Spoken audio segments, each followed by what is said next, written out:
Picked up by Boston. Walsh will walk it across the timeline, and this one's over. Well, the defending champion Boston Celtics came to the Bay with a full squad, and the Warriors had to play a letter-perfect game to try to stay with the defending champs. They could not. The Warriors just shot the ball so poorly in the first half, and they end up losing 125-85. Another tough loss for Golden State. Oh, baby, oh, baby, oh, baby, oh, baby. That was rough. And, yeah, they were far from perfect yesterday as they lost by 40. They lost by 40. It's the largest home loss since 1985. Largest home loss for the Golden State Warriors since 1985, back on January 15th when they lost to the Dallas Mavericks for Mark Aguirre and Sam Perkins. I think Rolando Blackman was on that team. They lost by 45 at the Coliseum, 149 to 105. Or excuse me, 149 and 104. Last night they lost by 40. They went through a 10-minute stretch in which they made one field goal yesterday from the first quarter through the second quarter. They scored a season low of points last night, or yesterday I should say, 85. And it was humbling for a lot of people. And look, I think what we could put to bed, Shaska, as we say good morning to everybody out there getting out their graveyard shift. If you're at work, what's up? All the firefighters, cops, everybody out there, good morning to you. Muni drivers, all the overnight dancers, you know what the drill is. Sorry, wasn't much money made yesterday for you. I think we can now put to bed that, hey, they're not in championship contention mode, which a lot of us already knew, but they've been blown out by the Cavaliers twice. They've been blown out by the Boston Celtics. They've been beat up by the OKC Thunder. They'll see them next week as well. So now we got to reevaluate the situation. In Dub Nation, I just wonder, where do you go from here? Draymond Green's going to get reevaluated in a week, and there goes my house with prime red bet. That one's done in January. But, hey, I got to let you guys know my credit card limit is $250, so you can't get much. Maybe you may get some cream spinach in that dinner. But I don't know where you go from here.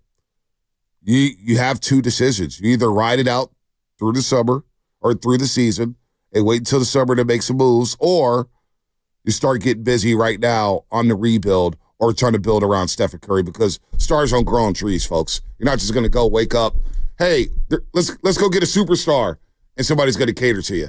That's not how the real world works in professional sports. I mean, you know, my dad used to always say, don't be mad that it's over. Be happy that it happened, you know? And I get everybody being angry. You don't want it to be over. We're in denial. We want it to go on forever. Everybody wants everything to go on forever when we all know that sports is cyclical, more so than anything else in life. Almost like the seasons in a calendar. Like, you have your opportunities, you have your moments. Some of teams never touch what the Warriors have touched. I'm really grateful. And I know that people don't want to hear this morning. They want to cling and hang on to stuff. And I get that. Believe me, I get that. We don't have to agree. But my sense is, it's like, man, we've all, myself included, have been in denial over how difficult it is to maintain excellence and how spoiled we've gotten and how it does kind of feel like this particular run is over. Now, could things happen? Can they make moves? Of course. They're unlikely. It's not probable to be able to swing deals. But, you know, the amount of people that were coming at me on social media because I was just acknowledging the reality of where they're at. Why do you care about saying, trade Kuminga for stars. It's so hard to whip up deals in this league. And you've been talking about it forever. You guys want to get rid of a bunch of used parts for a superstar. What about the team on the other end of that? They don't want your used parts. And so I'm left here this morning, and I have a different take than others. And if you don't agree with me, I get it. But, like, my thing is, damn, bro, I watched my guy Steph Curry and the Golden State Warriors go to 6 finals. Yeah. Win 4 championships. All his contemporaries, B, are outside of LeBron and Kobe and Tim Duncan, all of them. Paul Pierce, 2 finals appearances, 1 title. Russ, 1 finals appearance, no titles. Dame, 0-0. Dirk, 2-1. Harden, 1-0. CP3, 1-0. Kawhi, 3-2. Paul George, 0-0. Dwayne Wade, now he went to 5, 1-3. That's why Dwayne Wade's one of the greatest. Giannis, 1-1. Tatum and Brown, who you saw yesterday, they've been to 2 finals, 1-1. Jokic is 1-1. Luka, 1 and hasn't won. Like, Steph went to 6 and won 4. What do we think that we're entitled to 9? Like, yeah, believe me, I want to get one more. We all want to get one more. They've paid historic amounts of cash to try to keep this thing together as long as possible. And one of the icons of the franchise, he left. We've got another guy whose body's falling apart on him. Whether you like him, you think he's good or not, it doesn't matter. Like, Draymond's not there. And the rest of the team is either not in their prime, not good enough, or hurt and sidelined. Like, this is where we are. We're an 11 or 12 seed. And there's really not many opportunities to swing deals that swing you back into the top 4. I don't see a lot of deals that swing them into the top 6, let alone top 8 to get like a home game in the box. Like, the reality is that it's probably coming to a crashing thud. And yeah, that sucks. Yeah, look, you want to be upset about the game yesterday. I worked with Monty Poole and Zeta yesterday. They brought up the word pride, having pride. Just for yesterday, when you get beat like that by the Boston Celtics, they were up 15 at the half. It should have been up 30. They mentioned pride. And Steph Curry mentioned pride, that all of a sudden they don't make a couple baskets and they get deflated. And not quit, but they lose their competitive spirit. And that to me is a problem. That to me is a problem of Martin Luther King Jr. Day, where a lot of fans went out. I saw a lot of fans yesterday walk into the game. And when you question pride and competitive spirit, I don't care what your record is. I don't care how good you are. I don't care how bad you are. When competitive pride and competitive spirit gets questioned, then I sit back and scratch my head and said, oh, we've got issues here. Now you got things to shake up. Now you got people feeling a little too comfortable around here being cool. Like Stephen Curry, look, he was fighting and clawing in Boston. They were going at him defensively or on the offensive end. They were going at Steph Curry, involving him in all the actions. You know, pick and rolls, making sure you got switched on to Porzingis, Tatum, didn't matter. Porzingis was awesome. And I look at this, and I look up, and I say, damn, Steph has 18. The other 4 starters have 18. And yet people want to trade for a superstar when you're getting this type of production. And it just doesn't, like, again, last season, everybody's like, oh, man, go make the big deal. Are you really that much better with Paul George? Are you really that much better with Larry Marketing? Are they really superstar players at this juncture of their careers? I don't think so. There's no star growing on trees. So you got a decision to make. You ride this out, but guess what? Dynasties come down, and when they end with the thud. Go ask the San Antonio Spurs. Go ask Kobe and Shaq with the LA Lakers. And Kobe, when Shaq got traded, next thing you know, boom, done. Just sticking with the NBA. Yeah. You look at the Houston Rockets, they go back-to-back. The next year they go get swept in the playoffs, and they never reach the mountaintop again. The New York Knicks couldn't get to they got to one finals. Yeah. One. You know, with actually 2 with Patrick Ewing, but the second one he was a little compromised. But you mentioned we talk about the Celtics when they won their one championship. KG gets hurt, boom, windows closed. This is how it ends in the NBA. It's never pretty. It's never pretty. It's not going to be a fairy tale story. So now what? Now what do you do? Because you're in the midst of this 9-game stretch, and you got the Kings on Wednesday, and they're looking their chops up in Sacramento. Then you have the back end of a back-to-back, and guess what? Bulls got some players. Zach LaVine, Kobe White, and Vooch. You know, and you don't have Draymond, and you don't have Kuminga this week.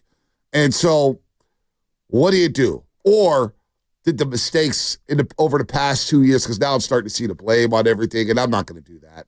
Everybody's culpable. But that's kind of like, yeah, you know? that was kind of my point. Like, we want to blame. It's like, this is just kind of natural. Like, I'm talking about being at the end with depleted assets and not a lot around you, and everyone's older and they're all hurt. And like this, show me, I know you wanted to stick to basketball. Show me a dynasty in any sport. Go any sport. That ended gracefully. I was looking, I was searching. I'm open to hearing any dynasty that ended beautifully. You may go to a couple playoff runs after a championship. Okay. You may win a division after a championship.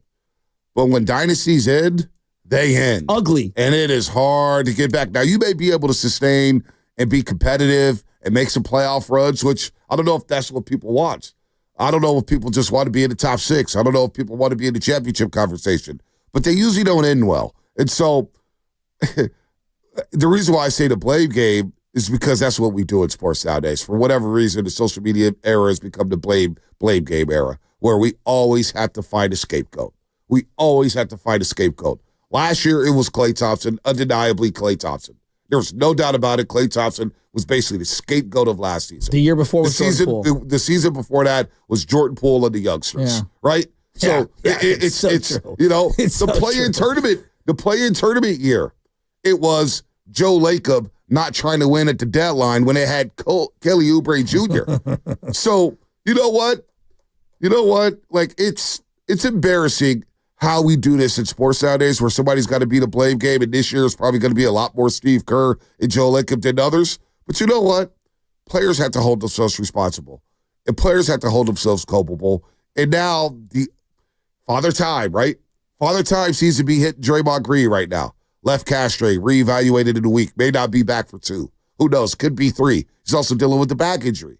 And so when you start to see, well, where did it start to go wrong? Well, I look back to training camp a couple seasons ago when you had an incident between Draymond Green and Jordan Poole, and the vibes evaporated. And so this year, it was all about the vibes being good. They got to a 12-3 start. We're feeling good. But then reality hit. And you started playing some big boys, and now you're sitting here at 21-21.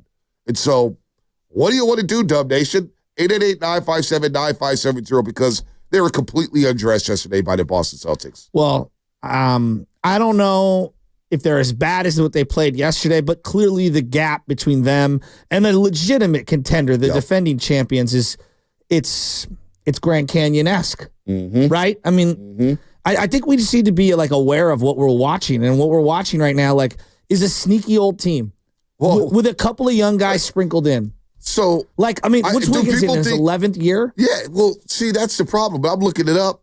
So we read a graphic yesterday on Post Game Live. Give it to me. The Warriors are the second oldest team in the league. Just in general. And so in general, wow. I didn't know that. Second oldest team in the league. Oh. And so some people, Dubas, shout out to Dubas, he was texting me, he's like, really, outside of Steph and Dre, they're a young team. No, they're not. Well, Wiggins is 11th year in the league. Buddy Hield and Gary Payton II are 32 years old. Yeah, that's old in the NBA. Well traveled. Yeah, very well traveled. Dennis Schroeder's 31. And he's got mileage on him. Kyle Anderson, 31. Andrew Wiggins, 29, but he's been in this league since he was 18 years old. 18 years old. Kevon Looney, 28. Pat Spencer's 28, and it's just learning how to play basketball. I didn't even know that. Lindy Waters is 27. Lindy Waters III is 27 years old. Melton is 26, but he's gone now. So you get what I'm saying? Yeah, no, your young guys are really young, and your old guys are old. And so when we think about prime years in the NBA, usually they're like 27 to 32, 26 to 30. Well, Steph is still Steph, but I don't know if he's prime Steph. I don't think he's prime Steph.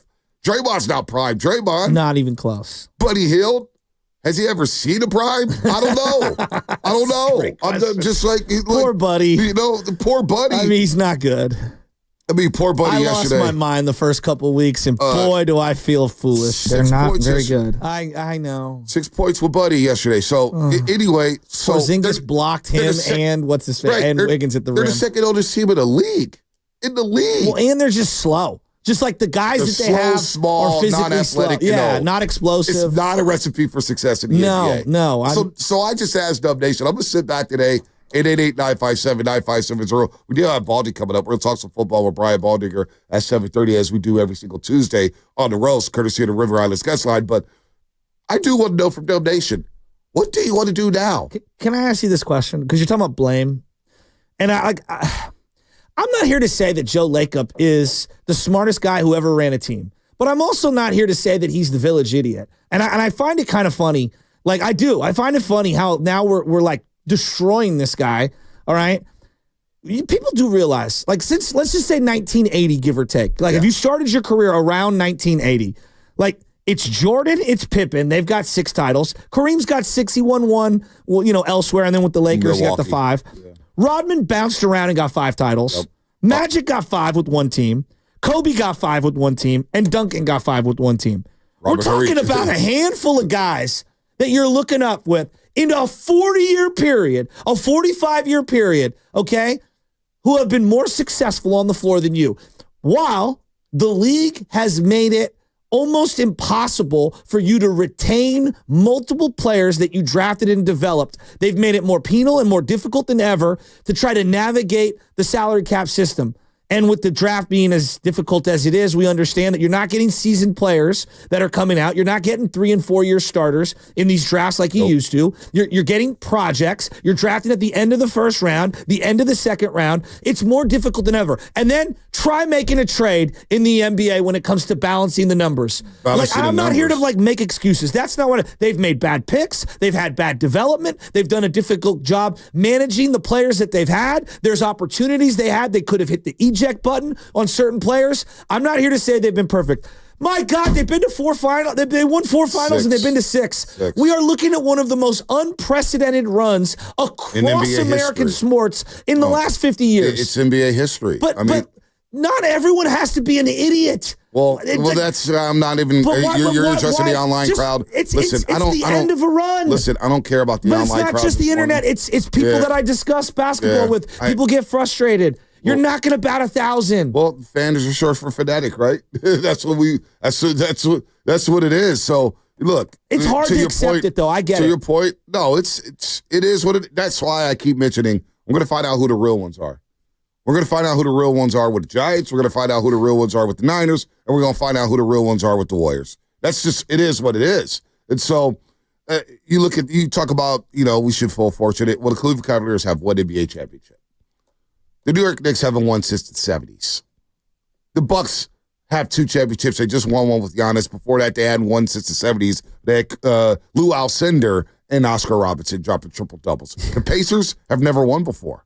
The Hawks, I think they won maybe when they were their St. Louis Hawks with Bob Pettit back in the 50s. Orlando, they've never won. Miami's had success. Detroit's had success, so they're already up and up. Yeah. Philadelphia hasn't won since, 83? I want to say. Well, yeah, or was it 82 when they swept the Lakers? Moses Malone. The Bulls. What have they done since Jordan and Pippen? I mean, I'm literally nothing. Flash in the pan with Derrick Rose and Joakim Noah. So fun. They were fun. They were so They haven't fun. been back to the mountaintop.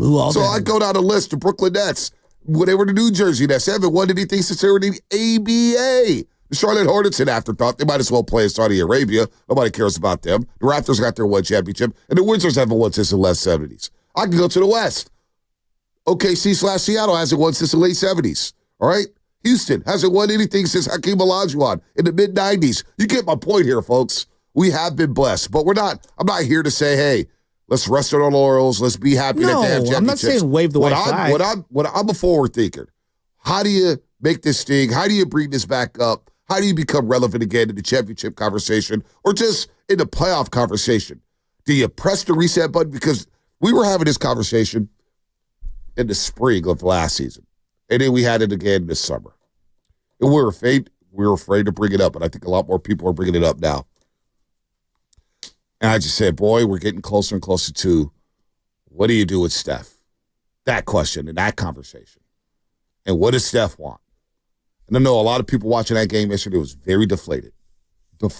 Watching Steph scratch and claw while his teams get beat by 30 and 40. And it's like, damn, look at him out there. He's playing with pride. He's trying to do whatever he can to help will his team back. But now we're in that zone where the All-Star break is upon us in about less than a month. And the national media is going to come here, and they're going to send into the Bay Area, and they're going to say, you know what?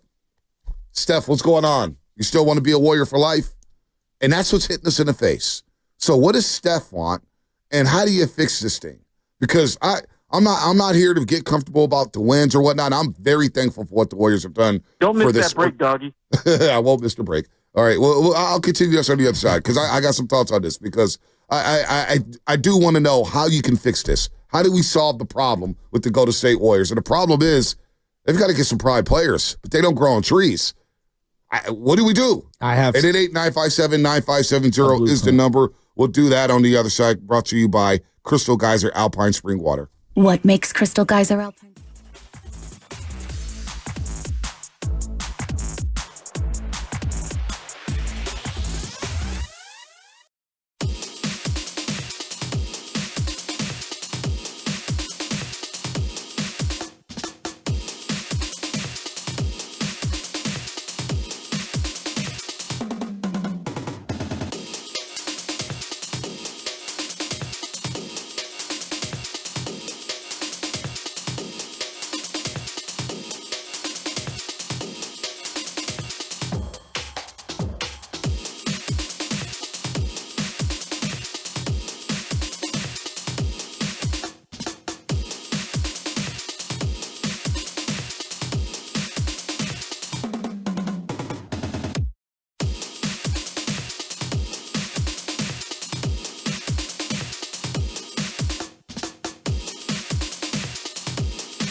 It was break Monte.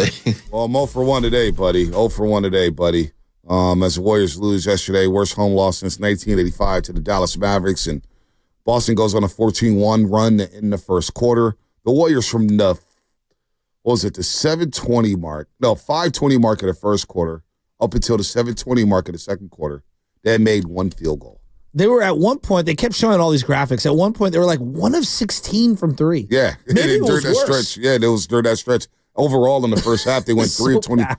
Overall, they went 3 for 24 from the three-point line in the first half. Ugh. And then Boston comes out, drops 43 on them. In the third quarter, outscores them by 19 in the third quarter alone. Jason Tatum had his way. I mean, Drew Holiday was Porzingis. They did whatever the hell they wanted to do yesterday. It wasn't even close. And they smacked the Warriors up. They smacked the Warriors up. At one point, the Celtics led by 45. And you heard the Buddy Hield rejoiner. They've got to get him going. I don't know what you do at this point. Since December 3rd, Buddy Hield in 23 games is shooting 37% from the floor and 31% from the three-point line. 31% from the three-point line. What is since he December averaging? 3rd. During that stretch, he's averaging 9.6 points a game. You know, you asked the question, like where do you go from here? And look, the reality is that people might not want any of their players. I'm going to say that on the front end.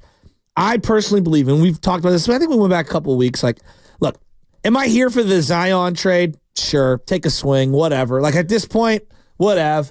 But I do believe if we're being pragmatic about this and we take a step back and you ask me, Joe, what is their quickest path to winning a playoff series? Doubling down on what they have currently and finding some used parts to just throw into the mix, or selling off whatever you have and hoping you make a run in a year or two from now? I'm leaning in the direction of selling off some of their parts. But the problem is that I don't know who wants what. Does Andrew Wiggins, can you staple Andrew Wiggins to some expiring contracts like in return and a draft pick?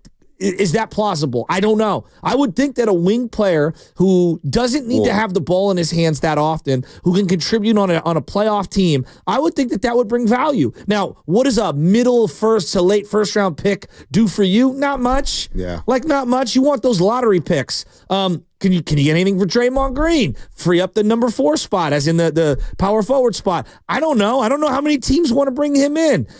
What do you do with Jonathan Kuminga? Is there a team out there that not only wants Jonathan Kuminga but wants to pay him $30 to $40 million?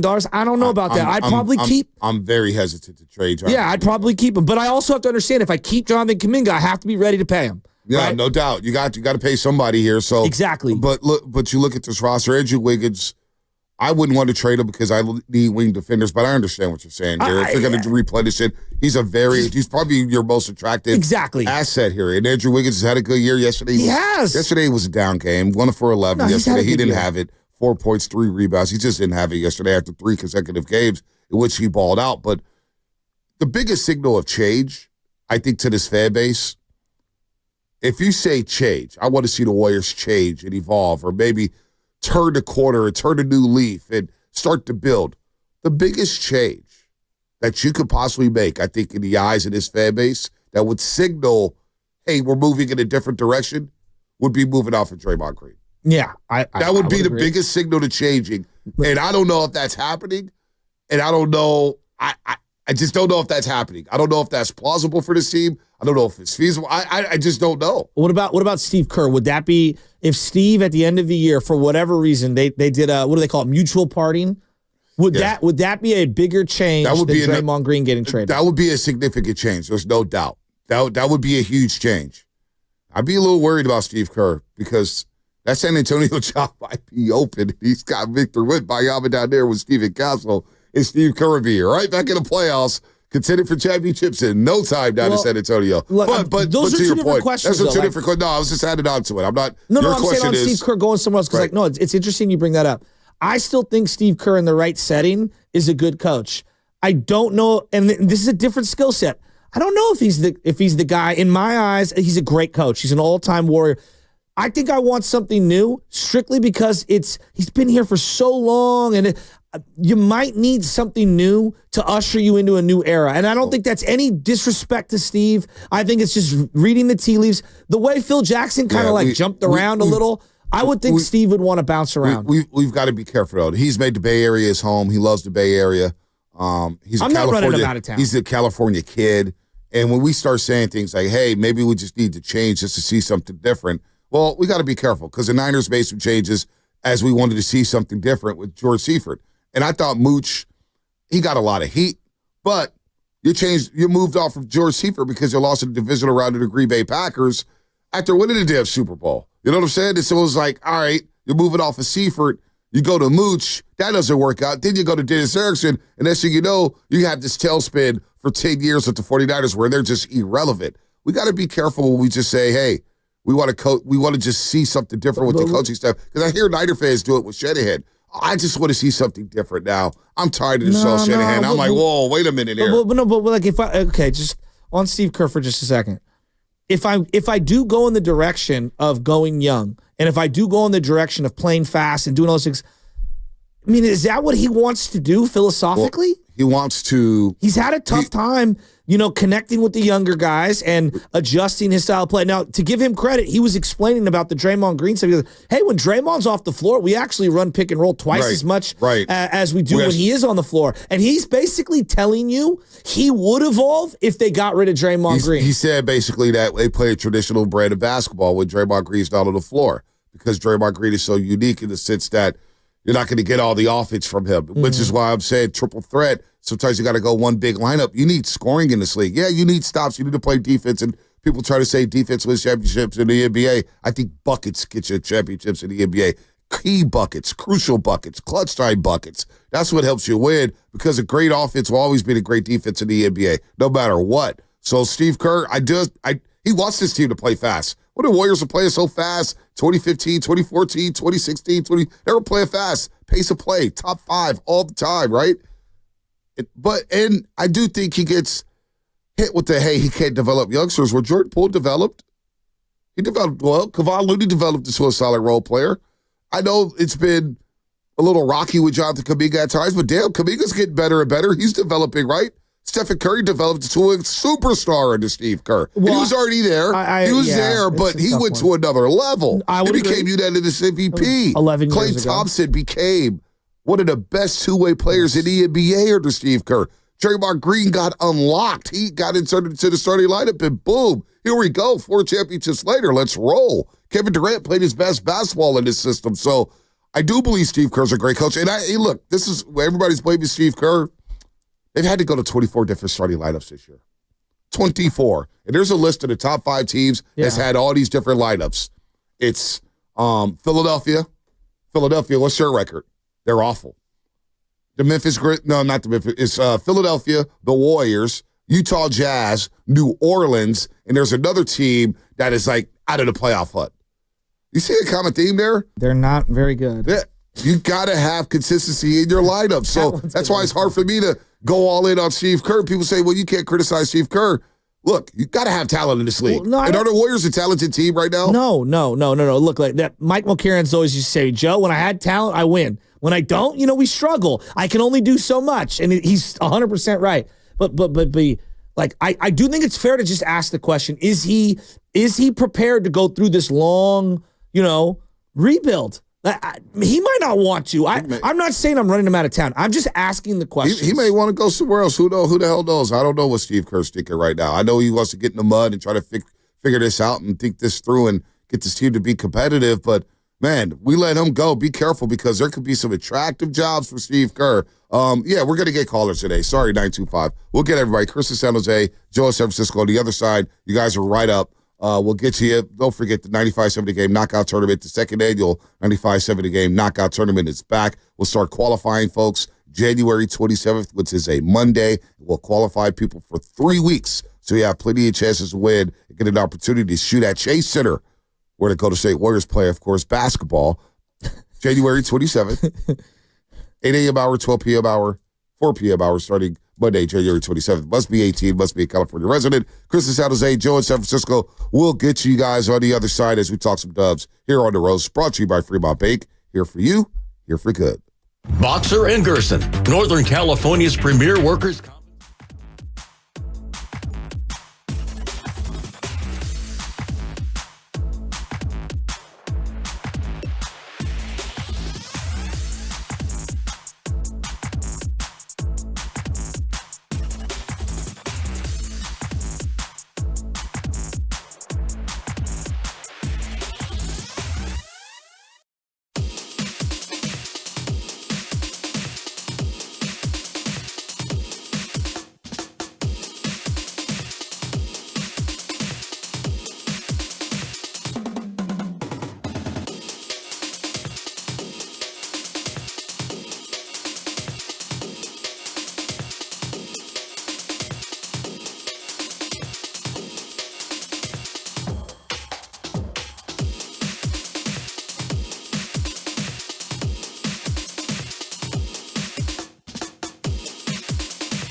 Yeah, we have an entirely different roster pretty much, obviously, especially without Draymond out there. But you look across, they have, besides Porzingis, they have pretty much the whole rotation still. So, and they are the defending champs, so they're coming in with a level of, confidence and swagger about them. And it's the exact opposite of what we have right now. So, yeah, obviously great memories, but definitely feels like a long time ago. The Morning Roast is live on YouTube right now. Take it away, Bonte. It is a distant memory, Steph. You're right. June 2022. What a time. Parquet floor. Warriors get banner number 4 and 7 since 2015 to 2022. 4 banners during that time frame. And you got to smoke cigars on a parquet floor. Yeah, it feels like a long time. Feels like a long time ago. And since then, the Warriors have lost in the second round of playoffs to the LA Lakers. They lost in the play-in to the second round of Kings. And right now, they're out of the box. And they need to get going here during this 9-game stretch. 2 down during this 9-game stretch. They're now 1-1. And really, you can't overlook any opponent, whether it's Sacramento, Chicago, the Lakers. There's no gimmies during this 9-game stretch for the Golden State Warriors. As this segment is brought to you by Golden State, serving the Bay Area for 3 generations. When you succeed, we succeed. Visit GoldenStateLumber.com. Let's get to Joe in the city. Joe, what's up? What's up, Joe? Yo. What up, Bonte? What's going on, man? I believe Steve Kerr is a problem. I agree with Shasky. I didn't say it was a problem, first off. I want to make that clear. Well, I just question whether he's the right. Like, would he want to stay if things got really ugly, if there were other options? And is he the guy with the identical skill set that you're looking for to mold for whatever your next version of team is? I'm just asking the questions. I'm just so tired of these hobbit ball lineups. And, I mean, did anybody look at that lineup that they trotted out there last night and think we had a chance at winning? Let me ask you, Joe. This is where look, I'm not trying to defend Steve Kerr whatsoever. What other lineups are you going to go to? And I get the small ball lineup, but also get the matchup. You're trying to match up with their players, right? You're trying to match GP2 up on either Jaylen Brown or Derek White or Drew Holiday. You got Dennis Schroeder who could guard one of those guys. And then you got a Jason Tatum problem, so you got Andrew Wiggins on him. It's going to guard Jaylen Brown. I understand what you're saying, but I don't think he has many options right now. Joe's gone? I don't think Steve, everybody said, man, they're so small. Well, that's roster construction. Not only that, what else do you want to do? This team came in and they thought all training camp was like, boy, we have a really good shooting team. We have a really good shooting team. We're going to get back to shooting. We have a really good shooting basketball team. We're going to be a better shooting team than we were a season ago. And there lies the problem right there. You're not better at shooting on this team this season. Well, no, not only are they not shooting, but I think by design, when you have Draymond on your team, and this is not an indictment of Draymond, I'm just saying, he's a short 4. He's an even shorter 5. And when you're left with Looney and TJD as your other 5 options. You're a small team. Exactly. And that goes back to roster construction, right? Like if they had a 6'10 or 6'11 power forward, like even if Kuminga or Moody was playing the 4, they're pretty small. Right. Like that's not big. Right. That's not lengthy. Like, and again, Cleveland's an outlier, but like Cleveland plays 2 7-footers a lot together, and but one plays down low, protects the rim. The other one can step out and shoot a jumper and be an offensive threat. 100%. And handle the ball and get to the rack and go to the rack and finish. 100%. The Warriors don't have that. And KP yesterday, Kristaps Porzingis, though he's been injured like crazy, you could see in that game, and again, it's just one game, but you could see like he could step out, he'll hit a high pick and roll, and then he can pop and bang. He can cut to the lane a little. He gets deep in the paint. Shaq was even talking about this. He gets that deep, it's done. Like he's humongous. Done. They ran a play yesterday, and it was just, Bonte, I have like a 50,000 inbound plays, and you're going to roll your eyes, CYO. They ran the most basic grammar school CYO inbound play to get their big going to the block. It was like the easiest play of all time. Wide open, layup, boom. Porzingis. It was a down screen by Jason Tatum. That's all it was. It was nothing exotic. And I'm like, that's how, A, physically compromised this team is in terms of height and length, and B, the gap difference in talent. It's just they're not good. And I thought TJD may struggle on a perimeter trying to guard Porzingis. That's a tough matchup for him. He's learning. He's in the second year. I'm not going to get on TJD for that. That's what Porzingis does. And that was the matchup that worried me because Porzingis can't get out in space. Therefore, your rib protector in TJD is now out on the perimeter. So who's protecting the rib? Steph? GP2? Wiggins? That's a tough ass. As the Warriors the Warriors from the three-point line, they're middle of the pack. They shoot 14th. They're 14th in the league when it comes to three-point percentage, but their field goal percentage, their overall field goal percentage, their offense has done them in during this treacherous stretch. They're 25th in field goal percentage. So I asked Dub Nation, 888-957-9570, if you have a complaint about the lineups. I'm looking at the lineups.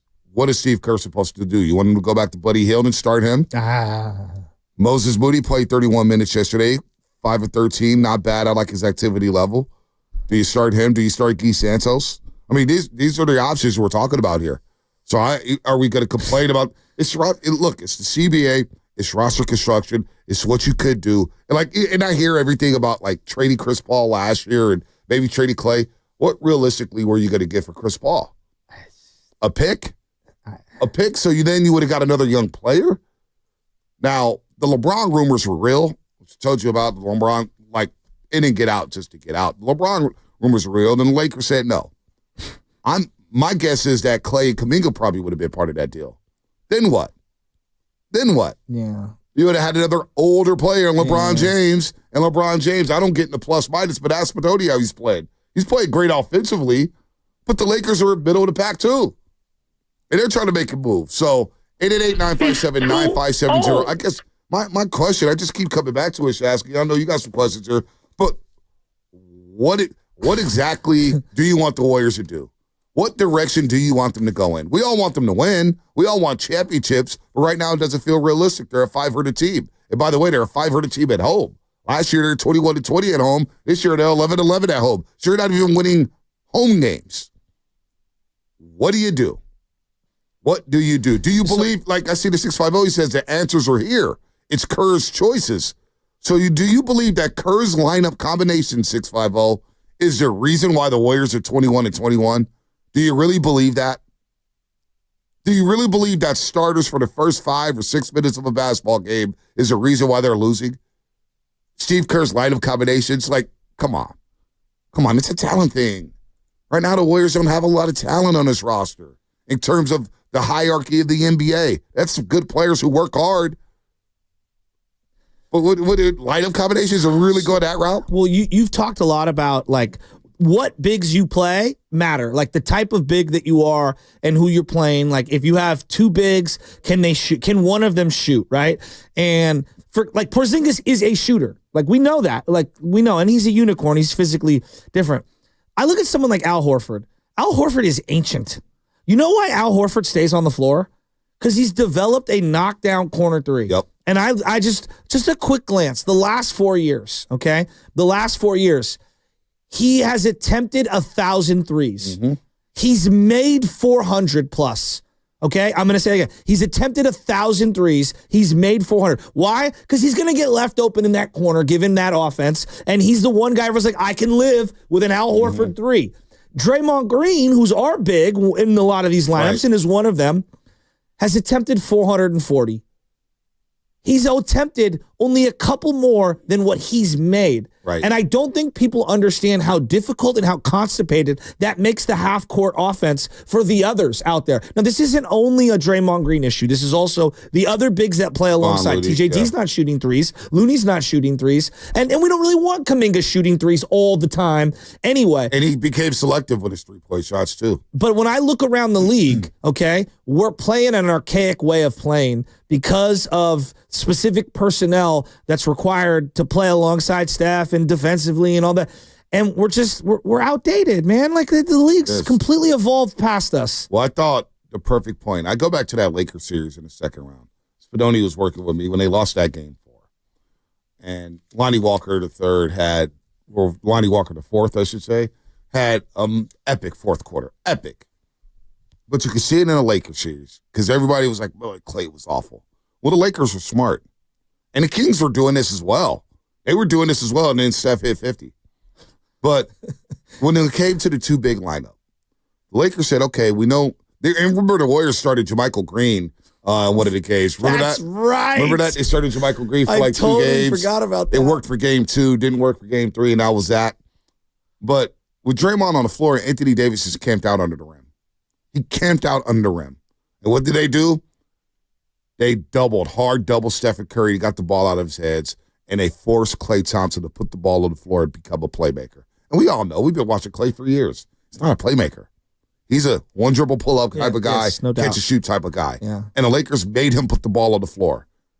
And the half-court offense is so damn constipated with no spacing, not to mention Andrew Wiggins had just come back. And right then and there, I thought, boy, the Warriors are going to have to evolve at some point. You can't have the two non-big lineups here. The NBA's evolving again. If you do go two bigs, one of those guys have to shoot. So to your point, whether it's Draymond, Looney, or TJD, you got to get some shooters out there because when you have even with GP2 now, teams don't respect GP2's three-point shot. They barely even respect Andrew Wiggins' three-point shot. He's having a career year from the three-point line. You got to have shooters, or you got to have space, guys who could create spacing. And I go back to Klay with this. Even on his worst days, he created spacing for Steph. On his worst days. So they have a roster of guys that can't shoot outside of the greatest shooter of all time. And they're last in free throw shooting. I mean, we haven't even played the Kenny Smith sound. Oh, yeah, we will get to that. From yesterday, and we'll get to it, but we'll get to that in a second after Robin said Bruno. Okay, let's go to Rob. Yeah, we'll go to Robin said Bruno, because I agree with Kenny Smith. Well, that's where I was going to go with all this. I was like, Kenny's right. Yeah. Kenny's right. Robin said Bruno, what's up? First off, I want to say this. I want to say this first. Shout out to Adam Peters for seeing the vision. You know what I mean? Seeing the future. You know, he got him a brother at quarterback, and look at what they're doing. With a bad roster, but that's another day. But anyway, Steve Kerr, look, the offense was designed for Steph and Klay. I don't think no other player want to come to the Warriors because they don't want to be playing in that system. You know what I'm saying? The players nowadays want to play free and use their ability. Look at Kuminga. He's not being able to use his ability because y'all still want to play Draymond Green. So for the Warriors, I think it's time to let Kerr go. I think he won his rings, but you need a guy who can build the youth, develop the youth, and for the next chapter in Warriors basketball. Because honestly, these young NBA players don't want to play 40 and over basketball. They're not trying to run, shoot threes all day, set a pick. Nah, that's not what they're doing. They're trying to get up the floor and use their athletic ability and entertain the fans. The Warriors is playing their style of ball, but I gotta disagree with y'all. I'm putting this on Kerr because Kerr had opportunities to develop Wiseman. He chose not to. Wiseman can hit a pick and pop jumper. Wiseman can go down the lane and dunk. I mean, Wiseman and Hakeem Olajuwon, but in this era, he can get you if you pay him 25 minutes a night, he's gonna get you 12 and 10 a night, 12 and 8, easy, just off dunks and mid-range jumpers. But Kerr didn't want that when he did have them. So not having the right big is not an excuse for Kerr. That's what he likes. So at the end of the day, it's over. The Warriors had to run, and I just think they need to go a different direction because I don't think players, with the taxes that go on out here, I don't think players, this is not a place where they really want to go because they know they won't be able to do what they need to play every game. They got to play. Rob, let me boil this down. And do you agree with me on this? At the end of the day, if a lot of things are equal, because the way the NBA is, like a lot of the max deals are, guys want to have fun and win. And right now, this is not a place. Right now, it doesn't feel like a place where people can have a lot of fun and win. Well, no, because these which Steph, Klay, and them boys did was win these championships. Now all the fans and the organization think, we got to win a championship. Now there's no fun in watching the games no more. It used to be fun just seeing the Warriors develop and watch the games. Now all fans think about, we got to win a championship. Mm-hmm. We a championship. No, you're not a championship team. Exactly. So until fans get that into their head, and then like I said, Curry a good coach, but for this particular team, you need a Mark Jackson type to build it up. And if you want to circle back to Steve Kerr when they get right, do that. But you need somebody who can build these youngsters up.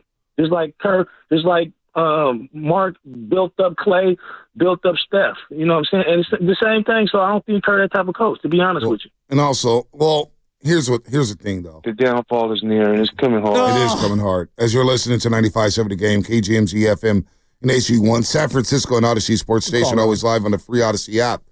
One thing, everybody is pinpoint like, boy, why did the Warriors keep selling for threes yesterday against Boston? Why do they keep chucking up threes? The answer is simple. Outside of Steph and Curry, who can blow by their man and penetrate and kick? You know what I'm saying? No, so maybe Schroeder. Right, maybe Schroeder sometimes. Yeah, Schroeder. But he holds onto the ball so damn long, and the ball sticks in his hands. And this fit with Dennis Schroeder, God bless his soul. His family just came back to the Bay not too long ago. I'm rooting for him. He's happy, but I knew this would be an uphill battle for him playing in this system where he's going from heavy pick and roll with the Brooklyn Nets, having the ball in his heads, and going to the rack, to now playing 0.5 basketball to where you got to make decisions left and right. And you're not touching the ball as much as you want. You've got nobody really who could take their man off the dribble. And that's why it hurt watching Jordan Poole do what he did Saturday. It was like, damn, Jordan Poole could do that. We knew he could do that. I know. What the heck? What's going on here? But you mentioned the Kenny Smith sound because we're both on it. I'm watching it at halftime. I'm like, wow, Kenny's on it. And obviously the internet didn't care to hear it. Even though Kenny Smith's a two-time NBA champion, played with Hakeem Olajuwon, has been around the game for a long, long time, was a parade All-American in North Carolina, high school All-American. If you were just to say, who is a reasonable, smart basketball mind who watches everything and has good perspective? Kenny Smith. He's like the last guy I think of, especially in the NBA landscape where everyone's throwing out hot takes. Right. Like Kenny he's pretty reasonable. We've had Kenny on the show multiple times. Yeah, no, I love Kenny. I always learn when I watch him. I love Kenny. But, irrational fans will disagree. Here's what Kenny had to say about the Warriors and the Lakers possibly rebuilding. I want to talk about the rebuild. Which rebuild? With Golden State. And they're in a similar situation as what the Lakers are in, but much different in the same results. When you're rebuilding around LeBron James, and you say, hey, he's later in his years, he's maybe not the same player, but he's still a great player, or one of the top players in the league. LeBron James plays with the ball in his hand. So you have to build the team that actually fits in. So you're going to bring in older players. I think with Steph Curry, he actually plays without the ball a lot, and he's running off picks. So now you can bring in and say, we're going to do a young rebuild with young energy to get him shots easier because he's shooting more instead of beating people off the dribble. So the rebuild is different. They should go young through the draft, through trade, keep guys like Kuminga, not think about trading. Guys like Kuminga and his age, that group is where they need to be. Where the Lakers, they need to get older players at times to go with LeBron because LeBron handles the ball. I mean, astute point right there. Young energy, fresh legs. You see Kuminga and Curry working on the pick and roll, man. It started working. Especially in fourth quarters. Fourth quarters where Kuminga can get downhill and use his explosiveness to get to the rim. That's what they're missing right now. They are an older team. I don't care what anybody says. They got the second oldest team in the league. And you look at the roster, and everybody can say, well, Steph's 36 and Dre's 34. Well, Dre's got a lot of miles, and he's got a left calf strain right now. He's going to be out for at least the next week. He's been banging with people 60 to 100 pounds heavier than him and 5 to 8 inches taller. For a decade. Of course he was going to break down. The body's breaking down. All right? GP2's 32. And his body's always, we love GP2, but let's call it what it is. He's often injured. He plays a rugged style of basketball. Excuse me, GP's 32. And he's a small who plays big. Exactly. Buddy Hield's 32 years old. 32. Gosh, that is surprising. Been in the league a long time. All right? Dennis Schroeder's 31. A lot of miles there. Decade in the league. Kyle Anderson, 31. Decade in the league. This is stinking from the head up. Andrew Wiggins, 29. Been in this league since he left his freshman year out of Kansas. Kevon Looney, 28. Had multiple hip injuries, but he looks good. Decade in the league, though. But Pat Spencer's learning how to play NBA basketball. He's 28. Pat Spencer.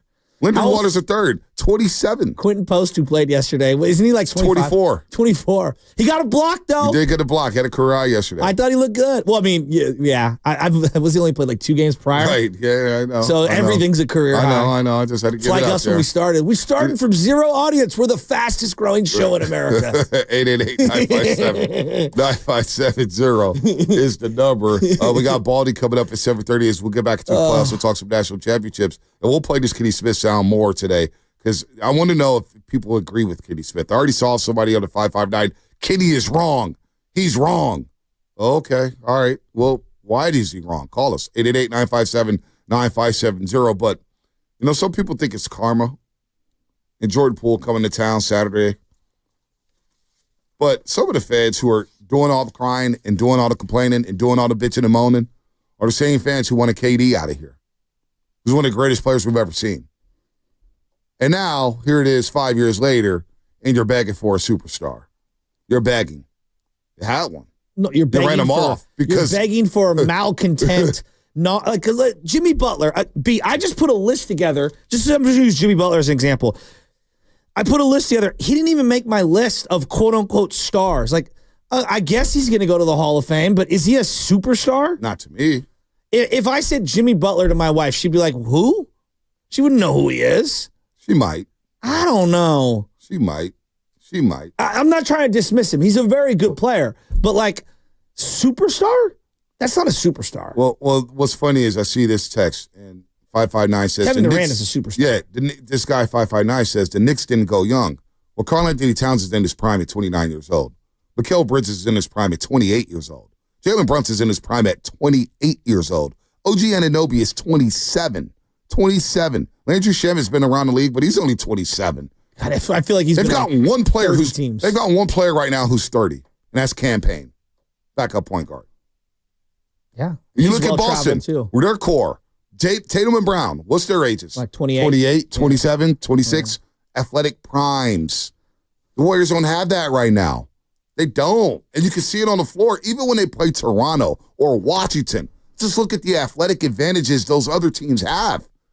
It's night and day. Night and day. Kenny's basically saying, like, you need to go young and you got to commit to that. And I agree with it. And I know it's the hard thing to do, is accept the reality, right? It's to accept the reality of where you're at. You're not a championship contender. And the one or two players that you have that is in that window, as in Andrew Wiggins, like, he's a really good and useful player, but he's not a number 2 on a nightly basis for an 82-game season, who at times can be a 1. Like, you talk about Tatum and Brown. Any given night, one of them's going for 35. Yep. Right? Yep. Porzingis, when he's healthy, he could go for 30 any night. Mm-hmm. Drew Holiday, though older, like, he's a solid player and one of the best perimeter defenders in the game. Then they have Hauser and Pritchard and all of these ancillary pieces that fit perfectly. Yep.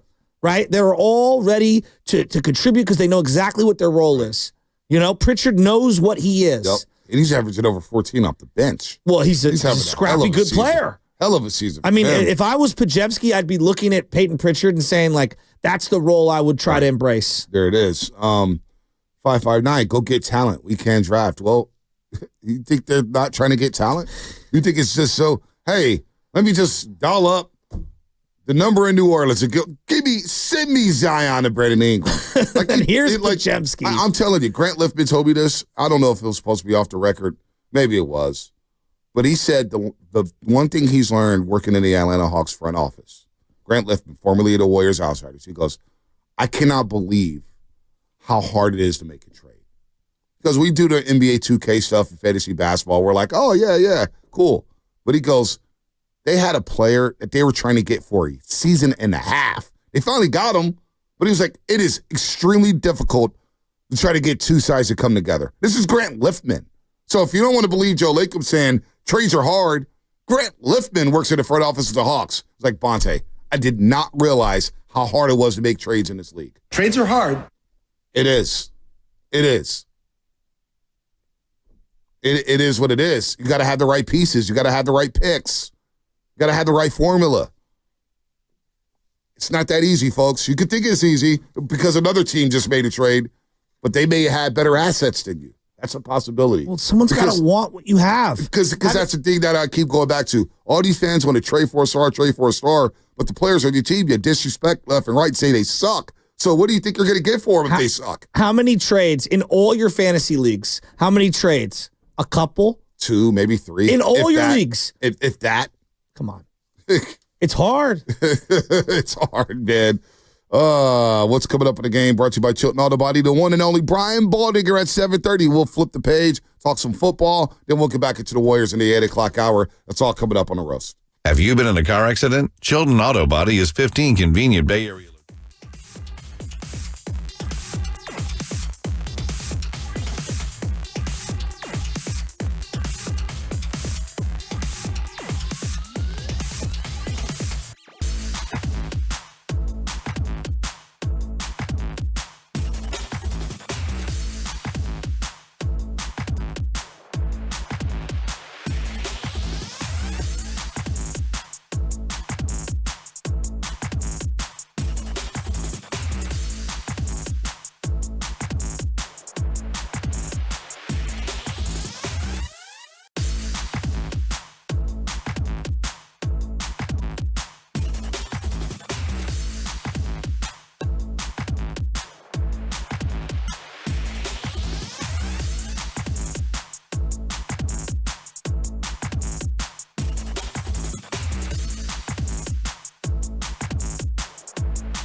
The backers are moving.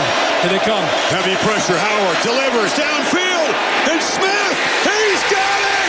Jeremiah Smith hadn't had a touch in the second half until that potential game clincher.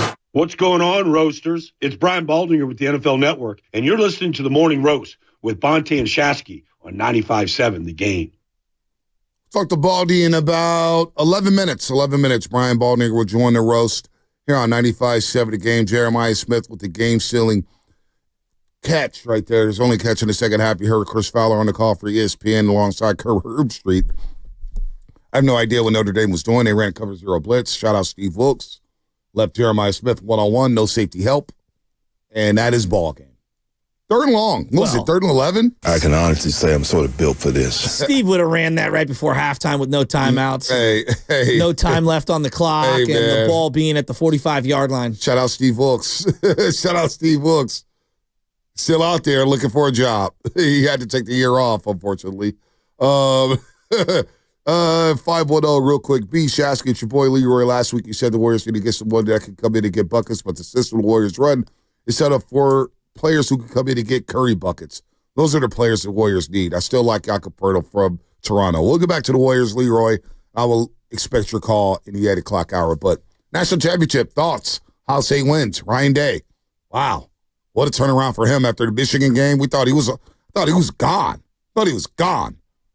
Well, he's not gone, and he wins a natty, and he's now 70-10 as coach of Ohio State. What a run for him. Second most receiving yards by Jeremiah Smith for a freshman in a single season. Just past Devontae Adams. Crabtree still holds the record at Texas Tech. So Jeremiah Smith, what a player he is. But your thoughts on the game last night? Thought it was a fun game. I know that Ohio State got up pretty big, and I think most people either turned the channel or fell asleep or, gave up on the game in general. But seeing Notre Dame fight back, I thought Ohio State took their foot off the gas. I mean, clearly they've got blue-chip players across the board. Their running back, multiple linebackers, their offensive line. Jeremiah Smith the guy's a superstar. He's not just good. He's a superstar. Ohio State's wide receivers over the last, 7 or 8 years, it's almost unbelievable how many great players that they've been able to recruit, draft, develop. And then, I thought that Will Howard, the quarterback who I gave up on after the Michigan game, he threw a bunch of red zone picks. It's like he played outstanding football in all of the games. So Ohio State is a worthy number one and champion. And, they're impressive. And good for Ryan Day. I watched his post-game stuff afterwards, and there was like 4 different guys all thanking God. Will Howard, Jack number 33, whatever the guy's name is. Jack Sawyer. Thank you. And Ryan Day. And it did seem like legitimately they love their coach, and there was a camaraderie. And in this NIL kind of universe that we live in, it feels very transactional. Right. that win, again, they just won the championship. They felt like a team. They kept talking about family and stuff, and it's like, good for them. No, they rallied around each other after the Michigan game, after the brawl, and they took hit after hit after hit after hit. They got called sore losers. I thought they were sore losers, and they regrouped before Tennessee and went on a historic college football playoff run. The Oregon game, obviously, the highlight at the Rose Bowl, the way they dismantled them. The Texas game with the goal line stand, Jack Sawyer with the fumble recovery touchdown. And then yesterday, survived it against a game Notre Dame team that showed a lot of heart and a lot of fight during this playoff run. Coach Freeman did a hell of a job getting this team. They won some bowl games, Orange Bowl, Sugar Bowl. Hell of a season for Notre Dame. School record for wins. But Ohio State, you're right, the wide receiving room, I mean, it was crazy. Garrett Wilson, Chris Olave. Marvin Harrison Jr. couldn't get on the field. Jackson Smith and Jigba couldn't get on the field. How about this one? Ohio State was so loaded, Jamison Williams had to transfer to Alabama. And that's the Jamison Williams who's now lighting up the league for the Detroit Lions. Probably going to get paid this offseason. Couldn't even crack the field with Ohio State. That's how loaded they've been at the wide receiver spot. So somehow, some way, they've become this team that's just been a juggernaut at the wide receiver spot. Offensive linemen, they've had running backs. Quarterbacks are starting to come around there at Ohio State. There's no doubt. Will Howard was impressive. Hey, Will Howard's going to get drafted somewhere. I wouldn't look. We're talking about the Niners taking a quarterback late. And this is going to be controversial because I don't think that Riley Leonard throws the ball as well as Will Howard at all. But I like Riley Leonard. Yep. He's grown on me. I watched a lot of Notre Dame games this year. He's got a poor man's Tebow thing going, in terms of he's more guts and guile and running than he is accuracy and delivering the ball downfield. But as a 5th, 6th, 7th round pick, I'd be all in on that. I really would. I mean, he's a project. There's no doubt about it. But I like him. I just like the guy's makeup. I think he's really smart. And then Will Howard, I don't know where he goes. I'm going to throw a random name at you. And it's just his mannerisms of being a quarterback, the way he throws the ball. I don't think he is this player, but I get Kerry Collins-like vibes. Oh, that's him. Not bad. You like that's that? Not bad. I think he's solid. I don't know if he's ever a premium type player, but you could do a lot worse than Will Howard. I like him. He's tougher than I thought. He's more powerful than I thought. The quarterback keepers, you see him. He was he was slinging a rock in the playoffs. Oh, he hit some intermediate touch throws. He hit some intermediate touch throws, the deep shots. The Ohio State game, the Oregon game really put me on. I was like, wow. Now, Texas, they had a really good defense. But Will Howard's going to go somewhere. Chip Kelly, shout out to him. He coached him up. Him and Ryan Day, who, of course, were partners with the Niners when Chip Kelly was the head coach. Ryan Day was the quarterback coach. They coached him up, man. I thought going into the playoffs, there's no way Will Howard's going to go on a run. Not after that Michigan game, but he's going to get drafted somewhere. And I think he made himself some money yesterday. There's no doubt he made himself some money. Ibuka, the slot receiver, we'll see about him. He's going to go somewhere. Tate, I didn't even know who Tate was. All of a sudden, it's like, damn, they got another guy? Then they had number 11. I was like, dude, they're just loaded. It's a factory right now. Caleb Downs is so sick. Caleb, you know how I feel about it. I know Ed Reed comps. I see shades of Brian Dawkins in him. He is a monster. When he comes out next season. Would you take him number 3, top 3 overall right this now? year? Yeah, I would. I would too. I would. I trust him more than the quarterbacks. Dude, I trust him. I trust Jeremiah Smith. If Jeremiah Smith and Caleb Downs came out right now, I'd take Jeremiah Smith number 1 overall and wouldn't even think twice about it. He reminds me of Julio. Did you see the graphic? I know, but I'm saying when I watched Julio as a freshman, I was like, yeah, he could play in the league right now. They had a graphic during the Rose Bowl when he was cooking. And it's Pasadena, and the sun is going down, and Ohio State's playing, the band is playing. I'm like, damn, they're schooling Oregon. And they threw up the graphic. I asked T.O. about it. He goes, yeah, he's that dude. Because it was T.O. and Julio Jones, and they put Jeremiah Smith there saying this is his comp. So I asked T.O. about it when he came to the gatehouse, and obviously he made the rounds. And he goes, yeah, that dude's the truth. Yeah, I see he's got some me in him. He's got some me in him. I know we've forgotten about him. Julio was so sick. Julio was amazing. He was so sick. Are you kidding me? He was so sick. Julio was insane. So no, Jeremiah Smith has all that in a bag of chips, and he's got to wait 2 years. If he may get to a point where he plays next season and just sits out. And then just sits out his junior year to protect himself. Did you see who's on the sidelines? I guess he does a lot of motivational speaking now, which I was unaware of. The Maurice Claret was on the sideline for Ohio State. I was of the belief Maurice Claret could go freshman year straight to the NFL. I know I was too. He tried. He tried. Well, I think there was a lot obviously going on in that young man's life, and the times were different and whatnot. And I think that's why he's a motivational speaker right now, talking about drug, alcohol abuse. You know, he's got his life, fame, all the things that can be intoxicating, as well as coming from a very volatile background. You know, I find his story to be inspirational because he's a guy that's clearly made right on all of that promise that he had as a young man, and he had missteps, and I don't know, I find that very endearing. And so when I saw Maurice Claret on the sideline, do you guys even remember Maurice Claret back there behind the glass? No, oh my God. They're so young. Oh my God. I watched Youngstown Boys. He's one of the greatest college football players ever. I wouldn't say that. For a 1 year. He was great for that 1 year. But he was so sick. He was sick. I wouldn't put him in my top 10 for single but I'm seasons. saying for like but freshmen, no, he was sick. He was sick. He was good. He was really good. That first game he had, I think they were playing like Washington State at the Horseshoe, the old Horseshoe. And he was just, he was balling. He balled out that year. They beat Miami, even though Miami got jobbed in that game. We all know that. The confetti was coming down, and next thing you know, a phantom flag comes out for pass interference.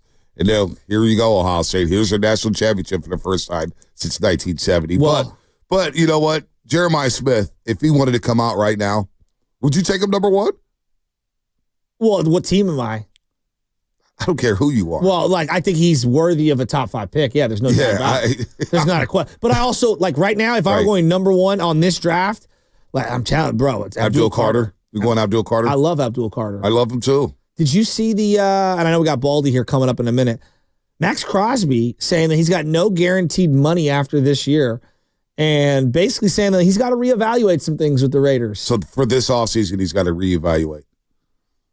So, yeah, I see Deometer, Lenore, in a tampering period. You would take Bad Backs in the Bay? I think we all would take Bad Backs in the Bay. Who wouldn't? But if I'm the Raiders, okay, the 11th pick and whatever your other pick is to move up a little. I don't know. I think it's intriguing. I don't think the Raiders are going to ever do business with the Niners like that.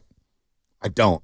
Mark Davis said Detroit. All the stories hearing from Papa, I don't think the Raiders are ever trading with the 49ers. There's still some things where it's like, yeah, we don't want to give them the edge because they still think they have a marketplace in the Bay Area, even though it is dissipating by the day. Detroit, maybe? Yeah, sure. Somebody make it. And the Raiders are prone to do something dumb. They just are. That's just what they do. It will be a mistake to trade Max Crosby, but you get multiple picks. He goes somewhere else. I mean, it's a they're win-win for everybody. Rebuilding. They're. I mean, come on. The Raiders, I now think Mark Davis probably is the worst thing to happen to that organization. I was giving him a chance and hey, all right, get a shot, but he has no clue what he's doing.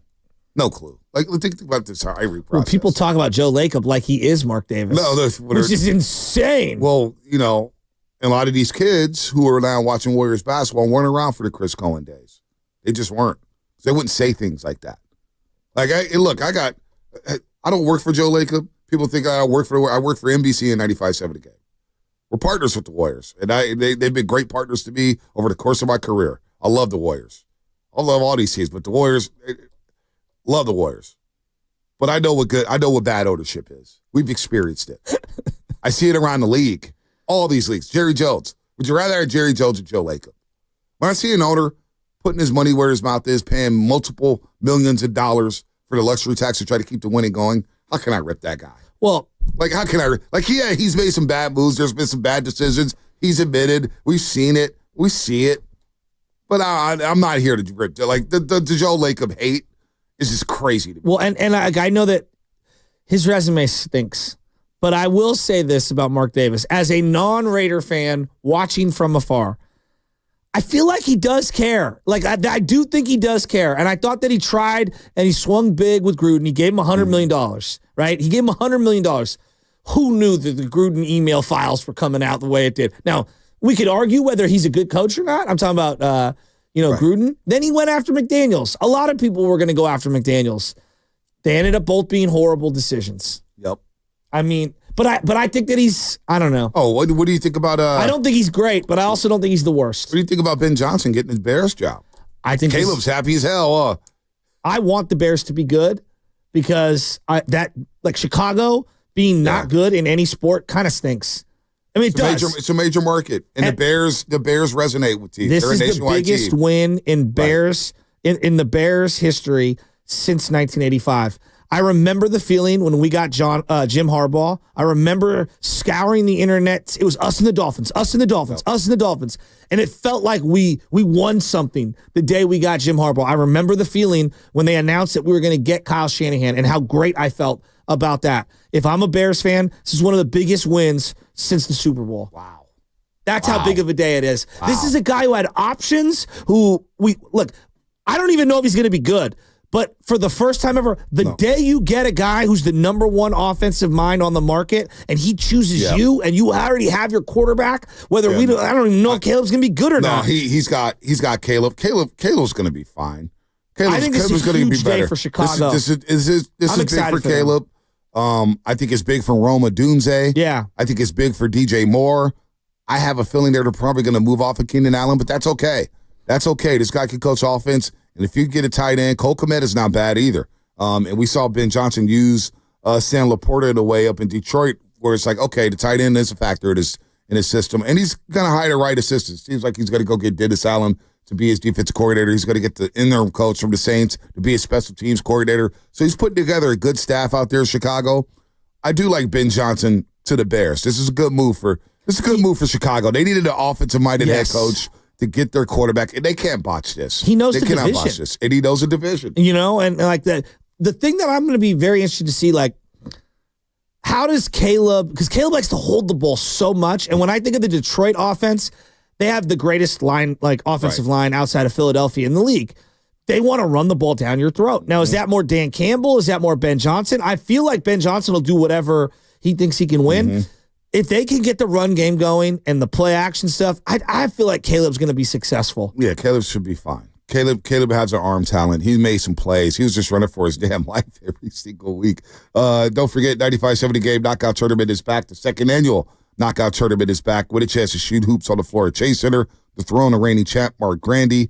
Contest to qualify will start on Monday, January 27th, and go for 3 weeks. So you'll have plenty of chances to win. That is next week. Listen to the 8 a.m. hour, 12 p.m. hour, 4 p.m. hour, starting Monday, January 27th, for your chance to win. Each show will have a slot to give away each day for 3 whole weeks. Have to be 18 to win and be a California resident to get some shots up at Chase Center. That will happen. It's a lot of fun. We got Baldy. We're efforting him. Let's get Jose in Oakland real quick. Jose in Oakland, what's going on? Hey, good morning, guys. Look, the Bears actually landed a pretty good head coach from my point of view. Now, going back to my Niners, they're really blowing this one out with their defensive coordinator. They had their pick of defensive coordinators. At the end of this search, if they end up with Gus Bradley, it's going to be equal to you trusting that you have a pretty worn-out tire, but you have a spare tire.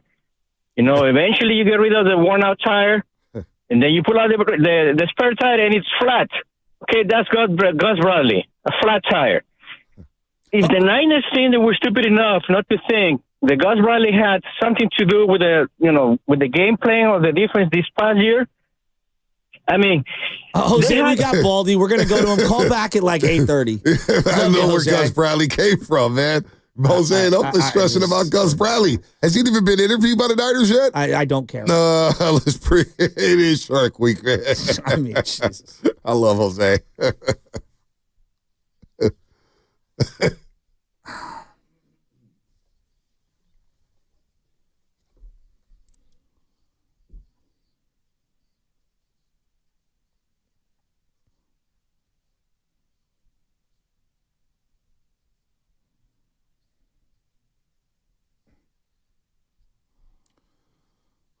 Brian Baldinger, as always, joins us on the River Islands guest line. Brian Baldinger, presented by our proud partner, Go to State, serving the Bay Area for 3 generations.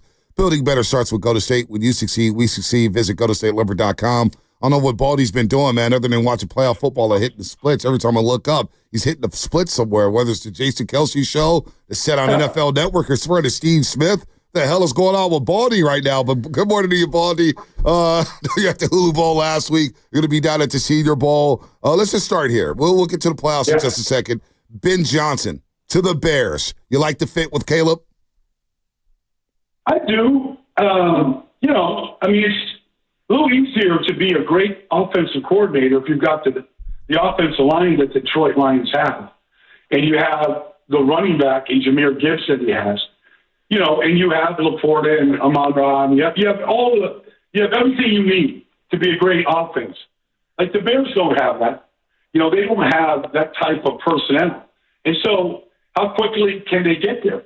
Because the creativity that it has is good. Protecting the quarterback is paramount to anybody's success. But I do like it. Obviously, Jared Goff played horrible the other day, so that's not good. It's not a good final resume on your resume. But at the same time, they won more games than anybody over the last 2 years. He's been good for them. So I do think Caleb badly needs stability at the head coach, the offensive play calling position, game planning. He needs stability right now for his career to take off. I mean, just real quickly, I thought the play of Jaden Daniels and Cliff Kingsbury can't get any better. The formations, the motions, how Jaden Daniels saw the field, how he took advantage of certain things, pre-snap reads, getting to the right play. Coaching matters. And so I think Caleb can certainly benefit by it, but at the same time, they need a lot of work on that roster right now. Yeah, Baldy, I'm glad you brought up Jaden Daniels because one was taken number 1, one was taken number 2, and Adam Peters was kind of laughed at by some people. He interviewed 5 or 6 different quarterbacks. They all went to Topgolf, and I guess the Bears never even looked at Jaden, and whatever. That's their prerogative. But I'm watching Jaden Daniels, and there was a point in the middle of the season, I'm like, he got rocked. I don't know. And then it was that second Eagles game that I watched pretty closely. I was like, wow. To me, it was pre-snap, the calmness, and him setting everything up. And then post-snap, his moxie, his poise, touch. He runs when he needs to. He uses his legs to create different platforms to throw. I've been so blown away with his arm strength and his vision and just everything about him. I told Bonte, I feel like I'm watching the best rookie quarterback in terms of him carrying the team that I've ever seen. Maybe I'm a prisoner of the moment. When you watch Jaden Daniels, what are you seeing from this rookie? Joe, I see the same thing you see. I see the same thing. I always like to watch quarterbacks' feet and just see how steady they are. I feel like if you have calm feet, you have a calm mind. These feet are unbelievable. The other day, they broke down protection and Paschal came free right at him. And he just has this unbelievable suddenness to escape. He's as fast as he needs to be, but he's never in a hurry. And so all these things, these are cliches at some point, Joe, but at the same time, that guy sees the field. And his accuracy is as good as anybody's in this whole league right now. Decision-making is as good as anybody's. And he never slides. So maybe that's going to be a fault. Maybe that catches up to him. But his ability to convert fourth downs, like they're 23 or 27 on fourth downs. Wow. And the ball's in his hands making these decisions almost on every one of them. They're a 4-down team, and they trust him with the ball in his hands. But I feel like how you feel. I feel like I'm watching the best rookie quarterback that we've ever seen. And wow. I don't think we're a prisoner of the time. I think that's what we're looking at. No, it's hard to argue about that. It's hard to argue about that because I'm trying to think about all the rookies who played, and they usually struggle. Troy Aikman's in the Hall of Fame. He was 1 of 15. Tom Brady didn't even play his rookie season. Montana barely played his rookie season. Marino had the second year, right? Oh, it is fascinating. And that throw to De'Ami Brown, Baldy, as Shasky talks about it now, I'm with both of you guys. That's when I said, Baldy, okay, this is different. Because he goes to the far hash, the left hash, and he throws it across the field. And you talk about accuracy. Who's got better deep ball accuracy right now? I mean, Josh Allen, maybe? We're talking about a guy who's already been in the league for 5-6 years. The throw to De'Ami Brown, I said, okay, this guy is going to take over the nation's capital, and he's going to be that it player for the foreseeable future. I can't believe his deep ball accuracy. Is that something you looked at when he came out in the draft and said, okay, this can translate into the NFL? Because I'm blown away by his deep ball accuracy. Well, he was throwing to Malik Neighbors and Brian Thomas Jr., so right. He's throwing to two guys that can track the deep ball. We're watching all year. It's true. And he's super tight with both of those guys. But, I remember, you talked about Troy Aikman, 1989, they're 1 of 15. And I remember I was down there living in Dallas. I wasn't playing for the Cowboys in 89. But I was living down there. And I remember going out to Valley Ranch where they practiced. And I remember Troy Aikman in April and May out there every day in the field. There's Dion, there's Michael Irvin. It was a war. in April or May. And I remember Troy Aikman saying that the last thing that he developed, the last thing to come for him in his Hall of Fame career was the deep ball. Because honestly, it's hard to really practice guys running full speed like you do, like the Army did, or McLaurin does. In practice, it's just hard to duplicate guys running full speed. You're taking care of your body. You don't want to pull anything. All those things that you kind of come to mind. It's hard to practice. And you're right. The deep ball touch that he has. I mean, Terry McLaurin's been in this league, 5 or 6 years. Super smart guy, great competitor. And he's got 15 touchdown passes right now because of the quarterback. And a lot of them are deep balls, throughout the year. And now De'Ami Brown has just had his 2 best games ever as a pro. And it's because of the quarterback. The quarterbacks make these receivers. And so it's amazing touch that he has. And it doesn't matter if he's got pressure in his face or not. Like he's got that feel, that touch on the ball right now. Yeah. All right, I'm looking over at Mahomes, and I'm pretty triggered. I'm not going to lie to you. I saw him do it against the Niners, and Russ used to do this. Russell Wilson, he used to do this to the Niners.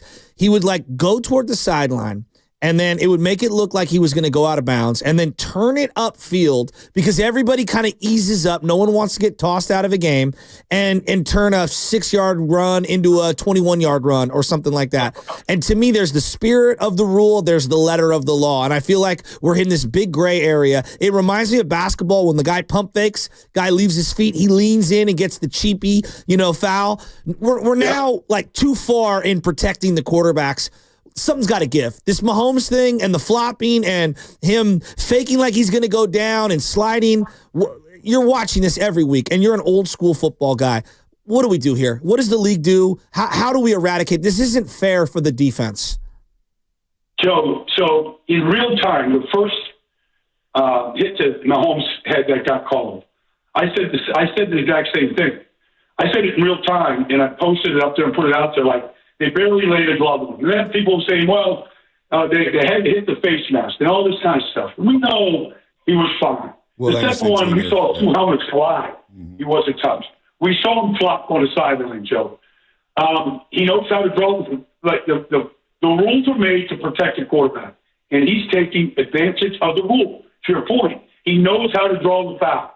He could have easily gone down on a couple of occasions, and he didn't. He stayed in bounds. And then whether he flopped or slid late or whatever, he knows how to draw the foul. So it's something that has to be brought up because it happens. First of all, they're not calling any other penalties in these games for the most part. The Eagles didn't have a single defensive penalty in the game. They had 3 penalties total. You look at the number of penalties, it shrinks in these playoff games. The Chiefs have never been called for a holding call in a Super Bowl in 4 Super Bowls. They're not calling it, but they're calling that foul. They're going to call that foul on Sunday between Josh and between Patrick. They're probably going to call it if somebody hits Jaden Daniels, although they didn't call it against Jared Goff. Nope. An interception, and he gets his head taken off got blasted by Frank Lubin. So there is an inconsistency to it, but to your point, I think we're past the gray area. We're in an area where this is not the spirit of the law. This is not what it's intended to do. It was intended to protect the quarterback. We're fine. We need these starting quarterbacks to play. We need Josh to go against Patrick. We need them in week 21 competing against one another. But there is a point where we're taking it too far. Yeah, no, it was a joke that they called it on Will Anderson Jr. Then later on, you talk about that slide. We're talking to Brian Baldinger here on the River Islands guest line. Before we get to Josh Allen and what we saw in Lamar Jackson, I thought that was just an excellent football game up there at Buffalo. The aesthetics, the setting, the snow, the fans. I mean, you had it all in that football game. But real quick, Max Crosby, what the hell is going on with him? What's going on with the Las Vegas Raiders? Shaska was just mentioning how he doesn't have any guaranteed money after this season. The Raiders are obviously in a rebuild. Max, man, are we going to see him in a Raiders uniform next week? I know you're tight with a Baldy, and I know you don't want to give away too much, but what is he waiting on with the Raiders? Does he want to wait on the coach, the coordinator, draft? What's going on down there in Vegas? Well, I don't know what's going on. I don't know what Brady, how much Brady has to do with this. Coaches are getting signed. Coaches are going off the market. I don't know exactly what's going on. I know this. I know Max always wanted to be a Raider. It was important to him. But at some point, he just had the ankle surgery, right? So you see him in a boot Sunday. At some point, you say, I'm in the very prime of my career. If we don't get a quarterback, we're never going to win. We're never beating Mahomes. We're never beating Justin Herbert. You might beat him one Sunday, but you're not beating him to go to the postseason. So if you want to give up your whole career in the prime of your career, as a team just keeps reshuffling the deck, changing coaches, changing quarterbacks, and you're never giving yourself a chance to compete. Like, he called Washington's victory against Detroit. He thinks, he saw what Jaden Daniels can do. He goes against these guys every Sunday. His job is to affect the quarterback. At some point, you say, my love of the Raiders is secondary to winning and playing January football, as he had to do on Sunday. So I do think that there might be a change. And without really saying anything here, I think any player would look at this going, man, if I could get out of here and go someplace where they know how to build a team, build a roster, have a quarterback, let's give myself a chance here. I'd love to see him with Nick Bosa. I was going to say, what would, hypothetically, what would it look like, Bosa and Crosby on the same defensive line? Oh man, happy days are here again, Joe. Happy days are here again. Let's all sing together. Nick needs help. If you go get a defensive coordinator here, I'm sure, all these guys are being talked about. But I don't know. I don't know if Bill Belichick, was coaching his defense right now, that he could squeeze a whole lot more out of what Nick Sorensen had, or if Brandon Staley gets a job. You need dogs up front, and it starts up front. And so you get Max and Nick going in, you get Hargrave back, and you get a young guy up front. You see what Jalen Carter is doing for the Eagles right now up front, and how he's dominating these games. It starts up front, and you can hire any defense coordinator you want. If you don't have those guys, Vic Fangio didn't have those guys when they got hurt in Miami last year, and they ran him out of town. Now he's the toast of the town because he's got those dogs up front. Yep. Hey, I still to this day believe Howie Roseman maybe floated some things out there about Jalen Carter to make him drop in that draft. Because I was like, Jalen Carter is the top player of that draft to me. And now you see what he's doing on Sundays in the playoffs. Him and Verse put on the show in Philadelphia. We'll get to that. But Josh Allen, Lamar Jackson. And Baldy, I think if people don't see it, because everybody, talks about the quarterbacks and this and that, but football's a simple game. You played it. Block, tackle, take care of the football. Don't make mistakes. And that's what we saw Sunday in Buffalo. Buffalo took care of the football, didn't make mistakes that hurt them. Lamar put the ball on the turf, threw a pick. Mark Andrews put the ball on the turf, didn't catch the ball, costly penalties, and now Baltimore's out, and they're kicking themselves left and right. Great quarterback game, great game to watch, but it's so simple, right, Baldy, especially during this time of the season? You're exactly right, Bonte. The -3 in the turnover ratio, it's the most important stat in football. I don't know what happened on the interception with Lamar and Rashad Bateman. Lamar's throwing the go route, and Bateman's running the 7 cut. Now, why does that happen in Week 20? Why is that miscommunication happening in Week 20 against that law? And Lamar looks back, and maybe it was Lamar's misread. Maybe it was Bateman. Who knows?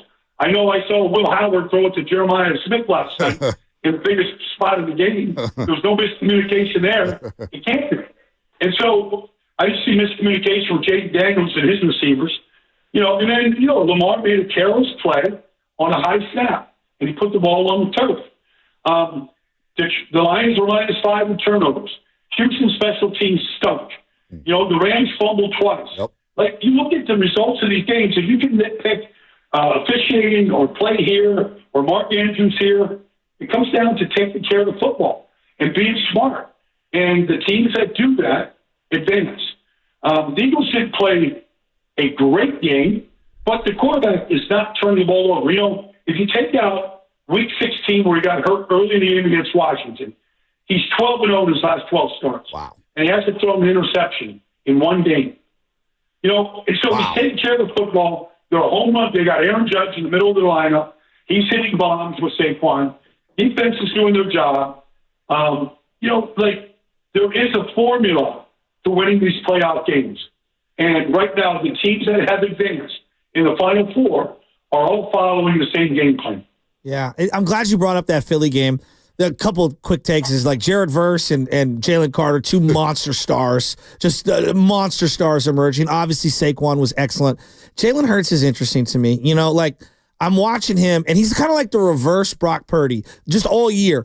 He'll throw the deep balls and the stuff on the outside and the lobs and the big comebacks, but he's not great over the middle. And A.J. Brown, to me, is like built in like the Shanahan mold. I'll throw you the power slant all day, I'll hit you over the middle. And it feels like he's not getting those touches, but they're winning. They're winning a lot. I'm real iffy on Jalen Hurts. I like the person, but as a quarterback, I do think he struggles to see kind of the middle of the field.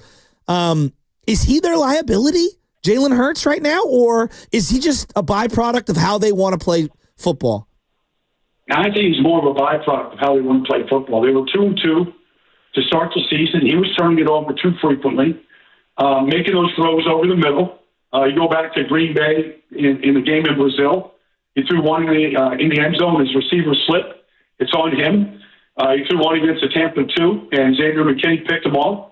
He's not making that throw that we saw Jared Goff make to Tim Patrick. Now, Tim Patrick's sitting in the hole. It's the right throw. He sailed it, and Quan Martin picked it off.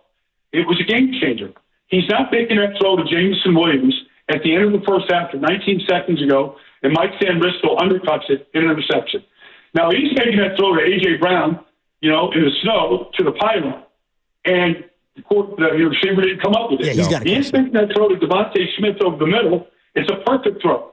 Now, Akello Witherspoon, hits him in the head. They get 15 yards. He drops the ball. But he's very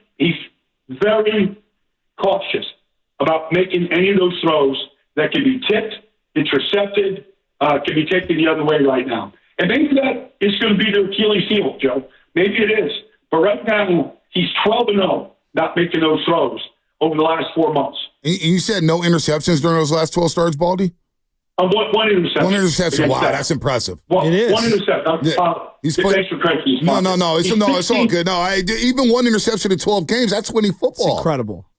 16 touchdown passes, one interception. Wow. In 12 winning starts right now. See, I may be higher on Jalen than a lot of other people. I think Jalen plays winning football ever since he was at Alabama. Now he does it differently, and it drives people crazy. But the guy's a winner, in my opinion. The way I've been a Jalen fan ever since the way he handled getting benched in the national championship and stood there at the podium and answered questions. And that's why I think Philadelphia is my Super Bowl pick. I got them winning the whole damn thing. I had them before the playoffs. But on the other side of things, how do the Bills go into Arrowhead Stadium, please, and beat the Chiefs and prevent them from going to another Super Bowl as the Chiefs advance to their 7th consecutive AFC title game? How do the Bills do it, Baldy? Well, they got to take care of the football. The offensive line was awesome. Yep. The other day, and they had been all year. They actually matched up really well against Kansas City. They used all three backs. They used James Cook. They used Ty Johnson. They used the rookie. Ray Davis. They used all three, and Josh Allen. Yep. They had a big fourth down conversion in the opening drive of the game that led to a touchdown. They trust Josh Allen. The X factor is Spags against Josh Allen. And what Spags can do, he's unlike any other defense coordinator in this league. The chances he takes, how he's able to get home. I mean, they did sack C.J. Stroud 8 times and hit him 14 times. Wow. I mean, they battered him in that game. I don't know what Houston was doing, putting Dalton Schultz on George Karlaftis. I have no idea. Turning the protection back away from the tight end. It wasn't smart. It didn't work. It destroyed him. So I feel like the matchup right now is, Joe Brady and what Buffalo is doing against Spags and how Spags handles some of the pressures he's going to see. Does he take care of it? Does he make plays and burn them the way Jaden Daniels repeatedly burned Detroit when they pressured him? Or does he fold and give them up? Give it up, once or twice in the game. I feel like that's the game on Sunday. Flip side, can Buffalo slow down Mahomes and company? Because I feel like the Chiefs offense, they've been good, not great. And I did like Buffalo. They bent but didn't break against Baltimore. Came up with some timely turnovers, of course, with the fumbles of Lamar and Mark Andrews, and of course that interception there. Can Buffalo slow down Kelsey and the Chiefs because their offense hasn't really kicked it into high gear yet? Kansas City, that is. I think they can. The ball's not going to go over Buffalo's head. They're going to play from the top down. They're going to play their zones. It doesn't really change very much. Now, it really helps that Milano and Terrell Bernard are both in there. They've been injured over the last couple of years, in and out. They didn't finish the season a year ago. They are two good playmakers at that linebacker spot. A lot of speed, playmaking ability. You saw Bernard at the end. He gave the ball out of Mark Andrews' hands in that fourth quarter and recover that fumble. Like, they're playmakers. So I feel like they can do a good job because, well, Kelsey had a career game. Not career. He had a great game Saturday afternoon. I feel like Buffalo is better prepared to slow Kelsey down and not give him those looks and catches, especially the 49-yard catch and run. I just don't feel like they're going to be in single high like that, where a rookie safety has got to stop Kelsey, where he jukes him and he goes 49 yards, sets up their opening touchdown of the game. I feel like they're better prepared to limit those type of plays. Man, championship weekend, Bills, Chiefs, Eagles, Commanders for the third time this season. It's going to be fun. And all these teams, man, are running the football. They're taking care of the ball. Baldy, it's always a pleasure. We'll talk next week, brother. You guys enjoy Sunday, man. You too. It's good. Oh, it's going to be real Baldy. good. Baldy here on the Morning Roast. We got to run here and get to the injury report. That was Brian Baldinger.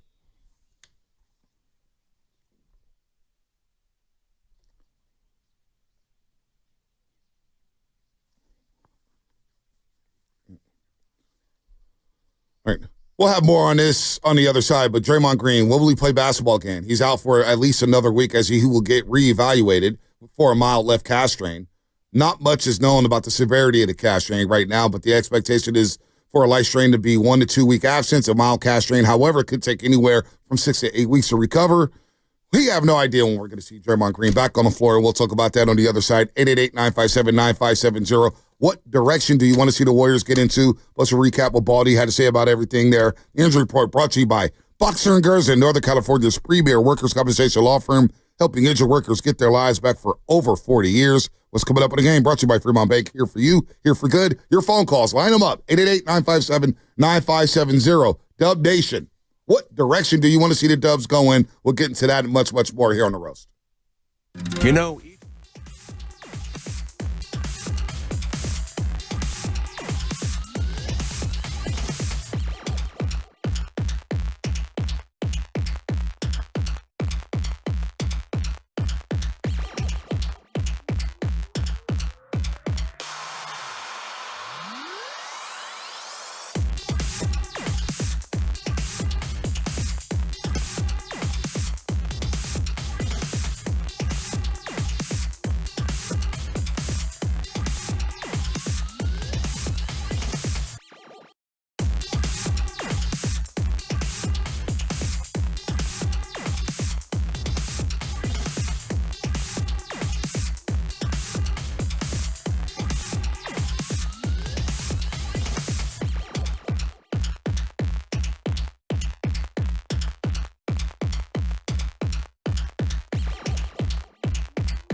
No idea. It's just a tough one from the end of the first quarter through the rest of the game. Thought we came out with pretty good life and energy. Big part of our season has been when we can't score, we lose spirit, we lose life, we lose competitiveness. You can get away with it against some teams, against the defending champs. It's not a good formula for success. No, it's not, Steph. No, it's not. As we say, oh, baby, oh, baby, oh, baby. Thank you to everybody watching on YouTube. Brought to you by First NorCal Credit Union. For a low-rate auto loan, apply online or just ask for First NorCal Finance. You got the dealer. Shout out to the text line as well. We appreciate everybody listening to their car radios. As we say, good morning to everybody out there. Getting off their graveyard shift, all the muty drivers, all the truck drivers, all the big rig drivers, all the janitors, carpenters, electricians, plumbers, you name it.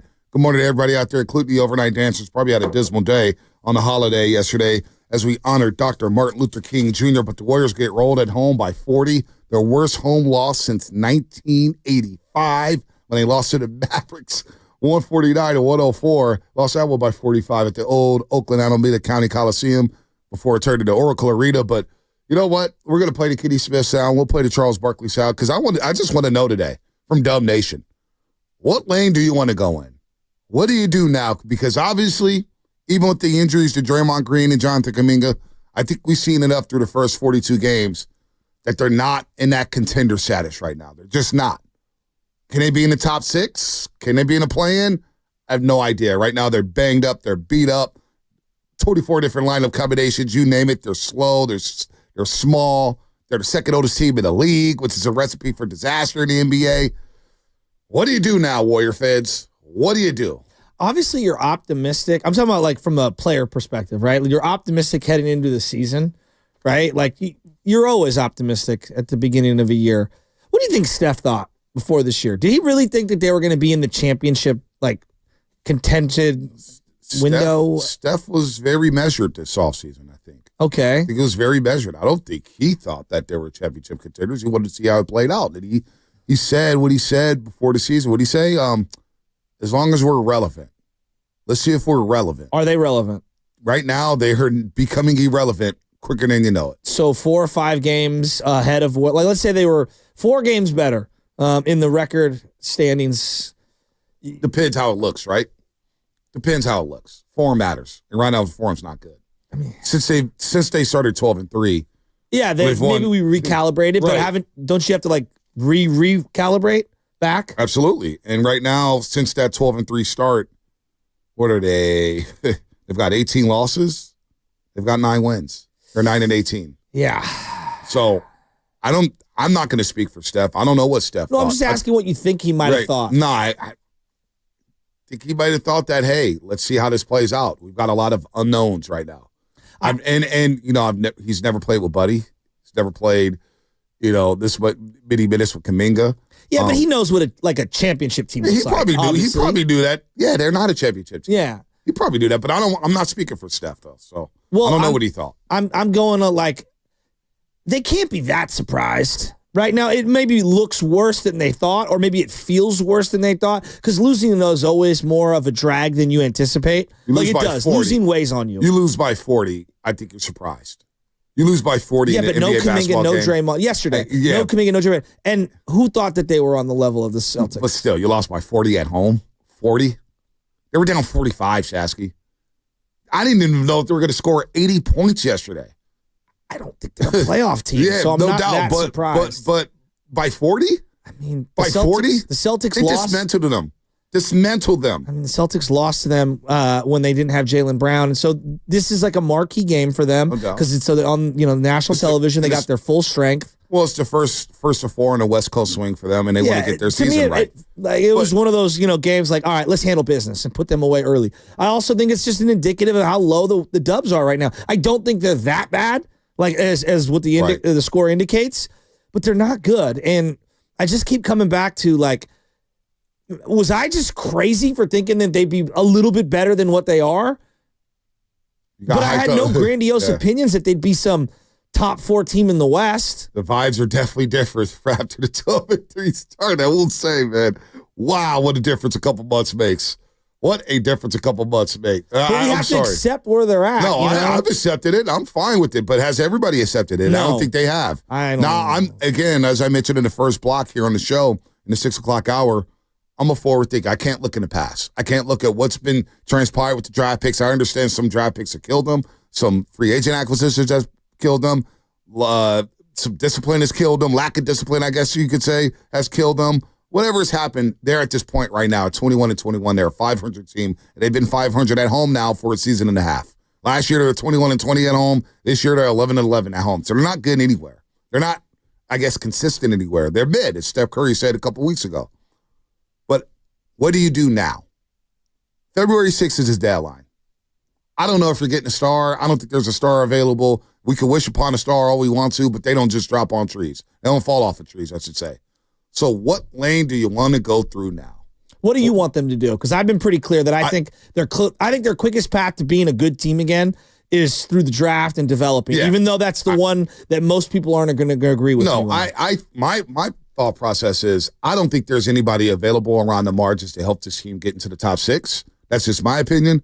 So I'm okay personally with waiting until the summer because I think more teams would be available to do trades with. Let's see what the books look like. Luxury tax, salary cap, who's in the tax, who's in the first apron, who's in the second apron, who wants to leave, guys on expiry contracts, what's going on in the league. I was cool off not trading, like I didn't want to trade for Paul George. I didn't want to trade for Lowry Markkanen. And I'm kind of okay with waiting until the summer to see, okay, what do we have? While waiting until the summer, you're going to get the opportunity to see Moody, Kuminga, Lively, Slow-mo, whatever it is, whatever you want to see from these youngsters, Pods when he comes back. And then you can maybe reassess and say, okay, these guys are on the block. You got to see what's up with Draymond Green. He'll have a year left plus a player option left on his deal. So maybe there's more options there if you want to go that route. Andrew Wiggins, maybe you want to go that route. But I'm okay with waiting until the summer to make a big splashy move. Because I don't think there's anything out there that can help this team get better if they're going to have injuries galore like they have right now. So forget splashy. Let's say Buddy, Kyle Anderson, Dennis Schroeder, those types of players, those third, fourth tier types of players. Would you sell those guys off to get whatever you could? Dennis Schroeder? If there was someone that wanted those guys that was playoff caliber. Sure. See, because I don't know what the plane of the Moody's would require you to get rid of the GP2 types, no doubt, and the Buddy Hield types, and I'm here for that. I'm here for that. But also with that, you're probably going to lose more. Well, Buddy Hield's not helping winning. That I agree with. Buddy Hield. I mean, come on, Buddy Hield. We got gas up off Buddy Hield, and look, I always subscribe to why has this guy been on 5 teams? Why has this other guy been on 8 teams? They're not bad players. I don't think they suck. But it's a reason why they've been around the league. It's a reason why Buddy Hield, after averaging over 15 points a game with the Pacers, got flipped midseason to the Philadelphia 76ers. And Buddy Hield was actually having a good run in Indiana, and they still flipped him. Why? Because they see what's happening right now. He goes through streaks. He goes through slumps. Wait till we talk to our Sacramento brothers tomorrow. They know all about Buddy Hield. Casey always tells me, bud, I try to tell you about Buddy Hield. I was like, you didn't have to tell me. I was shocked when he got off to that hot start. Okay, but that was 15 games. We've played 30 since then, right? Exactly. So he's been garbage. He's not helping winning, but you know what I'm saying? But also, on the list of issues with the team, I'm going to say he's missing shots. I don't want to say garbage. It's low harsh, but go ahead. No, he's been pretty garbage. It's okay. It's just a word. You can say that. Not me. He's been bad. He's been it's okay. He's been bad. I think he would admit it. I've been on that train for a long time, highlighting his numbers, man. But also, like, on the list of issues with the team, Buddy's lower. I mean, yes, he's impacting their winning, and that, I think, is a more sad indictment of the team that they rolled into this dribble season drive penetration. because he's that important. Dribble drive penetration, defensively, I just don't think it's been good, and Schroeder's having a tough time adjusting to this system. So, yes, trading them when Schroeder's going to be a free agent and Buddy Hield, yeah, sure. What are you going to net, though? What are you going to really net? What are you going to get? Now, I want to know from Dub Nation, 888-957-9570. We'll play Barkley from yesterday and Kenny Smith from TNT at halftime. Before you play that, what are you going to get?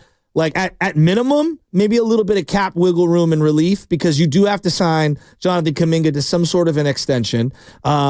Maybe you get expiring contracts in return. Like, there is some financial gain to selling off those guys. Like, if you could create $20 to $32 million worth of space, like, there's something to be said there. I think people, though, they're looking at the Warriors situation, and if you make that trade,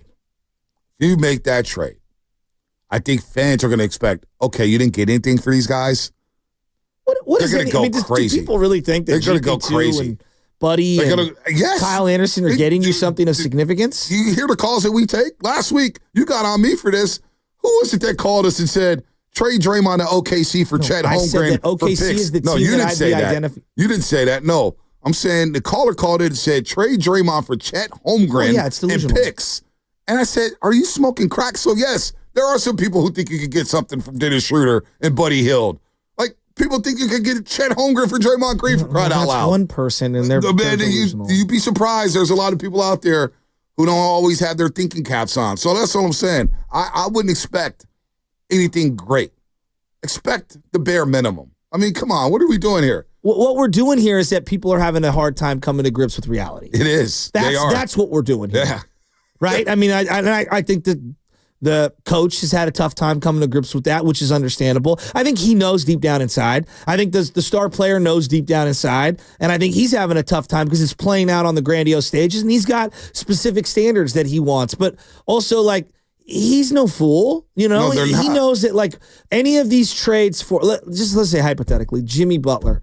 Like, Jimmy's a headache to play with. He's a good player, but he also wants $55 million next year. He's got a player option for 52.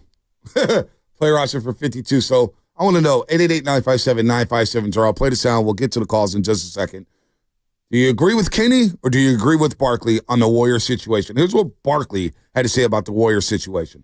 It doesn't matter what they do unless they go out and get a superstar and try to rebuild. That's their only chance because Steph is old. I think they should try it because who's the only team we sure of in the West? If they made a big trade is what I said. Getting younger ain't going to make them better. I'm gonna dismantle to get young. So do you agree with Barkley there or do you agree with Kenny Smith here? I want to talk about the rebuild. Which rebuild? With Golden State. And they're in a similar situations what the Lakers are in, but much different in the same results. When you're rebuilding around LeBron James and you say, hey, he's later in his years. He's maybe not the same player, but he's still a great player or one of the top players in the league. LeBron James plays with the ball in his hand. So you have to build the team that actually fits in. So you're going to bring in older players. I think with Steph Curry, he actually plays without the ball a lot and he's running off picks.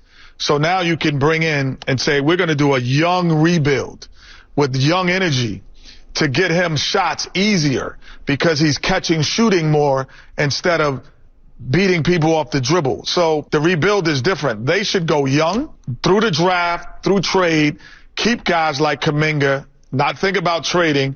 Guys like Kuminga and his age, that group is where they need to be.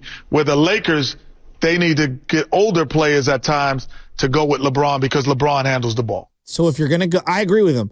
And if you're going to go with Kuminga, you know at the end of this year that you're going to have to pony up a significant chunk of money. And because of that, your options on whether it's the trade market, the free agent market, are going to be kind of slim because of where you're going to be when it comes to the luxury tax and the aprons and all that stuff. And so I would probably hollow out some of the redundant parts, the specialists as I call them, right? Like GP2 is a specialist, Buddy Hield's a specialist, even though they're not very special at what they do currently. But I would hollow out some of that money because every $8, $9, $10 million that you can get rid of and have expire or whatever. Flexibility is an asset. Being able to absorb a contract is an asset, and they haven't had that asset for a long time. Dodgers have reached an agreement with Kirby Yates, a free agent closer, pending a physical. He was a Padre. He was a Texas Ranger, I believe. They pair him with Tanner Scott. Dodgers just loading up, baby. That's what they doing. He might have had 46 with the Padres. The Warriors' total salary right now is $176 million, which is $36 million over the cap. So it's about 5.9 in luxury tax space they're paying, which is far cry from what they used to do. They're $330,000 under the first tax apron space, and they're $11 million under the second tax apron space. So they've got some tax payments here that they got to figure out here. So you may be onto that. Maybe slashing the payroll is a better answer here. Let's get to it frees up opportunities for others. For others as well. Quite frankly, if they're going to stink, I'm not here to say that Quentin Post is anything special, but I want to see it. I'll see it. Carve out some time for him. I'll see it. If you're going to move Moody in the offseason, hey, let's just give him a 2-month runway. What you can't do is overreact to what the fans are saying, and you can't make a move because Twitter's telling you to make a move. You can't do that. You got to be, and I think Mike Dunleavy here, and getting that vote of confidence from Steph and Curry, from Mike Dunleavy, I think did wonders, saying, hey, I know Mike's using the phone. I know he's calling people. I know he's trying to get better. And that's why when Steph said last week, yo, put the Twitter fingers down and just shut up and let us do this. We've been here before. Let them do their work. And it may look a little uglier before it looks pretty. But who's going to stick around here? Adversity's hitting a lot of people. A lot of people were freaking out over the wrong things. Again, they're the second oldest team. And they had 24 different starting lineup combinations. How good did you expect them to be? So do you agree with Kenny? Do you go young? Or do you agree with Barkley to go for it and try to get a star? Shasky agrees with Kenny. I agree with Kenny. BPA, who do you agree with? And then we'll get to Samita and Los Gatos and the rest of you. 888-957-9570. BPA, what's up? Hi. I believe in attempting to help Steph Curry, which they've said for 2.5 years now, that they're trying to maximize the Steph window, and yet they've done absolutely nothing to do any of that. You don't think they've done nothing to do that? They've done absolutely nothing. Yeah, like I said, just like with Farhan, I don't give credit for trying, right? I don't do the, Kevin James shrug. Trades are hard. Right? You don't get brownie points for attempting to do something. And so, to me, Dunleavy was a terrible Warriors a player, and he's looking like he's equally bad as an executive. I don't believe. I mean, to me, Lakeup and Dunleavy are becoming Johnson and Farhan, right? Trades are hard. Shrug your shoulders. Pump out what you could do in 6 months, but don't do it in 6 months. They've been teasing this wait till the summer thing for 3 years. Well, that I agree with. But who is the guy? I agree with you, and that's the frustrating thing. Is they've been linked to a zillion guys, and they haven't pulled the trigger. Currently, who's the guy that has to leave his team for X, Y, and Z reasons that wants your crummy parts, though? That's the part I keep coming back to. And another thing. We talk about stars. Who? Jimmy Butler? Well, quick. BPA, how would they look with Paul George, honestly? Better than they look now. Please. Yeah. Philadelphia's in 11th place right now. How would they look with Larry Markkinen? I think they'd be better with Larry Markkinen. And Embiid plays, once every 10 games I believe Kuminga's a better player than Markkinen. I truly believe that. Well, he is. But I believe he's a better player. But it would have cost you. No, I'm saying Kuminga. I believe Kuminga's a better player than Markkinen. And I believe that if you did go get Markkinen, you're going to have to give up a lot of assets for Markkinen plus draft capital. That's what people aren't figuring out here. Danny Ainge is a stickler. We've all watched NBA basketball for a long time. Danny Ainge in Boston. What did he do? Hoard picks. They always being out on the move. And then, I want too much. The first thing when the Larry Markkinen rumor started, what did I say? We're dealing with Danny Ainge here. Yeah, but it's funny. I think BPA represents a large segment of the fan base, and I'm not mad at him. People want to exhaust everything for down the line for now. They want to basically cash out the 401ks left and right to buy the vehicle to drive around in today. But then, the Giants did that. The Giants did that forever. They have yet to recover. Nope. The Giants have yet to. Now you can say Exactly. 4 runs in that, fine, But they haven't recovered. Their farm system has yet to recover from all of the moves they made to continue to grasp at straws to stay in the now. And at some point, you got to pay the piper. And right now, the Giants have been paying the piper. I'm talking about the San Francisco Giants, and fans have rejected the product. So I think it's easy today to sit here and say, exhaust all the future, exhaust everything to just swing big. And then you get Evan Longoria. Right. Okay? And then what does that do for you? And it did nothing for you. It did nothing for you. And so right now, like Paul George, I'm looking at him. Paul George is a fine player. He's a fine player. 17, 6, and 5. I'm getting 17 for Wiggs. I'm getting good defense from Wiggins. I'm not getting the rebounds and assists, but I'm getting everything else. And you're going to max him out. And he was, by the time his contract was going to be over, he was going to be 38 years old. The cost of PG-13 would have been equivalent to Dre, Wiggins, and Kuminga, another player. It was going to be Wiggins, Kuminga. No, I'm talking about financially. Oh, in terms of salary cap. Yeah, no doubt. But Kuminga and Wiggins were gone. They were gone. Let's go to Samita in Los Gatos. Samita, real quick. Samita, what's going on, Samita? Guys, it's over. It's over. Thank you, Samita. I agree with Kenny. But I think what we all have to realize as Warriors fans is Steph is not winning another ring. It's not happening. We don't have the pieces. We have to do a complete rebuild, and Steph can't be the centerpiece of that rebuild because he's about to be 37. So you cannot, no matter how much you love this guy, it doesn't make logical sense to make your rebuild focused on, let's prop up Steph for another 3 years. That's not going to win you any rings.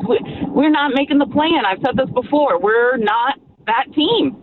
We don't have any of the pieces. Who's going to, as Bonte, as you mentioned before, who's going to trade for these guys? Right. Nobody's trading for these guys. Who wants GP2? Right? Like, great. He's an emotional whatever, but what is he doing for us? Exactly. The Warriors acquired GP. Samita, the Warriors acquired GP2 because they got picks and they had to give up Wiseman. So your point is well taken. 5-1. No, Vontae, stop being a homer, bro. The Warriors are done. They're regressing right in front of our eyes. What have I been saying? Have I said they're championship contenders? No. I warned you guys when they were 12-3 to chill for a second. Chill off the power rankings. Chill off of Law Murray's power rankings. Well, aren't you glad I did that? Because that was like the only fun we had all season. No, but what I'm saying is, you can't call me a homer when you're calling me a hater a month ago. It doesn't work like that. Come on, 5-1-0, be better. Did I get fooled on that? Come on. The next time this team is good, I do think like Curry's your 2. And a lot of people will no. Yeah, no, and it's fine if he's your, dude. It's like it's fine. some horrible thing. Duncan, was he the 1 by the time the Spurs won that last championship? No. Exactly. Was Shaq the 1 in Miami when they won that championship with D-Wade? No. The guy they rolled into was the second most important guy, has ice on his knees for long stretches of every single game and is always hurt in Draymond Green. Just watch. Man, unbelievable. The calls are lined up. I can't wait to talk to Dub Nation. This is what I'm talking about coming up, brought to you by the Safeway. Head to Safeway this week for these amazing deals for members. Mix and match 1 pound strawberries or 6.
If you love Philadelphia, there's a high probability that you hate these two. It's the Morning Roast with Bonta Hill and Joe Shasky on 95.7 The Game.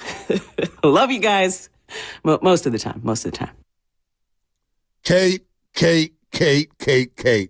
You got to call Sixers games, Kate. All right. I love you, Kate Scott. She's fly Eagles fly right now. By the way, knockout tournament at 95.7 The Game. Who can hit a shot? I know the Warriors can't hit a shot. Maybe you can at Chase Center because we're going to qualify 3 people per day starting on January 27th for 3 whole weeks. Somebody's got to throw the Grandy man. Bart Grandy's talking way too much smack. Way too much. But you got to be 18 to win and be a California resident. Listen to the 8 a.m. hour, 12 p.m. hour, 4 p.m. hour starting Monday, January 27th for your chance to win a slot in the knockout tournament, the second annual 95.7 The Game knockout tournament.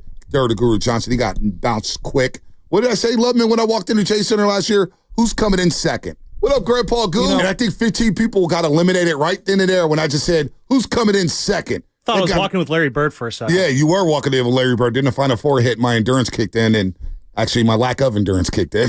So, on the court like I'm Kobe or LeBron. I do be feeling like I'm Kobe or LeBron. I've talked to you a lot about self-awareness and how I think it's the most underrated skill. I don't have self-awareness. Well, none of us do. We're all delusional. I think I'm Kobe or LeBron or KD. I'm kidding. Go ahead, Sasky. I've been working out for a long time, and I'm not anywhere near where I want to be, right? But there's a line that a lot of the gym bros say. It's like, the mirror doesn't lie. It just doesn't. Mirror, mirror on the wall, right? It doesn't lie. It tells you where you're at in your progression. And the reality is that I think a lot of Warrior fans have gone into the clown house and they're looking at all these mirrors that are shape-shifting you. And you know what you're watching. And what you're watching is the final embers of a great dynasty and one of the greatest runs we've ever seen.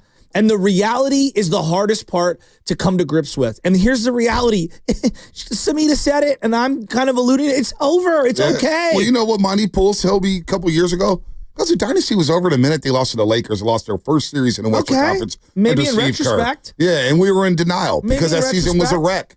That season was a wreck. But, and I get it. How many times have you seen 2 people fight for a marriage or fight for something, and then it ends up they should have just got divorced anyway, and sometimes it works out. Sometimes you get lucky, and you thread the needle.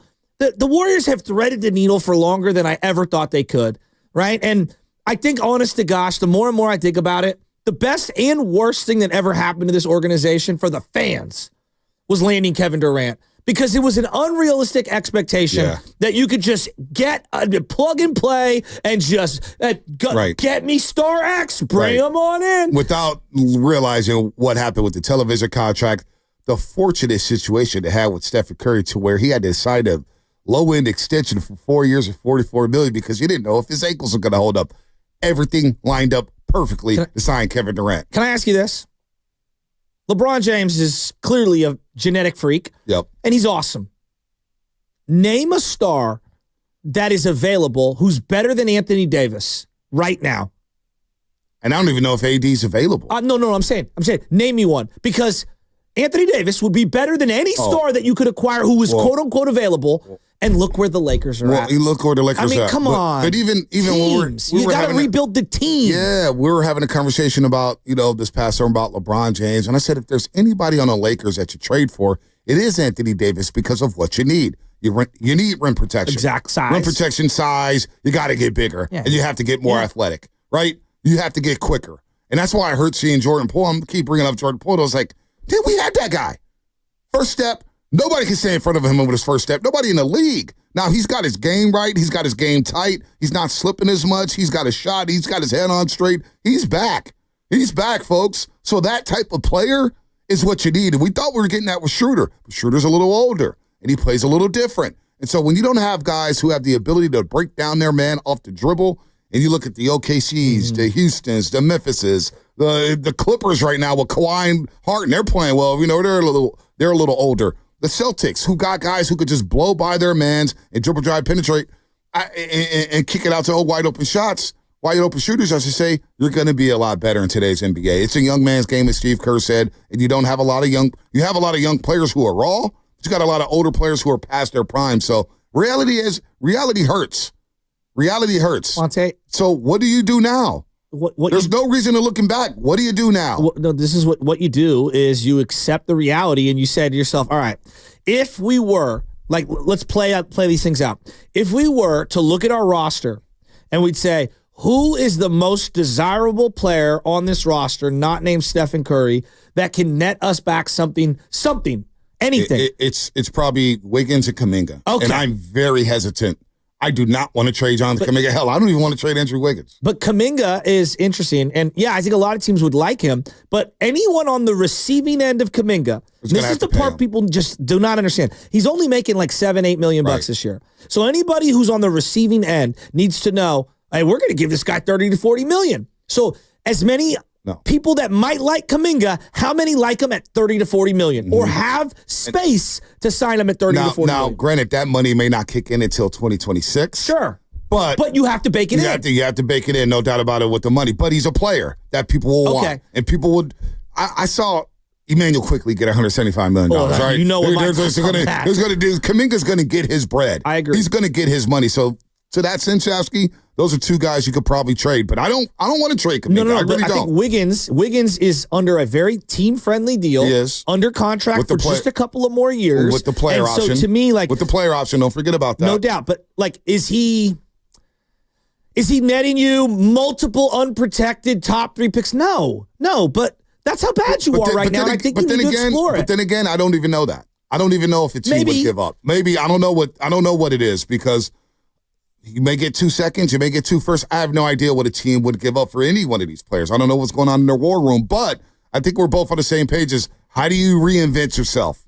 And I think now's the time during this stretch, and I think this is a season-defining stretch. We're 2 games into it. You got 7 left for this 9-game stretch in which you play 8 of 9 at home, and the one road game you have is up in Sacramento tomorrow night, so you don't even have to get on a flight. The last time you had a 9-game stretch, you were 3-6, and you had a lot of injuries. Now you're still injured. You just lost Draymond Green to start this stretch, for crying out loud. Jonathan Kuminga, I don't know when he's coming back. I don't know when Podziemski's coming back. You just got GP2 back. So what does it look like after these 9 games, and what is Dunleavy and company going to do here? Let's go to the lines. What do you want to do, Warrior fans? 888-957-9570. Let's see here. Let's start off with Adrian and Pinole. Adrian, what's up? Hey, how you guys doing this morning? I'd like to know why the Warriors refuse to get a big man that can protect the rim and get rebounds. We lose so many games with extra rebounds, and we look sick out there because it's just, rebound after rebound after rebound on offensive end, and we're not making up. And then we let players go and watch them bloom somewhere else in the league, and we have no excuse for that. Well, which big has blossomed in the league that left the Warriors? Jackson. Who? Jackson on Memphis. Jackson. We didn't have Jaren. The Warriors never had Jaren Jackson Jr. Yes, we did. Jaren Jackson Jr., Triple J? Are you high? He was drafted by the Memphis Grizzlies. I know he was Jaren Jackson Jr.? He must be talking about Chris Boucher. He's got to be talking about Chris Boucher. Well, he was here for like shooter. 5 seconds. Yeah, and he was in the G League. Crack come into play. Jaren Jackson Jr., make sure he was drafted by Memphis. I'm looking at it right here. Right. All right. But did he mean Damian Jones? He was the 4th overall pick in the 2018 draft. By the what is he talking about? What big have they let go that's been blocked? Like, all right, come on. I hear you, Adrian. You want to get a big man who can protect the rim? I'm with you there. But they never had these players. They should have let go Nikola Jokic, man. They really should have let Jokic go. I can't believe they did that. Just how could they do that? Joel Embiid was just, they had him in their grasp. Tyrone Hill and Mark Jackson, the other Mark Jackson, and Eric Dampier all at one time. So you never know. Maybe let's talk about Damian Jones. I don't know. Let's go to KC in San Jose. Damian Jones. KC in San Jose. What's up? What's up, KC? Hey, guys.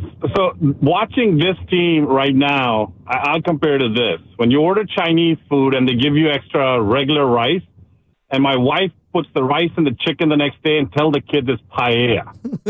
It's not paella. Oh, my God. This That's team. pretty good, man.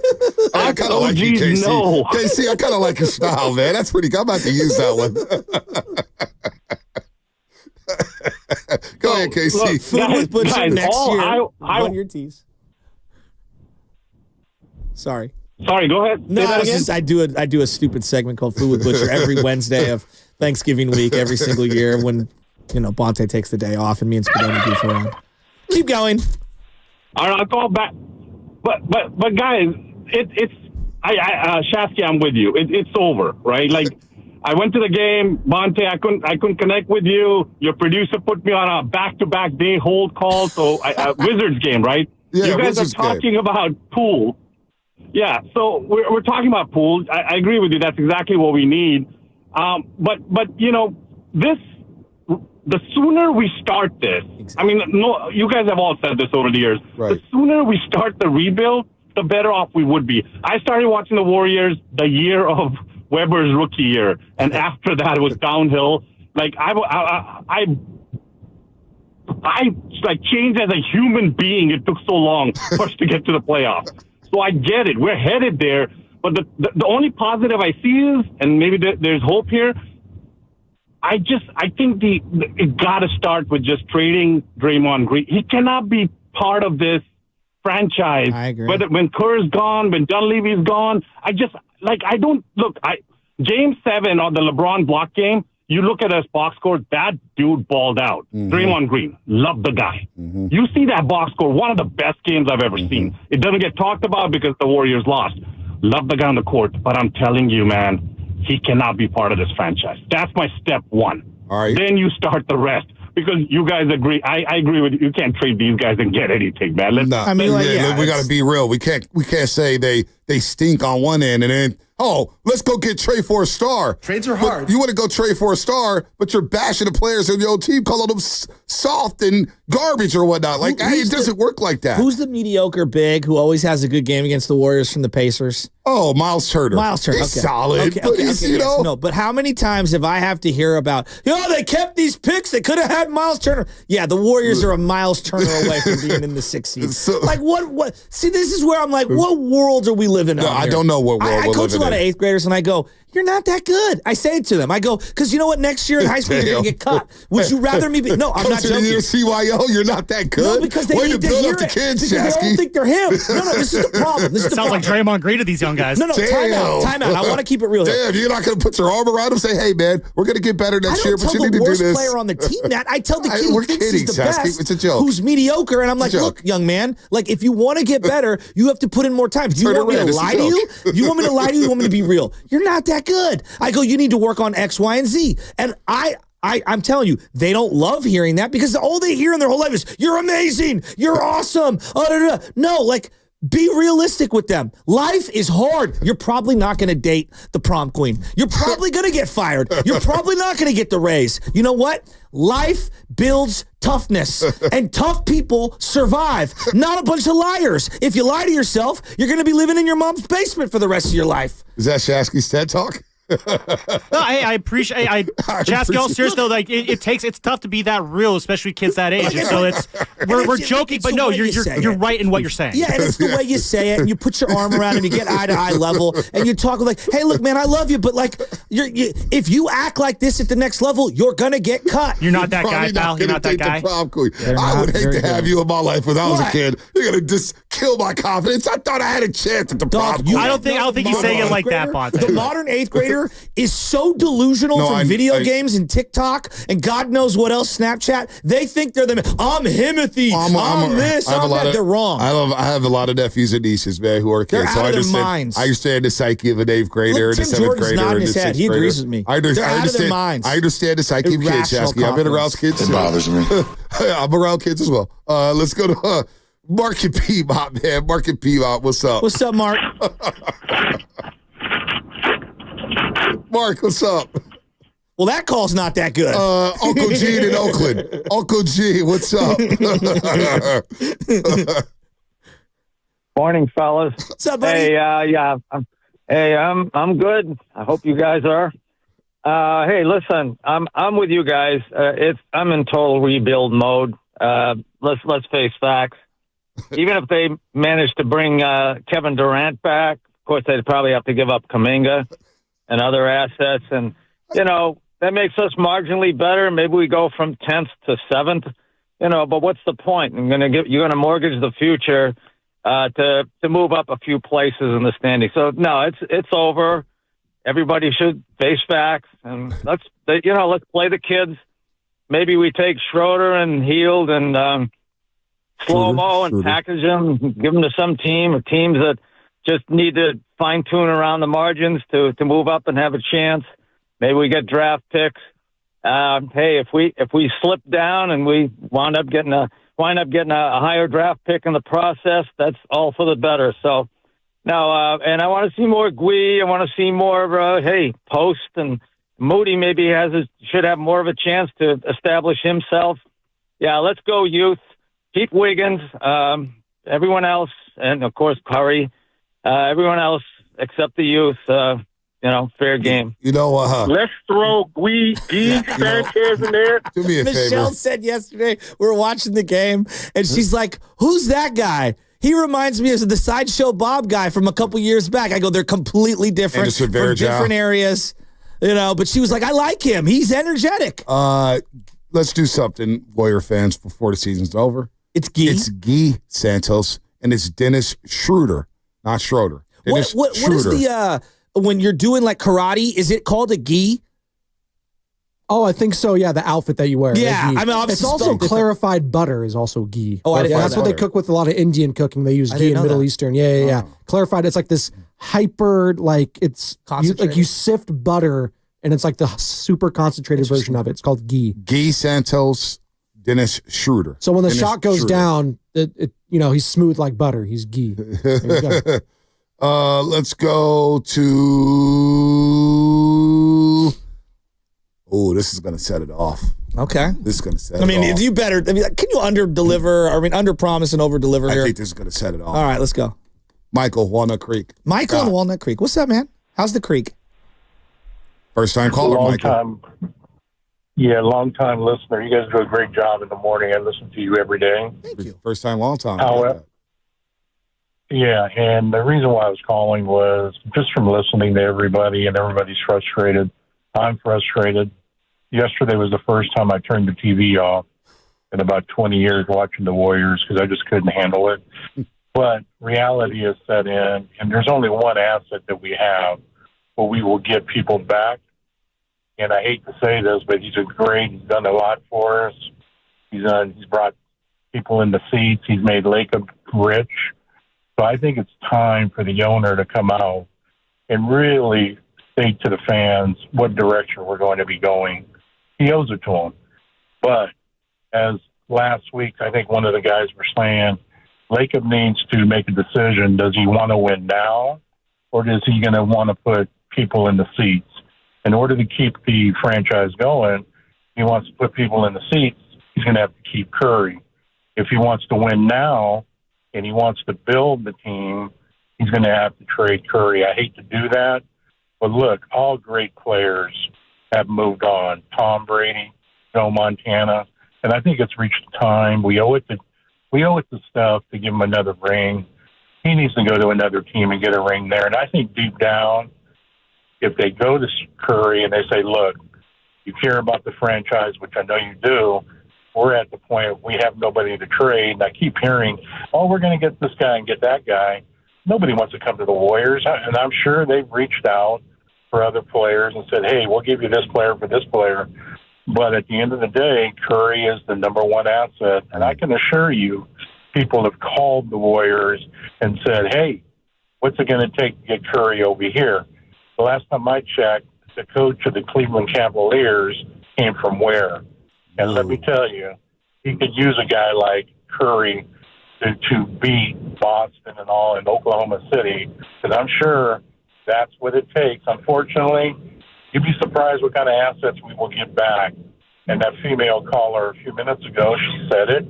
She doesn't want to get rid of him either, but not the same player anymore. And I think we owe it to him, because I know he wants another ring, but he knows deep down he's not going to get it here. And when I listened to Steve Kerr last week talk about Draymond and Steph, and they got together, that's not a business decision.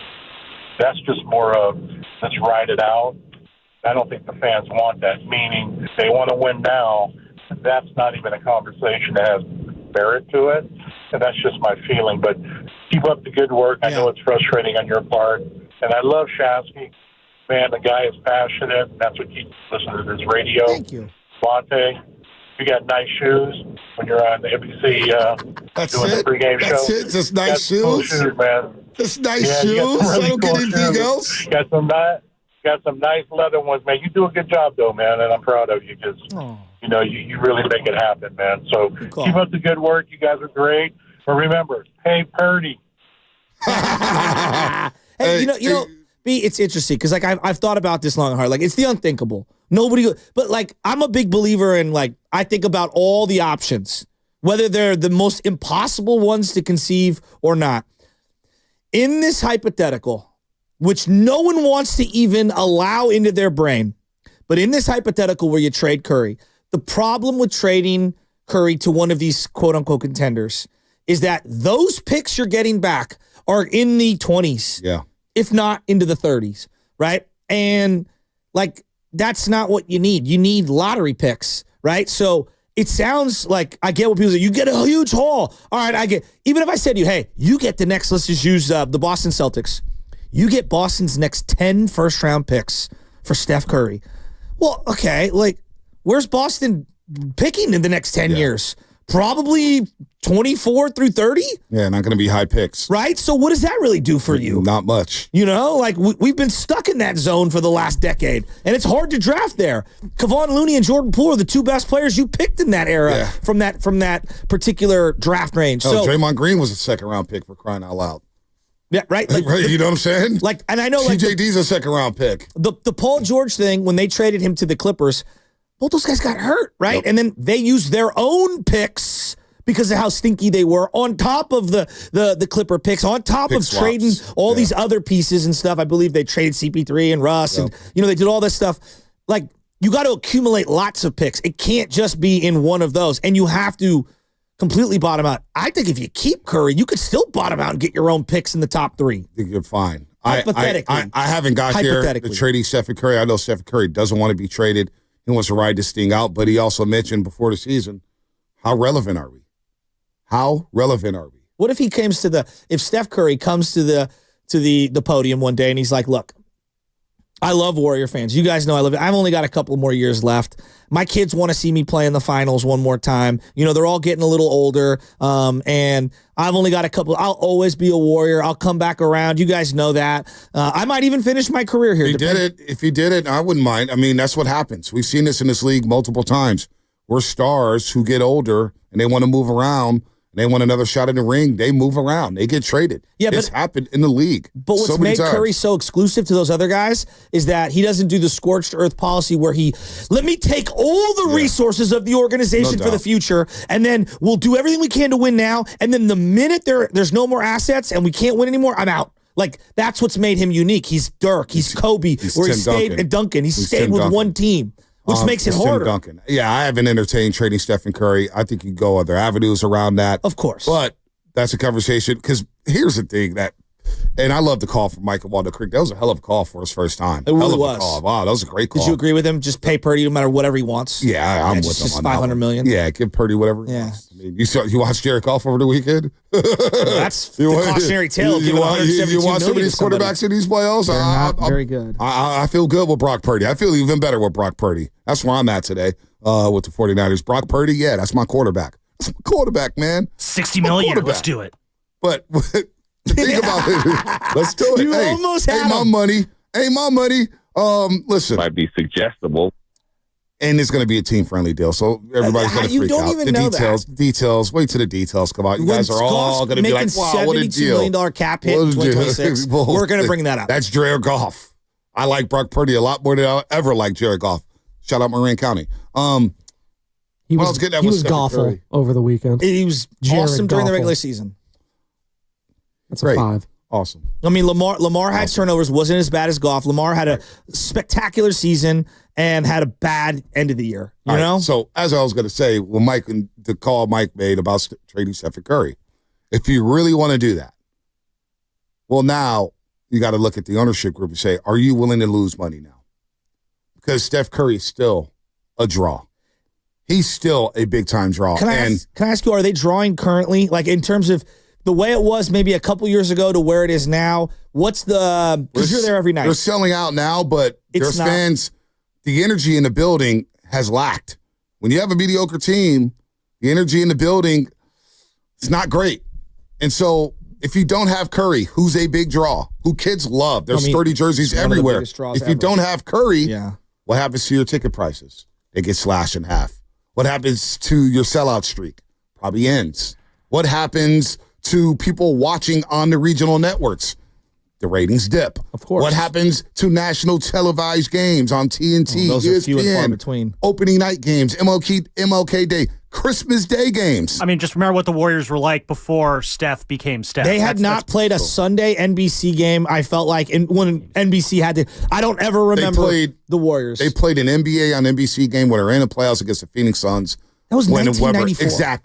Exactly. What? So when you trade Steph, it's not just trading a basketball player on the floor.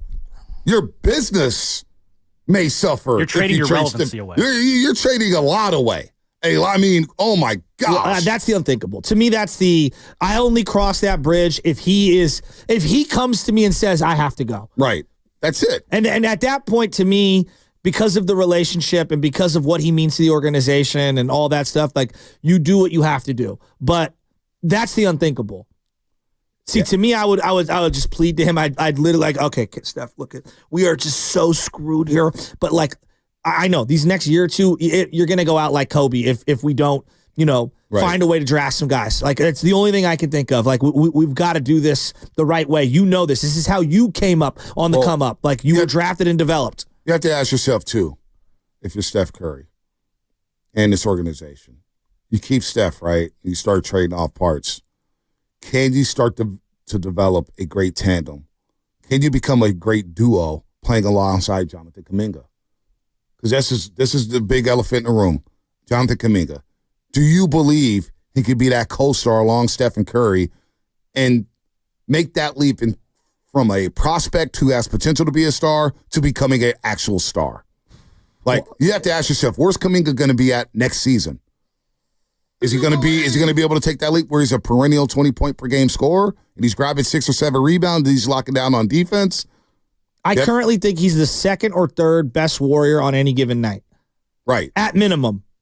And that's my belief. And then will that be good enough to be in the top 6 in the Western Conference next season? No, but I also think that given more opportunities, given more runway, I think he could easily be your second best player almost right away. Also, what people don't think about is they say the culture. And I still think the culture is solid, but it's not as golden as it once was. Part of that had to do with the incident between Draymond Green and Jordan Poole. But also, other stars see that Steph Curry's 36 years old. And they know, okay, if I go to Golden State and the pressure on me to deliver opposite of Golden State, if everything goes down and I lose, well, I'm going to be the scapegoat. Mm-hmm. Look at Kevin Durant, won 2 Finals MVPs, and people were ready to run out of town. I still haven't forgiven some Warrior fans for that. Kevin Love, Chris Bosh, these were guys that took on roles with superstars, right, and only got grief. Only got grief. Only got scapegoated. Yeah. Blamed for everything. Kyrie, too, to a lesser degree. Kyrie did, absolutely. To a lesser degree. And Kyrie saw the writing on the wall. He bailed from Cleveland. I understood what he was doing. It's like, I'm not going to get left here in Cleveland when this guy's already plotting to move to L.A., so in terms of LeBron James. So those superstars, do they really want to play with Stephen Curry right now at this stage? I think you'd be surprised. I think LeBron and KD, sure, why not? But they're older. I'm talking about superstars in their primes. But also the young guys, like, I'm just using some examples. Like, most of them, like Shai Gilgeous-Alexander, he wants to be the main attraction himself. Well, like, he'll build that thing, We've talked about ego, and you're like, you think that the Warriors are the only locker room with ego? No. Every young and up-and-coming player wants the stage to themselves. I saw Montrezl Harrell put on 15 gold chains one night in the Clipper locker room. And got mad. And got mad when somebody suggested that somebody else had the chain. He said, hey, nobody got this chain. And like the swagger, Montrezl Harrell had it. Like, so this Montrezl Harrell. He did destroy the Warriors one playoff. I'm not going to lie. That's why it kind of drives me crazy when I hear things like, well, Clay had a bad attitude. Jordan Poole had a bad attitude. Your egos are too much. This is pro sports. Did you see the... this is pro sports. Where have you been all your life? Did you see the Jason Williams video that's circulating across the internet? No. Jason Williams, White Chocolate, was doing all these sit-down interviews. It's phenomenal. And he goes, I went to do a workout for the Orlando Magic. And it's Chuck Daly is the guy doing the workout. Right. Yeah, the famous USA coach, Pistons champion, Chuck Daly. And he's doing a one-on-one with Bryce Drew from Valparaiso. Remember that Bryce Drew hit the shot in the tournament. And beat Ole Miss. Slid on the ground. Yeah, he did. And beat Ole Miss. Jason Williams says that Chuck Daly goes to me, goes, hey, look, I got a tee time in an hour and a half. I need this to be over. And Jason, because it's a workout to get drafted. And Jason goes, it's all good. I only need 20 minutes. And cooked Bryce Drew in 20 minutes and was like, yeah, I'm going to destroy him. And he goes, you tell Bryce Drew I said that because he knows I cooked him. Yep. This is white chocolate. Yeah. Who's like, I mean, he's a really good player, but how many players do I have to name from the 90s and the 2000s before I can bring him up? Right. So I don't want to hear about bad attitudes and egos. This is what happens in pro sports. They all have egos. Look at the Padres clubhouse with Tatis and Machado. We see it left and right. Buster Posey, even though he's quiet, has an ego. They all do. He wants to kick your ass. He's confident. So Camilo Duvall didn't want to come into games where he wasn't involved in a save. So I don't want to hear about bad attitudes anymore. Please. These guys all have egos. They want to be the guy. They want to be the guy you should be. Why wouldn't you want to be the best? Why wouldn't you want to feel yourself and say, you know what, I'm the best at what I do? Let's go to Jay in Oakland. Jay, what's up? Hey, what's going on, fellas? What's up? You know what? A couple of weeks ago, maybe it was even last week, when Steph and them came out and said that they're not going to be swinging for the fence in Morgan in the future, I was kind of upset about that because I thought it was more like loser talk. But the more that I think about it, man, it makes complete sense because this team is irrelevant. They're not really going anywhere. Like, let's be honest. Like, I don't know too many people who's rushing home after work to turn on a Warriors game. It's just not an entertaining brand of basketball right now, to be honest with you. So I think the main solution is sometimes you got to like tear it down to build it back up. Like, know what I mean? And Bonte, I hear you, man, about the whole wait until the summer to see how things play out and see what players are available. The only problem with that is we know what type of players are going to be available in the summer. It's going to be old role players or role players that are on bad teams. Like, you know what I mean? Well, but also real quick, I'm going to let you finish, Jay. It's not so much that I want to wait until summer, because if they can make a move before the deadline, fine, make a move. Is it going to make it better? But my thought process is there may be more options available and more teams to trade with, because contracts, obviously you lose a year off these contracts, and who knows who's going to be disgruntled in the summer on said team. So there's always going to be a star that says, I want out somewhere. Always. Now, the new CBA makes it complicated.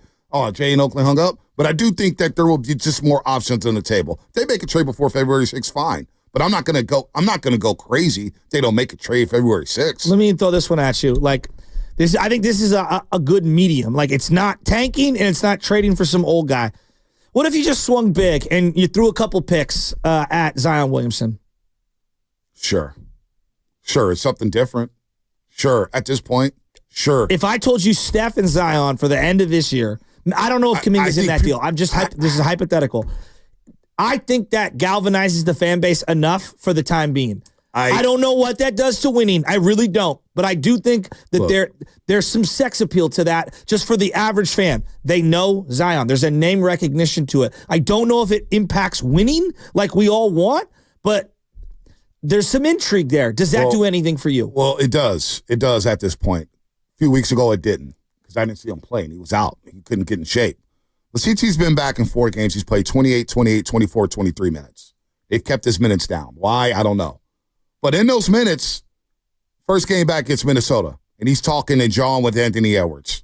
22, 6, and 4, 9 to 15 in 28 minutes. Boy, they could use that. Against Boston. God. They lost by 1 at Boston. Played Boston very tough. 28 minutes, 16 to 7 and 3, 5 steals. Not bad, right? 24 minutes at Chicago, 21, 9 and 7. Wow. And then you see Utah. Utah has nobody playing. Utah sucks. But 24, 14 and 6 and 3 blocks. I'd take him in a heartbeat. So on this team, when you need athleticism and somebody to jump above the rim, it's different. You're going to have to tweak your style, but I'm a lot more open-minded to it than I was 2 weeks ago. It's a huge risk, to your point, Bonte, but at this point, if it hits, it literally checks every single box that you've had the last couple of years that you don't have. Young superstar recognition. Yeah. Power at the rim. Young. Yeah. He's got power. He could be a defensive freak. He could do he is a unicorn when healthy that you're not going to get anywhere else. Like, Brandon Ingram's not going to come on. And he signed and this is a guy you sign long term. They signed him. He's in the midst of a 5-year, 100. What was it? 100 and forget the deal. But anyway, he's making 36-7 this year, 39-4 next year, 42 the year after, 44 the year after that. That's not that bad. And in today's NBA, it's not cheaper that than bad. Emmanuel quickly, and I'll take Zion over quickly. And listen, as you're listening to 95.7 The Game, KGMZ, FM, and HG1 San Francisco, and IC Sports Station, always live on the free out of Seattle. What Stan Van Gundy did with Zion a couple years ago is he allowed him to play the point forward. And he was dropping damn near triple-double numbers. Yeah, coming down the court. Now, a change of scenery for him, it's obvious he doesn't want to be in New Orleans. He always wanted to be in New York. Would he be able to survive on the West Coast? Maybe he comes here, plays alongside Steph Curry, sells some jerseys. He's playing next to Kuminga. It won't hurt. Now, would New Orleans do that? I would love to talk to somebody from down in New Orleans. Maybe we do that later in the week. What's their market?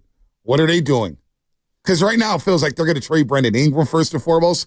I kind of don't want Brandon Ingram because he's a free agent after the season and he can't stay healthy. But if it cost me, like if I told you right now, like Draymond, Wiggins, some other combinations, whatever, and I had to take on Ingram, like, okay, let's do it. Let's just see. Let's just test drive it. Let's see where it goes. Like, it can't be worse than what we're doing now. Because to me, that would be the happy medium of, hey, take a swing. Would people be in on Zion? 888-957-9570. Here's what Slater said last week. You would rather have Zion than Jimmy Butler? Oh, absolutely. Okay. Would you rather have Zion than Paul George? I would, yes, okay. Because of the age. Okay, because of the age. Me too. And I understand the risk. Like right. You're taking a giant risk. He's 24 years old. That's what I'm saying. He's 24. Okay, what about Larry Marketing? Straight up, just Zion. I'm taking Zion. Okay, I've seen more from Zion than I've ever seen from Larry Marketing. Like this is something I would. But I don't know if he's available. So here's what Slater had to say about it because he's tapped in. Wait, would the Pelicans even trade him? Brandon Ingram is an expiring deal. Like he's gonna very likely be very available, and but that comes with like, do you want to pay him long term? You got to decide on that. As far as Zion goes, like, do the Pelicans really want to trade him at his lowest value and just give him up for some salary filler and a pick or two? Like, I'm not sure that he's like that's even going to happen. So right. I think sometimes people throw out names. It's like there's other teams with other motives on the other side of these deals. I mean, you're dealing with it with Chicago, where it's like. Sure, the urgency of the moment might be there for the Warriors to try to make a trade on, mid-January, but Chicago, like we all know, they're not only are they going to probably wait up until February 5th, 6th to decide on a direction this season. We've seen the last few years they haven't made a deadline deal in like 3 seasons. They're like the longest standing, like stay pat team. They are. So that's great perspective by Anthony Slater. 510 says Zion held to the no, paying season tickets to hope he stays on the court. A hard pass. How's that different from Draymond? Great question. 888-957-9570 is the number. 888-957-9570 is the number. What do you want to see the Warriors do? Jan and Mountain View. Get to the other side. We'll play the Charles Barkley and Kenny Smith sound. Who do you agree with, Barkley or Kenny Smith? It sounds like a lot of our callers this morning agree with Kenny Smith to go ahead and start the rebuild right now. 888-957-9570 is the number. We'll continue to roll on the Warriors as they get ready for Sacramento tomorrow. And then we have Dalton Johnson coming up. Dalton Johnson, last one. So we'll get to Jan and Mountain View and then get to Dalton. We'll take the rest of your calls. Hi, this is Matt Jesse with him.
I thought we played a good first quarter. I think late in the quarter we had 7 assists, no turnovers. We were getting a lot of good looks. We were competing defensively, but ball wasn't going in. I think we were 1 for 12 from 3 in that first quarter. So didn't feel like the right result for us the way we played in that quarter to go into the second quarter down 11. It felt like we had played better than that, and I think our guys, lost a little confidence. And Boston obviously played a great game and made 23 and overwhelmed us from that point on. Cub Nation, it's Steve Kerr. You're listening to The Morning Roast with Monte Hill and Joe Shasky on 95.7 The Game. You better hit those brakes, Monte. I stepped all over you, Steve. My bad, man. I owe you one. But he's right. The 14-1 at the end, 14-1 run at the end of the first quarter.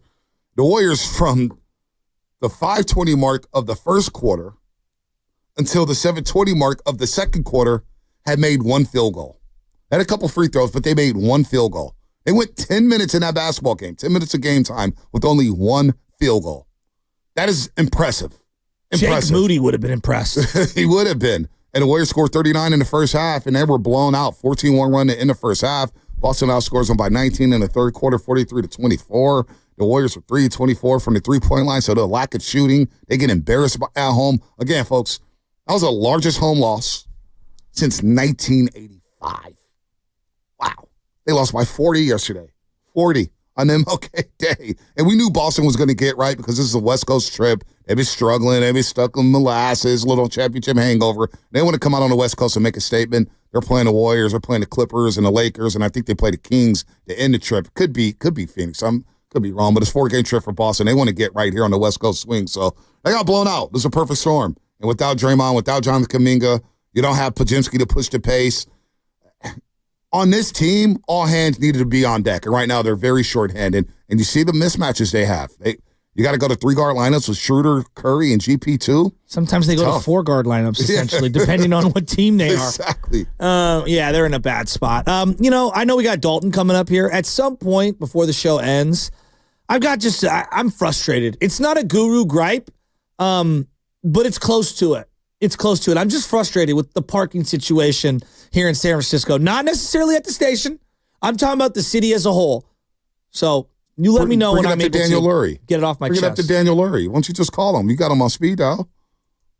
Hey, don't put my business out in the street. Hey, talk to Daniel Lurie. He's fixing San Francisco. I've asked Daniel. other favors. Hell of a speech at the inauguration, Daniel. You did a hell of a job, and shout out to you, Daniel, for letting Jesse Peterson, my classmate at SF State, conduct the oath of office. Go Gators. Go Gators, baby. Go Gators. Let's get to Jan in Mountain View. Jan, what's up? What's up, Jan? Good morning. Yes, good morning. I just want to bring up a couple of points, and the first one is I agree with Kenny 100%. They need to go young, but they also Kerr has to play the youngsters so that they can, develop better, or bring in a coach that will develop, because when Kerr took over the team, you got to remember, Jackson is the one that developed those players. Kerr came in when they were already developed, so Kerr was playing more veterans than he was playing youngsters. The second point is I agree with the caller a couple of times ago, is that the management has to come out and give the fan base a status report on what they plan to do, instead of keeping us all in guessing mode before the All-Star game, because they should do something before the All-Star game to help Curry, for heaven's sakes. I mean, it's like they're just planning on next year without telling anybody, and that's not fair to us. So that's all I need to say. Thank you. No problem, Jay. Is that, as a fan, do you feel like Joe Lacob Company did come out and tell you what they plan to do? Maybe they'll wait till the trade deadline to do that. They always hold a press at the trade deadline. They need to come out right now and tell you what they need to do. Now we're entitled to that intel? Let's go ahead and tell them, I love you, Jen, but let's go out and tell them, hey, Warrior fans, this is what we plan to do. You can't give the secret to the rest of the league. You can't give out your game plan till the deadline's over. LeBron is the only person whose team accolades line up to what Curry's done during Curry's time in the league. I just pick all the Hall of Famers, the Hall of Fame players, Paul Pierce, okay?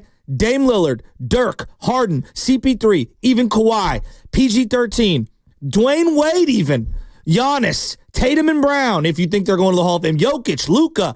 The only person who matches what Steph did during his era is Kobe, LeBron James.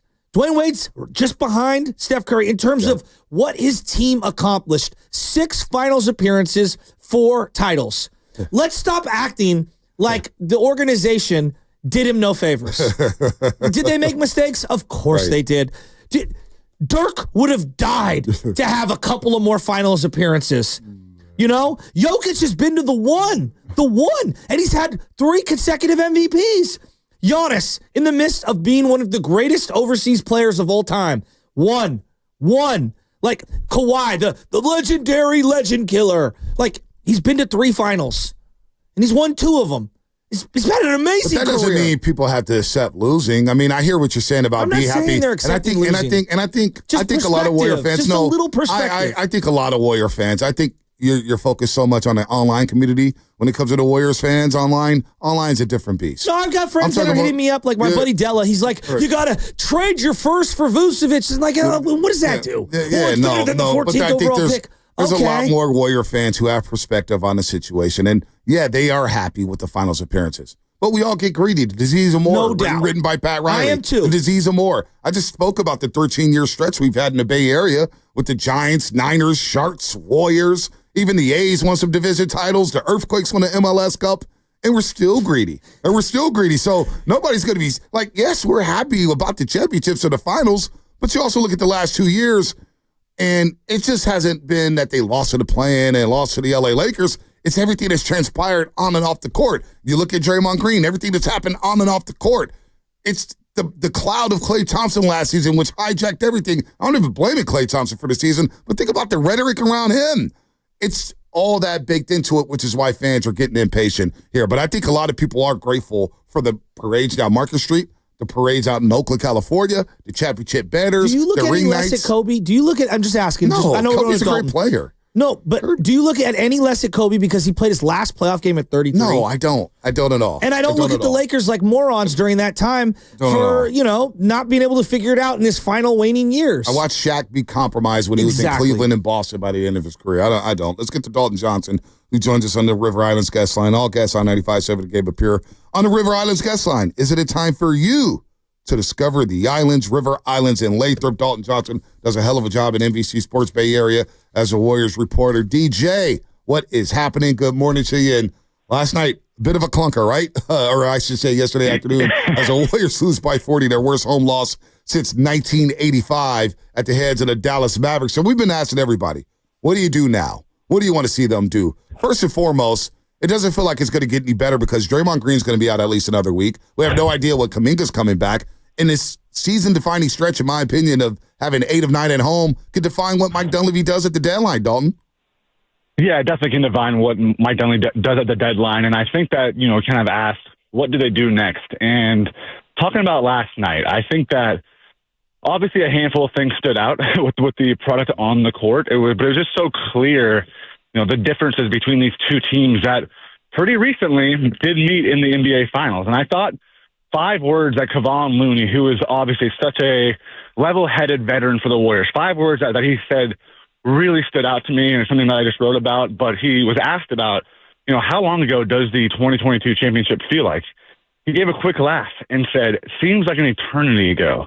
An eternity ago, guys. It's been 950 days since the Warriors hung the banner, since they celebrated on Boston's home court, and it's just a completely different world right now. It feels like 2022 might as well be 2002. I feel like we might as well just go out and get our Bob Sir jerseys on and dig in the closet for a Mookie Blaylock relic. You know what I'm saying? I mean, it just does not feel the same at all. And it's a handful of things that you guys have been talking about, whether it's the emotions with the Klay Thompson, with the Draymond Green punch, with Jordan Poole being gone, whether it's draft picks not working out. James Wiseman didn't play a single game in the championship season. He's traded to bring back Gary Payton II, who has missed more games than he's played the last 3 seasons. Whether it's, 2 rookies of that season of the 2022 championship season who are both lottery picks, really not panning out to get close to star status. all of those things. And now you're looking at a product where Steph Curry's trying his best through 2 injuries to help out a middling 500 team. It's just really, it's the most frustrating thing I think right now, whether watching it or from a media perspective or from a fan perspective, is that it's just lifeless way too often. What's the hardest reality about the roster or their prospects or a player or whatever for fans and the organization to accept? Well, I think the hardest reality is when you have, again, a 37-year-old Steph Curry trying to do all this, and obviously Draymond Green, who's going to be 35. The wear and tear is pretty dang obvious. And you're going, okay, well, you've been yelling for get Steph help the last few years. And understandably so, because, of course, when you have Steph Curry like that, yeah, it's a superstar. It's a once-in-a-generation star. And I got back to 2022. That season, that championship, the Warriors didn't go into that season thinking that they were going to bring home a title. And I think that just kind of threw off a lot of things for them, where it was the quote-unquote surprise championship. And, yeah, it was a surprise, but within the surprise, you figure that you also are kind of looking at your roster incorrectly. Okay, yeah, it was a surprise, but when you get that surprise of Steph Curry doing what he did in Boston, then at that point you got to go, all right, we got the surprise championship, quote-unquote, but we got to be able to feed off this now. We got to get the momentum for the next year or two. It should have been the season right after the championship that they went all in right then and there. Whether it's, giving up Wiseman then, who didn't have any value because he was hurt, or Kuminga, or Moses Moody, or future draft picks. It was then and there. We can't be talking about it now when they're a 500 team, and when what is the trade value now of an injured Jonathan Kuminga, of an injured Brandon Podziemski, all these things for a 500 even Dalton, team. And I don't mean to interrupt you, but like even trading those picks right then and there, they were only making like $7-8 million bucks. Even if you stapled them all together, that gets you a role player. That doesn't get you a star player. You would have had to have surrendered one of the big guys making big money. That's fair. I see what you're saying as far as the way that the money goes and all of that. I'm just saying I think that, again, they were so kind of stuck on trying to find the bridge between the present and the future, and the bridge was a 22-year-old Jordan Poole. That was the bridge. Yeah. That was the bridge of 2 timelines. It was. And like, you're talking about a 22-year-old who was not just a small part of a championship team, but an integral part of a championship team. And now at 25, he's averaging nearly 22 points per game and shooting over 40% from three-point range. We just saw the other day, that's what they need. Is Jordan Poole a perfect player? No, but he was the bridge, and that's what you need more than anything else, was a bridge. You didn't need an 18-year-old. You needed a bridge to the future. Dalton, as we're talking to Dalton Johnson here on the River Islands Guest Line, does a hell of a job at NBC Sports Bay Area, covered the Golden State Warriors. You had the video of Jordan Poole basically saying, yeah, I love those guys over there. I love most of those guys over there. And I actually caught up with Poole after the game as well, after the post-game show. He was lingering around, talked to him for like 10 minutes with his family. How real did the realization of like, oh, snap, they gave up on this guy.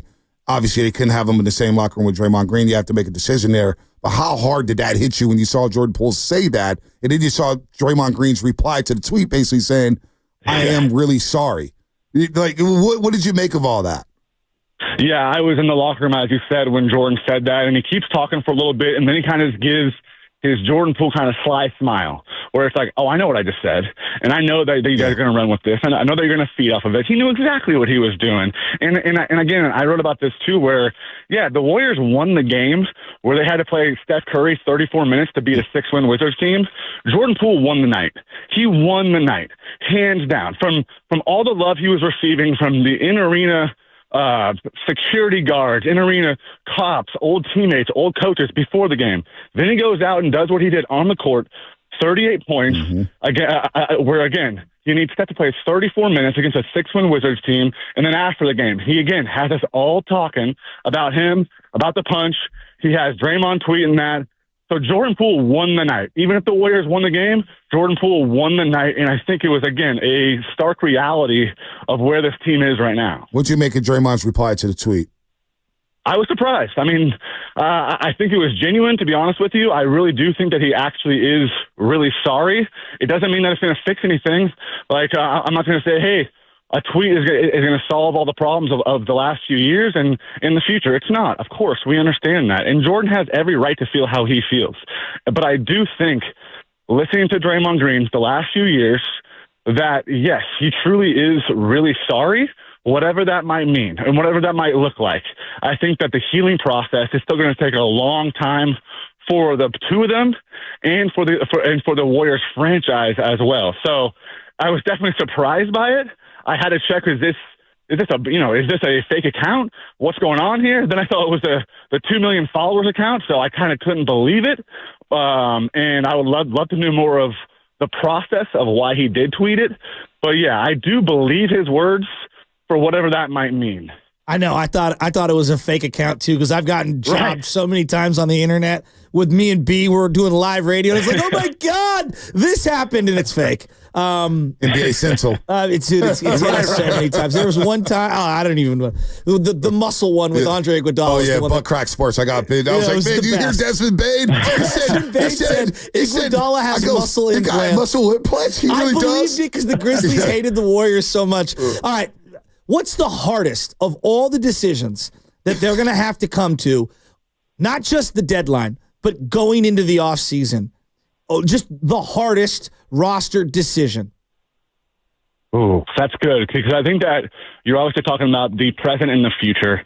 And I think part of the present, of course, not part of, the biggest part is Steph and Draymond. And Steph Curry is going to be a Warrior for life. And I still believe, in my eyes, that Draymond Green is going to be a Warrior for life. I think that there might have to be those questions about, well, what do we do to do the best for Steph in the future, and does that involve Draymond Green? I don't think it's going to, as far as moving on from him. I think that there's a 99.8% chance that Draymond finishes his career in a Warriors jersey. But again, we keep kind of talking about how do you get the help right now versus the future. And yeah, I think kind of like the rest of the season, when you're looking at a 500 team, do you look towards the draft? Has this franchise shown anything as far as the draft when it comes to success? Not really. Maybe Mike Dunleavy has a different eye for the draft. I don't know. All he's been given so far, isn't a lot of ability to draft as far as, the cards he's been dealt. But that's what we kind of got to look at is it really worth trying to go all in right now to get to what? The 9 seed, and try to get everything out of Steph, again, while he's going to be 37 battling 2 injuries? Is the playoffs even really worth it for him?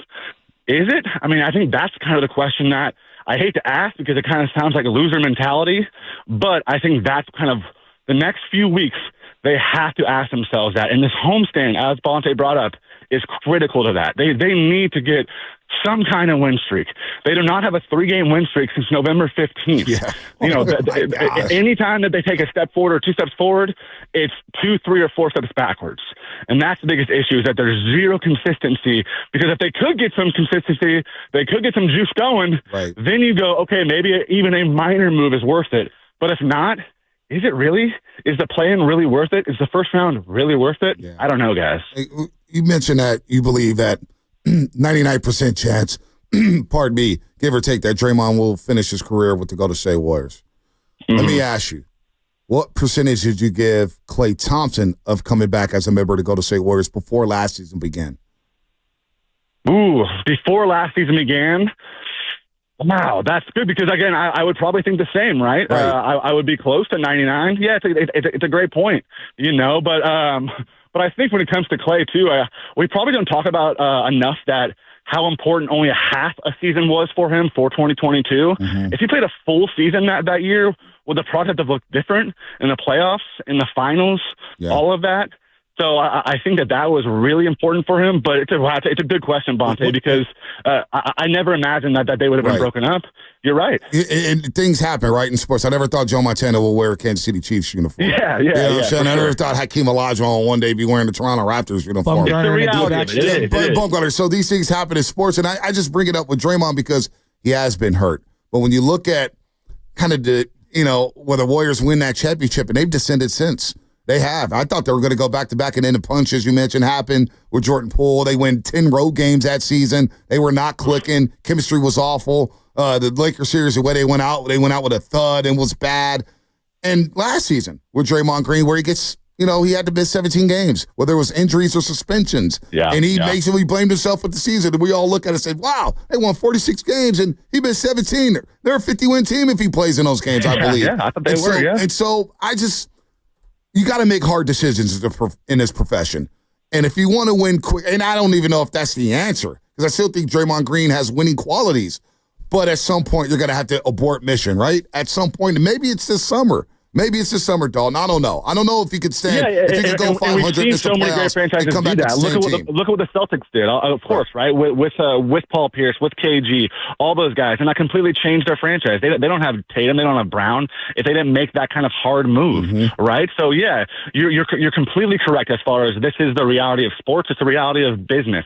I think when it comes to Draymond, when it's could you ever imagine that Clay was going to be broken up? No, I didn't imagine that. I'm not going to lie to you. But when it comes to Draymond, you just brought up a handful of things. Hey, he was suspended for all these games. You had the punch. Having the Warriors continue to just invest in him more and more and more after all these situations? Yeah, it's kind of insane. And Draymond, it is, right? But Draymond comes out also, and he shows his investment, even with all these issues. I understand that more and more and more from his comments saying that they don't want to mortgage the future, from him saying how much he cares about the future, what he says about Jonathan Kuminga. All of these things, it shows like this two-sided investment, whether within all the drama, within all the issues. But why would I think that the Warriors are going to move on from him when they've showed all the investment, even when he's at the lowest and has hurt them the most? Good point. Good point, Dalton. Dalton, man, good stuff as always, man. Can't wait to see you tomorrow when the Warriors take on the Sacramento Kings. Probably see you later for a little Warriors Now streaming show as well. That's right. DJ, good stuff, man. See you, buddy. Thanks, guys. Appreciate you guys always. Anytime. Dalton Johnson doing a great job at NBC Sports Bay Area. Hard decision. Like a lot of people, I think, Clay's going to end with the Warriors. The big three's not going anywhere. And as the season played out, it looked, oh boy, he may actually move on. And it happened. I got a question for you. You, me, Dalton, the audience have spent years, but in particular, lots of time talking about all the things that Draymond's done to get us to where we're at. And he's not the only one. No one's saying he's the only one. Does he deserve to finish his career as a Warrior? Just straight up. Does he deserve it? You think that's fair?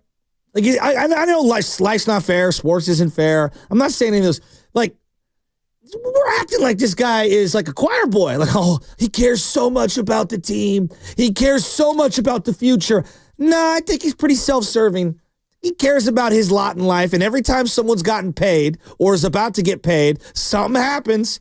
Every time that they're discussing the future of the organization, he tries to get involved because he doesn't want to get moved away. I ask the audience, and I'll ask anyone, and this is just, why I'm such a bona fide great producer, even though I'm also a great host. Run with this one, Steiny and Goo. Does he deserve to finish his career as a Warrior? Because I don't think he does. Lubman? Spadoni? We don't have the ha-ha. Like, I mean, that's a wild. That's a good question. Why should we treat him on the same level that we treat Steph? It's absurd. I don't think. Do you think people treat him and put him on the same line as Steph? Not everyone, but I do think a lot of people like Steph and Dre. No, it's Steph. Steph would never do anything without Dre. It's like, come on. It's Steph. It's Steph. Like, it's Steph. Dre is important. Like, this is the nuance. Dre is important. Dre was vitally important to what they did for a long time. He was an evolutionary player in terms of stylistically being undersized and defense and all those things. I'm saying, like, the time is now. The time has been now. We were long past it. I don't think he deserves to finish his career on the same way that Steph does, going out on top. Because of everything that's happened over the last 2 years? What's that? Because of everything that's happened in the last 2 years? Yeah, the totality. Come on. That outweighs, I'm just asking questions here. Yeah, that outweighs the previous 11 years. I felt like one season of frustration, however you want to file it, for Klay Thompson, for a lot of people outweighed the freaking 12 years prior or whatever it was, which was so unfair, right? Like, asking him to maybe take a different role or go to the bench is different than get him out of here at all costs, right? And it's just like, really? Like, really? And that the part that I keep looking at, I look at all their contracts like, dude, right now, he's going to be the longest tenured Warrior under contract. It's like, that doesn't sit well with me. Might be. By the way, Dalton just texted me, says, sorry for all the huff and puff, and he was walking the baby in the stroller, which is all good. We love double duty Dalton. Got to take care of the babies, Literally man. Double different type of duty. There you go. There you go. Matt in the corner pocket. What's up, Matt? Good morning, gentlemen. How we doing? Matt? Oh, Matt, my guy, Matt in the corner pocket. Hey, what's up, Matt? What's up, boys? So I'd like to shout out all the overnight people that were cleaning up at the Chase Center in the third quarter yesterday. You should see. Yep. Bonte, go ahead, man. No. I was going to say, you're right about that. They do a great job. They do. And, man, they were out in force in the third quarter because everybody was leaving. I'll get to my Draymond Green take in a second, but, Chesky, I got something for you, man. I'm more like you than I am Bonte, and I brought my daughter to the game last night. Nice. And normally I would have been out of my mind, out of my head, screaming. The only time I got up out of my chair was to scream at Dennis Schroeder for not taking the charge. But Chesky, if you go with your kid, man, exactly. It's a different thing. And Bonte, you know the deal, man. All my people down in the corner, and they're just having fun, just having a good time, As far as Draymond goes, though, I think he gets to play out his career, and I think he should because, there's something to having legends stay with your team, and he's going to be a Hall of Famer. I think in this day and age, it's good to go with a different look. I'm not saying it's a good look or a bad look. It's just a different look. Everybody else would say, let's move him on. We got Montana in a Chiefs jersey, this, that, and the other thing. You know what? Let's just run this thing out, get as much around those two guys as we can. And look, I mean, we're all facing reality. This team is not good. The ball does not move fast. No. They cannot score. They just don't have it. And so let's face that, enjoy what we have, pick our spots, not get excited when, Guy Santos goes off for 14 and thinks he's the savior. He made a point at the beginning about watching the game with your kid, and there is something that softens you when you're doing that. Yesterday, like, we have the little stuff hoop. He's obsessed with the stuff hoop. He's yelling at the TV like I would the whole time during the game, pointing at the television, at Steph and all the Warriors. Just going crazy. And it's hard for me to be, like, completely outraged about what's going on with the Warriors. Not saying that I'm not frustrated and angry, but it's like, dude, these Warriors got my kid so excited with basketball. He's in here dunking the hoop and everything like that. It does take a little of the edge off. I'm not going to lie. It's made me softer. I admit it. Does Draymond Green deserve to finish in a Warrior uniform? I told you, he's a great producer.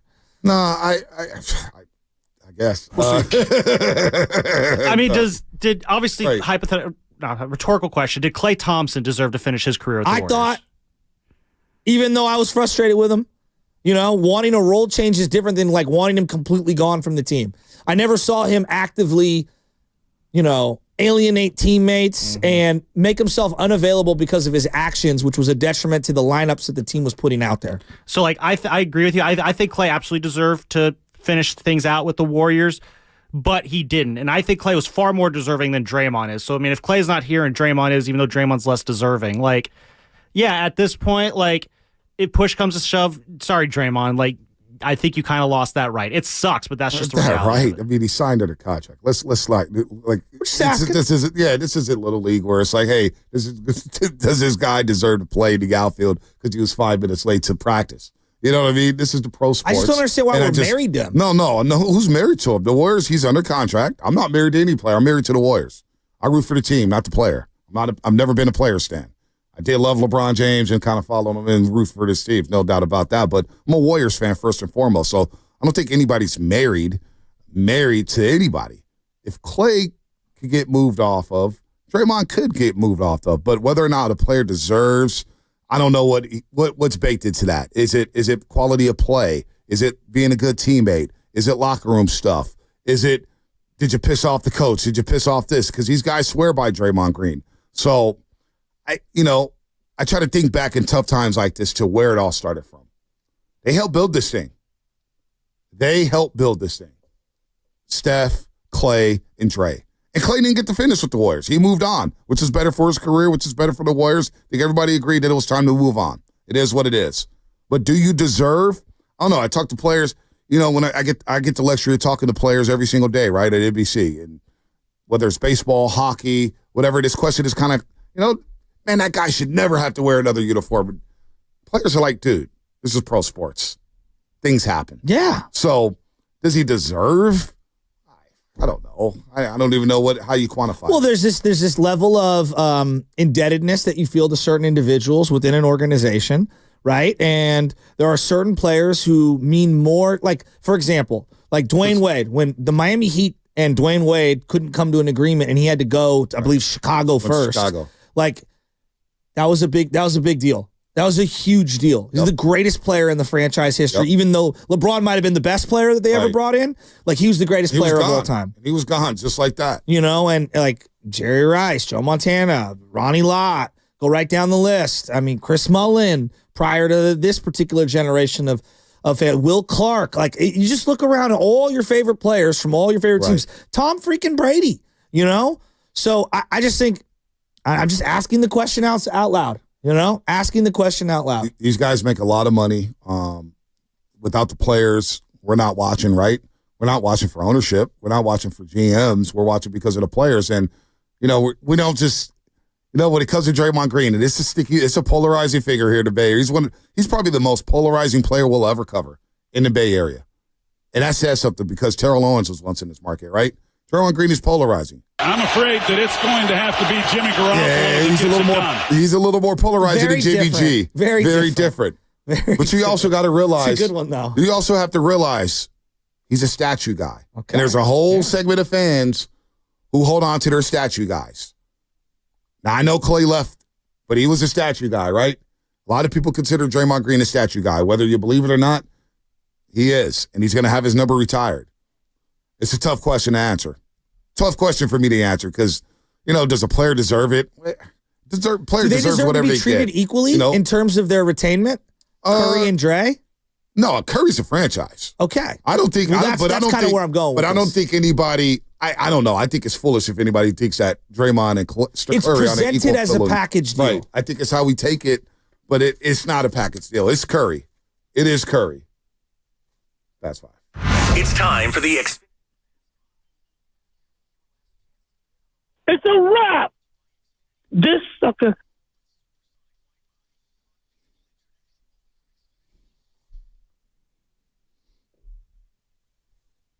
You don't got no reads for Fast Five? All right. No. So here's the pro tip for anybody out there. The first read is time for Xfinity Fast Five. They say it in the open, so you don't have to read it. They say it for you. I noticed that in that read breakdown. You do it in closing. Just asking. Sometimes you have stuff to read. I didn't know. No, I didn't. Fast Five. We've been doing that for 2 years. I've never read that. No. Okay. Seriously. This is Xfinity's Fast Five. Yeah, no, you don't give you the final thoughts of the day. You don't have to say that. You don't have to say that. They say it in the open. Just like Future Focus. They say the Future Focus in the open. So then I just read the content, and then we read it in. It's always been like that. My final thoughts of the day. Ooh. Major League Baseball has to figure out this financial structure with all of these teams and the cap and everything. Like we've reached a point where if you don't figure this whole deferring money thing and put some sort of a ceiling and some sort of a floor in place for these teams, and it's got to make sense, right? Like these bottom feeder teams like the Pirates, like it's got to make revenue sense for them. I understand that, but like we can't have the disparity of a $480 million payroll to a $60 million payroll in the same sport. Like, what are we doing? So baseball's got to figure something out here. Don't hate the player, hate the game. Don't hate the player, hate the game. And my final thoughts is, for all the people complaining about the college football playoff and whether or not it should be played January 1st, the national championship, I like TJ Watt's idea of playing a national championship game on New Year's Day at the Rose Bowl. That would be some setting. That would be awesome. But what are we complaining about? We finally got an expanded playoff. We saw how special it was. The games were riveting, even the blowouts. We got neutral site games in the second round. We got home field advantage in the first round. This was awesome. We saw some stars from Notre Dame that I would have no idea about. I would have no idea about half that defense had they not been in the playoff and gone on a run. The college football playoff, a smashing success. It is going to catapult March Madness and whatever it was, the height of its powers. The college football playoff will be that much, much more in the future. I love the CSP. Well done, college football. Now let's expand to 16 teams, and now we're cooking. But so far, make it 64. That was a hell of a start for the college football 64 team bracket for football. Love it. UC Davis gets the bye. Why not? It's the Make the college football season 8 months long. No, I agree. I thought the playoffs would still get left out. Oh, absolutely. No, and they deserve it too. No, the playoff, I have very little complaints about it. If I were to make a tweak, I don't think. Well, no, that was the right decision. They didn't deserve to be in. My only tweak would be that the top 4 seeds, like a conference championship, does not need to be an automatic top 4 seed. Like a conference championship gets you into the bracket, but you don't need to get that top 4 seed in the bye. I think that kind of skewed the playoff rankings a little bit, but overall, I think the 2 best teams made it to the top, and the best team won. The best player in their current sport all time is still playing at a very high level. Oh, I know where you're going. Novak Djokovic defeating Carlos Alcaraz, the 23-year-old. It's just, the guy's going to be 38 in May, and he's still at the top of his game. It's unbelievable. In a sport like tennis, like, this is the thing. And LeBron, he's still doing it, but he's doing it on one end. Tennis, you got to be offensive and defensive.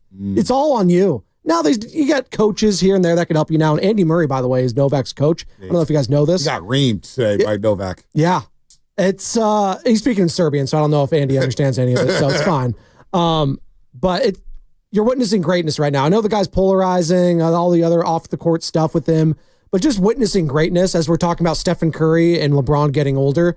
Like, this might be it for Novak this year. It can go like that. We'll see. So he has a good shot to do it. He'll be taking on Alexander Zverev of Germany in the semifinals, and then await the winner of Jannik Sinner, and I think he's probably going to play Ben Shelton of the USA. He's going for a record 25th Grand Slam trophy. He's the GOAT. Djokovic. He's better than Nadal. He's better than Federer. He's better than Serena. He's the man. Yeah. He's the man. He would have had 25 had he not got disqualified from that U.S. Open a couple years ago when he hit the ball girl. So he's playing at such a high level. Beat Alcaraz in 4 sets, 3 straight sets after going down 1-0, 1-love, I should say, in tennis. So that's a great call, Spinoni. He is unbelievable. Shasky, you got to get into tennis, man. This guy is must-watch TV. Now you can read the Fast 5. That was Fast 5 brought to you by Xfinity. At home or on the go, you get the fastest internet to all of your devices. Is Guru here? Guru's back. He's back. Steiny's here. They'll talk some college football playoffs and Dodgers payroll here on 95.7 The Game. I'm a Pirate fan.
tell me to pray and you don't say what for. He brings the perspective. Yeah, I think they both have great points. Get off me, text line. He's truly one of a kind. That is whack. Oh, my God. And he's doing a great job. I need you to man up and say what you really want to say. Simon, you're doing a great job. Everybody's happy. And together, they're Steiny and Guru. Yeah. On 95.7 The Game. Yeah, I'm a little worried about the show today, I'll tell you the truth. You got it. I am. Just a little worried about how it's all going to come down today. I don't like what I'm sensing early, but we'll see. We'll see how it goes. Well, you're avoiding eye contact, so hi, can I see you? How you doing? I'm just a little concerned. How are you? Good to see I'm not you. well, but in the grand scheme of real life, I'm doing okay. Oh, Scotty. good. I missed you Good. and Evan yesterday. Yeah. Happy MLK or inaugurate. Sure. Yeah, boy, a major overlap, but good to be back. Oh, good to have you back. Good to have you back. And I'm not happy. I didn't think you would be. Is it because of the Warriors? Is it because of the Warriors? Okay, what Warriors are you talking about? Because if you allow me, I wasn't here yesterday to get this off. Yeah, no, go ahead. There was 4 minutes left in the game Saturday night against Jordan Poole and the Wizards. Right. And the game was up in the air. Okay. So we celebrated. A win is a win. I get it. And I was like, you know what? Maybe this will start something. But that was put to the test yesterday. And Steiny, Warrior fans, I don't think they'll be mad at me. That was a total no-show. Well, not according to Steve Kerr. Okay, and that's starting to bother me. Not according to Steve Kerr. Steve Kerr said that they actually played pretty well. They played very hard in the first quarter. They just couldn't get shots to go down. And then they got a little bit despondent. But he liked their effort level in the here you go. Take a listen. Yeah. I thought we played a good first quarter. You know, I think late in the quarter we had 7 assists, no turnovers. Yep. We were getting a lot of good looks. We were competing defensively, but ball wasn't going in. I think we were 1 for 12 from 3 in that first quarter. So didn't feel like the right result for us the way we played in that quarter to go into the second quarter down 11. You know, it felt like we had played better than that, and I think our guys, lost a little confidence. And Boston obviously played a great game and made 23 and overwhelmed us from that point on. All right. Yeah. Do you have to deal with something? No, I was just shout out Thrive City because yesterday it was Brick City. Anybody in a Warrior uniform couldn't hit the side of a bar. I thought you were. I thought you were looking at this text. I don't even have it up. No, read it to me. I don't have it up, Steiny. This is security at Hearst Parking. Let Guru know his driver's side front window is down. He should close it ASAP. That's what I thought. I swear to God, I'm not joking. I thought you were looking at that. Oh man! During the no. What? So do you have the keys? Yeah. Damn, man. All right. Well, we'll take care of it after the break. Go in 5 minutes, and it'll be fine. Right. But this does take a little juice out of the first. No, go ahead. Go ahead. All right, you good though? Yeah. I'm like the Warriors. Oh no. Yeah. They were playing the defending world champions last night, the Boston Celtics. Yeah, who had been playing the best really basketball of late. Right, but they're coming back east, and they go like. I'm not going to scream today. Well, the only reason you're not screaming is now because you got this news about your damn car. No. And because I can tell you were ready to unload. I don't, normally, I don't even know what the questions are at this point. Well, let's just take a step back. Okay, I can help you there. And I'm playing the Steve Kerr game, who I love, Steiny. Yeah. But I'm sorry. When you're thirsty like Warrior fans are, and every game matters, and you don't know who you are, and your heart and soul's not playing. He's got a calf back issue, and he's apologizing, and you don't know if it's authentic or not. Like, that doesn't do any good for the team. But when I hear Steve Kerr play these verbal gymnastics about his thing, I'm paraphrasing, it's the NBA, don't be bummed that we lost by 40. I don't think the Warriors have time on their side right now, and that's an uncomfortable feeling, and it's an uncomfortable feeling not knowing what the real questions are, Steiny. Like, I'm looking at you like it's a fog right now. Seriously, this has to be the low point. Why? See, this is like this, and this is why I was a little worried about coming into the show today. It's like, do we got to spend another day where you think this team is better than it is?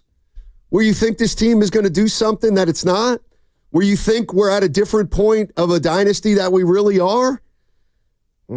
I mean, I'm not selling championships to you, Stoney. I'm not. I know, but the reality is like if you really, this is what I was thinking today. You look at this team, they're 11th place in the West, in a no-show and an embarrassment, and people are fuming. And this is what like how are they going to be better next year? Like again, moves. Again, it is hitting me over the head like a pound of bricks that. I really feel like some Warrior fans thought they could win 4 titles and there'd never be a price to pay. And we may be dealing with the beginning of the price. They didn't make the playoffs last year. They might not make the playoffs this year. Hell, the way I look at it, it's going to be a longer shot to make the playoffs next year. Yeah. Like it's happening. It's happening before our eyes. And it doesn't mean you have to accept it, but I think we have to accept it with some measure of realism. They're 11 right now. They're not going to make the playoffs. It's going to be 2 straight years at this point. Wow. So, if we deal with that baseline, maybe we can come up with some scenarios in which there are successes in the next year or two. Yeah. But it doesn't feel like there's going to be if people still have these unbelievably unrealistic expectations. And with that said, Stoney, that's really starting to sit in and marinate with me the possibility, the time that the All-Star game is here in our lovely city, that this thing could just be so ugly that they're not going to make the playoffs. But if you believe in basketball gods, which I do, Stoney, I think it was just – It was a microcosm to watch Jordan Poole come in here. Yesterday was a game and score 38 points, and there's not one Warrior fan that could realistically talk to their significant other or even themselves and say, boy, did we let that one get away. So I'm just wondering now, it's everything. Klay Thompson couldn't have been a part of this? If this is where you're going? Why would he want to be? Because he was a main kid. No, my point is there was politics to went into him leaving. He was a dark cloud. He was keeping guys from being their best, is what I was told. Klay stays, Klay leaves. What's the difference? That he would be out there playing, and I wouldn't have to focus in on why Joe Lacob, whatever meal they had, gave Draymond Green 4 years for $100 million, and now the transmissions is already leaking and going out on that. So if Klay Thompson were on this team and we were 21-21, it would feel better? To me, it would. How? Because I was sold a bill of goods that he was in the way. He was in the way. And you thought that was the only thing that was wrong with this team? I'm not going to say front. Don't act like you said this team couldn't possibly win 50. I said 48. So I just want you to be in the line with all of us of shocked. I'm not. I'm not shocked. How could you go to 50? I'm not shocked. You think they could win 50 after their start? 50. I never said 50, so stop it. Okay, so you're not shocked. 48. I said 46-48. Are you shocked? No, I'm not. Because Steph and Draymond have not been good. They have not been good. That's a shock right there for me. That's right. They're the reason. They're the biggest reason to me that this team is 500. And 48 wins is only 6 games better than 500 anyway. But I thought they could be a little bit better. But I never was under the illusion that they were a 55-win team. Well, nobody said 55. You all bought that. You all bought that out there. But I'm also not going to rip the Warriors for not being a 55-win team because that's unrealistic. They're a 10 or 11 seed. And their moves have not worked. They've been in the middle for 3 years now. Great his job. 3 years. Let's talk about Mike Dunleavy. How has he been since he's taken over for Bob? He's been mediocre. Just like the Warriors have been. They've won 44, 46, and now they're on the way to 42 or 43. Oh, Mark Cuban says the worst place to be is in the middle. This is the 3rd straight year they've been in the middle. The 3rd straight year. So where are we going? That's the $1 million question. Well, I know where we're going. We're in decline. The whole franchise and organization right now is in decline. And the only question to me, Goo, is how long will it last until you start turning this thing in the other direction? But you asked about the question. Yeah. The question. I have the question. And it was asked by Kenny Smith last night on TNT. Because it'll just show you how all over the map we are with this team. What's coming up on The Game is presented by Fremont Bank, here for you, here for good. Segment also brought to you by San Francisco International Airport. Traveling in 2025? Start your journey right.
They had nobody.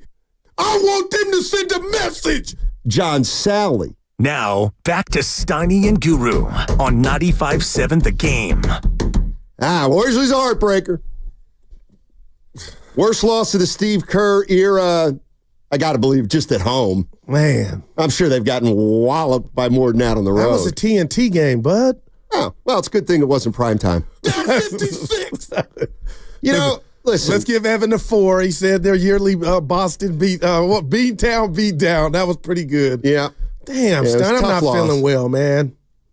Well, first of all, shout out to security at Hearst Parking downtown Lucas is on San Francisco. Yeah, Lucas Alexander. We're sending Lucas down there to get Goo's car taken care of. Jesus. But, get in the game, Goo. Yeah. So it was a TNT game, and this is, to me, there's no better indication of where the Warriors are than what Kenny Smith talked about after the game. I mean, if this doesn't tell you that this organization right now is in no man's land, right? I don't know what does. He's talking about the Lakers and the Warriors and what they got to do. I want to talk about the rebuild. Which rebuild? With Golden State. And they're in a similar situations what the Lakers are in, but much different in the same results. When you're rebuilding around LeBron James, and you say, hey, he's later in his years, he's maybe not the same player, but he's still a great player, or one of the top players in the league. LeBron James plays with the ball in his hand. So you have to build the team that actually fits in. So you're going to bring in older players. I think with Steph Curry, he actually plays without the ball a lot, and he's running off picks.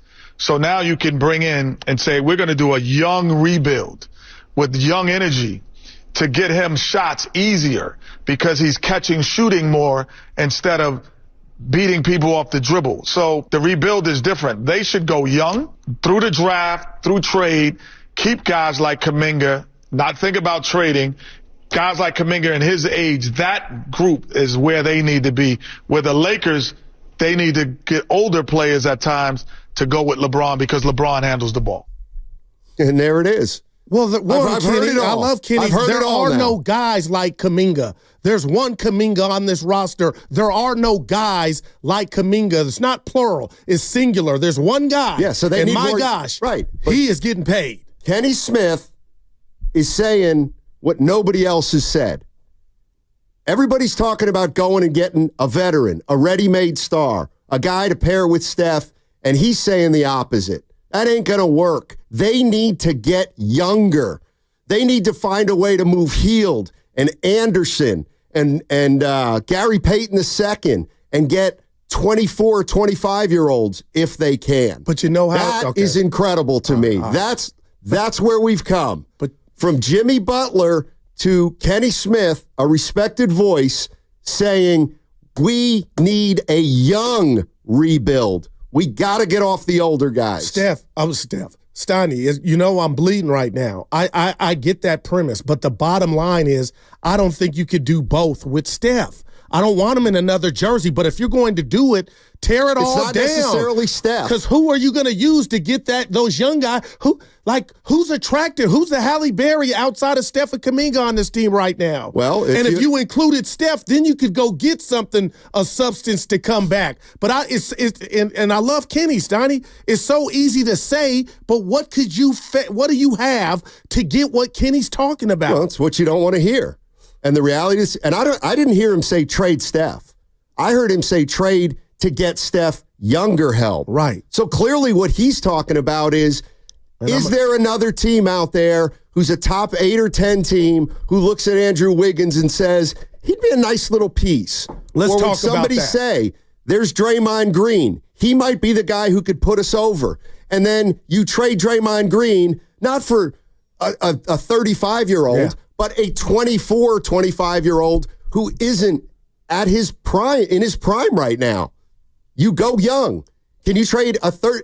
Look, you just spent 2 years ago, you traded Jordan Poole, a 23-year-old, for a 36-year-old. Yes. What he's saying is it's time for maybe moving a 32 or 33-year-old like Buddy Hield or a 34 or 35-year-old like Draymond Green for a young player. Yeah. And I'm looking at Draymond, who's in sick bay right now. We haven't even talked about that. Yeah, and I hope like, I really think this just me. He's hurt. Like, it's severe. Like, he might miss some real time. And if he comes back, it could be on and off. So how attractive is Draymond Green right now with his current health status? It's like everything in Warrior more world attractive to me than Butler, who's missed games. I mean, Draymond Green is going to be reevaluated in a week. That doesn't sound like he's out for the season. It sounds like he's going to miss 3 games, and then hopefully he'll be back at some point on this homestand. So then, okay, Kenny, let's just talk about it, Stoney. What's the blue book on Andrew Wiggins? Like, who's coveting Andrew Wiggins? Well, and if the Warriors, like, who's to say the Warriors haven't tried to dangle Wiggins behind closed doors? I don't know if it's they have or easy not. to say, that's all. And I was the one, get Curry help, Malcolm X by any means necessary. But if you're going to do that, I don't know how you do it around Steph. And I don't know what you have outside of Kuminga, which you're not going to trade because you're looking for that because you don't have a surplus of it. It seems like they're stuck, man. Well, right. And what I'm here to tell you is, what's the difference between today and 2.5 years ago? They're in the exact same spot. I believe they believed players that they had on the roster would pop. Okay. And they didn't see this regression, if we want to call it, from Steph and Dre not having their typical, years. But it's not just those two. Stoney, this team is devoid of shooting. Well, again, I'm more looking at the bigger picture here. If we want to talk about, a certain guy's not having a great year or they should be better. The reality is, again, they've been middling for 2.5 years. Why do we think they won't be middling in 1 year, for example? Like, why, if this team right now is a 500 team, let's say they go 42-40. So now they're 44 1 year, 46-42. Like, how do you expect to get to 50 next year? I hear you. I think we all thought it was too easy. 888-957-9570 is the number. Let's start out with Warrior in Antioch. What's up, Warrior? How you doing, man?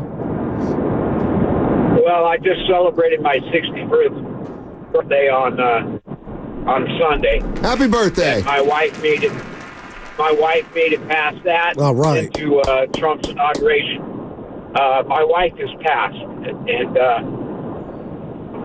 I just wanted to let you guys know because your program director and Guru on Twitter were so kind to me during her illness. I used to say when I was working in minor pro hockey is the worst thing you could say about an athlete is A, he didn't compete, and B, he quit. This team as a whole is quit on their coach. And sometimes it's not the message, it's the messenger. I think they've stopped listening to him. Everybody wants to anoint Bob Myers, but this is the same guy that took Kuminga that looked like a good pick at the time. It's a middle-of-the-road player. He brought us Ryan Rollins, Lester Quinones, and PB&J. So it's easy to blame Dunleavy, who made some good moves, and I don't know if that was an aberration at the beginning of the season. But it's time to move on from Kerr, and I'm not just one of those fans that says fire the coach. You're not. Fire the coach. But anyway, this might be my last call to a sports talk radio station, and I appreciate you guys. And I love you. Hey, we love you too, man. Over the years. We love you too, Warrior. Thoughts and prayers. We're here anytime, man. No doubt. He's had a tough year. Hang in there, No Warrior. doubt about it, Downey. Puts it all in perspective, right? For sure. We're just talking For ball. sure. I want to read this to you if I can after that call. 510 from our guy Leroy. Couldn't call in. Goose, Steiny, Stephen Curry is Halle Berry. She's older. We need a Zendaya, who was Jordan Poole, and the Warriors let him go. And I will say this about Kerr, Steiny. I just don't there's the game, and then there's the after the – I just don't like hearing him say a 40-point loss at the house, the worst in his tenure is like it's the NBA. There's a flurry of threes coming. That messaging to me is bothersome as a fan. And then for the first time yesterday, I did question, Steiny, I asked you, how hard is it to guard the perimeter? Like swing the ball and you're going to get open looks against the Dubs. Like, that's more concerning. I'm not saying run Kerr, but is the message getting stale? Well, to me, the problem yesterday was you're playing small ball, and their guys are just too strong for Buddy Hield and Steph Curry and even Moody. You want to play Moody at the 3 or 4, and then they're going to go down there with Jaylen Brown or Porzingis.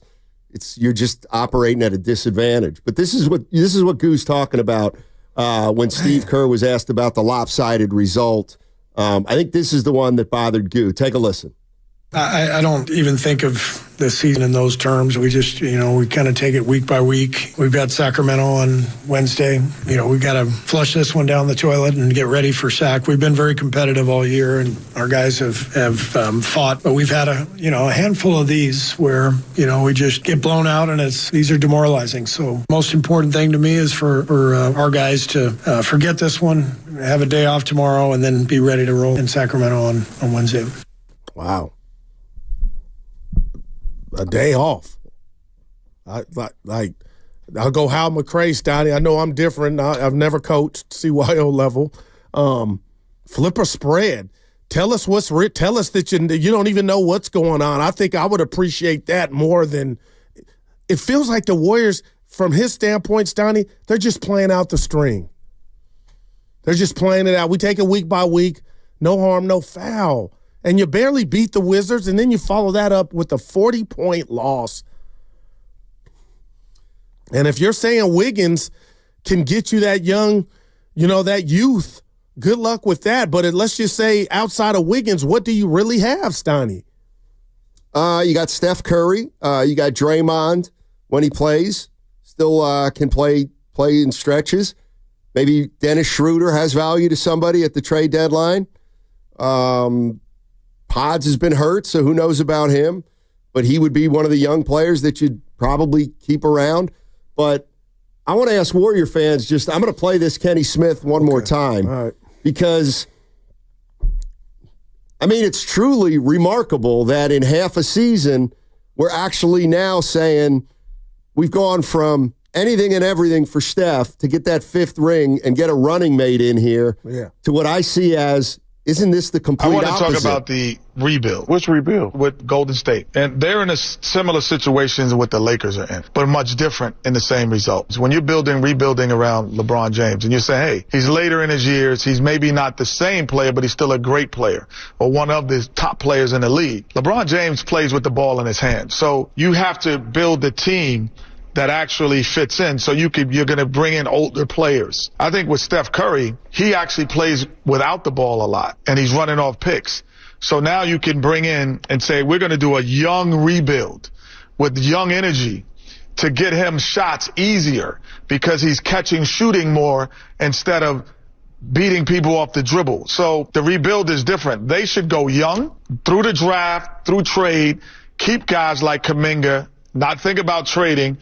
Guys like Kuminga and his age, that group is where they need to be. Where the Lakers, they need to get older players at times to go with LeBron because LeBron handles the ball.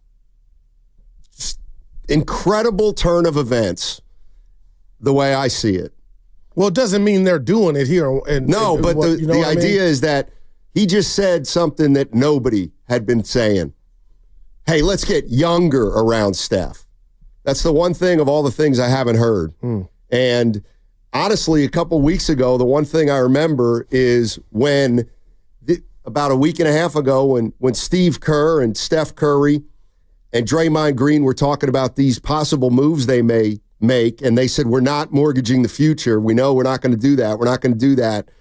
That's not responsible. I remember for the first time thinking, you know what? It sounds to me like if there's a move out there for a young player, they might do it at this point. And sure enough, a week or two later, now that's part of the thought process maybe for this team.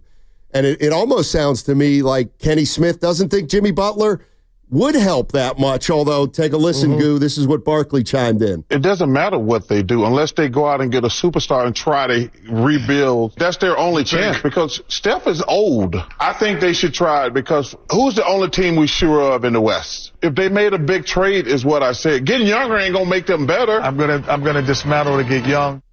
So they have a little bit of a disagreement.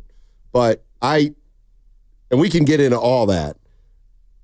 But it sounds to me like Kenny Smith thinks Jimmy Butler is fool's gold, and Barkley is saying, "Well, it's our last. It's this team's last. They have very little shot anyway, so they may as well give it a shot because nothing else is going to work." Yeah, and Stoney, those are two bad spots. But I'll tell you what, that's how you see it. But I'm in the line with Barkley because I thought that's what was going to happen, and I was like, "Well, what are we waiting for?" They didn't wait. Reportedly, because they were trying to get some trades done in the offseason. Didn't happen, but I thought, and you had talked about it, the trade deadline, which is approaching fast, I thought that was going to be where you gas up, where you get all the necessary information and intel about your team, and Steiny, it might not work, but you go for it. I never in a million years saw this. And maybe I need to calm my jets and just wait till Kuminga comes back, because he is coming back. You put Gorilla Glue and duct tape on it, Steiny. Pods comes back. Dre comes back. And then from that vantage point, that's who you really are, and see if it's good enough to qualify for the playoffs or the play-in. I mean, the problem now is that you're going to be playing without Draymond Green for at least another week, probably Kuminga for at least another week or two. So, I mean, I'm just looking at the date. It's what, the 21st? Yes, it is. So the trade deadline is in 2.5 weeks. You may not get a good full look-see at this team. You may not get a look at a healthy Warrior team before the trade deadline. But does that mean do you really need to learn more about this team? Do you? That's interesting. But I mean, do you really? I think you should already know. I think, okay. And what do you know? Like, what do you know? And then how would you go about things? I feel like I'm operating from a place of disadvantage. I don't have much to go get much. Jonathan Kuminga, to me, his absence, Donnie, has made him, he's going to retire a Warrior. Like, whatever that number is, he's staying here. Because what Kenny talks about we need, I only feel like we have one example of that, and that's Kuminga. I just don't understand. I like to talk. What you have to go get what Kenny talks about. And if I'm Mike Dunleavy, maybe he tells Lacob, hey, I hear you, but what do we have for us to go get those assets and do a youth rebuild or however he worded it? I mean, the other thing, too, is this is a bad place to be. Well, it's the same place they were 2 years ago. They've been in the same spot. And that's the problem. The reason they're in the same spot was because they thought they were better than they were 2 years ago and a year ago. And coming into this year, they thought they were better than they were. And I'm just thinking, let's say they were headed toward 46, 48 wins. I'm starting to think that wouldn't be enough anyway for this team. It would still just be a 7 seed. But let's go to Alan in L.A. Wants to talk about the Warriors. Hey, Alan, how you doing, man? What's up, fellas? Hey, shout out to the last caller, man. I almost broke down listening to him, man. That's sad, man. Yeah. But he mentioned something, and listening to Kenny about going younger. Like, if they're gonna go younger, they most certainly need to move off of Steve Kerr, man, because modern day Steve Kerr. Let's be honest, he's not the guy for young guys, man. They failed Jordan Poole. The guy that they need is actually Jordan Poole. Yeah. They gave him away. Not only did they give him away, they gave him away with a first-round pick. I think, a 2030? You give away JP, and another guy they need Chris Boucher. They gave him away as well. The guys that they need, they gave them away. The young players that they need around Steph, who could be this spot-up shooter that Kenny mentioned, they gave him away. And they didn't do anything to replace him. So let's be honest, they did it to themselves. They created this nightmare. Not to say anything could have lasted longer, but at least we would have had a solid basketball team on the floor. This team is trash, man. They're trash. And they know they trash. Steph know they trash. Draymond's probably sitting down because he know they're trash. Draymond Green, he doesn't play for trash teams. He play for competitive teams. They're trash, man. They failed this organization. Move away from Steve Kerr, start the rebuild. Keep Steph. He's the statue, of course. And go from there. That's how I feel. Appreciate the call. I mean, look, I don't disagree with that, and I've thought that too. I mean, if you are going to go younger, it's absolutely fair to ask whether Steve Kerr should be the coach of this team. I mean, he's coached nothing but contenders for the most part. Yeah. And if you're all of a sudden going to change direction and you need to develop a young team, yes, then I don't think Steve Kerr's the coach for this team.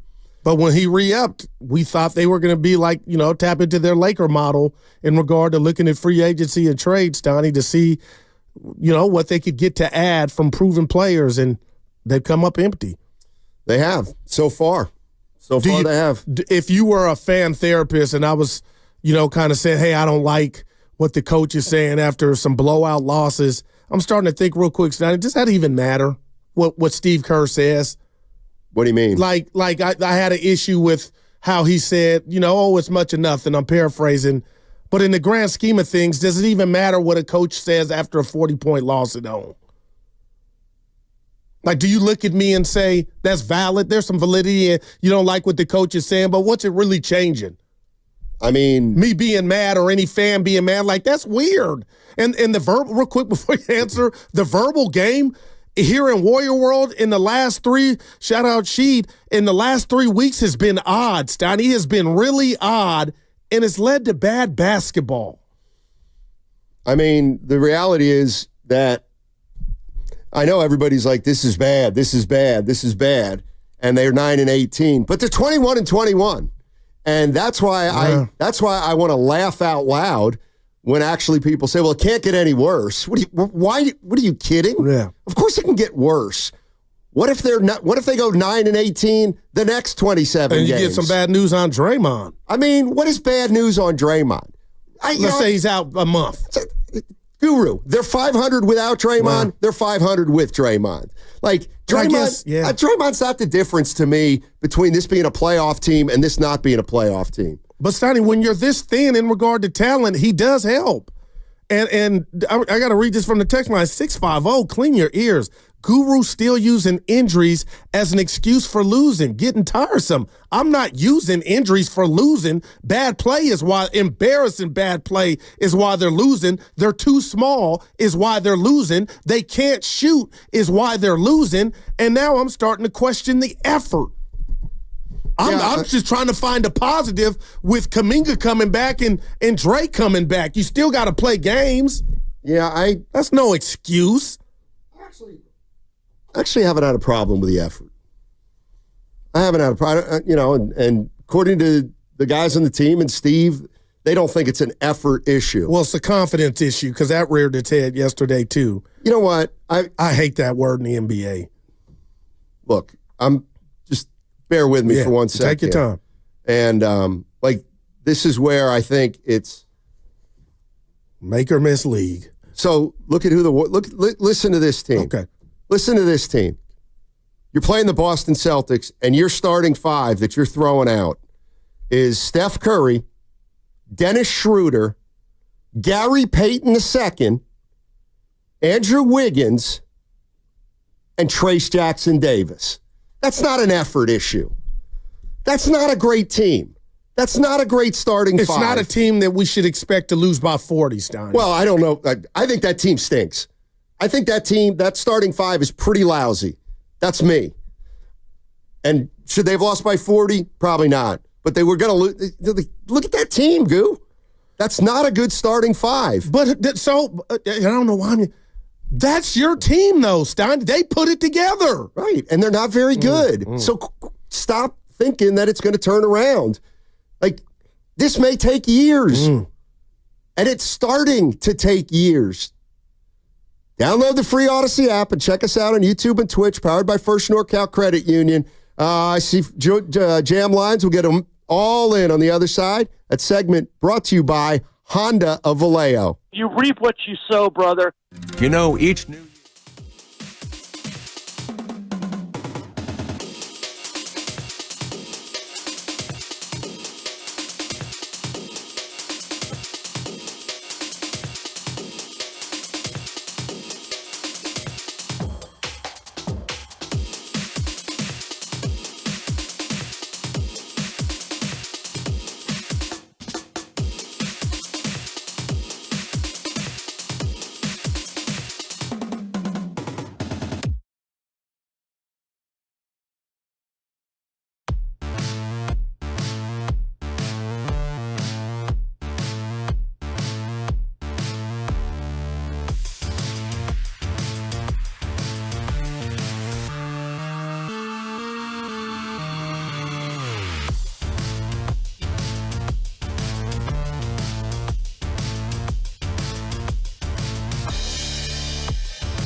driving right elbow. Bounce past the post. He'll take a baseline floater over Horford. It's up and good for Quinton Post. I love it. Brown, another shot short on 3. Rebound comes out to Pritchard. He drives on Guy Santos, just bangs him out of the way. Post rejects him from behind and knocked it out of bounds. Now, back to Steiny and Guru on 95.7 The Game. Posty! QP. That's what I call him, Steiny. QP! Here's one thing I was thinking. It kind of hasn't worked out well for him, and I thought it would work out a little better. But the offseason, at the end of last year, we were all talking about, this is a little bit of an older team. And so they got rid of Clay and they got rid of Chris Paul. Yeah. But look at the 3 guys they ended up bringing in. Kyle Anderson, Buddy Hield, and then Melton is now Dennis Schroeder. Those are kind of older players who are more like half-court players than up-tempo type of players. But we were sold after Jordan Poole was shipped off, we needed an adult in the room, i.e. Chris Paul. Then you get rid of your Jets and Chris Paul, and you bring in these savvy vets who were supposed to, let's keep it real, Stoney, supposed to be Bielitsa or Otto Porter Jr. Kind of hasn't worked out. But I'm just fearful, and like you said, they're on a better pace than they were last year in a season that didn't culminate in the playoff berth. But man, oh man, I'm just wondering, the Kenny Smith sound is resonating with me because you are right. We haven't heard somebody say go young, do it for the old guys, but I'm with Barkley.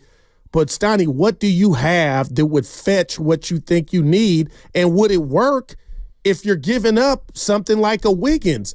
I always envision what you get would go to the Wiggins, would be part of the jambalaya. I mean, the one thing is like last year, the Warriors, I think at this point of the season were 19 and 23. So they're actually 2 games behind last year's pace. The problem is to get to 46 wins, they're going to have to now go 25 and 15. So from this point on, for the Warriors to match their win total from a year ago, they essentially have to play at a 50-win pace for the rest of this year. That'll get them to 46 by the end of the year. And who knows where that leaves them. But again, they got to go on a 50-win pace, essentially to equal last year's win total. Yeah, and I don't know if they have the offense to do that, Stoney. 85 measly points yesterday at home. Let's go to Tom in Sonoma to get us started today. What's up, Tom? How you doing, buddy? Hey, Stoney. Hey, Guru. Hey. I hate talking about this over and over again, but I want to give you guys some statistics. All right.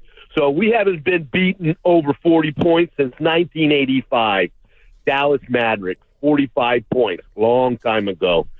We are a 1-for-3 team. We play 1 game good. We played 2 games bad. This year we played 42 games. 12 of them is 99 points or less, and we lost most of those games. Draymond Green is a broken down man. He will never get better. I believe his calf is tied to his back like it was before. I've had back surgery. I can tell you, backs are chronic. They'll never go away.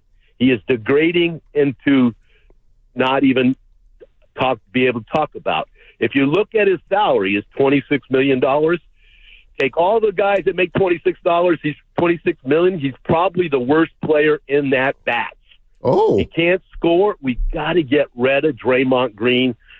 Now, Kerr walked on to a championship team. He's never been proven that he can take a young team and develop it. And I don't think he can do that. So there's the problem with Kerr. We either develop these young guys now so we can have a better team, try to get rid of under the contracts that we have right now before we lose them and get some players, and try to develop. But we got to, if we're going to go young, let's go young. And let's develop the bench, man, because that's all we got this year. Thank you, guys. Appreciate it, Tom. I know you're going to laugh, Stoney. We kind of went back verbal gymnastics last week, but if that's what it is, Quinton Post will continue to get run on my team if I'm coaching, because I don't have the answers, and this offense is hemorrhaging right now. It really is. Look, again, as it relates to Steve Kerr, it does feel like it's more and more fair to ask the question that if you're going to start to go into a different direction, what are you going to do with him?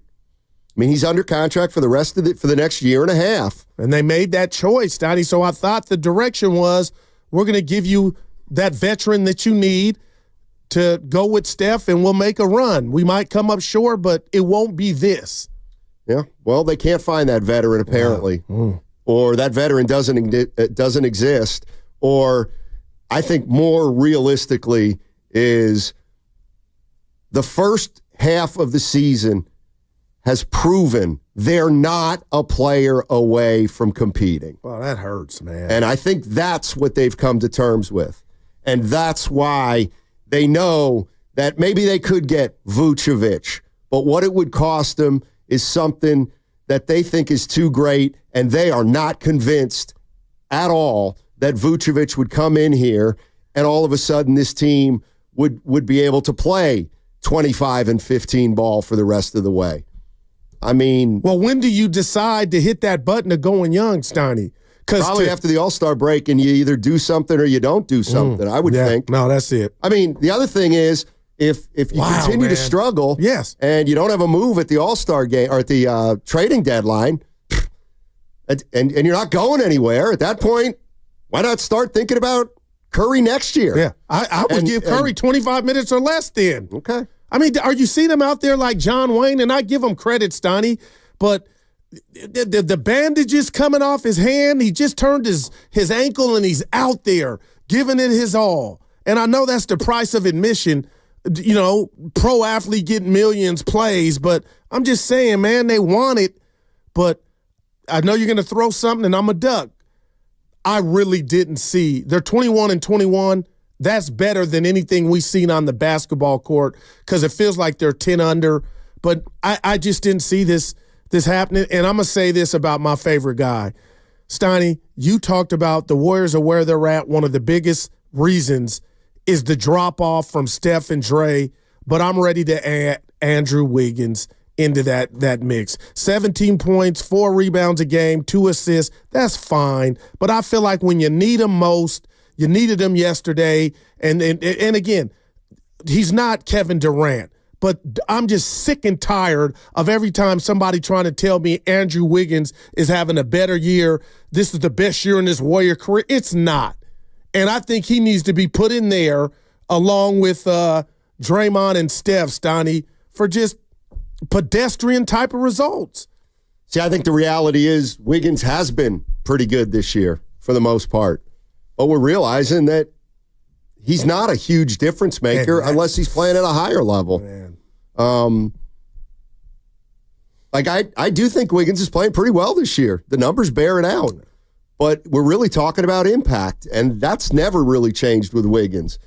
Like I'm over the course of his career, he's never been hugely impactful, but for a really short stretch during the 2022 season. I know we got 4 lines. This is just how I'm programmed. So Sack came in here and beat you by 30 and kind of started, hey, what's kind of Marvin Gaye? What's going on? Beat you by 30. You got a day off today. Partner, I really believe, and it's the ESPN game tomorrow night. Steiny, slap me or throw some cold water on me to expect the Warriors to be ready for the big payback, the big James Brown tomorrow night, for what Sack did to them a couple Sundays ago. What do you mean? Embarrassed them. Okay. So, well, that's not forgotten. Okay, are the Kings healthy? For the most part. Okay, so Fox is playing? Yeah. Okay, so they got a good player who can go up against Curry. Is Sabonis playing? I expect him to play. What about Monk? Yeah. Keegan Murray? Yeah. Well, I think the Warriors are going to have trouble. I don't know. I mean, I'm just telling you the truth. I mean, help me. The Warriors without Draymond and Kuminga. Yeah, I'd say the Warriors are going to be underdogs tomorrow. Yep. Let's go to Sam in Chicago. Shy. What's up, Sam in Chicago? What's going on, man? What's going on, guys? Long-time listener. Love the program. Oh, thanks, man. Just wanted to talk, Steiny. I really agreeing with you today, man. I think that last point you just made, I think I think we're way further than one move away, and I think we're really starting to see it with this team, man. Like, you got guys like Lindy Waters and Keith Santos getting run, and nothing against those guys, but I don't know, man. I just think Dunleavy hasn't put this team, even coming into this year, in a great spot to really go compete. I think we're going to see a lot of nothing at the trade deadline, and yeah, man, I just think I'm agreeing with you today, Stanley. I think this team is in for a big one here coming up. Hey, Sam, are you? Hey, real quick though, do you watch the Bulls because you're in Chicago, or not really? No, I'm a diehard Warriors fan out here in Chicago. I'm from the Bay. I tune into the Bulls every now and then, but I'm not in on Booster Levine. I'll tell you that. You're not. Not. Okay. I'm out. Yeah, that's kind of what I want to get at. They beat the Clippers last night. Mm-hmm. Yeah. They're 19-25. Yeah. No, I'm just saying. I watched it. And Vucevic has been playing all year, and then 19-25. And Levine's healthy, and they're 19-25. And Kobe White's been 19-25. So how good can Vucevic? I get it. I'm not blaming Vucevic for the fact that the Bulls are bad, but they've kind of been healthy, and they're not very good. Well, it's kind of like Wiggins. When you plucked them from Minnesota, they were kind of nothing. But you brought them to your domain. You brought them and put them into your family. And you were better than you are now. And that's where I want to go. So, Stoney, I told you I've had family members that had bouts with alcohol and drugs. They go to rehab, but they don't go to rehab before they decide that they need help. If you're telling me the Warriors need to go young, but behind closed doors, they're not doing that, then we got bad times ahead because it doesn't align with your thought process. You brought in the three guys you mentioned because you thought you needed some veterans and they were going to help and be grown-ups in the room. So what are we doing if we don't know what the mantra, what's the title of what life are we living? What's the movie title? If we're rebuilding, the losses don't hurt as much. But if we haven't identified we need to go that direction, then we're chasing our tail, and you'll never catch it. Aren't they telling you who they are? But we just don't want Well, hold on. I don't want to say we. You guys don't want to listen. No, what are they going to do about it? Well, they're trying. It doesn't mean they're going to do something. Trades are hard. They're trying. Yeah. Yes. Well, who thought they were easy? Well, when you get dubbed Joey Light years, you make stuff happen. That was 15 years ago. I hear. Steiny, it wasn't. You fell for it. Joe Lacob made it sound like he could get any superstar in here, and too many people bought it. And while it was going on, I'm like, how are they going to do this? Yep. I don't get it. All right. If you're going to say that, then I got something. Since last year, they've been trying to get better and cut salary. Right. Somebody explain to me how you can do that. Right. You can't. That's so fair. What are we surprised about? Okay, and then I'm a double back. I thought this team would be a little better. They're not. I get why they're not. And, okay, I understand where they are. And I'm hot. And I'm hot because you said I fell for it, but I also fell for the Warrior culture. And the Warrior culture failed Jordan Poole, and that's why those chickens are coming home to roost right now. And there's no way you could talk about where this team is, where it's going, how long it's going to be before they get back. But, Steiny, I'm hot. I'm mad now because I was in denial. I didn't want to think about the old stuff because I thought we were moving forward because they told us so. Now we're throwing out Skittles for trying. We're throwing out Skittles for effort, and now we're finding out guys aren't confident, and you got the likes of gladiators of Steph Curry and Draymond Green, but yet confidence is low. How can that be? And then the coach, you get beat by 40 and the coach is saying it happens. I don't care about everybody else. It happens. It doesn't happen here, and it hadn't happened since 1985. You getting beat by 40, and that Boston team, that wasn't even their A game. And if you follow what Boston's been doing, Steiny, they haven't exactly been lighting it on fire, but yesterday it was just like a walkthrough. The Celtics won a title last year. And as poorly as they've played, according to some, they're still a 58-win team, record-wise. So, oh, man. I don't care if they're not playing great. You can't touch them because they're the defending champions. Shout out to MC Hammer. They have players who know how to play together.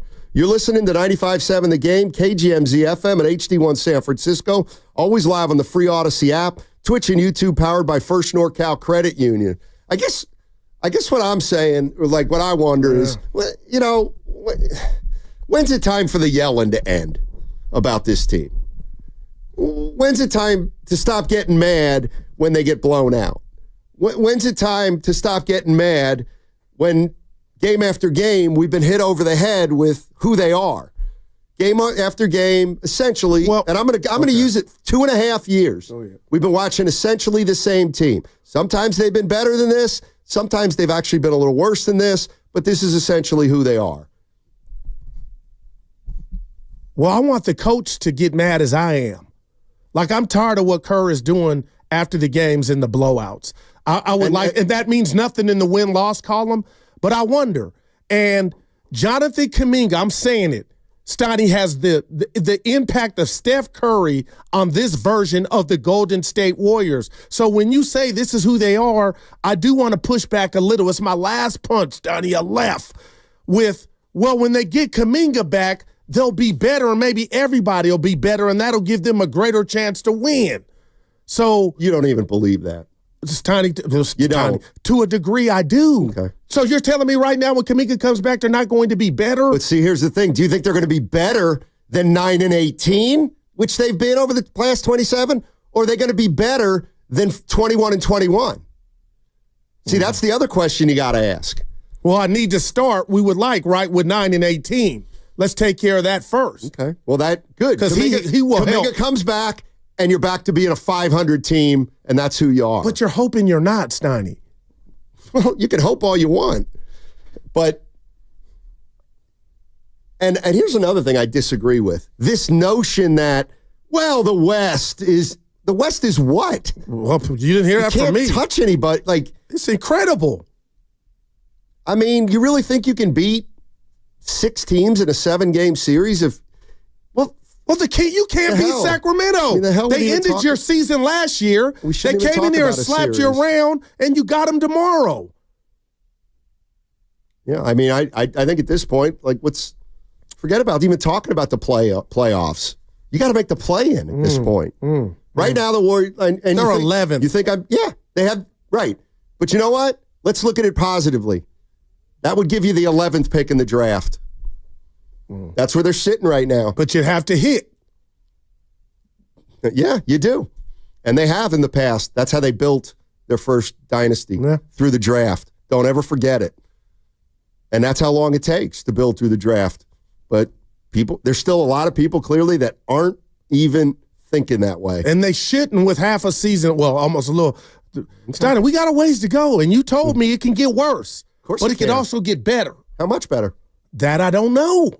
Yeah, I don't think significantly better. But when you get your guys back on the court, your chances increase.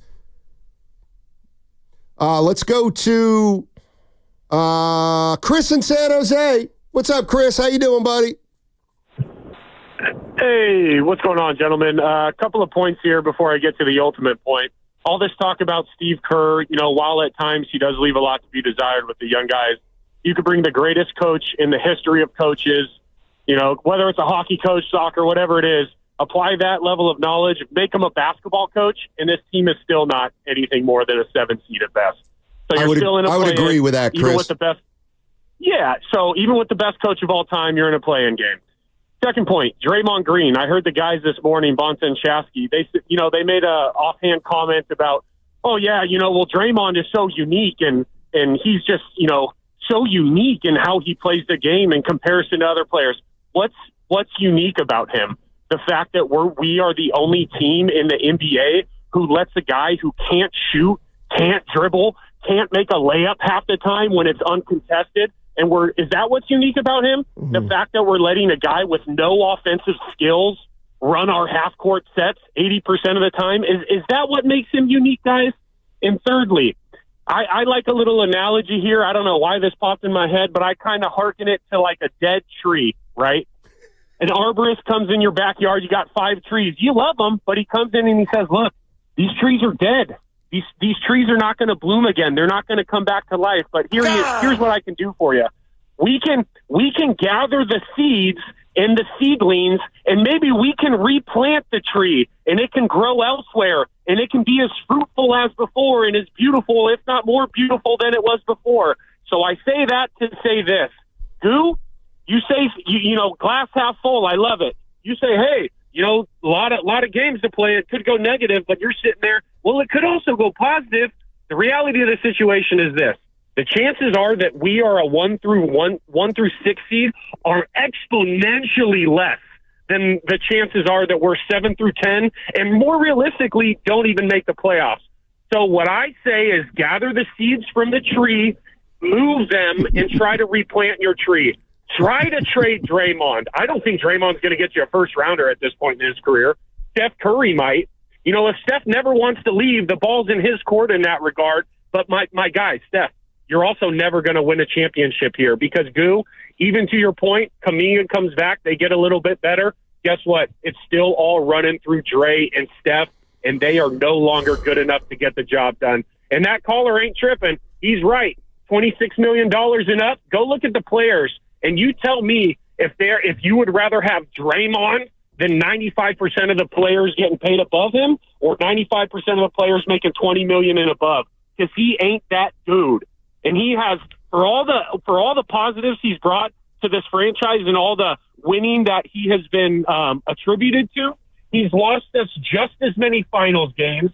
He's broken up the team twice with Jordan Poole and Kevin Durant. So it's time to ship that dude out, let the seeds regrow, and let's see what we can get moving. Thanks, Chris. Yeah, and I'll tell you what, I don't want to make this about Draymond, but the bottom line, Steiny, is that deal will be forever remembered in regard to this dynasty and the way that it's going a different direction. And I'm sick and tired, and I've said this early before this season, I'm tired of the Warriors playing 3-on-5, especially when you got TJD down there starting with Dre. I can't stand that. There is a new NBA. There is a fireworks. You got to be able to have something in the repertoire when it comes to offensive game. And too many nights the Warriors are 3-on-5, and right now the guy's hurt, and I had a problem. You didn't ask, but I'll volunteer, Steiny. You didn't even suit up Saturday, but the way you made the headlines about you was replying to Mark Spears' tweet about Jordan Poole. I thought that was so, and I believe it's out of guilt because now the rat's on the table, brought to you by Atco Pest Control, to where when you look at how this Warrior team maneuvered and what they couldn't or shouldn't have done, that 4-4 hundo, how's that thing looking? Well, this is where if you're going to say they don't have enough offensive players. They don't, Steiny. Okay, well, look at the roster. Kyle Anderson, not an offensive player. Peyton, not an offensive player. Pods, not a great offensive player. Draymond, not a great offensive player. Looney, TJD, they're not great offensive players. So what I would say is, it sounds to me like a Dunleavy issue, not a Steve Kerr issue. If you're going to say they don't have enough shooting and they have to play 2 non-scorers all the time, well, I'm looking at a roster with 6 non-scorers on it. So that sounds like you kept going. We got to talk about too. Mike Dunleavy on that one. Well, he inherited a lot too, but that trifecta of Melton, Slow-Mo, and who's the other, Steiny? Healed. I mean, nobody was questioning that when Buddy was looking like Steph early on. All right, 888-957-9570 is the number. I see phone lines. I'll get to all your calls on the other side. And it's a perfect day for Brian Geldzeiler, Sirius XM NBA radio host. He's one of the best, and he is a Warrior fanatic, and he's usually pretty optimistic, but I don't know what he's going to sell us today, but we'll be listening. That's at 1 o'clock. More of your calls on the other side, but I got a couple little tidbits about this team to throw out there. Download the free Odyssey app and check us out on YouTube and Twitch, powered by First NorCal Credit Union. Dobbsy. Texting terms at unlock.com/SMS. Privacy policy at unlock.com/privacy.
Oh, I'm Steph Curry.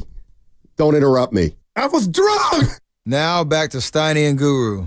Take it away, Steiny.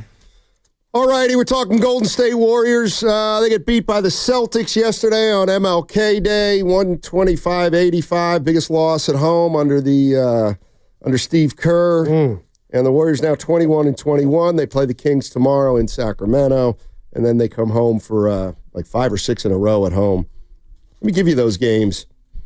At Sac, then they're home against the Bulls, but it's a back-to-back. Versus Lakers, versus Jazz, versus Thunder. That's the second of a back-to-back. And then Sun again. Then the Suns and the Magic. It's not easy. Not easy. Thank you. Appreciate it. Especially when you can't score, Steiny. Man. Yeah. Tough times. Tough times. You know, I was thinking about this, and I don't mean to pick on this guy, but this could, like, who you got? This just shows you kind of, to me, this is an indication of why they're not a great team. Hey, is Moses Moody? No. Lamar Jackson. No. Okay. So the Warriors have played 42 games. Yeah. Lindy Waters has played 34 games. So he's played in 34, and he hasn't played in 8. But in the 34 games that he's played, which is a lot, he's averaging 18 minutes a night. Like, that's a legitimate rotation player when he plays, which is 4 out of 5 nights. And I'm thinking about Lindy Waters. I've been thinking about Lindy. Because my girls think he's a good-looking guy. Right. And he is. But I'm thinking about Lindy Waters. I'm like, he's been pretty good. Yeah, he's been good, right? Lindy, he's been good. No, he hasn't. Right. He stunk. He's shooting 37.8% from the floor. 33 from deep. 33 from deep. All right? I like Lindy Waters. But he has not been good. He's played 18 minutes a night, and he's not shooting threes well at all, and that's supposed to be the thing that he can do. So it stands to reason that if guys are playing like Lindy Waters, then more than just Lindy Waters isn't having a great year. So now you have Lindy Waters, who's playing 18 minutes a night, but not playing great. And you have Moses Moody, who's playing 18 minutes a night when he plays, and he's not really doing well. And you add it all up, and you have a subpar team. But at least over the last 27. Steiny, I hear you, but I feel like, and you're just pointing it out that he's not playing well, and I can't defend that. But the bottom line is, I feel like you should go in, who's responsible for playing them those 18 minutes? That's a Coach Kerr issue. Like, I feel like you should go in his office, close the door. Hey, Steve, I don't see it. Like, He's tried everybody. He's gone up and down the line. But this guy's getting those 18 minutes. Well, so's Moody. My point is if you run up and down the line, like, nobody's really playing well. He's given everybody a shot at some point or the other. Trace Jackson-Davis, inconsistent. Moody, inconsistent. Waters, inconsistent. Kyle Anderson, Buddy Hield, inconsistent. Like, that adds up to a team that's not going to be able to put together a win streak. Well, they don't have enough guys who are playing well night in and night out. Outside of your girls, having the crush, Donnie, what made you stop there and like, you know what, let me go review. Let me just see what he's doing. Who? Lindy Waters, because we could say the same for Buddy Hield. Even though he's been in the slump, it's brought the numbers down. But like you said, we could do that for everybody. I don't fault the kid. It's not like he's going to, go in the game. No, I'm not, Coach. I'm not worthy. But the bottom line is this team is so they don't have ballers to where he can play 18 minutes. Exactly. And that's then when he problem. plays Upstairs. Like when I saw him in the preseason, I wasn't mad. I loved the story, 27 years old. I'm thinking, okay, but I didn't think he would be able to have this 18 minutes a night. Here's the other thing, and this is why this is another reason. So, and listen, we've thrown it out there over the last few weeks about what a Steph Curry trade would look like, and yeah, it's going to be unbelievably difficult. But here's what I really think is the issue. If I told you right now, you know what, there's a team out there that might want Steph. Would you be willing to listen? That's what's bothersome, Stein. Okay. Yes. Okay. And I don't think they would. See, this is the problem. The one team that I could see, why would they do it? Like, I was thinking, is there any way the Cleveland Cavaliers know they're still just a tick behind Boston, and they think if they could put Steph Curry with Donovan Mitchell and the two big boys up front, they could win it? Okay. They would. All right. So, you like Darius Garland? I do. Would you trade Steph Curry for Darius Garland? Because here's the problem. Cleveland won't do that. Okay, gotcha. Because Darius Garland is as good or better than Steph right now, and he's 25. Okay, but I'm going CNN. It's politics involved. I don't think, as much as I like Darius Garland, the hit I'm going to take that would come from everything moving Steph Curry, Garland is good, Steiny, but he's not good enough for me to be like, that's Giannis worthy. Darius Garland is 25 years old. He's averaging 22 a game. Yeah. He's shooting 50 He'll from the never feet. be better than Steph Curry on the Steph Curry's best day. That can be said right now. Right now, he might be better than Steph because he's averaging. He's 50. He's a 50, 40, 90 guy. Did you know that? No, I did not. Okay. Well, I'm just saying, and that's my point. That's why maybe the whole thing with Steph, because like I'm thinking, if you're the Warriors, if you traded Steph, what would work? Well, Garland's making 36. They got like an Isaac Okoro who's making 10, or Karis LeVert. Yeah. And it's like I'm thinking, I would do this in a heartbeat. Darius Garland and Okoro or LeVert and one first-round pick. But again, I think Cleveland laughs you out of the building, saying, we're not giving you a first and Darius Garland. This guy's 25 years old, and he's coming into his own. So that's the other problem, even if you entertain trying to move Steph Curry, is that where he's at in his career right now, you can't give up a Darius Garland for Steph Curry right now. Yeah. You can't if you're Cleveland. Let's go to May in Arizona. Hey, May, how you doing? I'm doing great, you guys. Hey. How you guys doing? All right. Doing well. Awesome. Hey. So I don't know, man. I feel like we're overreacting maybe a little bit. They lost by 40, May. Okay, so let's go back to like last night's game and let's compare it to the Celtics game they had in the beginning of the season when they were rolling, right? How did they win that game? Because in the first quarter, if we remember, they were actually struggling offensively. But what brought them back, what actually made them a good team then was their defense. They were switching right. They were in the right positions. And they had Draymond. You know, they had Kuminga. They had Pods. All this hustler plays that we needed on the team. And they got back through their defense. And a lot of their 12-3 run was more of defense led to offense. Okay. Not because they were a great offensive team. They played with pace, and their defense led them to offense. But last night, you have a lot of people that were their hustle players literally off the court. Dre was off. Pods was basically their hustle player that was getting them all the loose balls then. Kyle literally shot, three threes in a row. The first Celtic game they had, it was not even like him. And then they lost Melt for the season. And I feel like we're overreacting a little bit, and we're expecting this team to be something that they can't be with how undermanned they are. And I just don't think it's fair is what I'm trying to say. No, we hear you. So injuries, Stoney, today. Go ahead, right, man. And plus, when you think about chemistry, right? They have way too many new players that don't really understand the system. They look kind of lost out there. Have you seen Hill? I can't stand Healed. Please don't dribble. Whatever you do, just catch and shoot. Stop dribbling. I can't. He's a sore sight. I can't see that man dribble. He can't even dribble. And then you see Dennis. He looks like he's lost because Dennis doesn't play with pace. Best part of Dennis is he likes playing on a set court. He's a good half-court player. He's not a pace player. So, May, I just give you some advice. You didn't ask for it.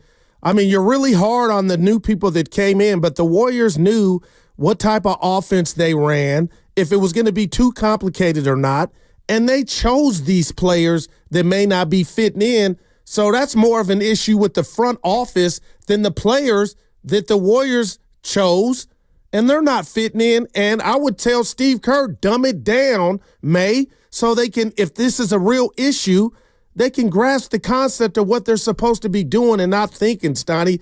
But I love May. That was my mother's middle name. I wish it were that. I don't think it has anything to do with the system, man. I don't even know what dumb it down means and how you could possibly be better by getting dumber.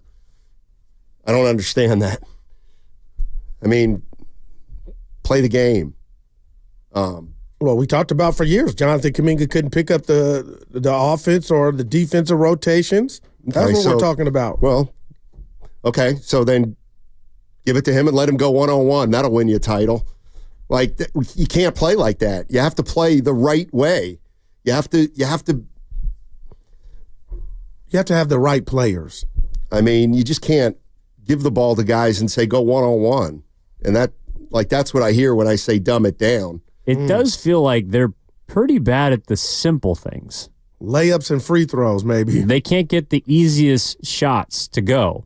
So dumbing it down, like leaning into more of that, I'm not sure how that helps. Well, yeah, I don't either. You know, the other thing is, and I'm going to stick up for him, because anybody who's mad at Buddy Hield, then you didn't know who he was when they got him.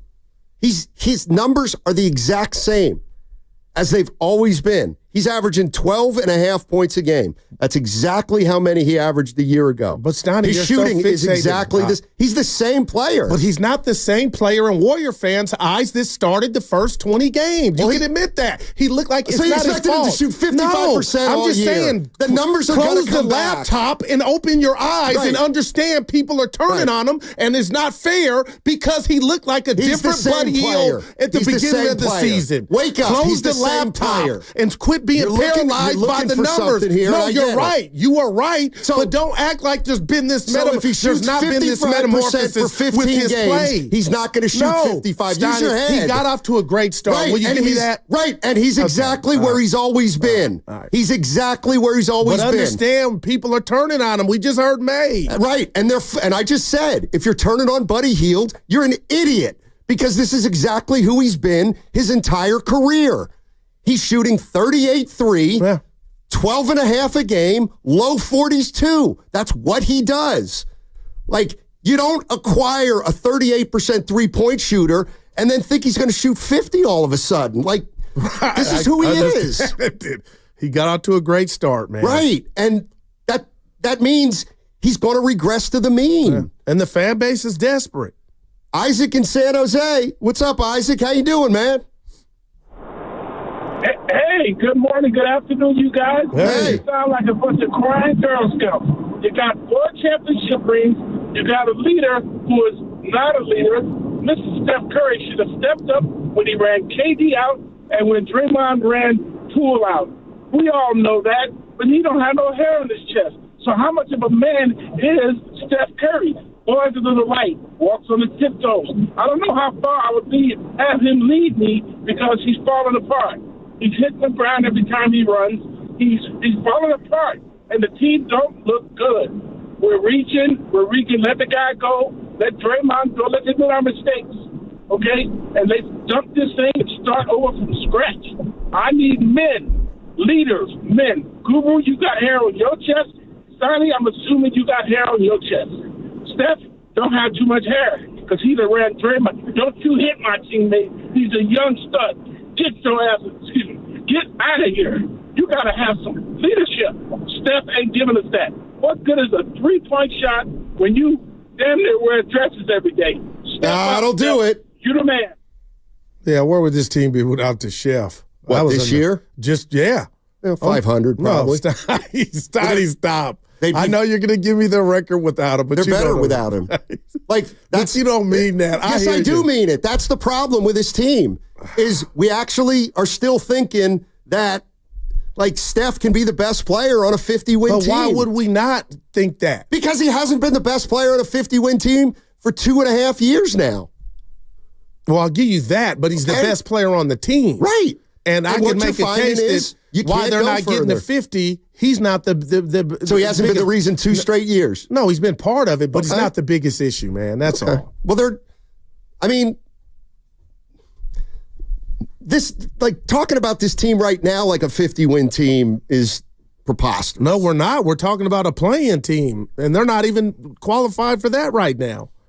But I get the kid. Would you trade Steph Curry for Darius Garland, Karis LeVert, and Isaac Okoro? No picks. No. I would. I think I would. I wouldn't. Because of what comes with that stuff. I mean, you know what's funny is, like, we're all, and I get it. I get Steph, and probably push comes to shove, but everybody's saying, well, we're moving forward and we don't have a number one. You get Darius Garland, you got a number one right off the bat. As soon as he comes here. How far is Jonathan Kuminga from being our number one? Well, the point is, if you have Darius Garland, he can be a 2. And then maybe you got a nice little 1-2 punch to start. But again, I get it. Like, that's a bridge way too far. And again, what I really wanted to point out with this is, if you came to Cleveland right now and said, we'll give you Steph Curry for Darius Garland, they would laugh you out of the building. They might already have enough. Exactly. And, like, Garland's shooting better from 3 than Steph. What we got?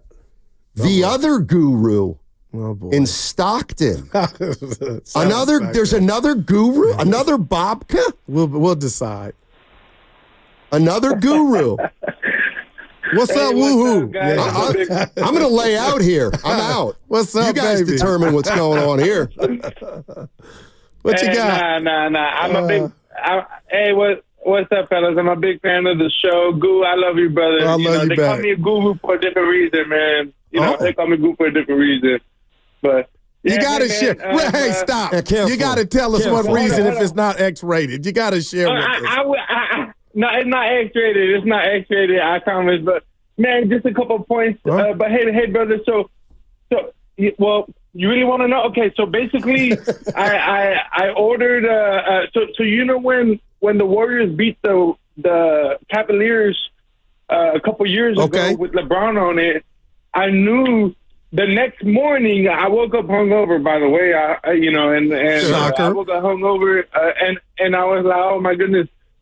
I knew right away that the Lakers were gonna get LeBron James. So I went on NBA.com and I tried to order a LeBron James Lakers jersey, and the website wouldn't let me. So the only way I could order a jersey was if I said, hey, you know what? If I put King James on the back of the jersey, then I could order it. And so I ordered it, and so basically I had a Lakers LeBron James jersey before anyone did. Before he even signed. Thanks, Guru. Very cool. Yeah, so people call me Guru. Sorry if that took too long. But hey, man, a couple of things, man. You know, I'm a big fan of you guys. I love the whole station. But hey, Bob Myers knew this was going to happen. This is why he resigned. I'm telling you. Well, that man is probably the best executive in sports right now. If you need a GM and you want to win, you need to pay everything you can to get that man. But anyways, do not forget, my man, okay, that on that Steph Curry even said, what was it, 23? Probably like after the season. He said Jordan Poole was the next guy to carry the team after him. He literally said it. And the first mistake that Dunleavy did was trade Jordan Poole instead of Draymond Green after that punch. And I'll tell you this, man. And one thing, sorry guys. Sure, one more. You know, I still remember when Steph cried. Yeah. You know, which time? Thanks, other Guru. We gotta get some other people on here. There it is, 510 Steiny with the worst trade ideas of all time. You have to be smarter than this. I'm actually entertaining trades and telling you why they're not going to be able to work. Mouth. Saturday's game, Steiny. I didn't tell you guys because I wasn't here yesterday. I had some tissue and some thug tears. Every time he scored, Jordan Poole, it was the one that got away. Mm-hmm. And now you think about if you had to do it over, why you kept Dre over Poole. Like if you just let that linger because and take a step back, it was the wrong decision. 90% of the people wanted to do it at the time. Well, I really do believe that. Most people wanted to do it. Well, those are the same people, he deserved to get hit. But bottom line, Steiny, is I get you are moved, and I get it, Evan too, to a degree, because it sounded different with Kenny Smith. But how do you get those guys so you'd have to get your guys, your young guys that are, and somebody's going to be so dumb to give you their good young guys? No, you have veterans. You have veterans here that right now are proven, like Kyle Anderson and Buddy Hield. I like Kyle on a different you wouldn't team. trade him? Like the Kings could use slow-mo. Maybe. Well, then go get somebody on the Kings. Alex Lynn. Wait, what? Their center, Lynn. He stinks. I like him. Evan, I always like Lynn. He's got height. We're heard, small. We've heard a lot of desperate things in the last 10 minutes. Hey, I tell you, I went on a SAC radio station. That was a couple years ago. It was when we went 7 games. I was like, I don't know why Lynn doesn't play a little more. But anyways, Donnie, go ahead, man. You're catching heat for your Garland. I like the guy. But you don't. People don't know what they're talking about. And also, too, he's an icon. He's our Derek Jeter, Curry. They're not going to sign off unless it's Giannis in his prime to move Curry, and that's not going to happen. You'd have to get something back that was greater than what you're giving away. He's like, who do you think you're going to get for Steph? Hello, I got that, but I'm just telling you. And here's what I'm telling you and every Warrior fan out there. If you called the Cleveland Cavaliers and said, we'll give you Steph Curry for Darius Garland, Okoro, and LeVert, they would laugh you out of the building. No chance. They would. I completely disagree with that. You think the Cleveland Cavaliers take that? They take Steph Curry. No chance. And they would win it. They would win it. They're going to give up a 25-year-old cornerstone who right now is 50, 40, 90, averaging 22 a game. Great. He's their third best. He's their third best player. Steph Curry. He's their third best player. Okay. So they're going to take it for 2 years of Steph Curry. I'm with the if guys. He could put them in a championship contention, yeah. If I was Boston, I would actually They are in championship contention, and they should be for the next 5 years. But if I was Boston, I would be afraid of that move. Stephen Curry joined. No, hey, Stoney, think about you're really saying you're not trying to do it. I'm helping. Really. No, you really think the impact of Curry is minimal at this point? I didn't say minimal. He would put Cleveland. Boston wouldn't sleep if that happened. Maybe for a year or two. Why would they get rid of Darius Garland, who's 25, to win it, to bird in the hand, just like Detroit's windows closed? I'm telling you, the Lions. I'm just telling you, Steiny. But you'd still have Donovan Mitchell and Evan Mobley and a lot of. So you think they would do that? Yes. Okay. I don't. I don't. For Steph, I don't.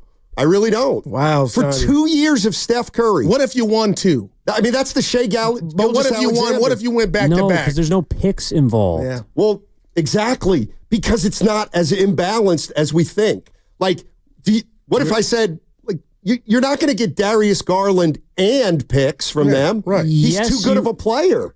Darius Garland he's a damn good player. He's not that good. That's all. He might be better than Steph right now.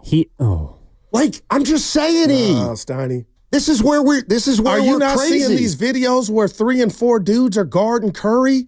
Like these, I mean, it's still happening. Okay. It's like, well, then you know what? Then stop complaining about where this team is. We're complaining because you have that guy and you can't put diddly squat around him. So funny. You guys have a lot of nerve. You guys laughing off Darius Garland. No, unbelievable. You know what that shows me? You guys are unrealistic in your demands. It does. It does. You're laughing off Stephen Curry, I think. More I'm so not than we laughing are off Stephen Curry. Yeah. He's got 2 years left. And he's got gravity, Steiny. They still need... So does Darius Garland. He's shooting better from 3. Better three-point shooter than Steph right now. What's coming up on a game is brought to you by Fremont Bank. Here for you, here for good. That segment brought to you by Safeway. Head to Safeway this week for these amazing...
I was at the Circa putting in work. Now, back to Steiny and Guru on 95.7 The Game. All righty, we're talking about the Warriors. Everybody's complaining, but nobody's got the solutions. Go ahead, Evan. Give it to us. Okay. Since you asked, Kevin O'Connor of Yahoo Sports recently put together a blow it up all type of column for the Warriors. But in this column, he has a hypothetical trade that involves Steph Curry. We discussed it before the break, thought it was relevant. In this hypothetical, the Houston Rockets are the team that the Warriors are doing business with. They send Steph, Draymond, Buddy Hield, and Lindy Waters for Reed Shepherd, the Rockets' most recent first-round pick, Cam Whitmore, the first-round pick right after Brennan Pajemski, who a lot of Warriors fans liked, expiring salaries in the form of Fred VanVleet, Steven Adams, and Jayshawn Tate, along with 4 unprotected first-round picks and 3 first-round pick swaps. Okay. I don't even know. Like, I don't know. Is that a good trade? Man, I'm here talking to you. I wouldn't do it. I think I might. If your goal is to get younger and expedite your rebuild, 4 unprotected first, a lot of which are from favorable organizations. Like, seriously, if you're trying to get younger, that's the way to do it. Yeah, but Evan, you said it. But are they trying to expedite this rebuild? And it doesn't seem like they are. Who? The Warriors. I'm skeptical you could get 4 firsts for Steph. But if you could. I mean, I'm not against it, but that seems like a big number to get. And we just heard Kerr with Willard and Dibbs. Steph's not going anywhere. And you know, I think we're finding out that if Steph's not going anywhere, I think we got to buckle up. Now, this is why, you know, I get it. You guys don't like my Garland trade because you don't understand it. But then I get this one. Now, yeah, this is realistic. No, seriously, it's realistic. I'm going to help you, Steiny. We're going to start with LaMelo Ball and Brandon Miller for Okay, yeah, okay. The Charlotte Hornets are going to trade their 2 best young players, both of whom were under 25, for Steph Curry, who's 37 in 3 weeks. Mm-hmm. Somebody tell me why in the world the Charlotte Hornets would ever do that in a million years. Like, that one doesn't make sense to me. Let's go to Austin in the city. What's up, Austin? How you doing, man? Hey, nothing much. I'm doing pretty good. Good to hear. Man, you already know what it is, man. I like how Jordan Poole performed against the Warriors the other day. Even though they didn't get the win, the Warriors got it late in the game. But just off that, Draymond should have been left. Curry should have been took the back seat to Jordan Poole because he's up in age. There's no way Curry can continue running around the court like he is right now. He should be taking the back seat, just like Klay took the back seat and continue taking the back seat. Yeah, he's getting too old. I felt like Curry had a part in the play where Jordan Poole got shipped off, even though Draymond punched Jordan Poole. With that being said, man, Curry ain't no LeBron James where he can average a triple-double. That's right there. That shows you that LeBron is the best player in the NBA. That's all I got. Appreciate the call. Yeah, I mean, everybody's looking back at what could have been done or maybe should have been done. But, I mean, you know, somebody said, and I'm kind of with them, that the only way you're going to be good in the next 3 to 5 is to build through the draft. The only way to get back to winning in 3 to 5 years, according to the 925 on the text line, is building through the draft. But no one wants to hear it. Nothing else is possible. That's kind of where I'm at right now. Well, I'm not. I'm looking at this. You got me fired up, really, talking about last year's record at this juncture, Steiny. And I'm just looking at the standings because you got Kuminga coming back and hopefully Dre So the reality of the situation is there's probably not a trade going to pop off here soon. So all you can do is lace them up and go out there. But when you do look at the Western Conference standings, Donnie, as dire as I think it is because you endure losses like you did yesterday, they're 2 back from the 6th. They're 3 back from the 5th. And I know you got to handle your business first before all that. Quit crying then. I'm not crying. I'm just telling you, just because you say you're going to do it in the draft, you can strike out, just like the Warriors did with Wiseman. Right. Like, that's the price of admission. How'd they do with Curry, Clay, and Draymond Green through the draft? How long ago was that? Exactly. There's no guarantee. Right. How did the team win a championship? Through the draft. That's how they did it. And I'm not saying don't do it again. It's just, I hope we're not in the days of, and it seems like we're a year removed from watching Steph Curry still be pretty good at the game of basketball, but playing on a sorry-ass team. Nobody wants that. And I thought the team brought in guys that would prevent that and give this team a chance to go attain their goal or go on a playoff run, which could still happen. But right now, who's feeling good? Who's feeling good about the Warriors right now, what they're doing? I don't know who is. Probably not a lot of people. Yeah. But I think there's just a lot of people out there that, to me, are unrealistic about where this franchise is. Are the Warriors 2.5 years after their last title, we're still, I don't know, under the impression that we got action. We got no action. You're talking to the fans. We have no, exactly. Would you say that to Lacob and Dunleavy? No, because they're the one doing it. My point is like, quit crying about what is going on now. Like, I can't believe I've, like, why didn't you see it possibly coming?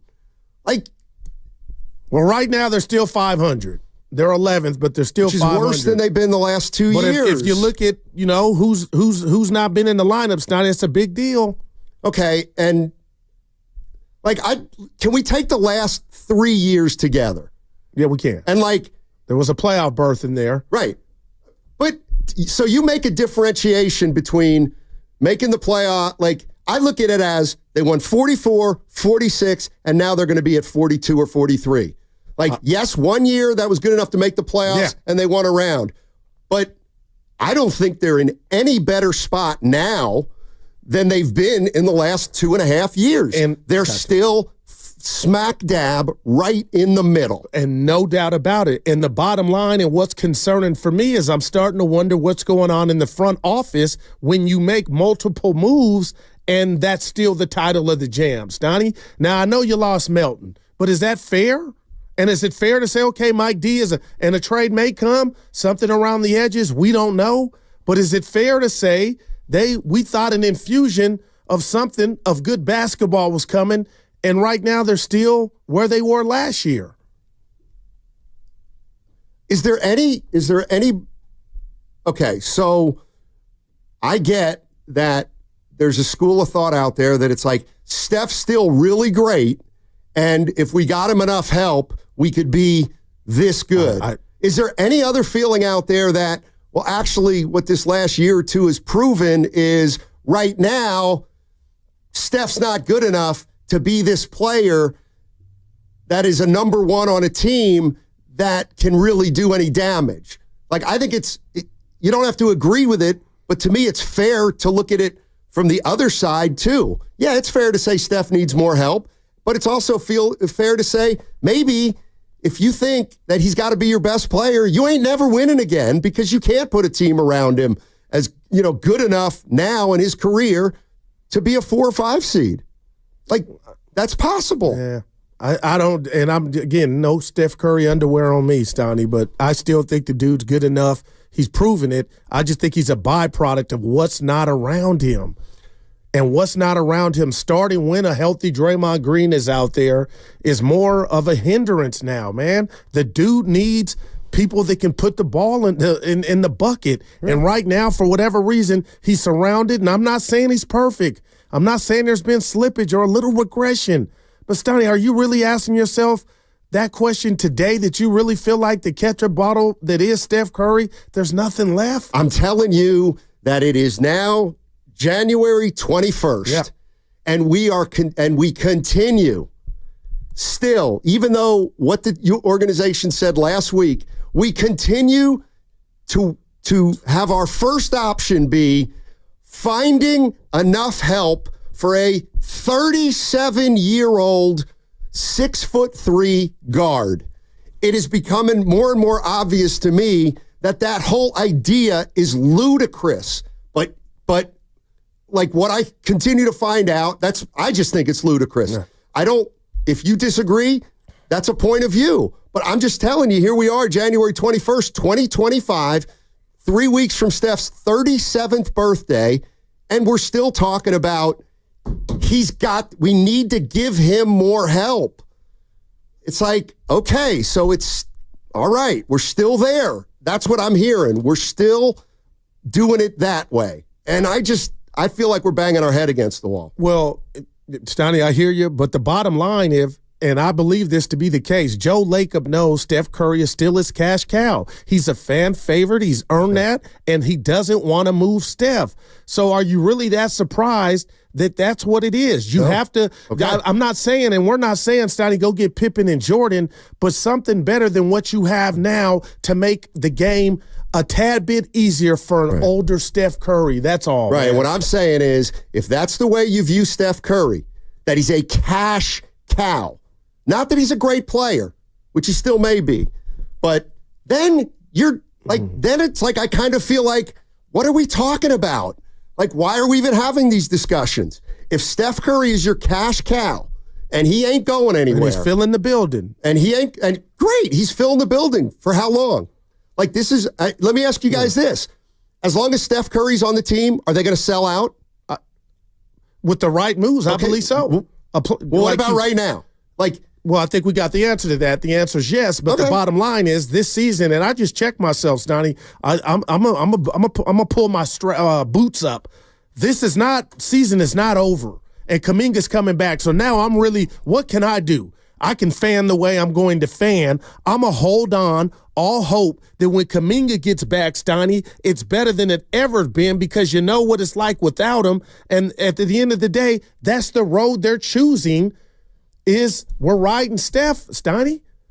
You're listening to 95.7 The Game, KGMZ FM and HD1 San Francisco. Always live on the free Odyssey app, Twitch and YouTube, powered by First NorCal Credit Union. And I guess if I'm saying, I guess if you're saying that, like, hey, when Kuminga gets back, they're going to be better, well, then we must understand why they're 21-21 right now, because they don't have Jonathan Kuminga, and to a lesser degree, Draymond Green. And I wonder if I've blown past that, expecting, like, goo, come on. We've talked about what they are without Kuminga and how great he is and where he's at, and he's coming into his own. This team doesn't have that margin of error, so now I'm starting to feel a little better, Stoney, thinking about when he does come back, the Warriors are just a better team. How better, I don't know, but maybe we get to tap into that 12-3. Well, when they're marginally better, but not significantly better, then we're going to be back to where we've been for the last week, month, year, 2.5 years. Let's go to Jimmy's in Richmond. What's up, Jimmy? How you doing? Hey, how y'all doing today? Hey, what's up, Jimmy? Doing good. This is so sad. This is sickening. The way the Bay Area and the national media is talking about the team is crazy. Y'all keep acting like Steph Curry is washed. He just did his thing in the Olympics. The beginning of the season, he did his thing. He still is an elite top 5 player right now in the league. The problem is Steve Kerr and his rotations and the thing he does. He had Wiggins at the power forward position. Does not make no sense. Guy Santos did a great job when he brought him on. And then the other night, he let him basically get a DNP with no plays. What he does not make sense. He has been doing the same thing for 3 years. We get the lead, we do good, and then he puts in a small lineup and we lose. There was no reason for Kojo, Lamb, and Jerome to be playing over Moody and Lamb after the championship. That was the time to develop these guys. But Kerr already has said he's not going to be here when Steph and Draymond leave. So why are we bringing in a coach to start bringing in the future, the young guys like everybody keeps talking about? Steph Curry is still elite. He can play 4 or 5 years and do the Ray Allen role, standing in the corner, and somebody is going to stay with him. Kerr has been a detriment to this team for so long, and nobody ever criticizes him. Never. They just never bring Kerr up. Like the small lineups, they're playing Draymond always at the 5. That's why his body is breaking down now. Like the things Kerr does not make sense. If anybody went on this losing streak after 12-3, they would be getting criticized. Vogel got fired. All right, Jimmy. I got to cut you off. I appreciate it. But Jimmy's not listening to the station. Well, first of all, Jimmy, for Kerr. I let Jimmy go. Okay. His first blowhard statement, which is Steph's is still a top 5 player. And I hate to be the guy who's like the letter of the law, but what are we doing? Like, I get it. He's still great, but he's not a top 5 player in the league. If he were a top 5 player in the league, they wouldn't be 21-21. They'd be 25-16. That's the way I look at it. If he were truly a top 5 player. If you put Jokic on this team instead of Steph, they'd be better. If you put Giannis on this team instead of Steph, they'd be better. If you put Shai Gilgeous-Alexander on this team instead of Steph, they'd be better. It doesn't mean Steph's not a Hall of Famer or one of the greatest players to ever do it, but it's 2025. That's all I'm saying. Just look at the splits when he's not on the floor, man. I'm just telling you. They don't look a whole lot different to me. I feel, and I know you're going to give me, and some people have their record without Steph Curry, but play a whole season without him and then call me up. The bottom line is, to me, why they're 21-21, Steph Curry is like at the bottom of my list, man. You know, it's funny. I threw that trade out, like just hypothetically, Darius Garland, Okoro, and LeVert. And everyone's like, no chance. Okay, fine. I actually think if the Warriors, first of all, again, I think Cleveland laughs you out of the building. But if Cleveland would say, okay, we'll do that, I think the Warriors could make the playoffs with that team. I absolutely think the Warriors would be. Well, you're getting 3 for 1. Exactly. And you're getting a damn good young player, and you got LeVert who can score a little bit, and then you got Okoro who can defend. I'm not crazy about Okoro, but he's a pretty good defender. But again, that's not like we're so far from that. So I guess there's no use talking about it. I haven't seen you guys in a few days, but I just got to share with you my what are we doing moment, and that call just reminded me. Again, Steiny, you could say whatever you want. You're the head coach of the Golden State Warriors about your basketball team before and after the game. But, Steiny, when I heard Moses Moody at the 4, at this juncture of his career, that's when I just took a step back, dropped the remote, popped open and took a sip of what I was sipping. What are we doing? Like, for that to even get the arms or legs, like, what are we doing? Like, that's crazy talk. He's not a 4. What is he? He's a player on your team that hadn't been utilized right since the inception of his time here with Golden State. But to step to a microphone and have people in Warrior World even talking about or discussing him as a 4, I'm like, maybe that's what we got bigger problems than if Steph is slipping or not. But we're desperate. And they're desperate. See, this is the way I look at it. Oh, my gosh. Give me a break. Like Neil everybody Carter. thinks, oh, Moody. The reality is, why is he if you want to disagree, then disagree with Steve Kerr. That's fine. Yeah. I'm just telling you, when I see what I see with Moses Moody, now I put myself in Steve Kerr's position. And the bottom line is, Steve Kerr looks at Moses Moody and he goes, okay, he's a 2-3. Well, if he's a 2-3, guess what? He's not a good perimeter defender. He's not a good enough perimeter defender to be a guard or a forward. Now he's also playing guard and forward. Well, guess what? He's not a great shooter if he's a guard or a small forward. So you put him out there at small forward, and he struggles to guard perimeter players, according to Steve Kerr, and he's not a knockdown 3. All right, so what else can he do? Well, he's actually pretty strong. He doesn't have great lateral movement, so he has trouble keeping in front of guys on the perimeter. Maybe he can defend some 4s who are bigger than him. He's not that big. Well, that's the point. What Kerr is saying is, when he plays at 2 or 3, he can't do those tasks. Yeah. I just got to say this with that energy. Then why did they bring him back? Because I don't know. Yeah. I don't know. But, so many people have been talking about Moses Moody. And, I'm just telling you, clearly Steve Kerr doesn't think he's very good. At least at small forward or shooting guard. 888-957-9570 is the number. Warriors lose yesterday to the Boston Celtics by 40. They dropped to 21-21, 9-18 over their last 27 games. No Draymond, no Kuminga for at least the next week. Man. And then Draymond will get reevaluated, but it feels like Kuminga is going to be out another week or two at least. That's the big one to me, man. Of all the things that Steve Kerr said after the game, to me the most indicting was this, and this was the one where I'm hearing Mike Dunleavy.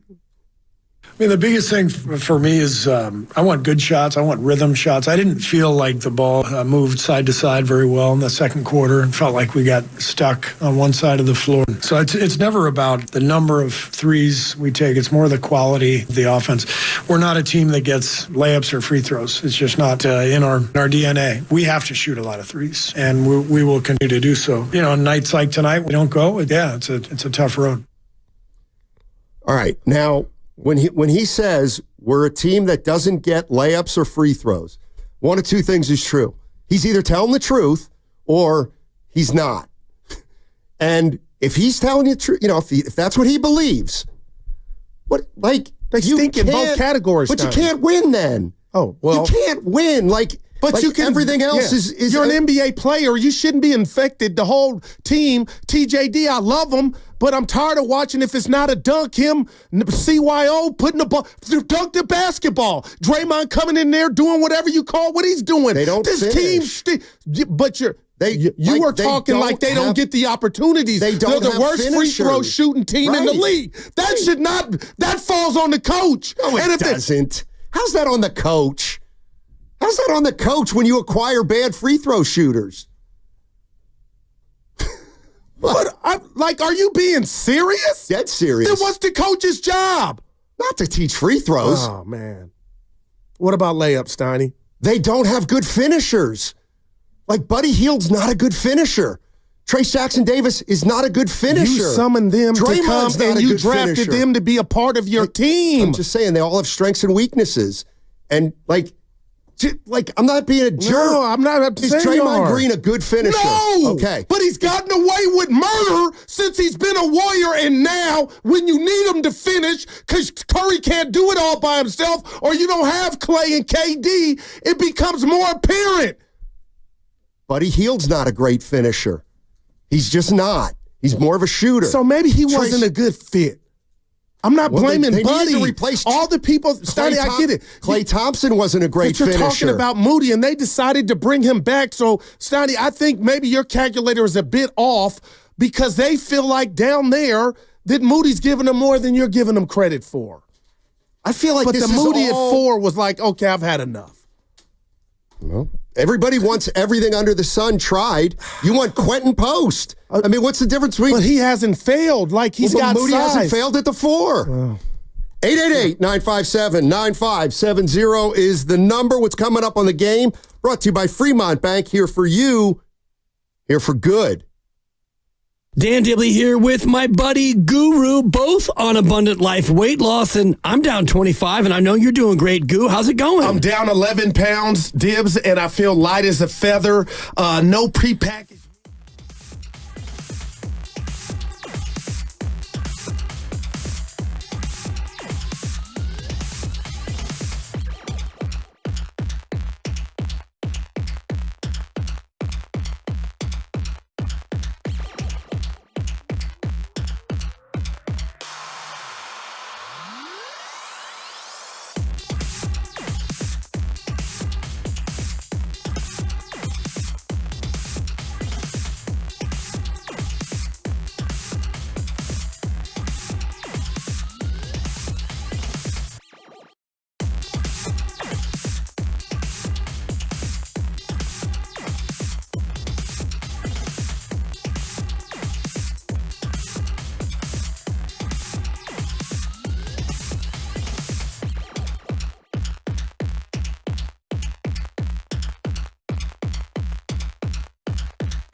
I don't think you sound like you need help at all. He deserved it. Hey, it's Moses Moody with the Golden State Warriors. Now back to Steiny and Guru.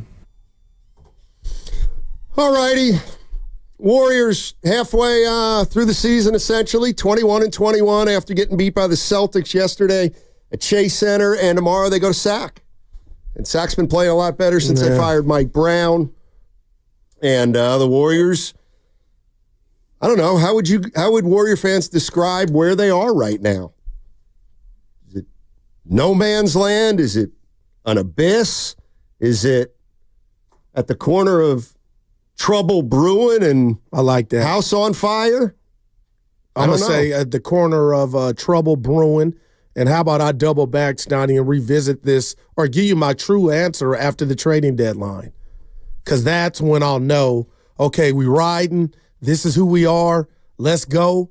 Or there could be some changes, a big change, highly unlikely, or some changes around the edges. But, again, I'm kind of getting fired up. You can call me stupid people, and I can take it. But when you do, and I'm asking you this, Donnie, if I'm Dunleavy and Lakeup and they're doing what I'm doing, when you do look at the Western Conference standings and you see where you're at, you're not happy. You're not even in the play-in right now. You're tied. You're 11th. But if I say, Stoney, you're 2 or 3 games from 5th or 4th, wouldn't that make you feel a tad bit better knowing you done played umpteen games without Jonathan Kuminga, your young stud, and Draymond for that matter? Then I know, Stoney, this is the fan talking, you can do it the other way, where you're 2 games from San Antonio catching you or whatnot. But I do wonder if that matters. Well, and real quick, I'm looking at the Lakers 22-18. Worry about your own backyard. They started off 10-4, Stoney. They're 12-14 in their last 26 games. So are they going to cry in their beer and say, okay, we're 12-14? Or the greater record is 22-18. We're 6 right now. So I say that to say it's highly unlikely. Maybe the Golden State Warriors are a 7-3 stretch away from making a push to where we could see them and feel better about the team. Well, you're right. I can't tell anybody how to fan, but then, if that's what you think and that's what you believe. What I'm hoping. Well, then quit. Then, we can't come in every day when they get beat without Kuminga and without Draymond and, act as though this team's completely underachieving. I don't think this team's underachieving. But when you lose by 40, Stoney, and the game's over, and then you barely beat the Wizards with Steph Curry out there, I expect more. So you're still, you're not in Boston's class. And they came in, and let me tell you what they do. They do it every year. They come east for a road trip, and they always use it to get right. And I'm sure they were highly motivated. They're coming out here to win 4 or 5 games, however many they have, and they caught a Warrior team that didn't have Kuminga, didn't have Draymond Green, and the Celtics took advantage of a team that's flawed right now. You hit me. I'll give you the points, Donnie. Wrestling. You said they're not in Boston's class. I get that.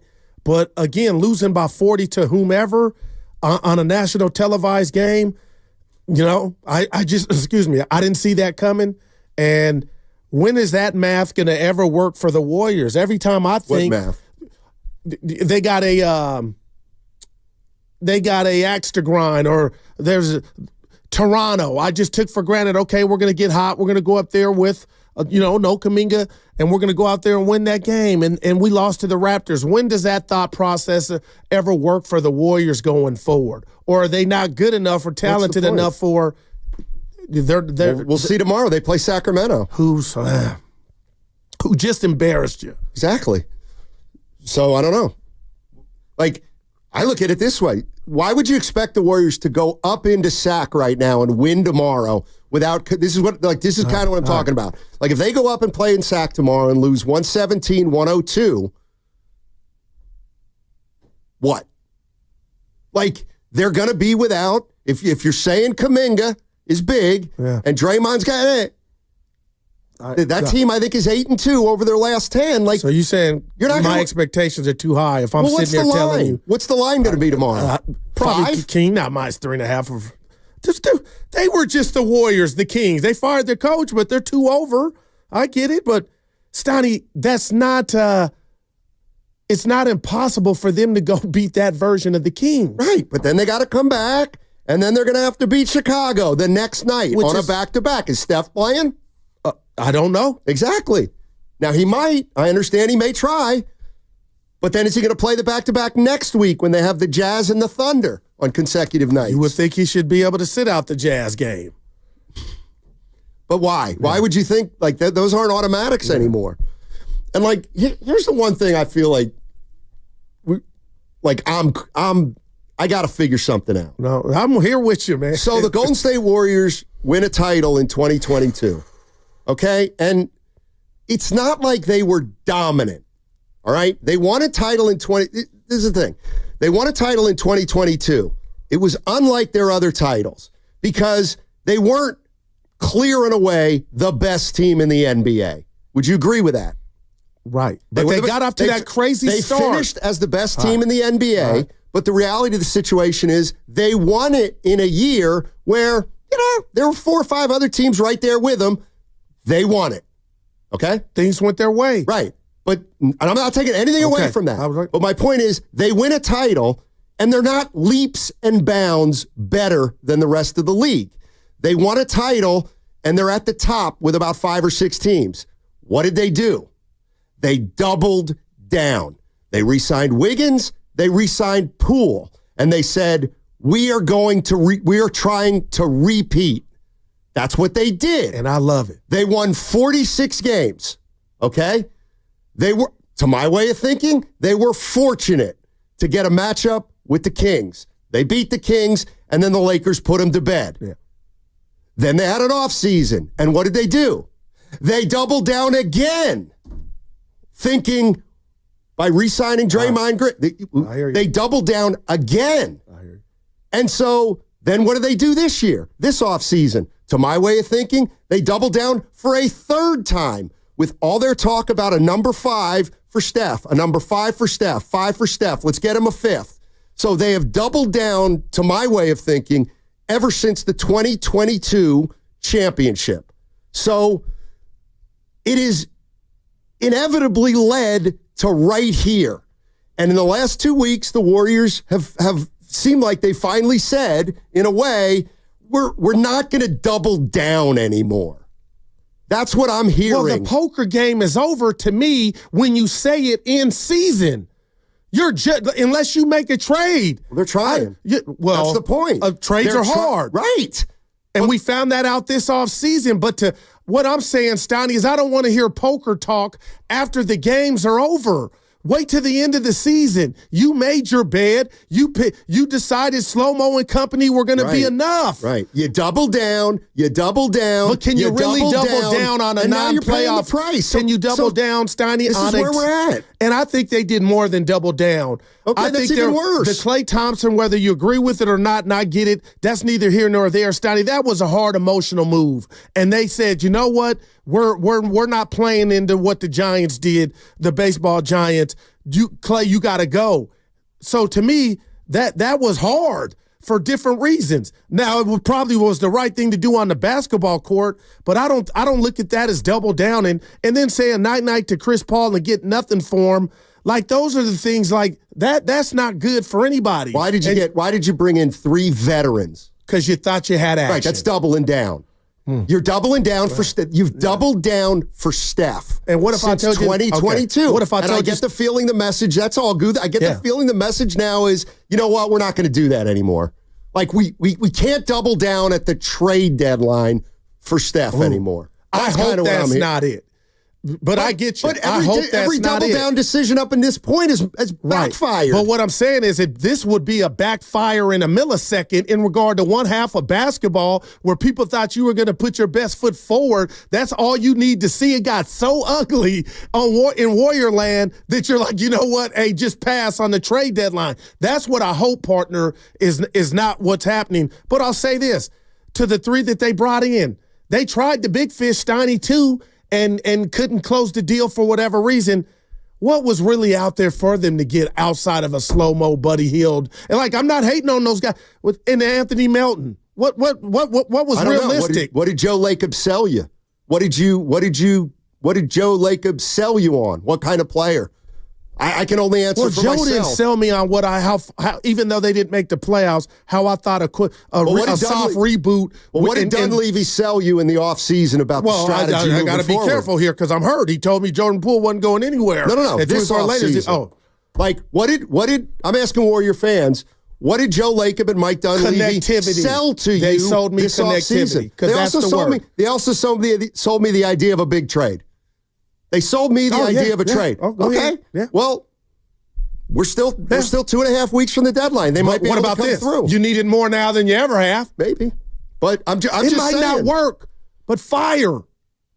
Because this ain't it. To watch Steph put his body on the line, and I'm not caping for him, Stoney. I know how you think. Dude's giving it his damn all. He could easily said, you know what, my thumb's not good, Giddings. I'm not playing. And he ain't doing that. Yeah, Larry Bird gave it his all at the end. Magic gave it his all at his end. Kobe gave it his all at the end. Every great player will always give his all at the end. Doesn't mean they're entitled to win titles as they wrap up their careers. I got to be careful here. It's just for activity. I'm looking at the Rockets. They don't have a Steph Curry on that team. You buying them? And I'm not using them for a trade for Steph. I'm just saying I'm looking at the West, and it is thick. It's tight. But I'm looking at some teams that the Warriors get right. But you got to, you know what? You got to earn your series, Goo. So I'm going to slow down on that. Can I ask you a question? Why are you talking about the Rockets? I was just looking at them. 28 and 14. Right, but what does that mean when the push comes to shove and you had a 7-game playoff series? I'm not saying it wouldn't be tough, but they don't have they don't have a what? A Steph Curry, a closer. And when you get to the nitty-gritty, Stoney, they're a great story, and they're up, young and upcoming. I'm not arguing none of that. And I'd rather be the Rockets than the Warriors now. But that's where I think you're missing Curry's pedigree if they could just handle their business and get to that juncture. Okay. You think if the Warriors got into the playoffs, they could beat the Thunder? No. Okay, you think if the Warriors got in, they could beat the Memphis Grizzlies? No. Right as Do you think of if right the Warriors now, got in, they could beat the Denver Nuggets? As of right now, no. And there's no shame in that, right? That could be the Western Conference Final. We don't know. Well, I disagree. I think there is shame But in haven't that. we lowered the standards? I said after not making the playoffs last year as a diehard Warrior fan, Stoney, you asked me, what constitute a good season? Right. Just get not the playing, get us around. Well, they're failing. They're at 11th right now, tied with 10th. Let's go to Marvin in San Francisco. We got Brian Geltzeiler coming up in a half hour, Sirius XM NBA radio host. We get Geltzy on once every 3 or 4 weeks, and he is locked into the Golden State Warriors. And if you haven't heard, Kevin O'Connor, Yahoo Sports, he's proposing a trade where the Warriors would essentially blow it up involving Curry and Draymond to the Rockets. I don't think we're there yet. And I don't see him in another jersey, Stoney. Easy to say now. And well, Kurt said it to Wimbledon. What I'm starting to realize more and more and more is if Steph Curry finishes out his career as a Golden State Warrior, I don't see a clear way to improve if you're saying he can't go anywhere. Okay, what about the Kenny Smith model? About getting young? I think that's a pipe dream. That's fine. I would much rather do that than bring in an old guy. Well, I guess my question to that and why I'm frustrated, not mad at the thought, is how would you do that? You would trade. Young for better young? No, you would trade if there's a team out there that feels like it could use a veteran, whether it's Kyle Anderson, Gary Payton II, Draymond Green, even if it's Buddy Hield. It's like you trade one of those guys for a younger player who's 23, who is probably somebody we've never heard of, but might have a future. But that's not going to be good enough because if we haven't heard of the guy, he's not going to be good enough for us. Marvin in San Francisco. What's up, Marvin? How you doing, guys? Let me add a couple of things to what you've been saying. First of all, Jordan Poole, which everybody thinks they want him back. Jordan Poole was fine as long as he was going where he wanted to go. But as soon as he didn't know where he wanted to go, the ball flew out of his hands. He was a traffic cone on defense. In the last playoffs that he was in, I think he was 2 for 20 and was totally psychologically destroyed by missing shot after shot after shot, ever since he missed that shot at the end of the game against the Lakers. So Jordan Poole looks like one thing, but you put him on a team where he has to be disciplined, he's something completely he's an average player. He's free now, just like you saw Schroeder get 18 points a game in a certain situation. He comes to our team. Now you're going to say, well, he scored all these points for us. Yes, because he had Steph Curry keeping everybody away from him. Well, in fairness, again, Marvin, in fairness, Poole had a lot of big games when Steph didn't play. Well, that's because he's able to do whatever he wants, whenever he wants, and he can volume shoot. But what I'm saying is it was in the context of having to win games. Like I got to give Jordan Poole credit because he was a key part of a championship team, which means I think under different circumstances he could do it again. What's that? Wiggins made the All-Star teams, and they won the championship. Why wouldn't you sign a guy to an extended contract when his contract was up? The Warriors were completely hamstrung by the collective bargaining agreement, which dictated almost every move they made. They got rid of Chris Paul and Klay Thompson for exactly that reason. They got $70 million off the cap and got them off the second apron. You guys have to pay more attention to those kinds of things. It's not just as simple as trade this guy for that guy. In the NBA, they designed the whole collective bargaining agreement to restrict the Warriors. Let me ask you this, Marvin, just for kicks. They win the title in 2022. Why did they extend Andrew Wiggins when he was under contract for like 30 for one more year?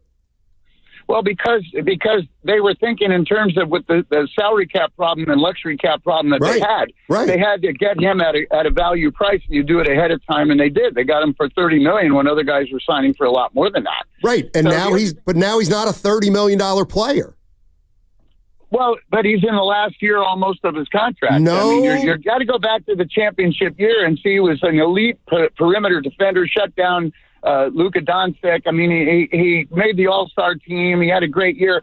You'd be nuts not to sign them unless you're saying, okay, I'm just going to trade everybody at the top of their game and see what I can get. But the Warriors weren't not in that position. They just won the championship. Marvin, what do they have going for themselves now?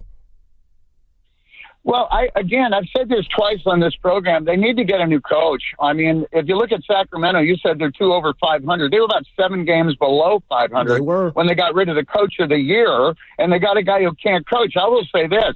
Your team gets blown out on their home court by 40 points, and you're not thinking about getting rid of the coach?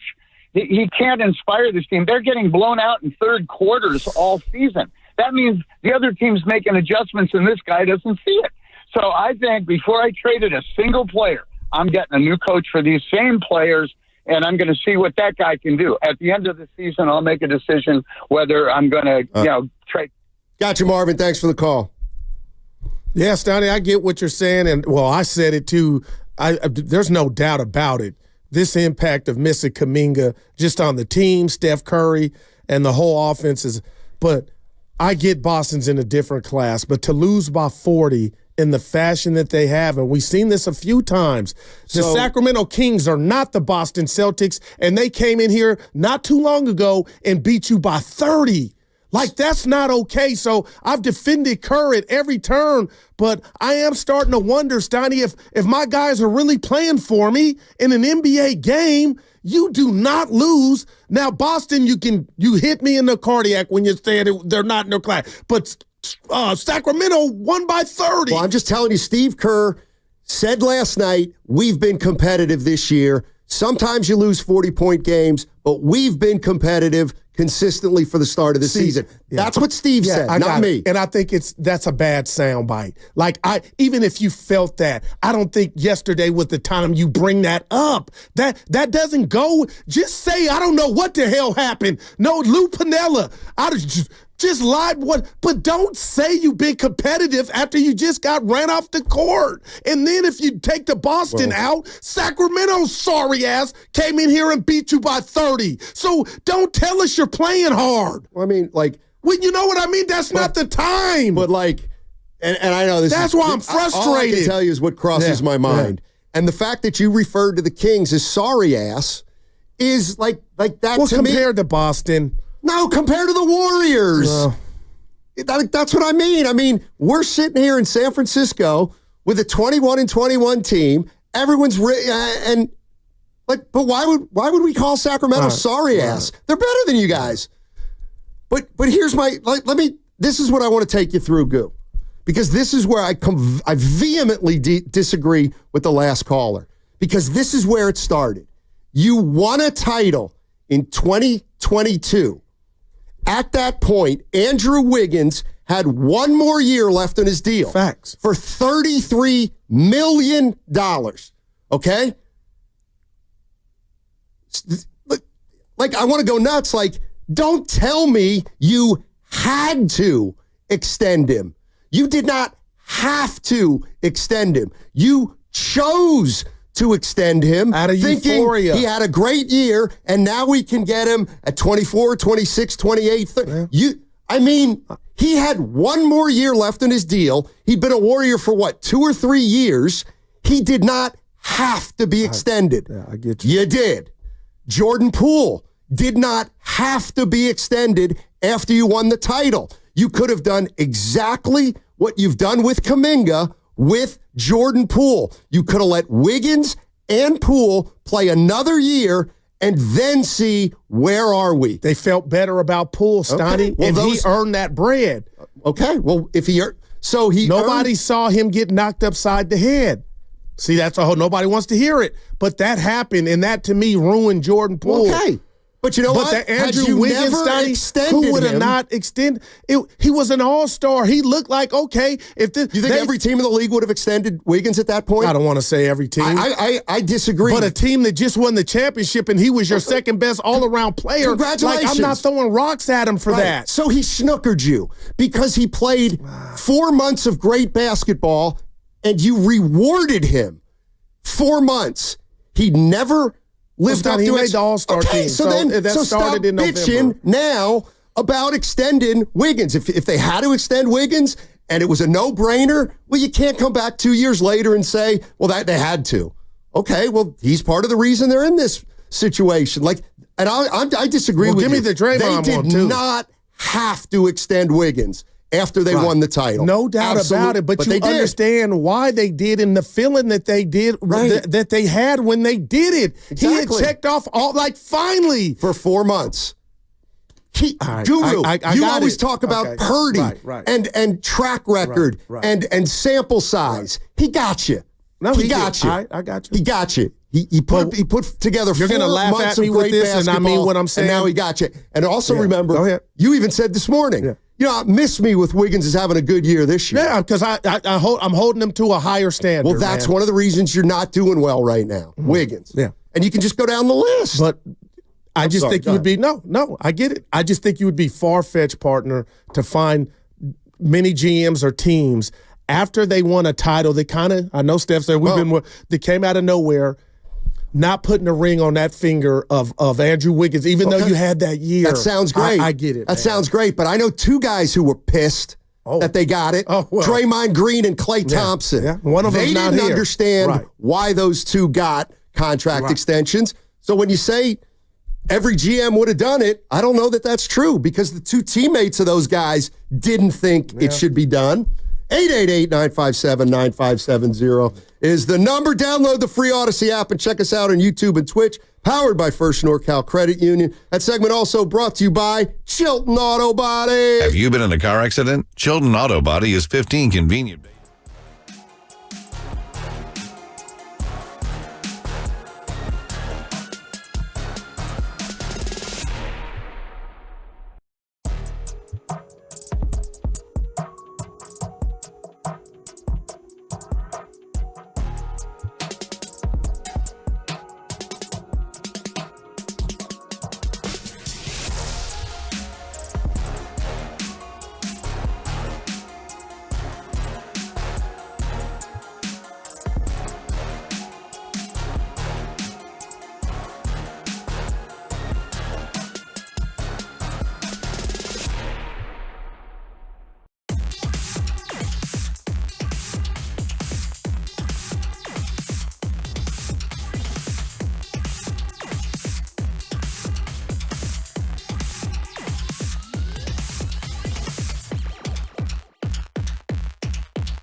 Now, back to Steiny and Guru on 95.7 The Game.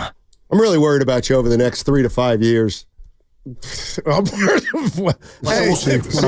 Because anybody with 2020 eyes can tell that it's going to be a slog the next few years for the Warriors. Tell the people what I told you during the break, just about the Western Conference standings. I am get Kuminga back, Dre back, and let's go. And there may be a trade in between that time. Right. But if not, I got to believe 12-3 is as flukish as it looks now.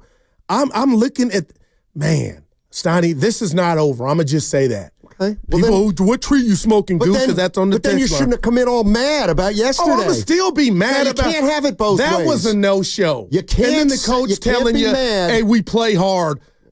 Hey, Steve, I love you, but you could have laid out on that. Use that another day. It's okay to just say we stunk up the joint. I thought we played a good first quarter. I think late in the quarter we had 7 assists, no turnovers. We were getting a lot of good looks. We were competing defensively, but ball wasn't going in. I think we were 1 for 12 from 3 in that first quarter. Hey, what's next? We got dressed. We got dressed. Brian Geltzeiler in 10 minutes. I'm not holding XM back with radio. BG. I'm there, Steiny.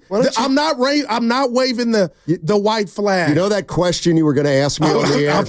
Don't ask it. It's going to make you look awful. Don't tell Evan. Real quick here. You know what? No, don't tell Evan. I'll tell. See, Evan, this one I don't listen like to this. This one. This is how I know. There's been a few things said today that might want to be recanted. Wow. I think he's looking at you. Well, I think he's got something in his Because on my off day, real quick, I got to take over, Stoney. I'm mad at you and Evan. Okay. Anytime I get a bet wrong or something, a prediction wrong, it's on the 11 o'clock news. Your boy's been on a heater since Cronin and UCLA. And this week's playoffs, your boy's got a couple laps. And I'm like, we got 1 hour left in the show. They'll bring it up. And not one word for you or Evan about some of my predictions that happened over the weekend. Ohio State? No, the playoffs. The NFL playoffs. Not one, nothing, huh? You made the right guess. Congrats. Evan, I need a swap. I don't know whether to throw him under the bus or try to protect him. I'm not ashamed. Steiny's rubbing off on me. Yes, you're correct about some things, but I don't want to talk about the things you weren't correct about. Yeah, he's talking to you. Well, hey, mouth, give me one. Pittsburgh. You had them beating the Ravens. You had the Packers beating the Eagles. Evan, that was the week before. Oh, my bad. Really sorry. It's too long ago. Evan, wow. But I get it. No, you were on the Commanders. That was a great pick. I'll wait for Willard and Diaz. But yeah, it was a great pick. All right, I'm going to do what I said. Yeah, go ahead. But see, I asked you a question. This is the way I decipher this. The mere fact that you actually asked this question, to me, is almost proof that you are so outside the bounds of reality, that you are so I was taking inventory. Disassociated from reality that the mere question tells me I just wanted to hear your answer. I can't have a ask the question. I want everybody to listen to this. Well, they are. Listen to this. Ken's got my back at all times. What up, Kenny? I said in the Western Conference, because I'm fixated on the standings and I'm getting chills that this thing looks bad and bleak. It's not over. I said, what team would you rather be now in the West than the Warriors? I said Utah. Evan. Your answer? That's not what you said. Okay, the Pelicans. That's 0 for 2. Hold on. We're doing it. You asked me. No. Now you're I'm going to have to. Don't make me do this. No, I did. You asked me, Steiny, who would you rather be right now? The Golden State Warriors or the San Antonio Spurs? I said, you're kidding me, right? Doubt, and that is a kid. But the fact that you asked the question. But you missed the big part of it. The whole activity, Stoney, was how many teams would you feel better about? And that's why you didn't give me the no's, which were going to be New Orleans, Utah. I would rather be New Orleans. What about Portland? Who cares? I would rather be Portland right now. They got some young hot shot pizzas, I believe. Okay. The Spurs, that's obvious, Donnie. Now there's Phoenix Suns. You wouldn't want to be Phoenix. You wouldn't want to be Phoenix. Yes, I'd rather be Phoenix. They have Devin Booker, who's 28 probably, right? And better than anybody on either team. He's in year 11, though. Okay.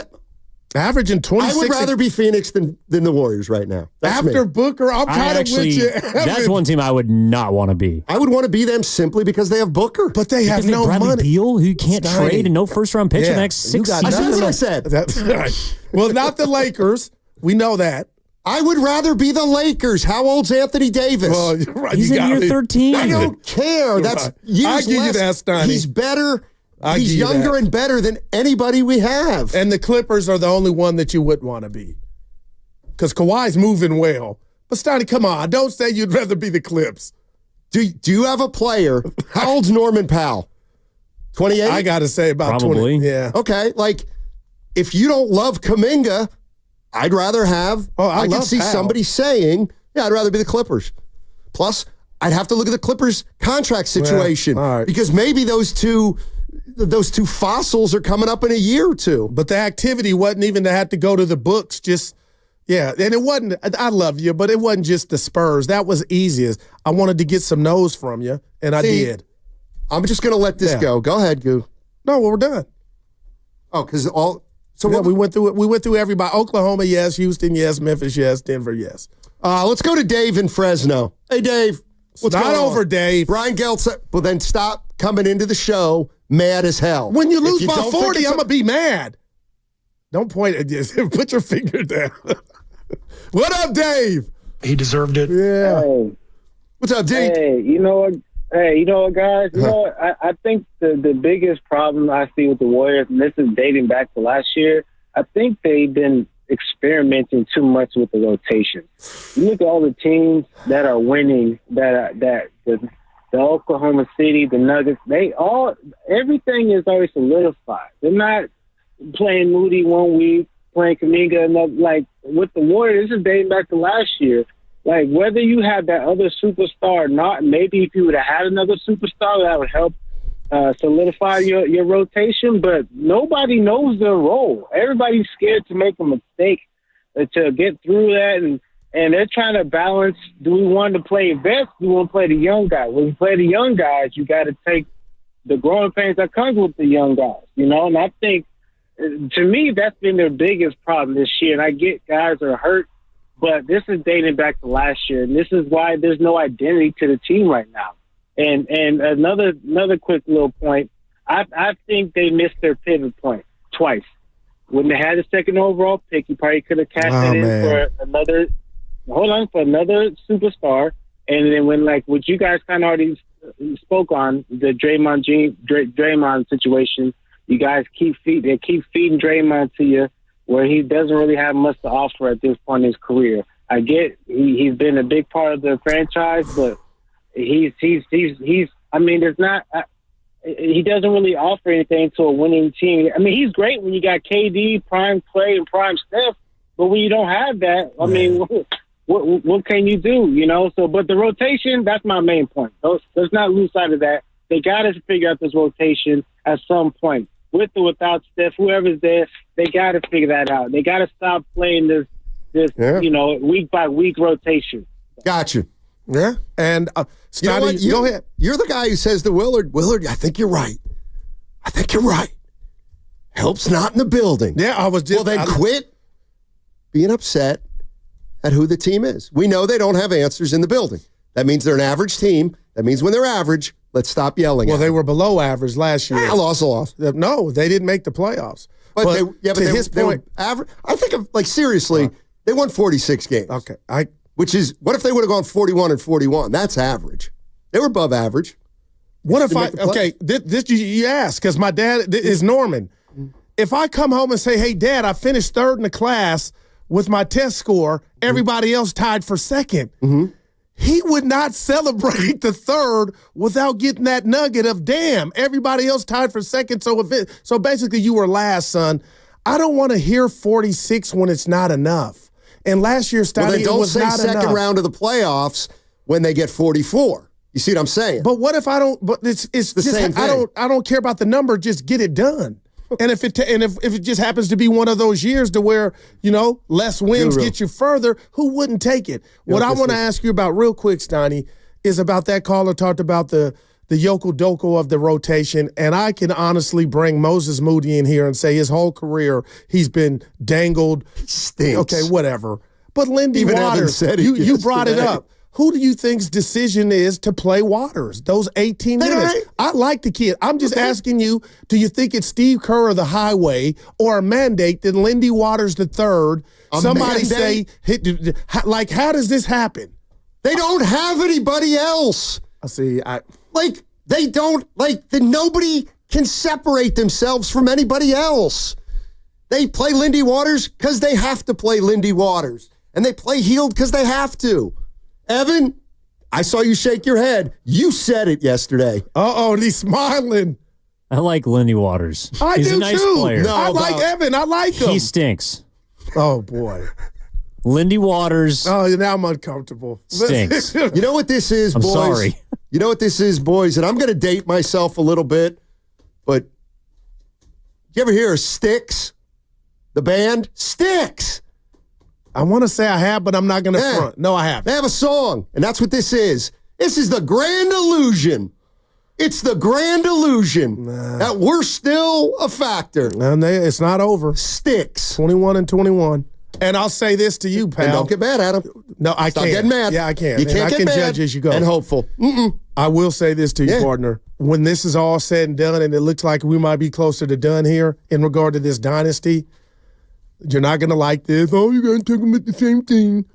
But that miss on the Wiseman pick was everything. Yeah. When we talk about how this thing, and just have a good dinner, good beverage, and just talk about and reflect on the good, this run, that miss, it gets worse every day.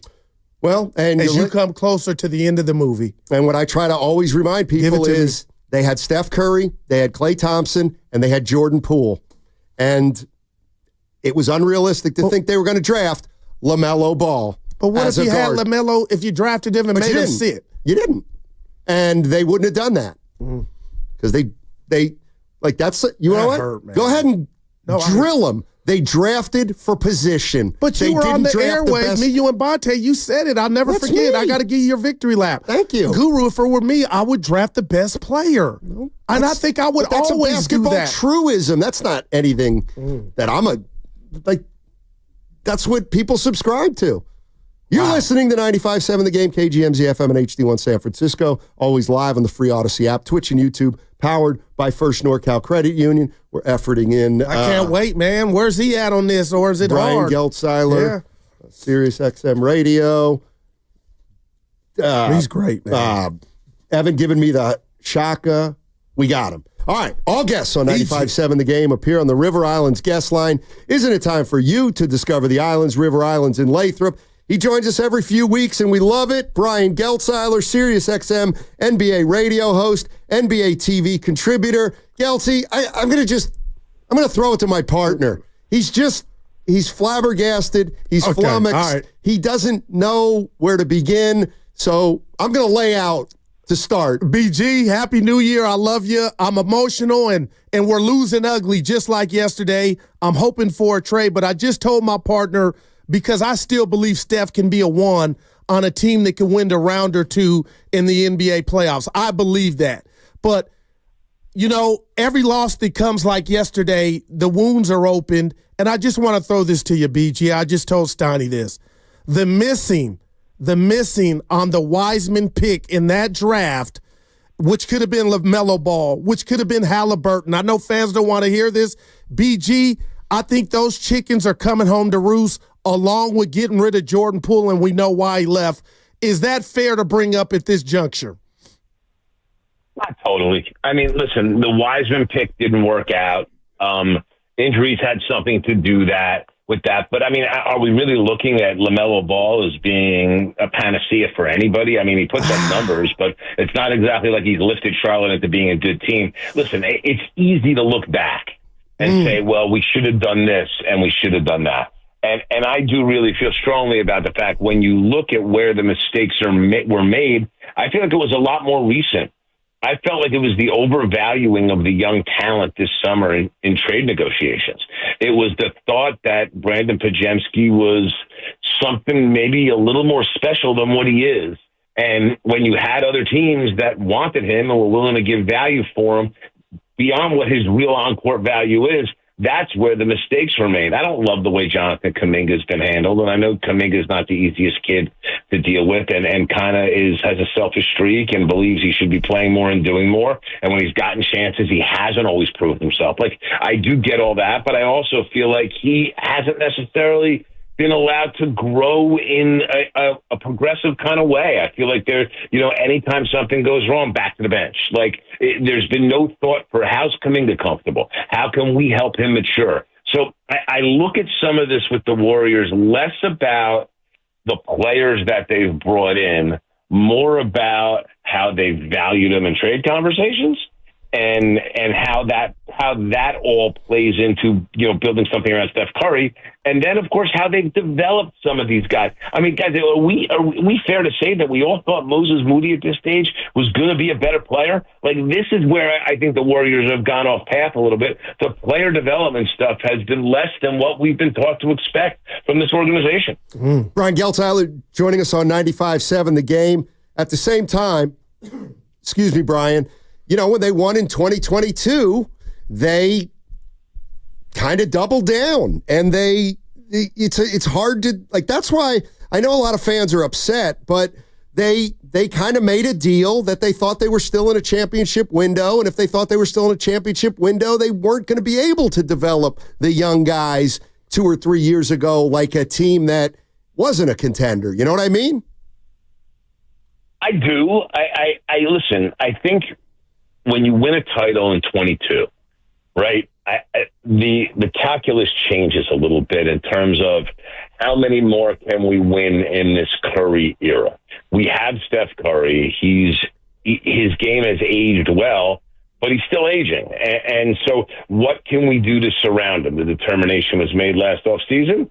Klay Thompson was not the right co-star for him anymore. I don't think anybody in any fans or media or anyone that follows the Warriors would question that decision right now. It was the right decision. Andrew Wiggins in the 2022 playoffs was a fantastic second banana to Steph and did a super, super job on both ends of the floor. Had a lot of personal issues, and his on-court performance is starting to recover this year, but hasn't fully recovered and may never fully recover. So some of this is some bad luck. Some of this is the fact that when you overvalue your own assets and then they devalue in front of your face and all of a sudden you're limited with choices, you combine that with the fact that the Warriors have been massive, massive spenders, and they've tried to rein that in because, let's face it, when you're in the second apron, it's hard to make moves. They were able to pull themselves out of that, but still they don't have a lot of financial flexibility with where they lie. And listen, quite frankly, right now, if the Warriors would decide to go through the cap gymnastics that would be necessary and difficult, by the way, to bring in Jimmy Butler, I don't think he'd be enough. And I mean, that's the reality that the Warriors right now have to face is, are we actually really one move away from being able to do what we did in 2022? And unless that move is Giannis Antetokounmpo, I don't think they are. Wow, BG. I mean, it hurts to hear that, but, the truth is the truth. I'm no doctor, but Draymond Green has a lower calf issue along with a disc issue in his back. BG, is it fair to just that contract he got, $400? I mean, and he's never been one guy to put the ball in the hole, and I think that's hurting Steph Curry that he's playing 3-on-5 at night when Dre's back. What's your take on Draymond and where he's at this season with the Golden State Warriors and moving forward for that matter? First of all, Darryl, if they wanted to trade him, somebody would trade for that contract. In today's market, for the player that he is, it's not a crazy contract. The other thing is this, and I've said this to you guys plenty of times before, and all my time coming on the air with you both. There's a codependency on the basketball court between Curry and Draymond. Draymond's better with Curry on the floor, and Curry's better with Draymond on the floor. And, yeah, everybody understands the first part, that Green is better with Curry on the floor. Not a lot of people understand the second part, is that Steph Curry's value and production are absolutely vital to have Draymond Green next to him, giving him the ball in the spots that he's comfortable, knowing exactly when to set the screen, where to set the screen, when to hand it back to him, when to get it out to him in transition, all of that stuff. And the other thing, when to shade over on the other end of the floor when you see he's in a tough matchup or likely to get beat. The two of them, there's a codependence for the two of them right there. When you're without one of them, it weakens the whole core here. And so I think you kind of look at this with Draymond. I don't fault them on the Draymond contract. I think it was the right thing to bring him back when they brought him back. I think it was the right thing to bring him back at that number. And again, all you need to know is that if they wanted to trade Draymond, there'd be a market. You'd bring in a first-round pick. You would if you wanted to trade him. So I don't beat them up on that contract. Listen, I think they went wrong in a bunch of different spots here. The Draymond Green contract is not one of them. Keeping him and Curry together, as long as you decided you wanted Curry to be the centerpiece and to continue to try to create a title contender around Curry. Frankly, Draymond Green's essential, and the contract's a fair number for the player that he is, even right now. Brian Geltzeiler joining us on 95.7 The Game. And you're hitting on something that I'm fascinated by, and that is that even though Steph Curry's the best player in the Warriors, but Draymond Green and Steph Curry, if they are on the Golden State Warriors, they may not be the best players, but they're always going to be the most impactful players. If they're on your team, they're going to kind of dictate the way things are. And when you say Draymond makes Steph better and vice versa, I agree with you. I also look at that as now that's become one of their significant limitations toward getting better. It is. I think, Matt, that's a really fair way to put it, is that what has empowered you all these years is holding you back right now. I mean, listen, last time I talked to you guys, the Warriors had just traded for Dennis Schroeder. Mm-hmm. I thought it was going to be a really, really good trade for them. You remember how I talked him up to you guys? Yep. And he's just been a very, very poor fit here. And for reasons that are hard to define, it just hasn't totally fit right. But the problem for the Warriors here, I even think spans beyond that. Listen, it's interesting. When you look at how good they were early in the year with D'Anthony Melton on the floor, it would indicate to me that they do need a defensive-minded guard here. I mean, I know you have Gary Payton. He's not what he used to be. But getting back to what you asked me regarding Curry and Green, you do kind of need somebody that's going to be on that Curry level right now, where Green can be your comfortable facilitator, comfortable defensive, captain that runs the back line, the guy that plays pick and roll great, the guy that gets you out in transition. You don't even need him to hit the open three, so he'll hit the occasional open three. But you're right now at a point where, at this stage of Curry's career, we're asking him to carry an entire load for a team that you're expecting to go to the NBA Finals is probably unfair. He's an older player right now. I know we saw the Olympics this summer. I know we saw Curry and LeBron and Kevin Durant dominate that team. And it was a special moment for Team USA, special moment for those guys. The NBA is an 82-game season, guys, and look at the standings right now. The teams that are having the most success, youth is being served. Teams like the OKC Thunder and the Cleveland Cavaliers, the Houston Rockets are second in the West, loaded with young guys. Third team in the West right now, Jaren Jackson, John Moran, and the Memphis Grizzlies. And I say in that order because Jackson has been the better player this year. If you go to looking more in the East, listen, the Celtics have a 29 and 28-year-old wings that they're counting on, who have a ton of playoff experience, that already won a title for them and have been to 2 finals and 6 conference finals. But they're still younger players. Youth is being served in the league right now. An upstart team like the Hawks that you look at. And that's part of the problem for the Warriors right now, is an aging core that just doesn't have it night in and night out anymore. And this is a league where, as much as everybody wants to devalue the regular season, you have to have regular season success to be able to have that home court advantage in the playoffs, because you're going to need it at some point to advance in potentially in a Game 7, to be able to have to come from the play-in tournament and be buried and come from all the way back is a really, really difficult thing to do. We've seen it done, but it's hard to do, and it certainly is hard to do when your core is older players like Curry and Green. BG, you're on fire. I might get emotional with this take, and I want your thoughts. Jonathan Kuminga, I understood the Warriors said, you know what, we're going to wait. We need to see, because we need some boxes checked. But I got to tell you, BG, since he's been gone, I'm telling you, everything you just described about the league, these young athletic wings with length everywhere, Jonathan Kuminga had a lot of that. I told Steiny and the listeners, I don't think there's any way, whatever number Jonathan Kuminga is asking for, he's made himself money being away from this Warrior team. How would you respond to that? No, I think he actually has. I think what you've seen here with him now with his ankle injury, okay, is that he actually has a lot more value than they've given him credit for having. He's the best athlete on this team, and it's not even really close. And yes, 34.5% from three is not a wonderful number. You'd like to see a guy that goes to the rim as well as he does have a better than a 54% true shooting percentage. You would like all those things. He's still 16 a game. He's still 5 rebounds, and he's just a tremendous athlete. The Warriors are two things that you don't want to be in this league right now. They're small and they're old, and that's the big problem. You can get away with being small if you have the spry athleticism with a guy like Kuminga out there.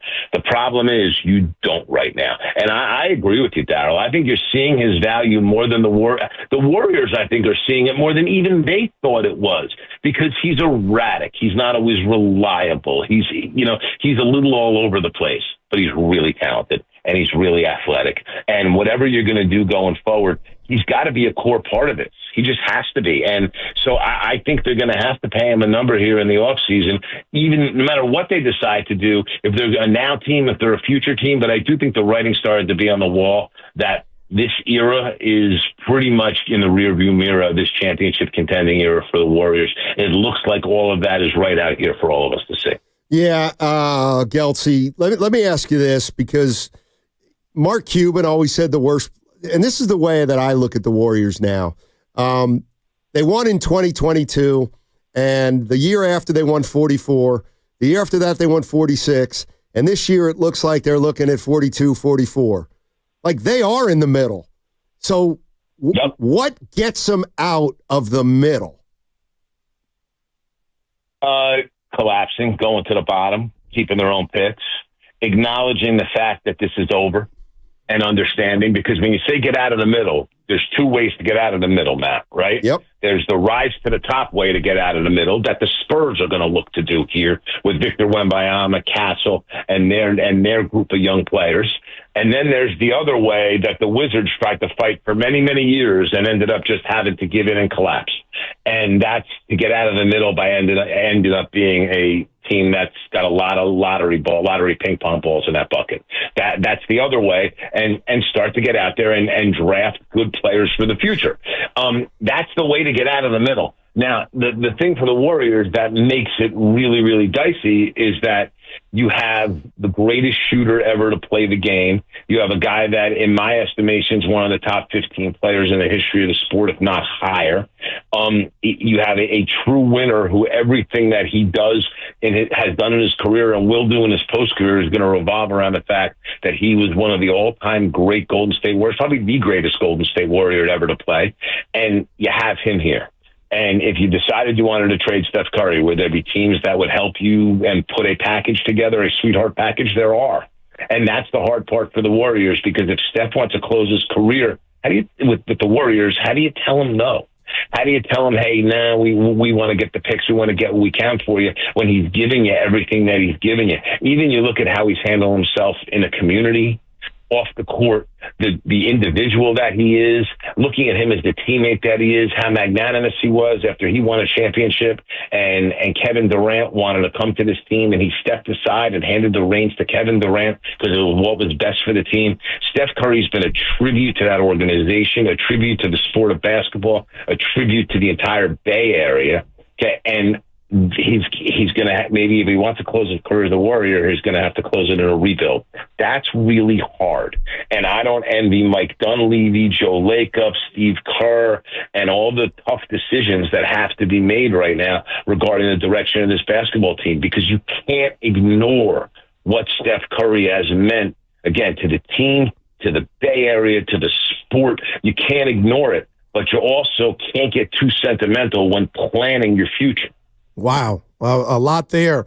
BG, I tend to represent the fans, right? So coming into this season, I said, and I told my partner here, they owe Steph Curry everything. If you can get an OG vet in here and it costs you some picks, do it. Steve Kerr joined our afternoon show at one juncture, and he said, when you got a guy like Curry, you go for it. So everybody thought they were all in. I don't know if you kept up with last week after the Warrior games. Draymond, Steph, and Coach Kerr collectively talked about the future and kind of, eased up off that gas pedal and said they didn't want to, you got to be coherent thinking about the future. And I, as a fan, BG, was like, my gosh, what is Steph and Dre saying?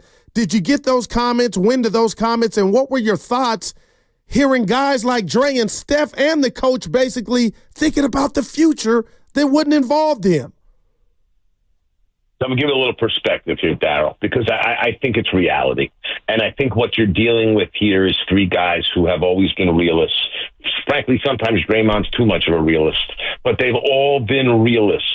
And that's what they're being. Guys, listen, I want you to think about this, okay? Starting in 2015, they gave that area 4 championships in 9 seasons and 6 finals appearances. We're what? Since the last title, we're going to be 3 years past this June. I want to say this politely and respectfully to fans, the media, and the entire fan base in that area. Right now, they don't owe you anything. They've giving you so much here to enjoy and so much pleasure, this team, that right now they all have to do what's best for the organization going forward. But they've given you so much that it's just, I kind of look at it as these guys saying, and I don't think anyone's waving the white flag, but I think it's a dose of reality hitting them and realizing there's not that one silver bullet that comes in here, that one guy you can go get that's going to turn around and make this thing where all of a sudden the Warriors are competing with the OKC Thunder in a conference final to go to the NBA Finals. That's not in the cards right now. And I think without coming out and saying it over the course of the last week, that's what Curry and Draymond and Steve Kerr are getting to. And by the way, I have no problem with any of them introducing this conceptually, because I think, again, it's reality. Yeah, I think he says it's different. Maybe between you and me, Geltsy, we can make some inroads with. That helped a lot, Guru, BG. Yeah. But I appreciate it, my man. Thank you so much. Besides that, Mrs. Lincoln, how was the play? Exactly. Take it easy, man. You're the best, Brian. Thank you as always, man. Guys, I appreciate you. Yes, sir. Take care. Bye-bye. Brian Geltzeiler, Sirius XM NBA Radio. Hit a little different there, Stein. Hit a little different than when you're screaming it at me. You know, it hit a little different. Oh, you did it again. Man, what? I'm used to it. What are you used to? Want to get Guru to say wow? Just have somebody else repeat something that I've said. That concept is pretty good, but man, well, so much there. But Stani Kaminga, you think he shocked the Warriors about how much they miss him? That was interesting. I hadn't thought about that. Well, if you shocked him. You can't afford to have him go anywhere else. Why not? You have nothing in the cupboards. That's what they said about Draymond. No, this is different. We're talking about this dude. Stani, look around the league. Jonathan Kuminga, people know. I mean, his DNA is what you're looking for. No, you're right. Most teams have about 3 of him.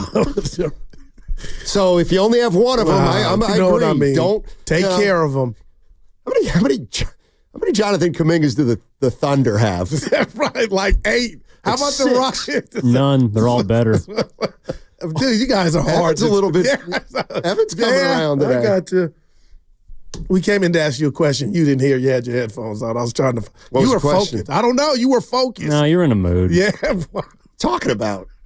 You guys laughing at Darius Garland did get me a little bit perturbed. Yeah, and you thinking Curry's not worth a first. If Draymond Green's worth a first round pick Evan. from your guru Brian Geltzeiler, I think Steph Curry is.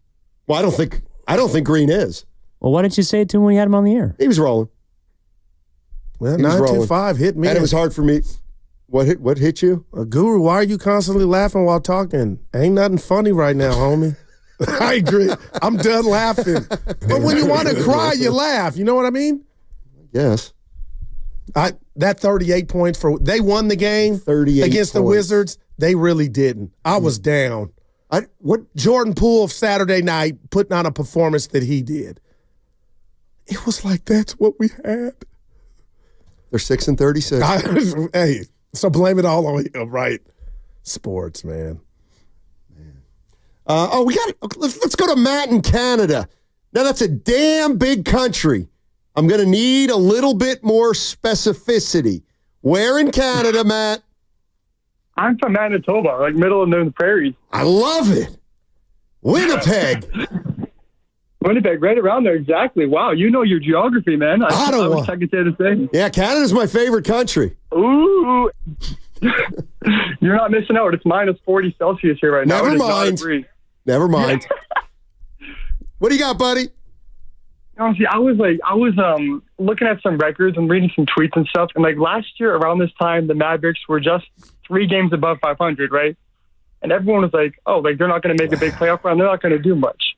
And then PJ Washington and Daniel Gafford really turned that ship around. And I'm thinking, like, you know, I'm a believer. That's where I'm like on the downside. I believe the Warriors could come back, which is really dumb. But I think like Vucevic, like honestly, I know it's the offensive struggles that I'm seeing over and over and over night after night that just needs help. Like no fan wants to watch that, right? I mean, it's a sad product to watch last night. You know what I mean? Let me ask you this. Man, Lake Winnipeg is huge. I'm just looking at that on a map right now. Holy hell. Where in Manitoba are you? What's your city?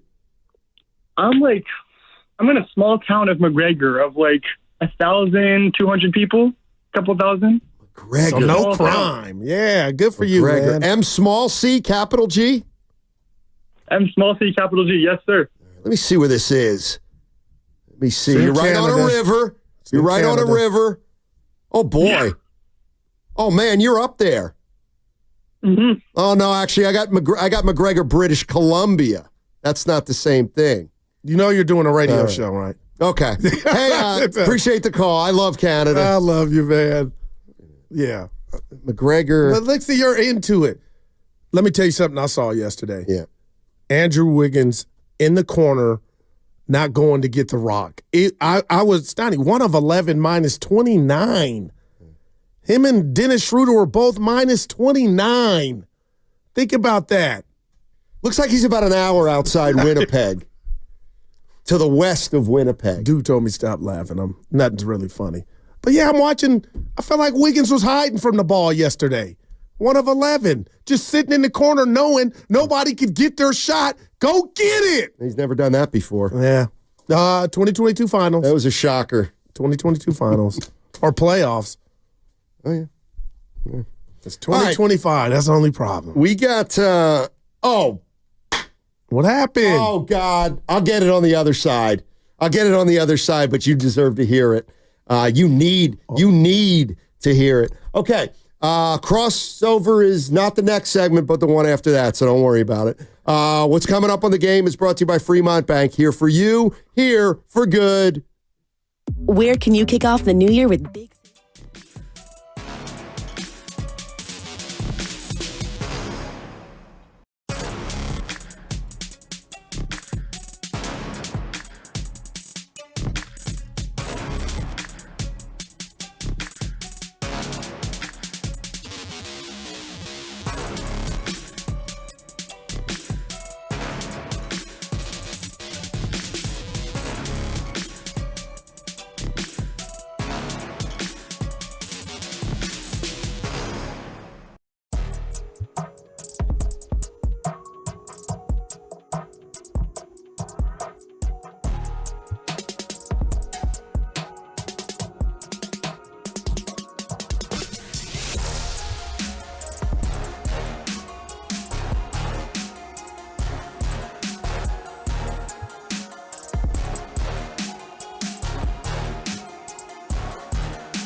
like you see it. He's playing terrible. Now, back to Steiny and Guru on 95.7 The Game. Hey, our knockout tournament is back. Let's go, baby. You want a chance to shoot baskets on the same Chase Center floor where Steph Curry turns it over 5 times a night? I lost. I'm out. You can do it, Goo. You can do it. You can miss threes. Just like Lindy Waters. I'm kidding. But no, not about the knockout. You want to shoot on the Chase Center court? We got a contest starting Monday, January 27th. Goes for 3 weeks. So you got plenty of chances to win. You got to listen at the 8 o'clock hour, 12 o'clock hour, 4 o'clock hour, starting Monday, the 27th, for your chance. Each show is going to give away a slot each day for 3 weeks. Do the math. It's like 30 or so contestants. Let's go, baby. I can't quite figure it out. You got to be 18 or older, California resident, and we'll give you more details. Bottom line, knockout. We're doing it again. Yeah. And I'm favored. Guru essentially, in last year's knockout, was essentially, he lost in, he was a play-in team that didn't even get into the round of 64 because he lost. You couldn't lose any earlier in last year's knockout tournament. Because the boss set me up. Yep. I was the contest. Why was I playing the 9 a.m. games? I should have been the 5 o'clock games. Because you don't draw. This year, I will not go first. You're like the Texans on that Saturday. Evan, I figured it out. Poor Evan. Guru, Texans go won. get it. Yeah, that's right. They hung in there. Yeah. Well, real quick here, I just got to tell Evan because he didn't hear. Okay. You asked me to go somewhere after the show. So when you say you're going to get a haircut, I prod you up. I'm like, yeah, man, who is it? How much? I tell you I can't go with you. So you get a rejection. Yeah. Because I got to go get a haircut. You say I'm lying. I don't Marky D is waiting for me at DNR Barbershop at 3:30. I ain't got a cut in a month. I need a cut. But for you to say I'm lying. We are out on Friday. You and me are out on Friday. Yeah. And 9 people comment on how good your hair looks. Why would you get a cut? Well, 2 days later. Because my taper and fade growing out. But there was about 9. But anyway, Snotty, quit saying I'm lying. That's going to ruin us, man. Shout out, Mark. Do I got to show you my text thread? Anyway. I saw Evan on TV again on Cron. You know what? And his haircut looks so phenomenal. I said, I got to get mine ready. Elo! That's giving a compliment. Thanks, Goo. Yeah. Yours is all right. So you're not? I'm out. You're out today. Tomorrow I'm ready, though. Evan? Got to hit the gym, man. I hit mine. I lifted last night at home. The medicine ball. Honestly? About 16 minutes. Okay, do you own, real quick, do you own dumbbells? No.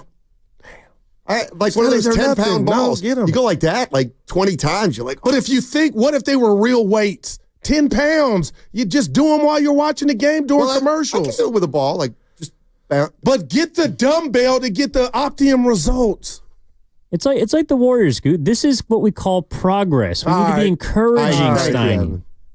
He knows the answer, but he just will do 10 other things. Science. The ball is not what. Get the weight, Fitz. Get the dumbbell.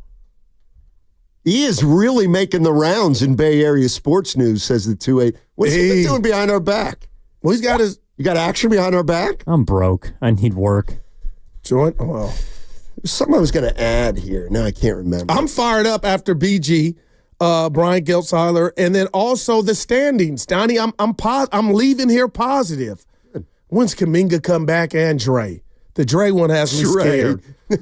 I hope he comes back before the All-Star. Stoney, I'm serious, man. Yeah, no, that'll be then they'll just, they're ready to soar then. You don't think he on a good day, I saw him punk the Phoenix Suns. They took a win from Phoenix a couple Saturdays ago, man. Just put some respect on his name. I won't. I can be mad at him at times, but also know what he brings. Right, because you're gutless. No, but BG said what he means to Steph. Remember, I wanted to fight you on that. But you don't want to fight Geltz. Geltz says Curry's half a player without Draymond, and you don't say anything. Nah, that's over. That's expired. What is? The benefit that Steph gets with him out there. The idea that the Warriors are going anywhere, that's expired. Well, I'll tell you what, Mouth. Yeah. Call up Mike D and tell him, don't even make a trade. Let me tell you what's going to happen. Evan called you on the carpet for, they might win 50. Mark, my word. I know, but you're alluded to it. Let me tell you what's going to happen. Yeah. Let me tell you what's going to happen. Bob Myers knew what was coming down because he's seen basketball and he's seen basketball history, and he knew the Warriors were in an untenable spot, which is like every team coming off a dynasty. He said, Joe thinks that this thing's going to continue forever. I know it can't. There's no possible way I can succeed under those kind of parameters. I'm out. He taps Mike Dunleavy. Mike Dunleavy's been around this league for 30-plus years. He knows the game, too. Mike knows he's going to do the best he can, but Mike also knows the cards are stacked against him in a monster way just because of where this team is. And you know what? In 2 or 3 years, Mike's going to get fired. And he's going to be the fall guy because he couldn't ostensibly keep this thing going, which was out of the realm of possibility when he took the job. That's what I really believe is going to happen. Wow. Mike Dunleavy will not be the GM of this team in 3 years. That's interesting. Sorry, that's the way I feel. And I got to say this about Mike. Being in that position, anybody would have taken that job, though. You know what I'm saying? To get in it bat. And I'm not saying he's going to get replaced. One guy who wouldn't have taken it, Bob Myers. No doubt. But you got to understand, he was at the top of the hill. He's seeing what was on the horizon. Yeah. There's no way out. It's the Allman Brothers. A great movie, too. That's one way out, Steiny. I got to tell you this. You're going to come around sooner or later. Why looking at these standings, and Evan, I'm being real here. Help me here, Evan. There's only 2 games back of the Lakers who are in 6. Yeah. Those are facts. Mm-hmm. But what did you say during the break? Nobody heard it. I'll tell you, and it hit me. Goo, it ain't baseball. It ain't 162. You are right. But this team, outside of the first 15, if they can get some of that mojo back, let's go. Go ahead, E. They're only 2 back of the Lakers at 6. With all that's gone on, and Kuminga's coming back. Lakers 2 and 4 actually in the hasn't been a lot 6, going on. Yeah. Clippers put us. Lakers haven't been playing Kawhi well. moving well. Spadoni, just like he only can do it. Don't fall for it, but he's moving well. Mavericks falling off a cliff. Well, when you don't have Luka and Kyrie just came back. You're going to fall off a cliff, but you're going to climb back up when you get healthy. Can you catch Dallas or not? You're not better than Dallas. Okay, well, but if you catch them, that's just not.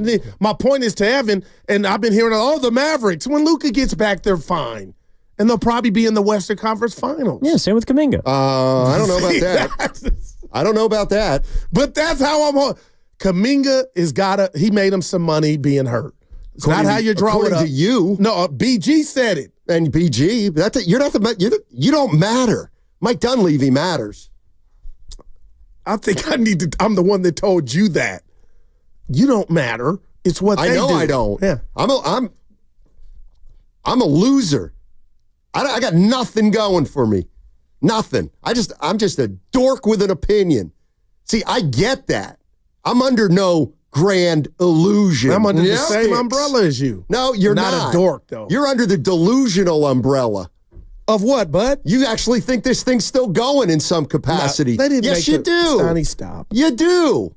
And sometimes on nights like tonight, it bothers me.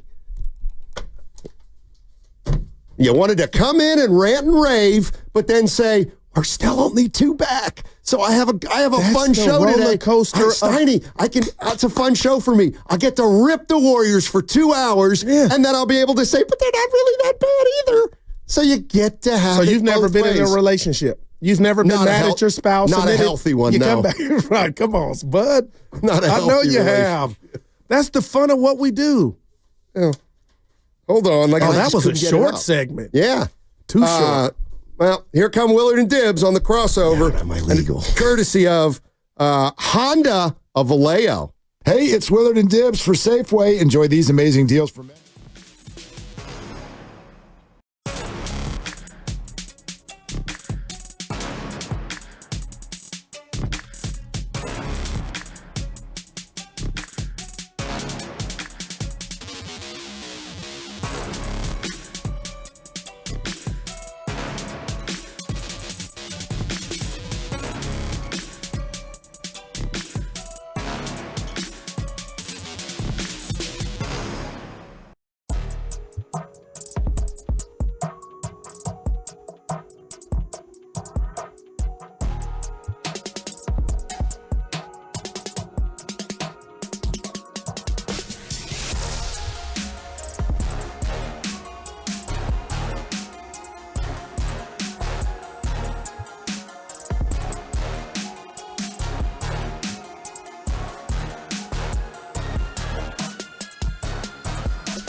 Hey, Steve, I don't see it. Now, back to Steiny and Guru on 95.7 The Game. All right, it's crossover time, brought to you by Abundant Life Weight Loss. They know the secret to losing up to 1 pound of fat every day. Go to AbundantLifeWeightLoss.com. Willard and Dibbs in the house. Hello. What's up, guys? I'm really happy to see you today. What you mean you're really happy The to see streets you? are talking. I'm waiting. Nobody texted me on the side last night. After the Commanders did what they did and Friday during our crossover, dude, my mentions blew up like Goo the Prophet. Why? But I'm not about credit. No, well, clearly you are. You I needed you guys in here so bad. I can't tell you today. Here's my question. When you get one right. Do I text you when you get it wrong? Oh, you sounded like Evan now. No, you don't. Okay, so then we're good. We're good. Don't ask me. I can't keep track. Honestly, the only person I keep track of is Dibbs. Right. Because he puts it on the air and we make a whole bit out of it. I put it on the air. I know. And we build a whole, there's like a music bed and he's got a name for it. And you Dr. Phil'd me, though. You were like, Guru, why Washington?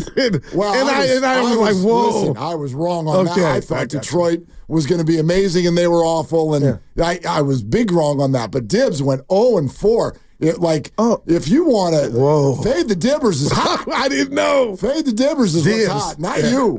Fade the Dibbers is hot.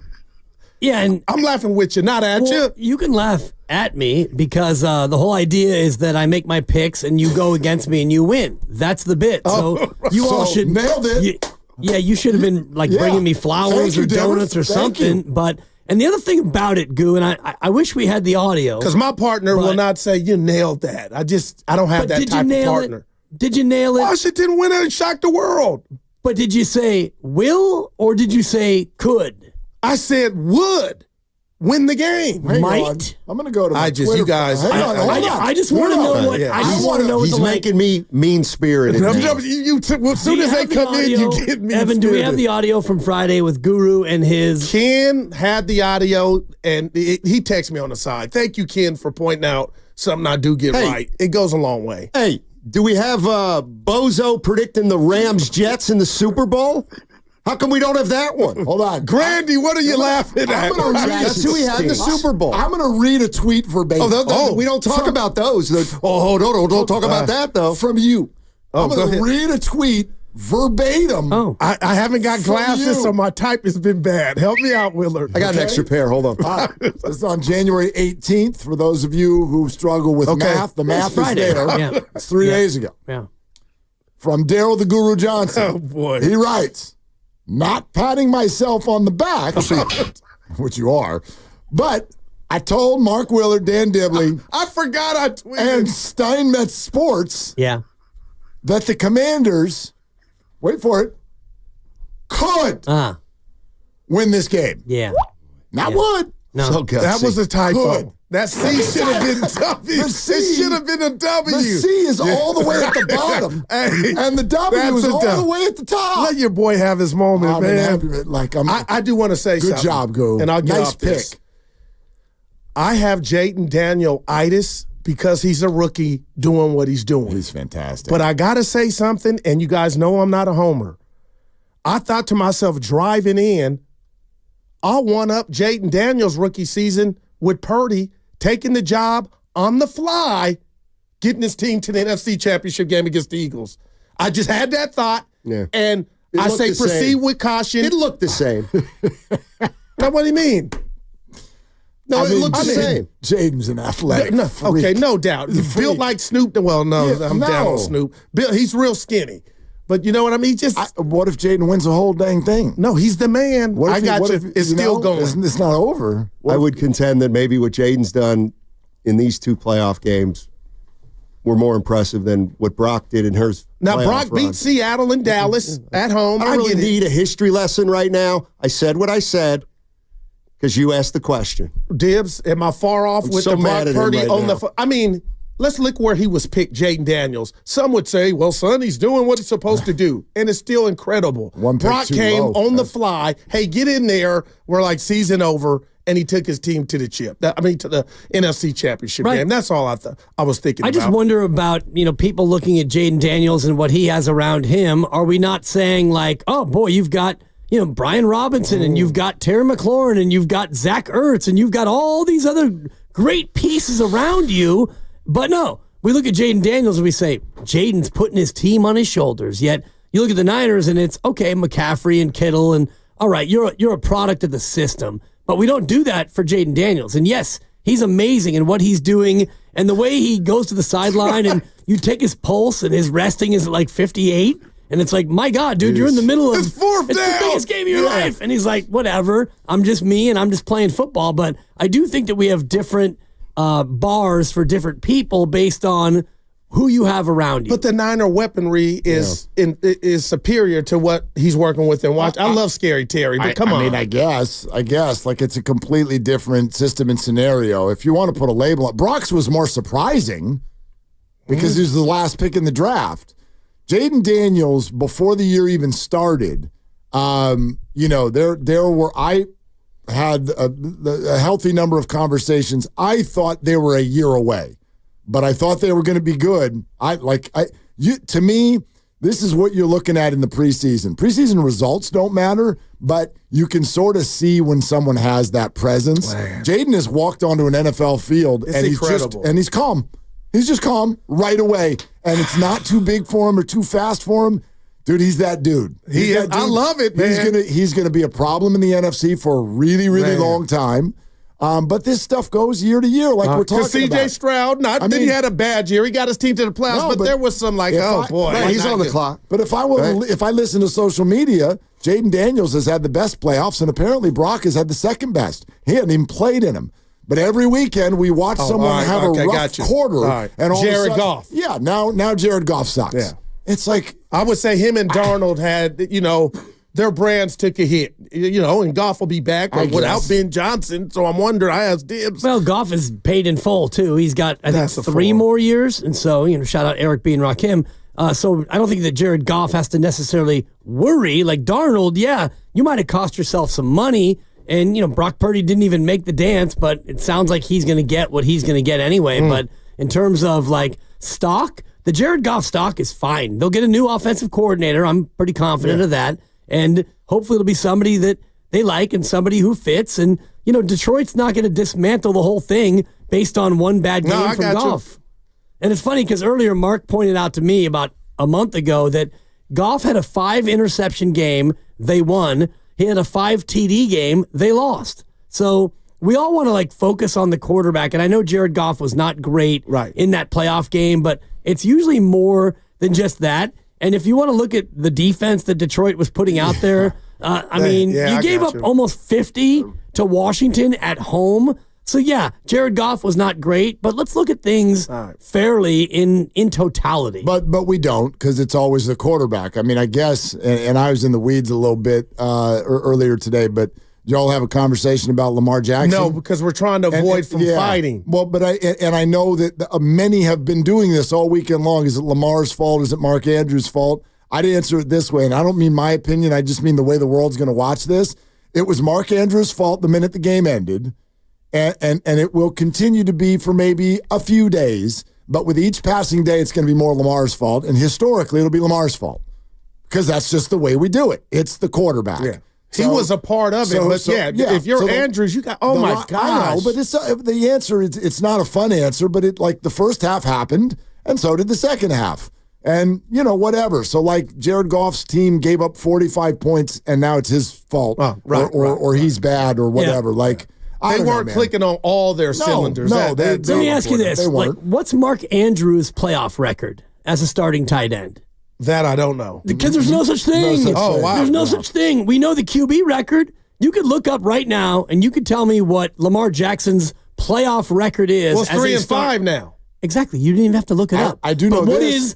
What is Mark Andrews' playoff record as a starting tight end? I think that was only the second fumble of his career. But of his career, Steiny, we hadn't talked about this. Yeah, and that was a loosey goosey one. I know, but it's snowing. But that turnover, it's snowing, and you catch a ball down the field, and you turn to your right, someone comes from behind it's a fumble. and punches the ball out, and now you suck at football. No, it's not. No, you that's don't what suck. It sounds like it's on your social mistake media. it was a big one. Yes. But that one you made to catch the 2-point conversion. It's brutal. It's Jackie Smith. Y'all remember him against the Steelers and Cowboys Tougher back in the catch day? than Jackie Smith. He got cut. Jackie was all alone. But if you look at Lamar's numbers in Game 2 of his playoffs, Steiny, they're bad. My only thing is, can you be Lamar regular season fantastic in the playoffs? And I think I can say that's yet to happen when you look at Game 2 of his playoffs on the 3-5 record. And to fumble that ball and be careless with it was one moment, and that led to you were at the 35-yard line. They pick it up and go down and get 7. I'm not saying you're why they lost, but damn it, the Troy Aikmans and the Joe Montanas and all the ones that the Mahomes, you can't have that. Yeah, and those are 3 of the best 8 quarterbacks of all time. And he also did lead them back down the field. I was about to say he was incredible. Led them to the touchdown that led them to the 2-point conversion, and then he made the throw to convert the 2. So, yes, he made a mistake. He fumbled the football, but he also led them back. So. And last thing for me, I swear, Willard, Steiny and Dibbs, yeah, you were going in for the tie, but had you been on your A game, maybe you would have been going in for the win and not just the tie because you had blunders. And I heard Steiny yesterday, I was spying. Well, that first interception wasn't that bad. It was an interception that Lamar threw early on. It's a pick. There are no good picks. And I'm not saying he's the sole reason they lost. No, it's not. You're listening to 95.7 The Game, KGMZ FM and HD1 San Francisco, always live on the free Odyssey app, Twitch and YouTube, powered by First I don't know what you're shaking your head for. You're just scared. You rip everybody, the Warriors, but you won't rip anybody else. Lamar Jackson was at fault in that loss. And it's okay to say it. I didn't say he's the sole reason, but he didn't play his best game, and he's 3-5. Yeah, I mean, and last year he was the number 1 seed and got beat at home. I also how long are we waiting, fellas? So okay, probably till the end of his career. Yeah, there's no good interceptions. Obviously, there are no good interceptions, but are they all cut from the same cloth? I'd argue no. Warren Sharp did a whole breakdown of that play. I'm not 100% sure that Rashad Bateman didn't turn the wrong way. I think he turned the wrong way, and if he did, what the hell is Lamar supposed to do? But I don't know that. Yeah. Maybe Lamar just uncorked the worst throw of his year. Yeah. I don't know.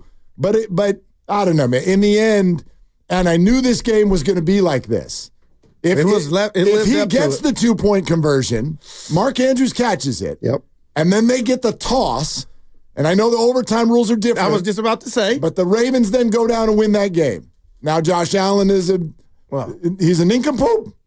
And he'd idiot for not doing more. And I knew this game was going to be like that. He had the best. I hate that. Yeah. They're probably the 2 best individual players in the game. You called it last week. Yeah. You said no matter who loses this game, whoever the losing quarterback is going to be ripped for whatever reason he's going to be ripped. And, only one quarterback gets to win the Super Bowl. And if you look at the history of quarterbacks who've won a Super Bowl, there's only 34 of them. So of the remaining 4, only one of these 4 is going to get one. And it might be Mahomes. And if you really want to pat yourself on the back, tap. I don't even feel good about it now. What's going on in Kansas City with the refs? You want to give that up? Yeah, no, we got the bet. Oh, okay. But you can't call a personal foul. Which one? On Mahomes where two defenders Which one in your opinion was worse? The one where he's sacked and the guy hits him with the shoulder. No, not that one. Or the one where he slides and they go helmet to helmet the on helmet each other. The helmet on each other. That's what I'm like. Thank God I made the bet, but it's not a good look. Right. Man. Well, this is getting out of control. An even worse look is that the NFL sent one of their officiating cronies out to the NFL Network the next day to be like, so we've reviewed it and they did everything correctly. But at the same time, it's a last 2-minute report. Right. I get why they're saying that because they are in right now, and sports fall this way sometimes. It's just like how the NBA refs a decade ago were stuck because out of the corner of your eye, you'll see LeBron James fly into the third row. LaFlop. Yeah, and you're like, oh, that must be a charge. And then they caught wind and replay and all these things happen, and they figure out that, oh, these guys are acting. And Mahomes is acting. And he first of all, he thinks it's a State Farm commercial. Yeah, this whole thing about sliding underneath people, he sat there and waited for them to get there. Like, that needs to be a penalty. It is now a finable offense in the NBA when you flop, if they can assess it correctly. Same thing here. I would give the coaches review flag specific for that play. And if you slide underneath a full-speed defender at the last minute, that's your personal foul. And the one that no one's talking about because it didn't get called, which is even worse, was when he ran out of bounds and went a foot deep into the sideline and then flung himself into the bench untouched. He lost his balance. Yeah. Like that stuff needs to be a penalty. That's a penalty. It's if you think about the way the NFL is now and what they're calling, when a quarterback starts to tiptoe up the sidelines, you are absolutely hosed as a defender. You're out of luck. What you got to just push him a little. And that's what they did on this one. And they didn't get the flag, but they just pushed him. And the one guy actually went to push him and stopped. Right. And then Mahomes still threw his head back. And he's what? He's like a 250-pound. Like, if you just act, whoop, and then, he stays in bounds. And then he goes 80 yards for a touchdown. Yep. Yeah. Like, you're talking about the play against the Niners. Yeah, or no, whatever. Well, but yes, that's great. I know what you're talking about. Yeah. The play against the Niners, I thought it's like, that's the problem. Like, you can't, you pop him there, you're risking a 15. And that one's not just Mahomes. For everybody with the whole, like, they're all the refs are for the Chiefs. I don't think the refs are for the Chiefs. There's something very frustrating going on in watching their games. But Russell Wilson's been doing this for years. There are a bunch of quarterbacks who have mastered. I think Trevor Lawrence might have been trying to do this when his head got taken off by Alshire against Houston earlier this year. But because that's the other thing I don't like about it. Quarterbacks are really putting themselves in danger when they do that, because all it takes is to be off by an inch and your head is going to get pounded into the turf. Yeah. So it's a terrible play that they need to legislate out of the game. And your guy Brock does not really slide very often. Nope. He's more about the dive. Yeah. And I wish that you had the modality to review it. And I hate more review, but I was thinking about the Warrior game yesterday where you had that play where Wiggins was trying to get over a screen. Tatum pushes Wiggins. Wiggins headbutts Derek White. They both go down, and they called the foul on Wiggins. Yep. And, they're both down holding their head, and Steve Kerr, Wiggins finally gets up. He's like, no. And they review it, and it's clear that Tatum pushes Wiggins, and Wiggins crashes into Derek White, and so the foul goes on Tatum, and we move on with our business. And if we had that in the NFL, where you could actually just, look at it, where Mahomes slides, and he slides late, which means, okay, you might get hit, and the two guys who go to hit him, they hit each other. That's just not a flag. No. That's the one. And the other one where, they called roughing the passer, where the guy goes in and hits him. It's shoulder to shoulder, and Mahomes throws his head back. And I don't know what it's like to get hit like that. Maybe your head naturally goes back. I'm going to give him the benefit of the doubt that he didn't act on that one. But that's another one where you look at it and you go, no one hit anyone with their helmet. Well, what about Jared Goff on that interception? That touchdown shouldn't have counted, even though, remember, he got blasted. Well, no, that was being blocked. He's not a quarterback anymore. But even the guy up in the booth said that should have been a penalty, and the football they should have came back. That's interesting. I don't he really. Got crushed. I mean, but okay, so if that was not a quarterback, was it a penalty? No. That doesn't make any sense then, because he's not a quarterback at that moment. He is just somebody out there blocking. He chose to go right? I forget who they had. We did this whole thing earlier this year with the Niners. That'd be Mike Pereira, the Niners kicking game went sideways this year. I'd largely argue because kickers started running around trying to tackle people. Get out of the way. What'd you think of that Warrior game? Fun, wasn't it? Hey, you got Steve Kerr on today. Yeah. Do you have him today? Nice. 5 o'clock. Yeah. 5 o'clock. Wow. 3 hours from now. We got questions. What's your first one going to be? Yeah. Oh, I don't know. I don't rehearse it like that. Oh. You know what I mean? Like, we think about it, but gutsy. What if I told you I didn't like him? I told Stoney all day. You don't like him? No, I love Kerr, but I didn't like him saying after the game, all these happen. We play hard. Well, I'm like, man, this ain't the time to say that. We just come on. What's he 30 last week, 40 this week. I don't know what everybody wants him to say. Like, we've fallen into this trap. Maybe now. Nothing. Just we got our ass kicked. Yeah, yes. I don't have the answers, Dan. Yeah, that's kind of what Steph sounds like right now. Like, I don't have the answers. There probably aren't any in this moment. They're not in the building. But if he said, I don't have any answers, you'd kill him for that. He's supposed to. He's the coach. So I just think when you lose like this, no matter what you say, you're going to get you can get hit on. And Jordan Poole had 38 fantastic points. Oh, so you didn't do a show yesterday, Willie? No. It's going to be a tough show for Willie. Oh, boy. He almost went for 40, man. The Jordan Poole sound on this radio station the last 2 days. Yeah, they couldn't use him. It's no different. Draymond apologized to him. He didn't apologize to him. He tweeted him. Yeah. He didn't even tweet him. He tweeted the reporters. He was trolling, no doubt. That's how I took it. I mean, you just got to take your L today, Will. Okay. It's okay. It happens. Yeah. I mean, boy, who could say that Jordan Poole isn't a hell of a player after Saturday? No different than Jared Goff should now be cut because I didn't like that one game. So Jordan's been awesome all the time since he left, right? He wasn't the most inefficient player in the game last year. Did you see the LL that he took? He lost. Man, they might, without to the Warriors. Jordan Poole, that team might not have won a game this year. Mm-hmm. He's got that team on his back. If he were here, what seed would the Warriors be right now? 3. At least. Okay. They'd be threatening OKC. You think they'd be 11? I don't know. I don't think that they would be markedly better. How about this, Will, if they could use him? A guy with his skill set. Just that. Come on, Willie, meet him halfway. Which one? Jordan Poole, this Warrior team. No. Which Jordan? The Saturday night version. I would argue that's closer to the guy that got himself out of town. The 2024-25 version. I want championship year Jordan Poole. Well, that got punched at him. He averaged 20 a night that year. Yes. Mark, just say we could use him. Steiny. Yeah, we could use him. There you go. There you go. Hey, my man. To do what? To score the basketball. Because you've got a team with a bunch of guys who don't score the basketball. 85 points. Here's where I'll meet you. They would be a lot more watchable. And I actually think that's their problem right now. That's big, man. Too many of us are talking about getting them into the championship mix. They're not in the mix. They're not going to be in the mix. There's no move to get them in the mix. They need to talk about their products now. Think how far that bar is for you saying watchable.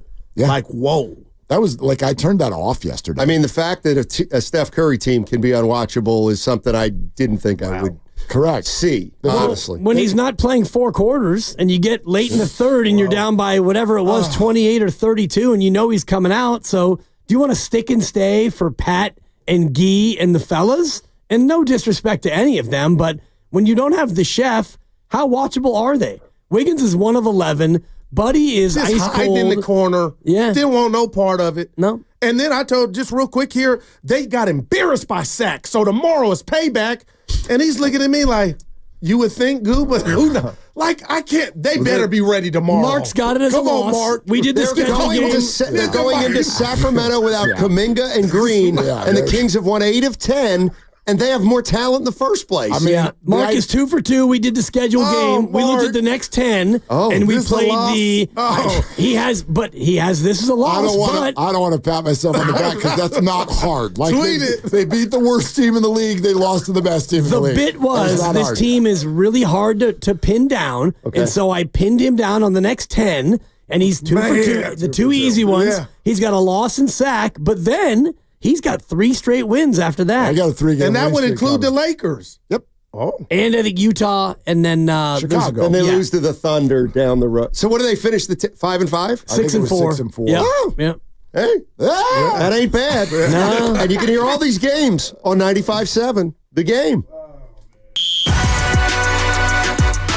Are they the smartest show in the Bay Area? You guys are an intellectual feast for the smart sports fan in the Bay Area. Wow. You're pretty much the smartest guy on the radio. I agree. Good Lord, how big is your ego? Are they the funniest show in the Bay Area? Give it a laugh. Come on. You're a funny guy. Come on. Give me a laugh. You are funny, dude. Hit that S again. Are they the coolest show in the Bay Area? And no white boys.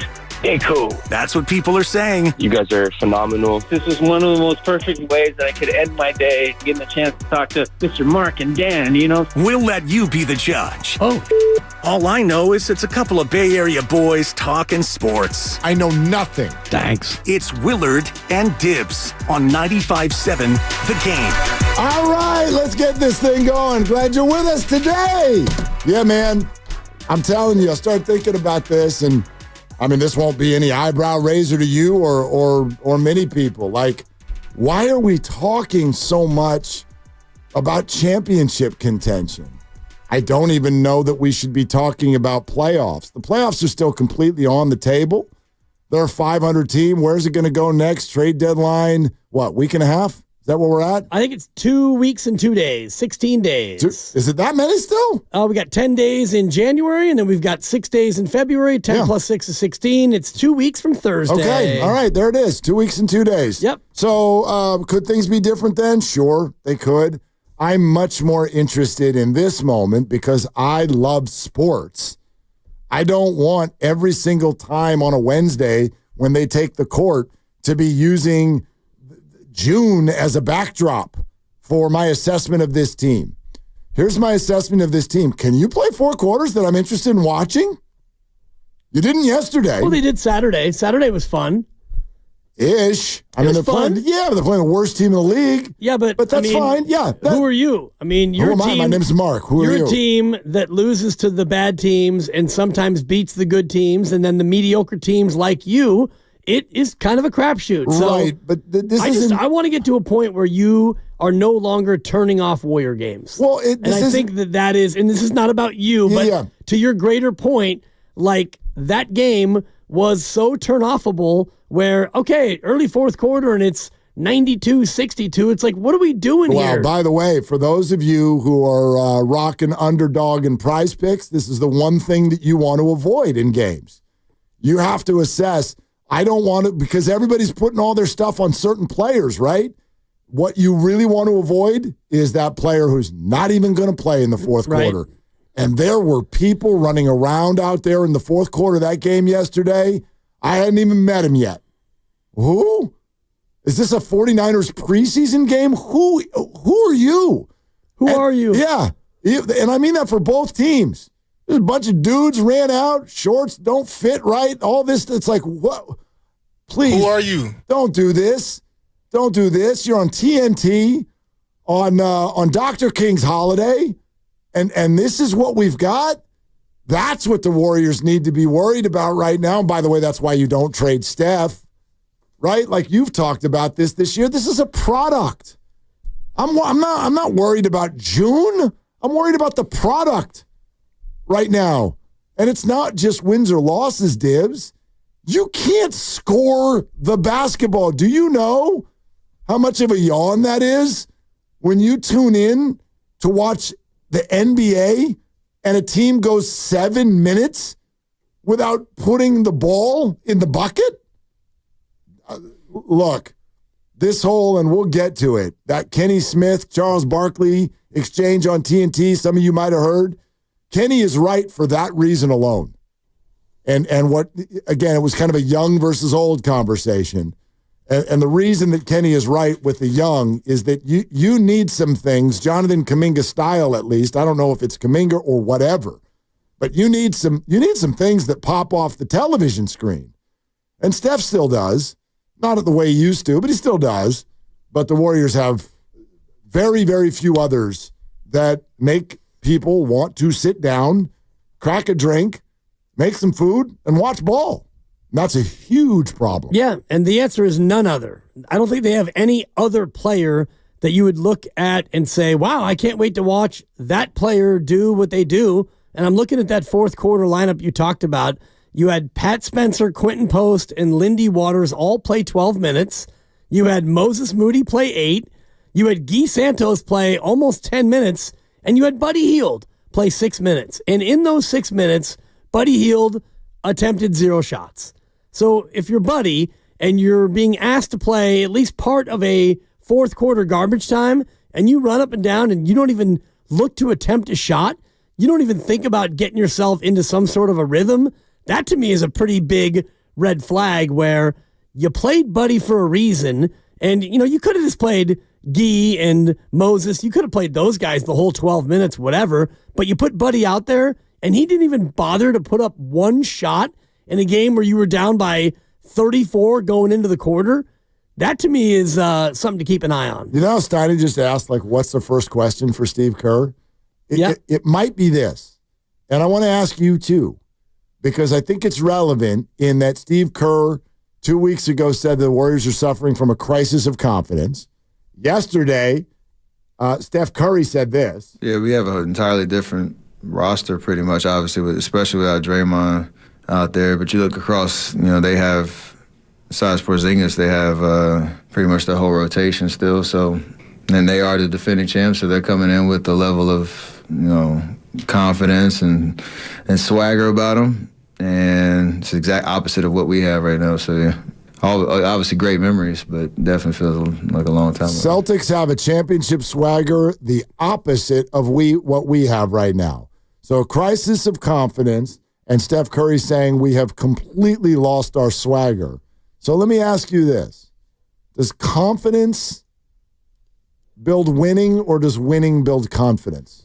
It's easier for winning to build confidence than it is the other way around. But when I look at this team and you think about guys who have confidence because they've won, Steph and Draymond, to a lesser extent, you could say Kevon and Moses and Kuminga, they're younger players and they were barely factors in the championship. But for Steph and Draymond, they have confidence because they've done it. They've been there. They've done that. They've won 4 titles. They're going to be confident no matter what. The rest of the guys, Buddy, look at his playoff resume. I don't even know if he's ever won a series in his career. And Dennis Schroeder, he's been on 8 teams. And then you want to go to the rest of the guys, Pods and TJD and Lindy and Gee and Slow-Mo. These are all guys who haven't really accomplished much, if anything, in the league. So for me, it's kind of a two-pronged question. On the one hand, yes, winning definitely breeds confidence. Look at Cleveland right now.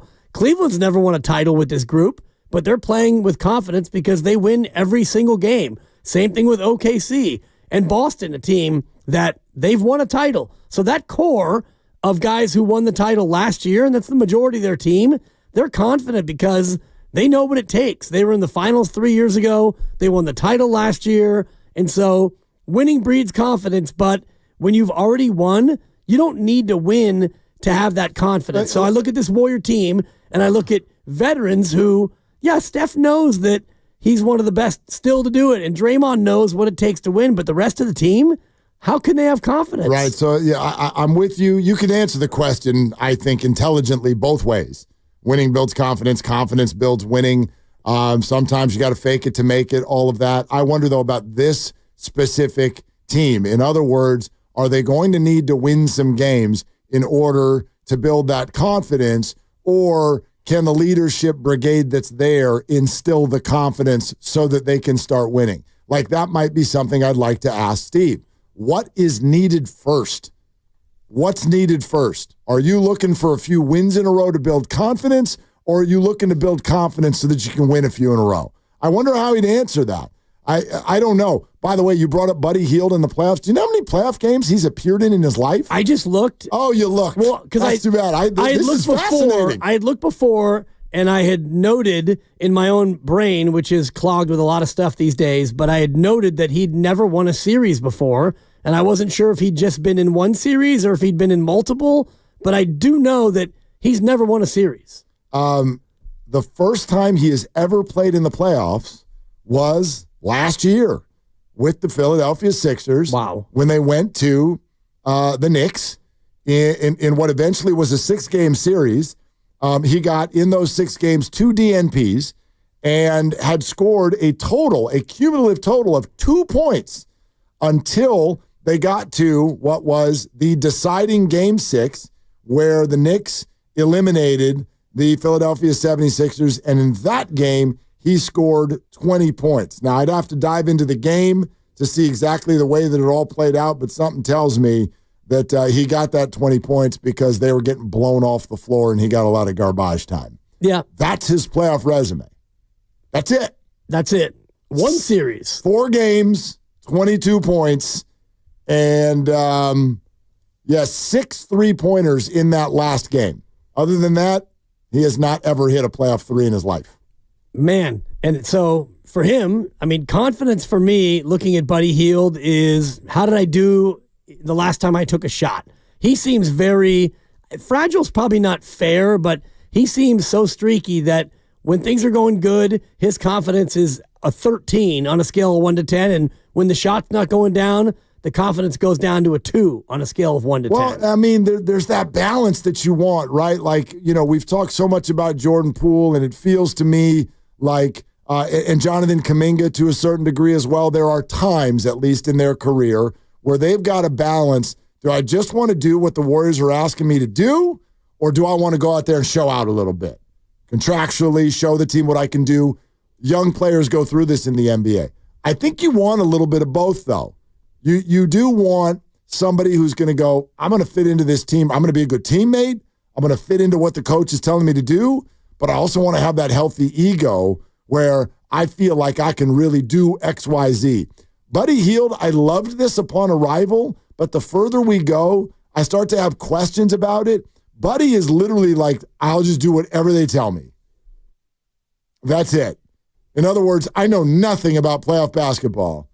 So whatever Steph and Draymond say, that's it. That's a good thing largely, but somewhere in there, there's like, gosh, where's that streak in you that's like, I got this? Right. Right? I know exactly how to this, that, and the other. I don't know if Buddy feels that way. Well, and how could he? Because he's only been in one series, and he was largely a forgotten man in that series. So he's played a bunch of losing basketball. So your question of confidence, does it come from winning or does it lead to winning? I think it's more likely that it comes from winning. And even this team, and think about when they started 12-3, how was their confidence then? Their confidence was pretty darn good, and Buddy was unbelievable in the first 15, and Melton was in and out of the lineup, but he was really fitting in, and everything was clicking, and, Kuminga was coming off the bench, and Pods was doing his thing, and you were healthy, and you were humming. And then since then, you've been really mostly bad. And you haven't even had a stretch of like, okay, there's 3 in a row. There's 4 of 5. There's 7 of 9. Every time it seems like you're about to turn the corner, you go to Toronto and you lose. Or you get beat by 40 at home. I think I'm with you. This particular group is not going to just snap their fingers and be like, all right, that's it. We're confident. They're almost going to need to stumble into it. They're going to need to win 3 or 4 or 5 in a row. And then, and only then, can that crisis of confidence go away. But what we're wondering right now, we'd love to take your calls, and those of you who want to weigh in, stay right there. We come right to you coming up next.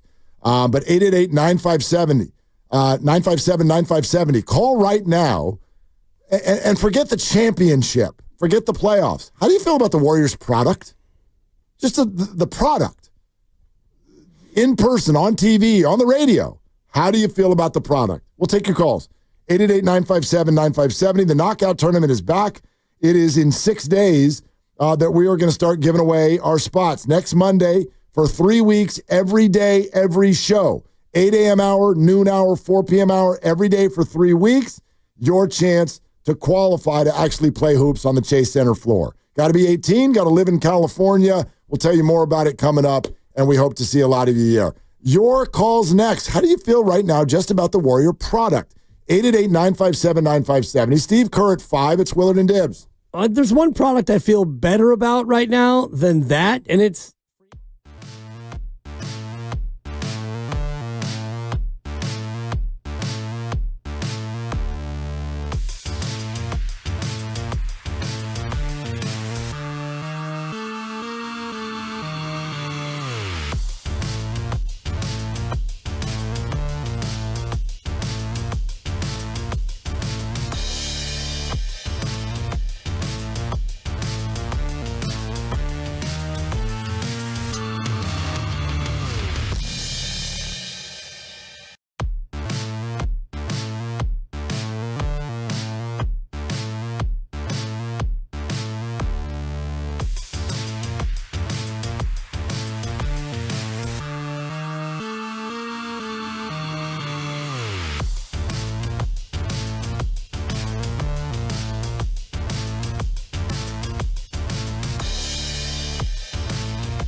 Now, back to Willard and Dibs. That's a great question. That's a great question. It's a great question. That's a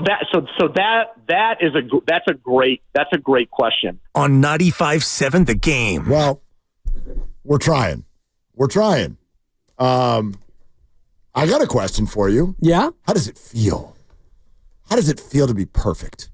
Man, me? Yeah. Wow, it's pretty cool, Mark. Perfection. Yeah. Like, look at my restaurant quality. I mean, delicioso. Those picks. Yeah. Were unbelievable. At times they looked divine. Well, at times I looked like I was in trouble, in danger of actually winning one of those. Like everybody just don't go to like, oh, Dibs missed his picks. No. Like, think of how they happened. The wonky finish of Kansas City running out the back of the end zone, only to find out that when Dibs made the pick, it was 8.5. What a joke. Not 9.5, which is where it closed. And the game closes at 9.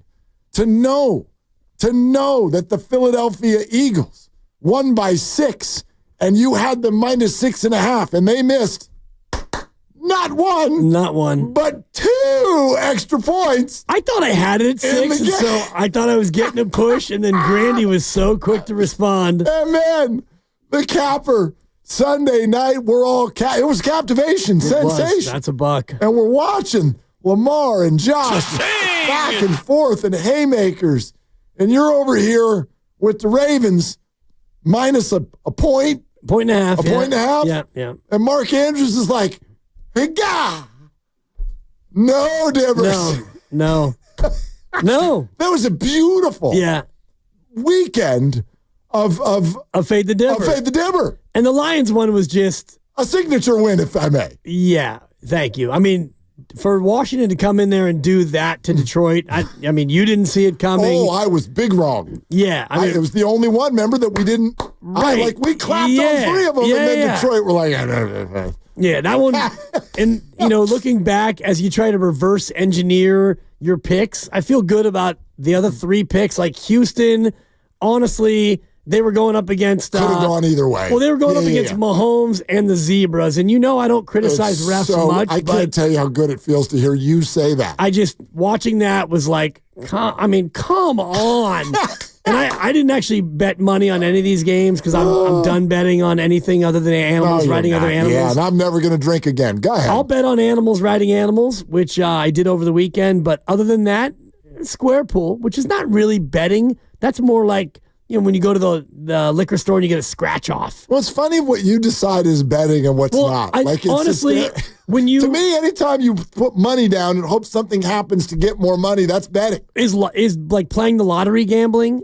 Kind of, yeah. Yeah, see, that's a terrible bet. Well, but it's very cheap. And it's fun to what if I win $900 million? And I always, quick aside, whenever the jackpot is huge, for me, it's worth $2 to be in the draw. Yes. Even though there's no chance really that I'm going to win, but it's worth $2 to me to think about what would I do if I won. I do the same. I laugh that so many of us wait until the mega hits $800 million. And then we're like, you know what? I could use that. Because $600 million isn't enough. Nope. Nobody needs that. No. But if it gets to 800, I'm in. You can't walk by 7-Eleven. I think I got a minute. And the line's out the door, the whole thing. Yeah. So anyway, go ahead. But to me, betting on squares, that's not, it's gambling because you're betting money to maybe get money. But it's money out the pocket. But it's really not something that you have any control over. When I take Houston and the points, I'm at least thinking that Houston is good enough to cover that spread. Right, so for me, but you have no control. To use that phrase, I guess control is not the way to put it. Yeah, you have no control over the cards that get dealt or the way the dice fall. No, but when there are cards, I have a decision that I can make that will determine the outcome of my blackjack hand. Sure. So there is some control in that. Well, you deal me a 19 and I hit, I'm an idiot. But I'm in control of my own idiocracy. See, and I would argue it's just later decision making. All of these are decisions. All of them. Squares is really not. I walked into the 7-Eleven. I didn't walk into the 7-Eleven. Yeah. You got control when you do a that. squares thing and you put $1 a square and you get 5 squares and you randomly pick, it's random. So anyway, when it comes to these things, especially the NFL, you're telling me that the Texans game opened, or I had it at 8.5. And it wound up at 9.5 or 9, depending. And it wound up right on the number. They're too smart. Like the odds makers. Oh, it's insane. It's insane how good they are. It's insane. The only one that was an outlier was Washington. Like if you would have taken Washington and the 9.5. Yeah, they got 9. I think they got 9.5. I mean, that thing was an ottoman. Yeah. But other than that, the other 3 were absolute nail biters. So yeah, I'm good. Yep. And last night too. Don't forget the college football championship. I actually had a little parlay. I had the Rams and Ohio State. And so I had the Rams in the back pocket, and then Ohio State goes up 450-0, and I'm like, great, let's go get a drink. And I called Christy, and I'm like, I'm going to take you out to a bottle. Let's go get a glass of wine because this thing's over. Your boy hit a parlay, and the game is over my right shoulder. She very, very accurately, she's like, I'll be sitting in this seat, and you'll sit in that seat, because if you sit in this seat, I'm not going to get your attention the entire time. And over my right shoulder, here comes Notre Dame, and what's the score with a minute to go? The spread is 8, and Ohio State is up by 8. Thank goodness they hucked that ball downfield on 3rd down. Thank you, Ohio State. That field goal was very, very important. Yep. But, dude, it's crazy. Yep. It's crazy how much they're on it. Yeah. Wouldn't you love to I would love to be a fly on the wall and see how these numbers come together. Well, especially when how do you do it? When you talk about the Kansas City game where he just, goes out the back of the end zone and there's an extra 2, which swings it a little bit. And, the Baltimore game where you have a 2-point conversion in one of your best receivers' hands, just catch the football and we go to overtime and then who knows what's going to happen. Oh, my God. Anyway, we've been talking Warriors. And to me, and I don't want to speak for you, but to me today, I sort of I laid down my arms in terms of this whole we got to help Steph and the 6th seed. And I'm like, yo, just can you be interesting? I don't need you to win a title every year. You got a dynasty. That's incredible. We all acknowledge it's closing, very likely already closed. But I'm here for whatever you are as far as the finished product at the end of the year. Do you make the play-in? Do you not make it at all and make the lottery? Do you rally and make the 5 seed? I'm here for this journey, but it could be a little bit more interesting on your way. Yeah. That's what I'm focused on, and I bet they are too. A basketball team that can't score is not fun. That's not fun for the fans. Well, even if you win 88-87, that's more fun than losing by 40 and you can't even get 90 points. And where you are in terms of, what they can be, I've been there for the better part of 2 months looking at this team and thinking, there's nothing you can do to even be, in my opinion, a 5 seed or a 6 seed or whatever. So I'll put aside that part of it, the whole idea of, what kind of a trade can you make? Right. But I'm with you as far as the entertainment value. You've got Sacramento coming up tomorrow, and I want that game to be entertaining. That'd be nice. Yeah, you might go out there and you might lose by 26. Well, are we still in the Steph is not playing back-to-backs thing? Are we still doing that? You guys can ask Steve at 5, but there's been no update to the contrary. Yeah, so I'd like to know which one he is selecting to sit out. And I would argue he should sit out tomorrow if he has to pick one, because Thursday is a much more likely victory with the Chicago Bulls and future teammate Nikola Vucevic in town. Yeah, future teammate. That ship is kind of sailing. Hashtag future dub. All right, let's take some of these calls. Ifty in Petaluma. Hey, Ifty, thanks for calling. What's up? Hey, hi. Thank you very much for taking my call. First time, long time. Thank you. I've been listening to your program for a long time. Yeah, thank you. Today, we're hearing a lot of comment about the product of the Warrior basketball. What do you think then? I think the product could be better if they were sticking to the Warrior branded basketball, like ball movement, player movement. Lately, I've not seen that. I don't know am I right or wrong. You can tell me that. And the new player where they're coming into the Warrior organization, I don't know if they're told to play like a Warrior basketball. We have 2 assistants, Jerry Stackhouse and the stat. I'm not sure that they know Warrior branded basketball. They have to help Steve Kerr. what style they're going to play, and Warrior players should know who they are, what style they're going to play with. Then winning and losing coming out of their hustle play. They have to show the hustle and heart. The point they're not showing the scorebook, like hustle play, going to the loose ball, and blacking out. And what do you think? Yeah, Ifty, thanks very much. I think it's a good call. What you're saying there at the end catches my attention. I have a hard time talking about professional athletes not trying. I think it's difficult for us to turn on a television and be like, that guy's not trying. Like sometimes you can see something that looks really excessively loafy, but I am aware of comments that Steph Curry and others have made basically about like when things don't go well, we get discouraged. Shots aren't falling and we kind of just are like, ugh. And yeah, that's a concern. That's a concern that I don't think you're allowed to do that.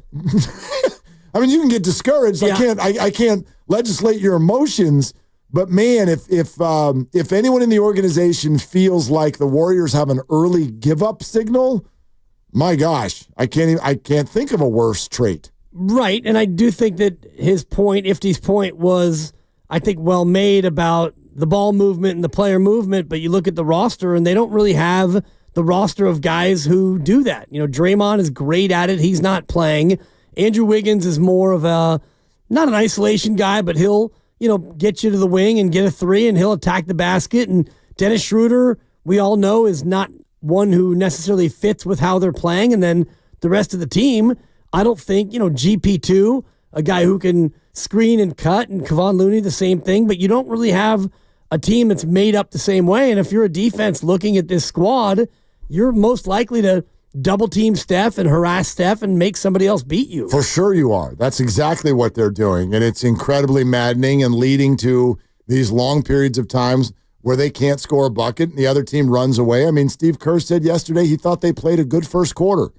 And that was with A, an 8-0 start for Boston, and B, a 14-1 finish. And Steve thought they played well. Thank goodness. What would the scoreboard look like if they hadn't played well? Ed and Benicia is next. Hi, Ed. Thanks for calling. Hey, how's it going, guys? I just got a couple of comments about this is the year the Warriors needed to just go ahead and take the hit. They didn't have a first-round pick. They let Chris Paul go. They let Clay go, which was time for him to go as well. I could make the case that really Draymond needs to go. I've been wanting him to be gone ever since he punched Poole, but this might be the final year of Draymond Green. My suggestion would be, since they're below both of the aprons, they should get all the way down so they're actually below whatever it is, where they're not even paying any kind of tax at all, and try to rebuild for next year. But I wouldn't be trying to do a whole lot of trades at this, especially desperation trades. I wouldn't do that. I would just go ahead and take the hit this year and then reset when the season's over with. Ed, can I ask what you mean by that? Take the hit. Like, give me the action, what they are supposed to do to take the hit. It sounds like you're sort of advocating just cutting players, which financially actually does not do anything to your cap. I'm not even sure. Right? Well, yeah. Yeah, what I'm trying to say is just get used to the idea that this is not the year the Warriors will be competing for a championship. Get used to the idea that they will not be like a 4 or 5 seed. If they make the play-in, they may make the play-in, but we're not a championship squad. What I mean by taking a hit is accept that as reality and get ready to reset for next year. Okay, yeah, thanks. Appreciate it. No, and I think he's right. It's not, you're not just going to shut down Steph and Draymond and Wiggins and play Lindy and Quentin and Pat Spencer. That's what take the hit and rebuild and go young. I think he meant take the hit, like take the hit of the reality of, emotionally. Right. Yeah. You're probably going to wind up in the play-in if things continue as is, and maybe you can make it out of the play-in and get an actual playoff series, but even if you do, you probably won't be able to, quote, go on a run, most likely. So start to prepare yourself for that mentally or emotionally. I do think that there's no benefit in fully taking the hit, shutting guys down, and trying to tank. Joe Lacob will never do that. He already said in the TK pod, we never want to be in the lottery. And since he said that, they've been in the lottery every single time. He's 1 for 1. So he doesn't want to be in the lottery. No. They're not going to tank. And if take the hit means you play this out and you see what you can do, that's kind of where I am. Yeah, well, I mean, again, now we get back to the product, which I would argue is going through a wobbly time right now. But if you start shutting down your top players, then it's omnipresent. Like 100% of the time, if you're giving the fans the lineup that you gave in the fourth quarter yesterday, that is unproductive, in my opinion. Like I'm not here for like the Quentin Post show at this point. I have no problem with checking in on young players, building young players, giving them some minutes here and there. But if you're just going to be like, boy, this isn't going well, so let's just give February, March, and April to the G League. Come on, man, you're selling tickets to this. People watch. Right. I'd like to, at least. And you're also trying to keep Steph Curry engaged and interested in what is still to come. And wanting to stay, right? Yeah, exactly. And I don't think that he is even close to getting to that spot where he's going to be disgruntled and decide that he wants to go elsewhere. But one thing about Steph and Draymond is they are ferocious competitors. They want to compete. They want to be a part of a team that is at least trying to win. So they're going to figure this out. They're going to try to figure it out. And they got 40 more games left in the year.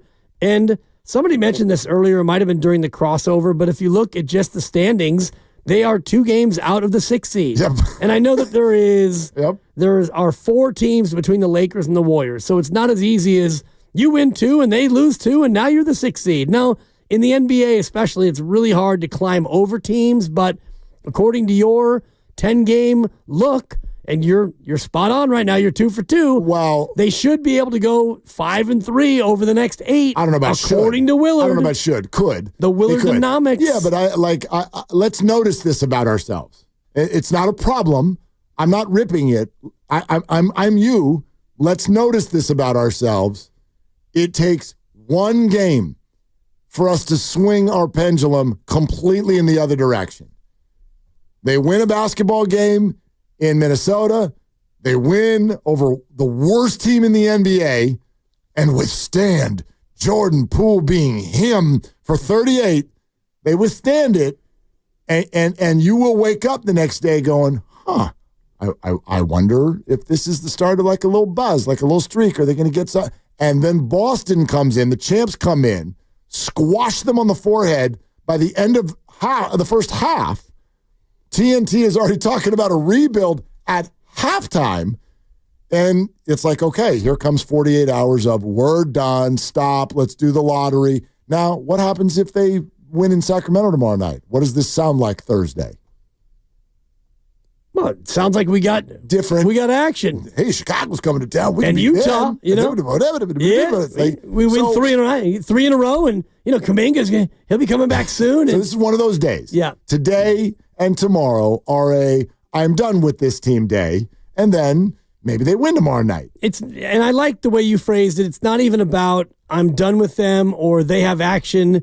Those 2 things are, to me, neither one is true. Yep. This team's not going to go 30-52. They're not going to go 52-30. They're going to be between 40 and 45 wins most likely. But the question that you put out, I think, is the most poignant one, which is, can this team be exciting and interesting? That's right. And when you get Kuminga back and Pods back and you get everybody back healthy and you've got your 10-man or your 12-man rotation, can this team be a fun watch again? Because yesterday, that thing was a tough watch. Total bore. Yeah, total bore. Draymond's glasses were kind of cool, though.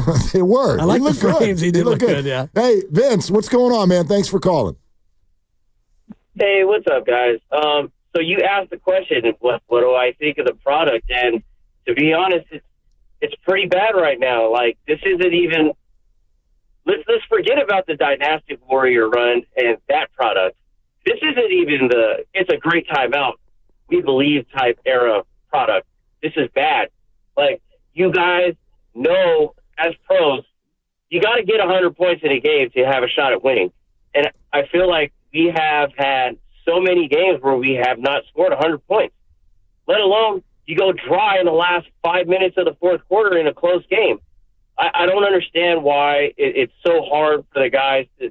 I get it. It's the pros. You're playing against the top 1% of all basketball players in the world. I get it. I'm not saying that it's easy, but what we've grown accustomed to as Warrior fans, especially recently, is dudes can go get buckets and nobody's making shots. It's like, and then there was another caller just now. I'm gonna get on my Monte Ellis real quick. If you're not going to be a Warriors, then don't be a Warriors, because it feels like there's a lot of guys on this team who are not having that Warriors mentality. Like, it's in the name. You're a fighter. You're going to continue to compete until the buzzer goes off. Vince, who? Vince, I'm going to jump in on that. Who do you see who's not Warriors? There's a lot of guys. Look at Draymond. He's taking plays off. I mean, yeah, he's hurt. But, I mean, Draymond is supposed to be a leader of the team, right? You can clearly see him get frustrated. He throws his hands up in the air like he's a 5-year-old who parents said no to. Like, bro, get your ass back on the other end of the floor. Go defend. It ain't nobody else's fault but yours. You don't want to look at the basket and take a shot under the hoop. Like, bro, you guys are on a team. You have a lifetime opportunity playing basketball for a living. Go out there, enjoy it, have fun, but at the same time, compete. I just feel like guys don't have that. Like, Pods is a hustler, right? Pods looks like he competes. He's not. He might not be good most of the time, but he's out there trying. He's hustling. He's getting dirty. He's 6'2". He's getting more boards than Draymond. He's getting more boards than whoever else is at the 4 or the 5. Like, come on, that doesn't make sense. You're a point guard. Vince, thanks, man. Appreciate it. Yeah, I get stuck on the periods of time where it looks like they're not even able to find an NBA shot. Yeah. Nights that they will fall, nights that they won't. But yesterday they went through this lengthy stretch where it's like, I'm sorry, we can't even find a shot. We can't even create a look for somebody out here. That's when, to me, it gets really bogged down. All right. We're going to keep taking your calls. Steve Kerr's in 2 hours. Matt, you'll be first up. Those of you who want to weigh in on this, what do you think of the Warrior product right now? 888-957-9570. We'll also play for you that Kenny Smith-Charles Barkley interaction that we've been talking about from TNT at halftime yesterday afternoon. It's time for Triples for Autism, brought to you by Pettinelli Financial Partners in the Autism Society, San Francisco Bay Area.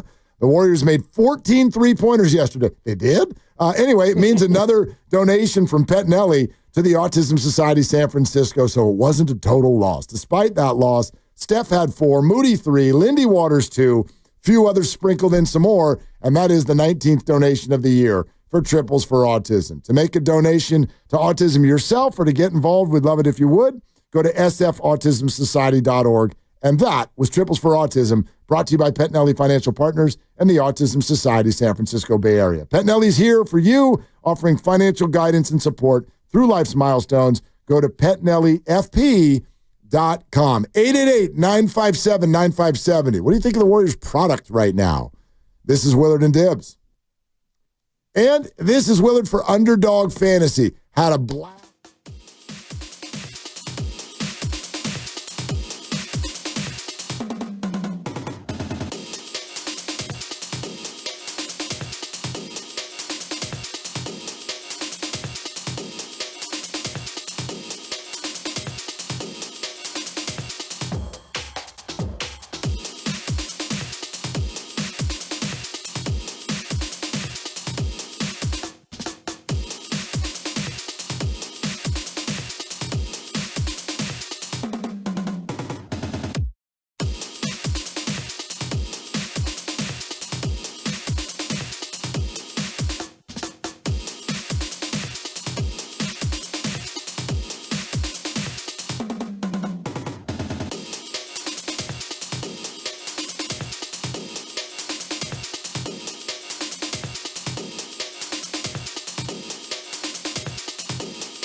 You're listening to 95.7 The Game, KGMZ FM in HD1 San Francisco, on Odyssey Sports Station. Always live on the free Odyssey app, Twitch, and YouTube. Powered by First NorCal Credit Union.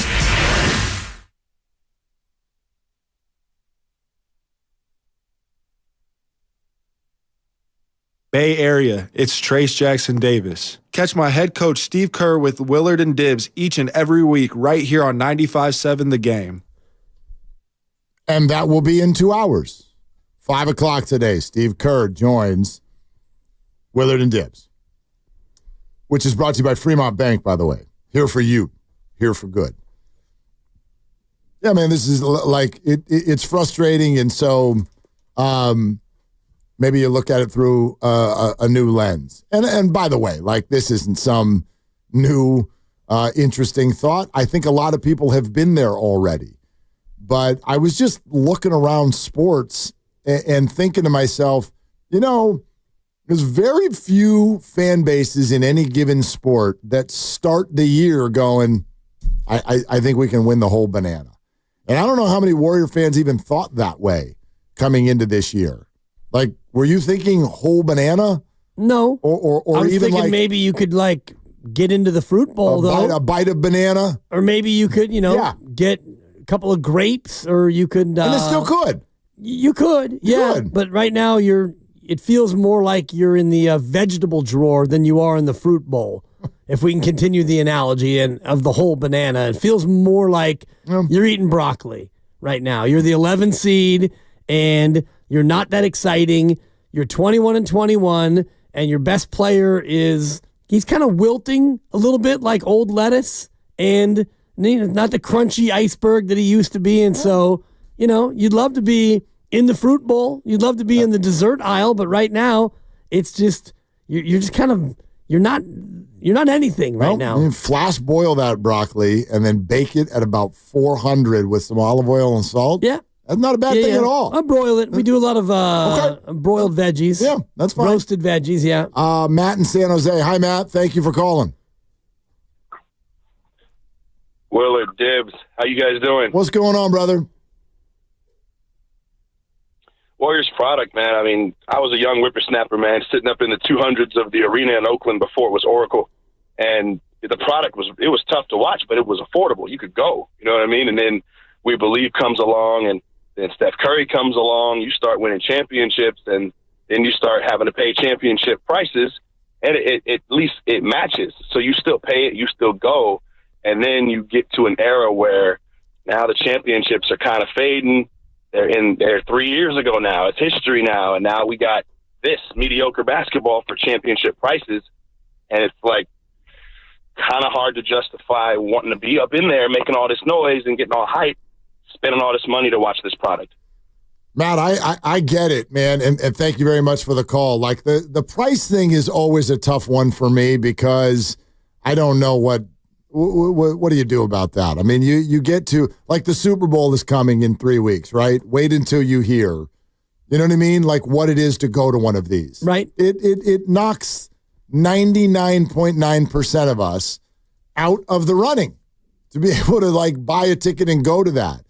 And maybe Chase Center is part of that as well. Everything feels inflated and all that. I don't think that that's going back. I think the prices are what the prices are. So for now, yeah, but I look at it even through the lens of like, what does it look like on your TV? Or what does it sound like on your radio? You know, when you're watching and listening to Warrior basketball. I just think that they might, and I mean this even at the trade deadline, think about it through that lens. Instead of this idea of, got to find Steph a star, got to win another ring, he's obsessed with the 5th ring. Well, my gosh, like you're trying to take a bite of the entire extra large pizza. Like, hold on a second. Go get a slice. We must be hungry because everything is going to food right now. Food analogies, but go get a slice of pizza. Because to me, for example, I still remain today in favor of Nikola Vucevic. Does that make you a title contender? No. Makes you a better basketball team, I think. But does it make you any more exciting? I think you'll have an easier time getting buckets. Well, you would hope. And so, yes. You'll also have an easier time giving up buckets. And I was just looking at your season, and you've failed to score 100 points 12 times this year. You're 1-11 in those games when you fail to score 100. So it's an era where everybody scores 100, and you've played 42 games. 30 of those games, you've gotten 100. 12 times you haven't. So, yeah, you do need another bucket getter. And would it be more fun to watch this team lose 130 to 129 than it is to watch them lose 102 to 99? Sure, I'll give you that from an entertainment standpoint. But I do think that Vucevic makes you a little bit better. Probably doesn't make you that much more watchable or exciting. But for me, if you're talking about two different things here, and you are, one is your team needs to be better. Forget championship window. Just be better. Be a team that you could look at and think you might be a top 6 seed. That, for me, is the ultimate goal. And the other prong of it is, can you be more exciting? And when you don't have Jonathan Kuminga, then you are a lot less exciting. And when you don't have Draymond Green, for whatever you think about Draymond as a player, when he's out there, it's exciting to watch him. You don't know what might happen. You know, he does some things from a basketball standpoint that are good and valuable and exciting, but there's also the wild card of, he might get tangled up or he might get after a referee or things might happen when he's out there. I was just looking at what the Warriors average per game and how it sits in the Western Conference. Would it surprise you that the Warriors average 110.8 points per game? No. Doesn't surprise you? It doesn't surprise me. Oh. But where does that put them in the league? Like 17th? Well, at least in the Western Conference, that is only higher than 4 other teams. In points per game? In points per game. Wow. Like that's as simple of a stat as you could possibly come up with. But last in the Western Conference is currently the Portland Trail Blazers, 107.9. Then you go to the New Orleans Pelicans at 109.2. Then the Clippers at 109.5, and they're all the way up at the 5 seed. And then the Timberwolves are at 110. And then you get to the Warriors at 110.8. Yeah. Well, and I mean, ultimately, you say it's a simplistic way to look at it, but that's really the only thing that actually matters is points for and points against and how many games you win. Right, you know? but the Clippers are showing you, like, they score less than the Warriors, but their record is 6 games over 500 because their defense is really good. Like the Warriors are, and for the first time in a while, and I think the Boston game is what pushed them over, but they are at a negative point differential now. They are giving up more than they score. So... If you want a deeper analytic number, the Warriors on the season are 20th in the league in offensive rating. And if you were to take away the 12-3 start, they're one of the worst in offensive rating since then. That makes sense. That's what it looks like. Yeah. That's what it feels like, and that's what I'm getting at. So, maybe the trade, if there is one, doesn't need to be about we think this is an amazing fit, and now Steph's going to be a champion again. Come on. Where is that and who is that? But can you, shuffle your deck and be a different product and be a different team that is more dynamic, that can score the basketball, that doesn't get bogged down and not even being able to create a shot? Now, all that goes to what you surround Steph with, and that was the conversation that started at halftime on TNT yesterday. Listen to what Kenny Smith said first. I want to talk about the rebuild. Which rebuild? With Golden State. And they're in a similar situation as what the Lakers are in, but much different in the same results. When you're rebuilding around LeBron James, and you say, hey, he's later in his years, he's maybe not the same player, but he's still a great player, or one of the top players in the league. LeBron James plays with the ball in his hand. So you have to build the team that actually fits in. So you're going to bring in older players. I think with Steph Curry, he actually plays without the ball a lot, and he's running off picks. So now you can bring in and say, we're going to do a young rebuild with young energy to get him shots easier because he's shooting more instead of beating people off the dribble. So the rebuild is different. They should go young through the draft, through trade, keep guys like Kuminga, not think about trading. Guys like Kuminga and his age, that group is where they need to be. Where the Lakers, they need to get older players at times to go with LeBron because LeBron handles the ball. Now, Chuck had a little bit of a response. It doesn't matter what they do unless they go out and get a superstar and try to rebuild. That's their only chance because Steph is old. I think they should try it because who's the only team we sure of in the West? If they made a big trade is what I said. Getting younger ain't going to make them better. I'm gonna dismantle to get young. Okay. So whose team are you on, Kenny's or Charles? Charles is still going with what the standby has been for a number of months. Find a superstar. I don't even know who that is, but find a superstar. Kenny not only says go young, but gives reasoning in terms of X's and O's with what a player like Steph needs around him. Yeah. Whose team are you on? I'm Team Kenny because I do think that if you get younger and more athletic, then you have players who hopefully would be here after Steph and Draymond are gone, and you do need to get more athletic. And I think Kenny's reasoning is perfect where Steph plays off the ball, so you need somebody to be able to attack the defense with the ball to create that gravity toward the basket to maybe free him up for a drive and kick. I'm Team Kenny as well. I don't think what he meant was tank and just draft. He also said through trade. So to me, he's basically talking about dynamic athleticism, and the Warriors are lacking it. I think the whole city is lacking it. All of the Giants, the Niners, the Warriors, everybody is lacking speed right now. The whole city lacks speed. And the general managers need to go fix it. But Kenny or Charles, what do you think of that and the Warrior product? 888-957-9570. We'll continue to take your phone calls. We are sponsored by Chilton Auto Body. Steve Kerr at 5. This is Willard and Dibbs. Have you been in a car accident?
Is Moses Moody. Catch my head coach Steve Kerr with Willard and Dibbs each and every week right here on 95.7 The Game. See, I take from that there's no hard feelings.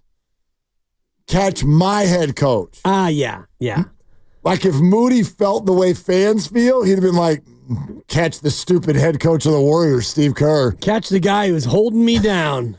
I wouldn't, Exactly.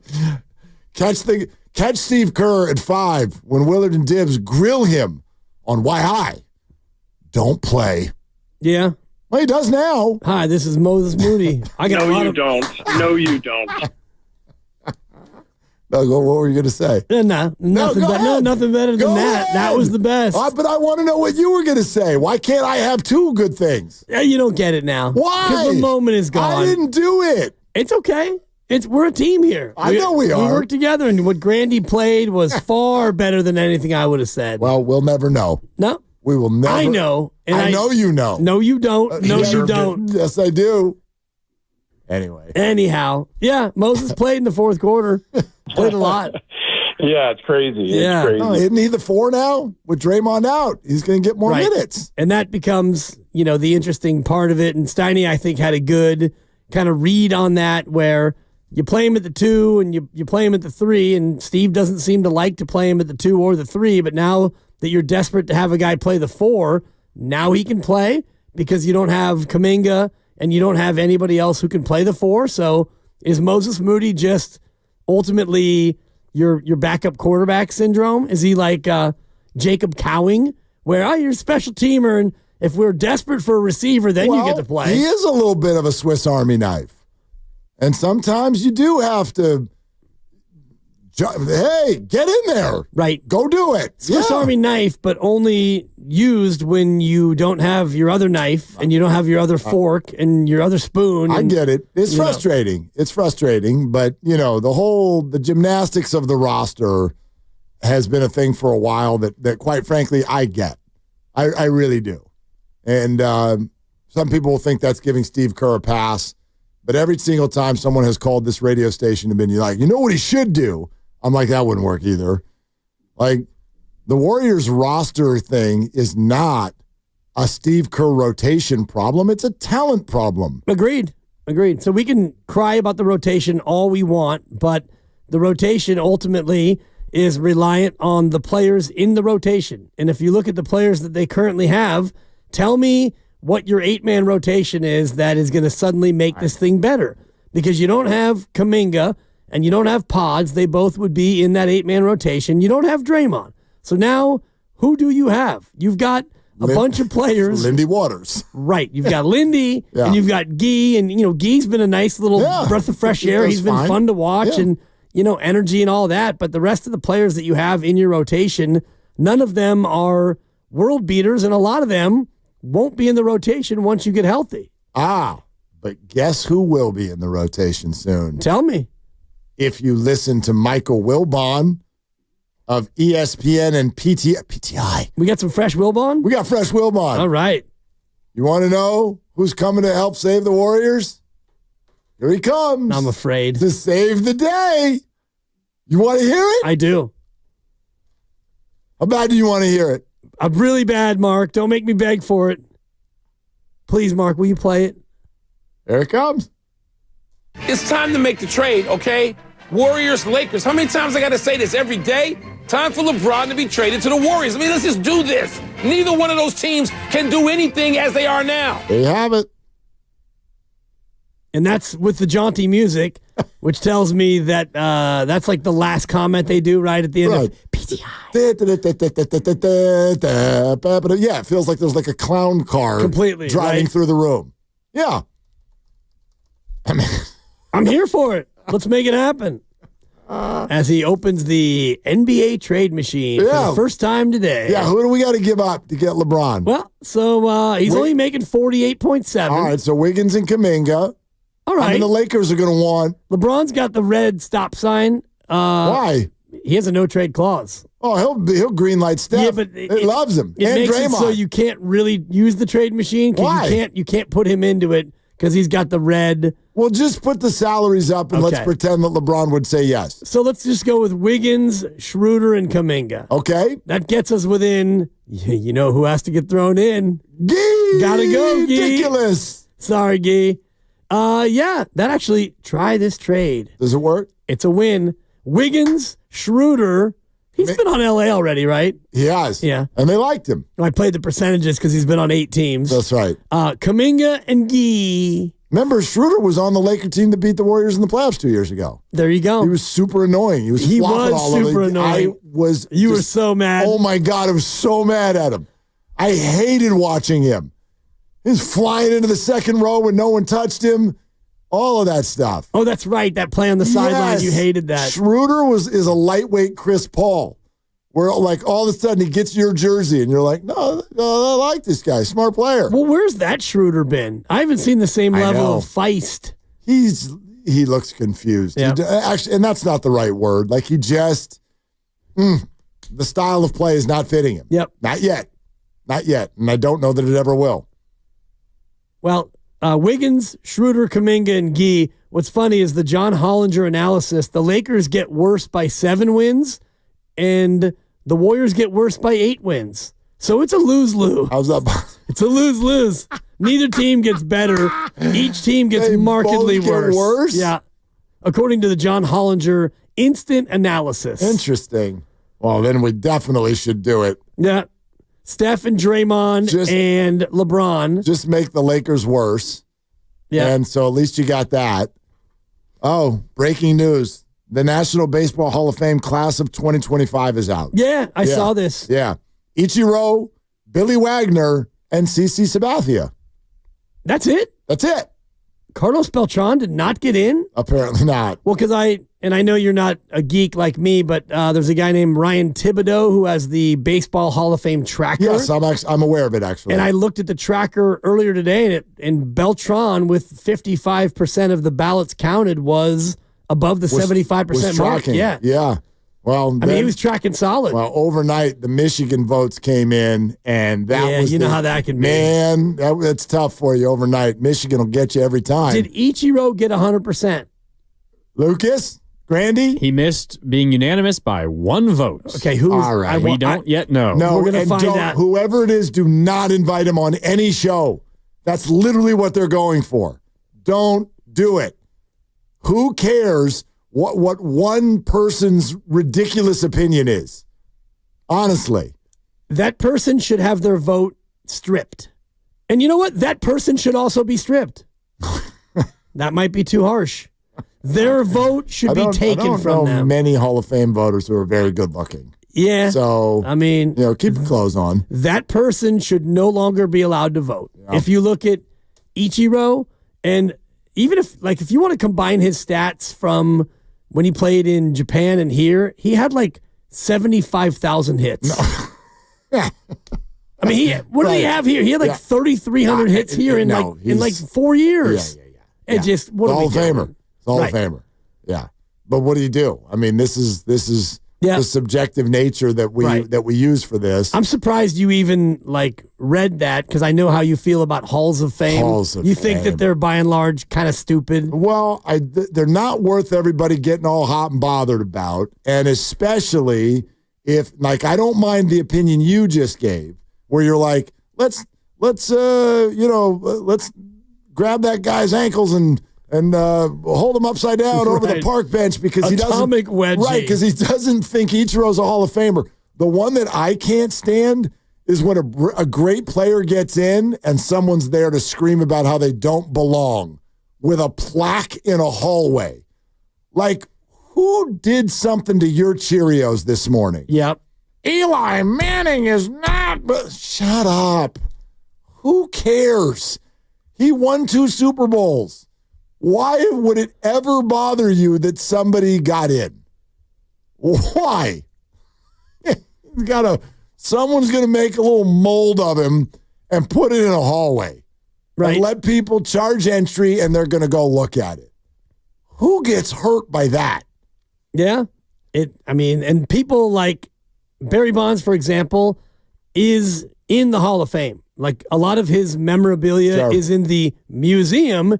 He's just not enshrined with a bust in the Hall of Fame portion. Man, that's lame too. Right. That's completely lame. But we all get like up in arms about the silly things.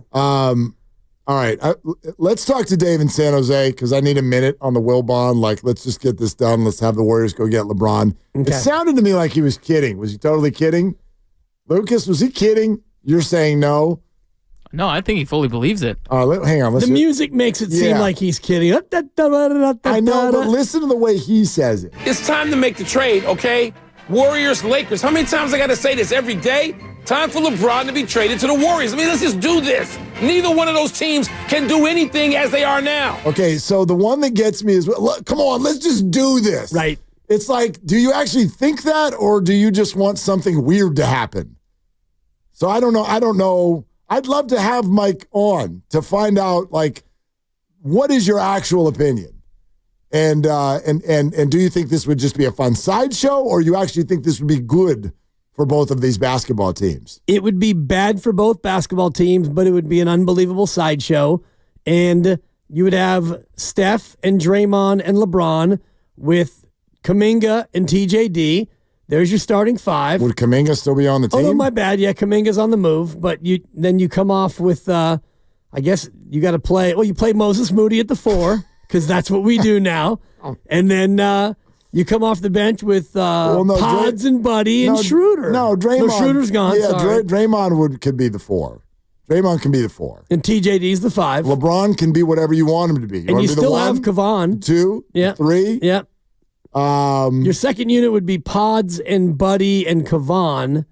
And, Guy's gone. Did GP2 make the team? GP2 sticks around. Yeah, stick him in there for some defense. Yeah. I like the trade. I like the move, Mark. Stupid. All right, let's go to Dave in San Jose. Hi, Dave. What are you doing? Yeah, this is David says, hey, I don't think the Warriors should be trading with any existing NBA team. What they need to do is look in the international marketplace for recent Olympians from France or Germany or China or wherever, and acquire one or more of those players. Give me a name, David. I've heard this call before. I can't remember when and what show, but this call is definitely ringing a bell. Is Uwe Blob still playing, David? Well, I want to know. Hold on. I'm stuck on. I need a name, David. I need a name. I'm stuck on, Dave. I would love to know more about. I'm stuck on international marketplace, which is kind of more of like a baseball thing. Do you mean like all of those players you mentioned are drafted? They'd have to get one in the draft. They have to draft them from France or China or European leagues or Croatia or wherever. Right. So the countries they need to be looking at. The next Luka, the next Joker, the next Wembanyama, the next Yao Ming. Dave, thank you very much. You know what? Let's get all three.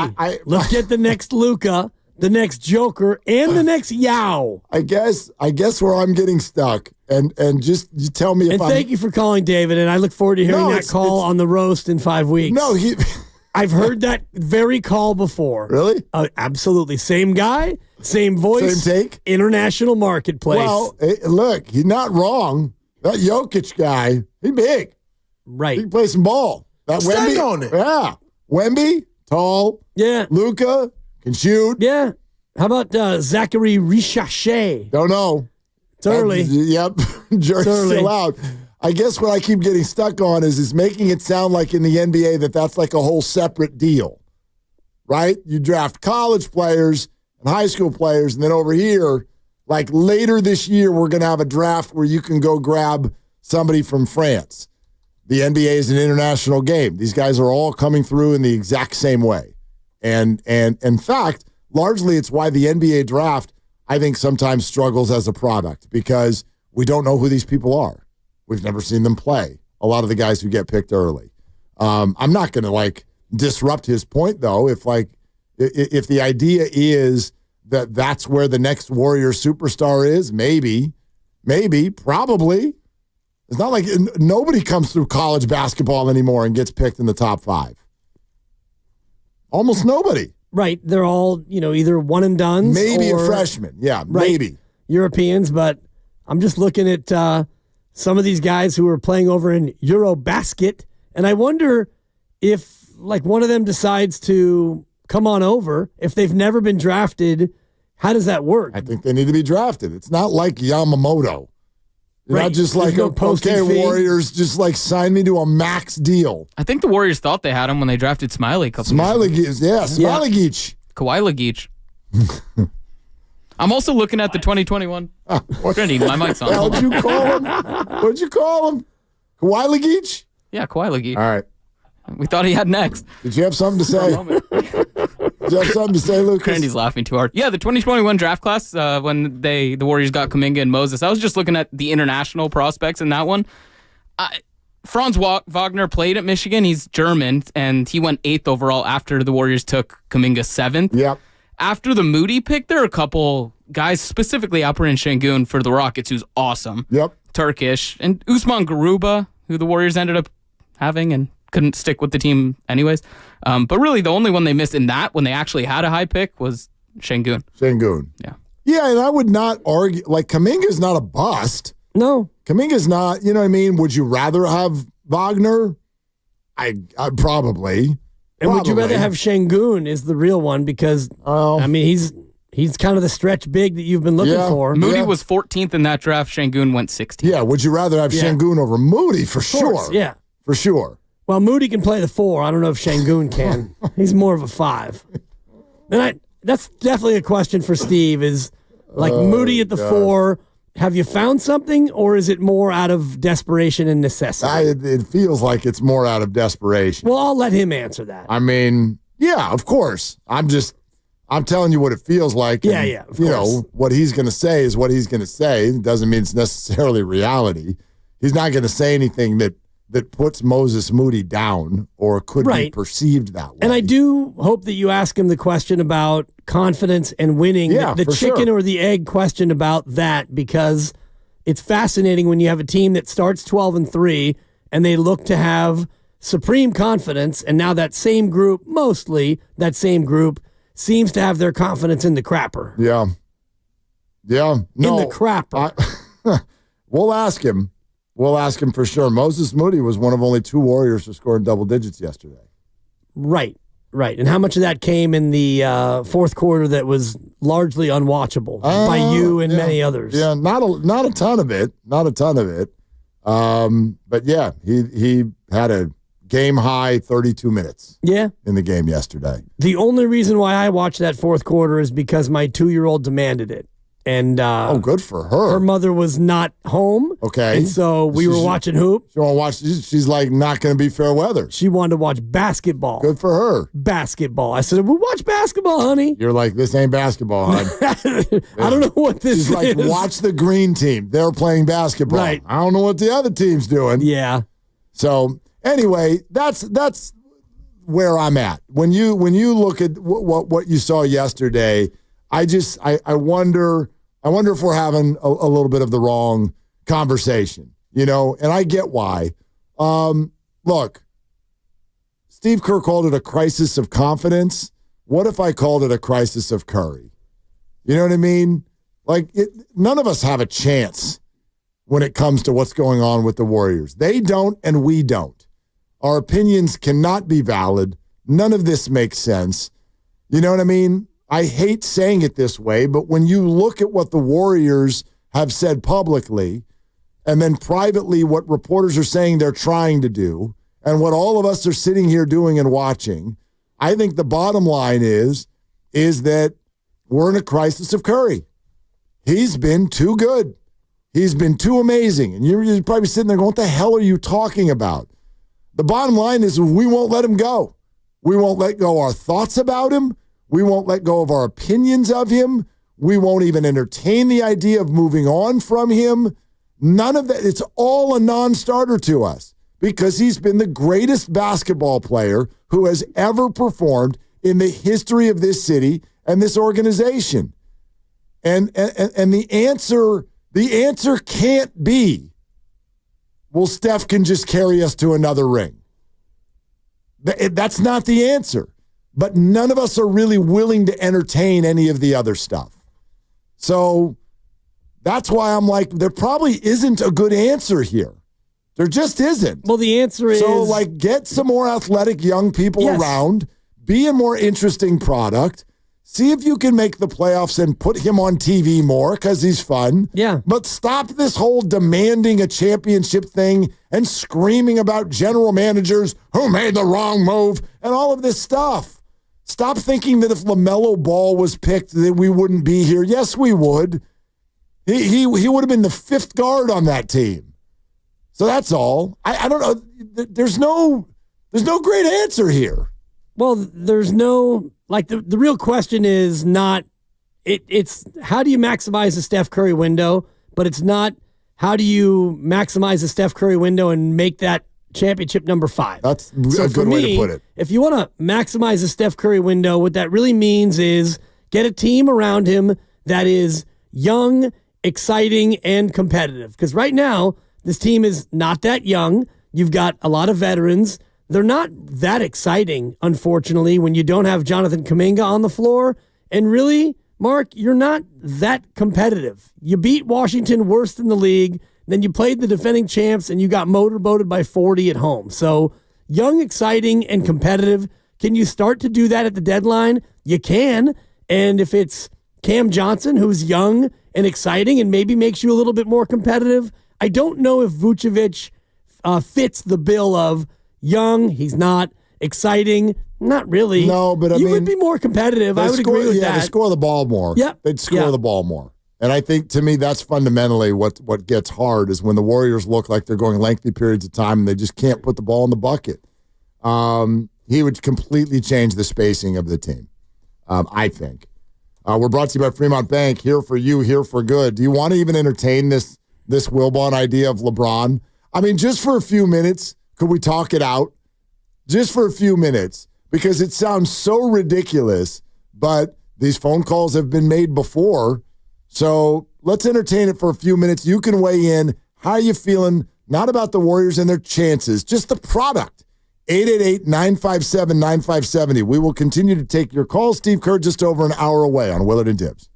And Dan Dibley here to tell you about what's going on with this time of year and all the weather and what we have.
back to Will and Dibby on 95.7 The Game. I mean, just for fun. Do you want, like, we're here for fun, right? That's what we're doing this here. is fun. That's literally what I'm trying. That's my message for the Warriors yesterday. Like, you're not fun right now.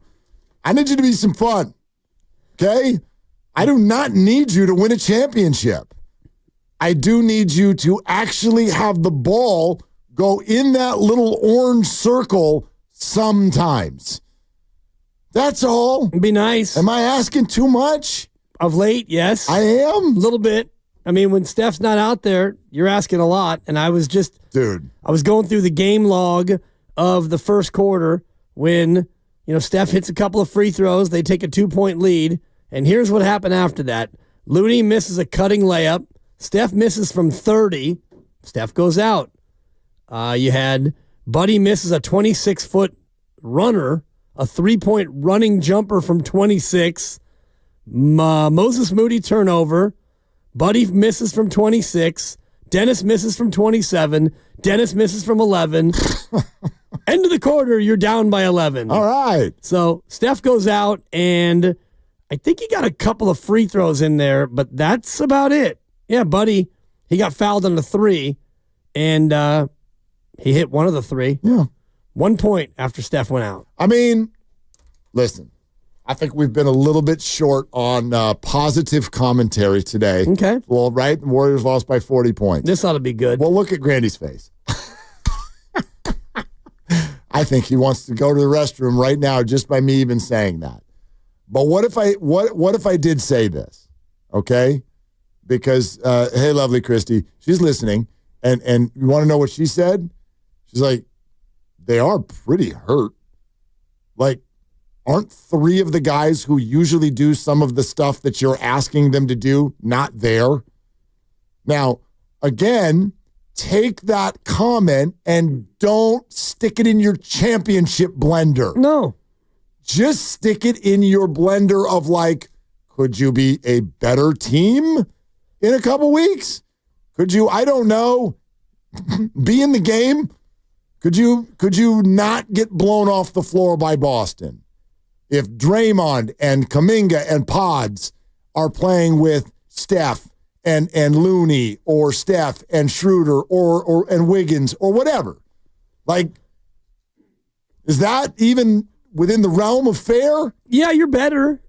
And, I still don't think you're a championship team. Of course. I just wanted to throw it out there. Put it in your title blender. Well, should we take that blender and just give that blender away? Yes. Okay, so that blender's gone. No, sell it. A lot of places now. Facebook Marketplace. I don't know. See if there's you a can lot get of something like for you it. could send it to Cleveland because they think that they've got a blender. In Oklahoma City, they're ready to plug that blender in. So yes, do you get better when you have good players come back and actually play basketball for you? Absolutely. You get better. Does that mean that you can be threatening a playoff spot? Sure. Yeah. Yeah. They're threatening a playoff spot right now. Kind of. They're threatening it. They're not. They're looking at it very like, threatening. we see you. Yeah. We're right here.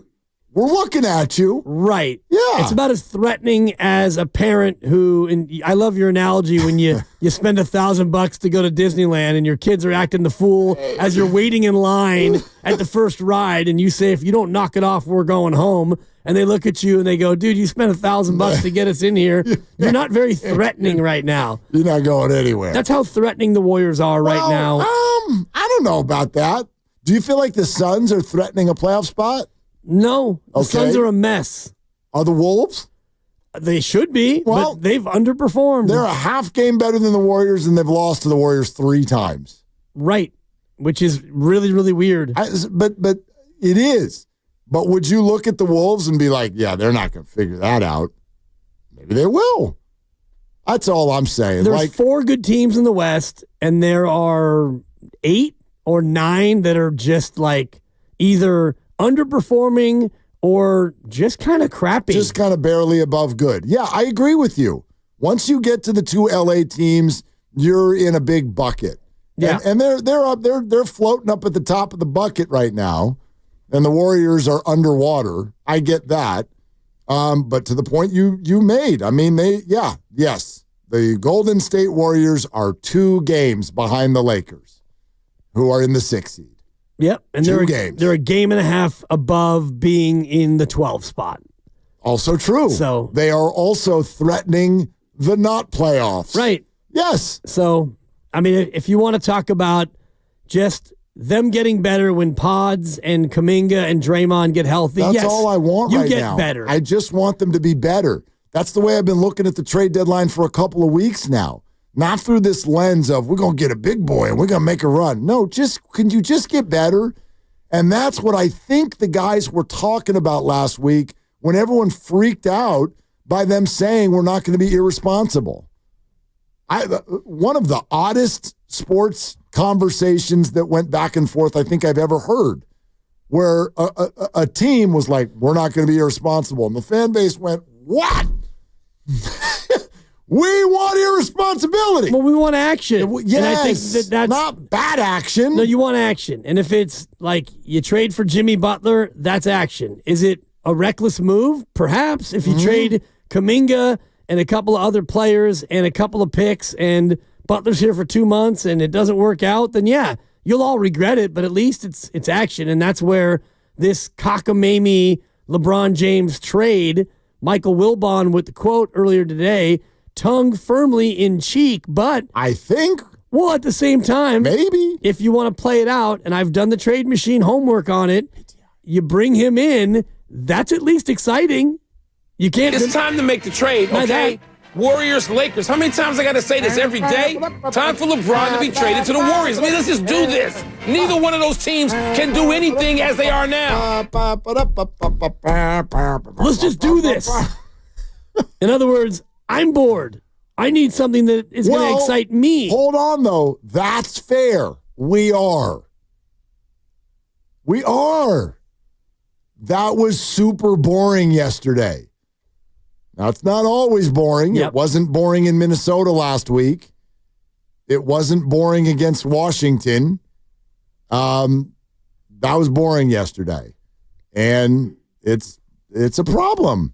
That's a problem. Yeah. That's a word that is like, whoa, I think. Well, it's a death knell as an entertainment entity, and we've talked about the Giants a lot, and the Giants have kind of been that for the most part. You've been a team that doesn't have a lot of offense, and you've got a couple of pitchers that are really good, and then you've got a bunch of openers, and the way Farhan was kind of navigating the roster, it's like you're here today and then you're gone. How many options do you have? Because I'm going to use your options. You're here, you're in Sacramento, and you're back and forth. They signed Joey Lucchesi over the weekend. Never heard of him. Really? Joey Lucchesi?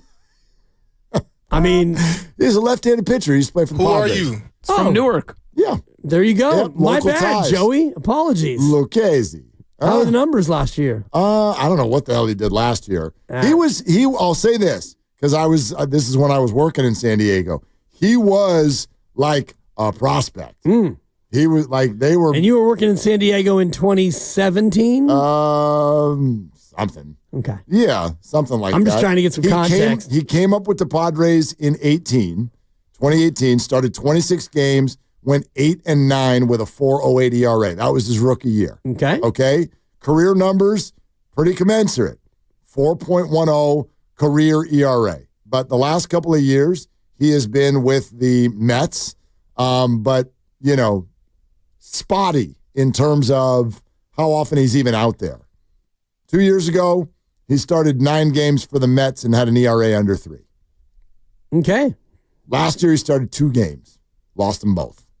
And he appeared out of the pen the rest of the time, or was he down in AAA? No, he's not a pen guy. He's a starting pitcher. So where was he last year? Starter. But he appeared in 2 games. Yeah, I think he was probably in the minors for a lot of it. Gotcha. I think. Okay. Not injured or injured, something. I don't know. 2 games. Started 2 games for the Mets. All right. Lost them both. Let's get excited. Joey Lucchesi. Speed. I just kind of stumbled upon that last hour. Yeah. Why is the whole Bay Area slow? Have you noticed this? Well, how many people came on during the football season and like, Greg Cosell, tomorrow, Willard and Dibbs. Niners are slow. Brian Baldinger, Niners look slow. Giants, when the hell have they last stole a base in 2005. Mm-hmm. And then here are the Warriors. Cannot create a shot. Steph's not on the floor. Can't even get open. Forget making it. They can't even get a shot off. Kuminga's fast, but now he's hurt. But he's hurt. Isaac Guerrero, really fast, and he got hurt. And trying to think who else. Jacob Cowing, pretty fast, but he was not allowed to play on the offense. Yep. Yeah, not ready. Not ready. Not ready. Whole year, not ready. Wasn't ready. Fair enough. I mean, you're right, though, when you look at like speed, and speed's not the only thing that's exciting, but if you look at the Warriors' most exciting players, Steph Curry is one of the most exciting athletes in history. Jonathan Kuminga is exciting. Who would you put next on your, man, he's exciting?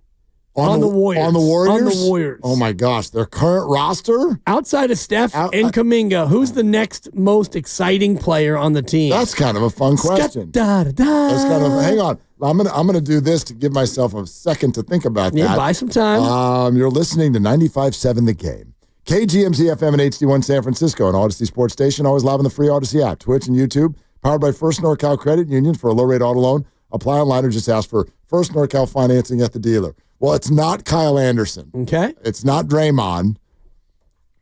It's not Kavan. No. It was Buddy for a second, but I'm going to put that. I'm going to put, yeah. I've got my answer. I got my answer. Go ahead. It's Wiggins. You got jokes. But it is. You got jokes.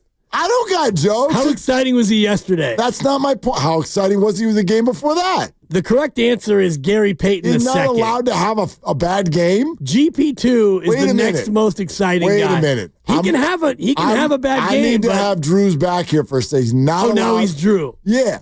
We're like that. Now he's Drew. Why? He's not allowed to have a crappy night? Steph can. Obviously, he's been allowed to for the better part of his 4 years.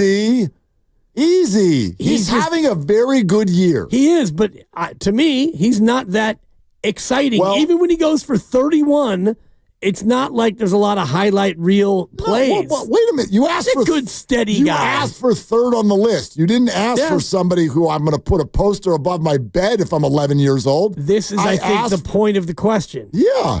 There is no good answer. No, but he's like, on my watchability rankings, that's not who I would not come down his road.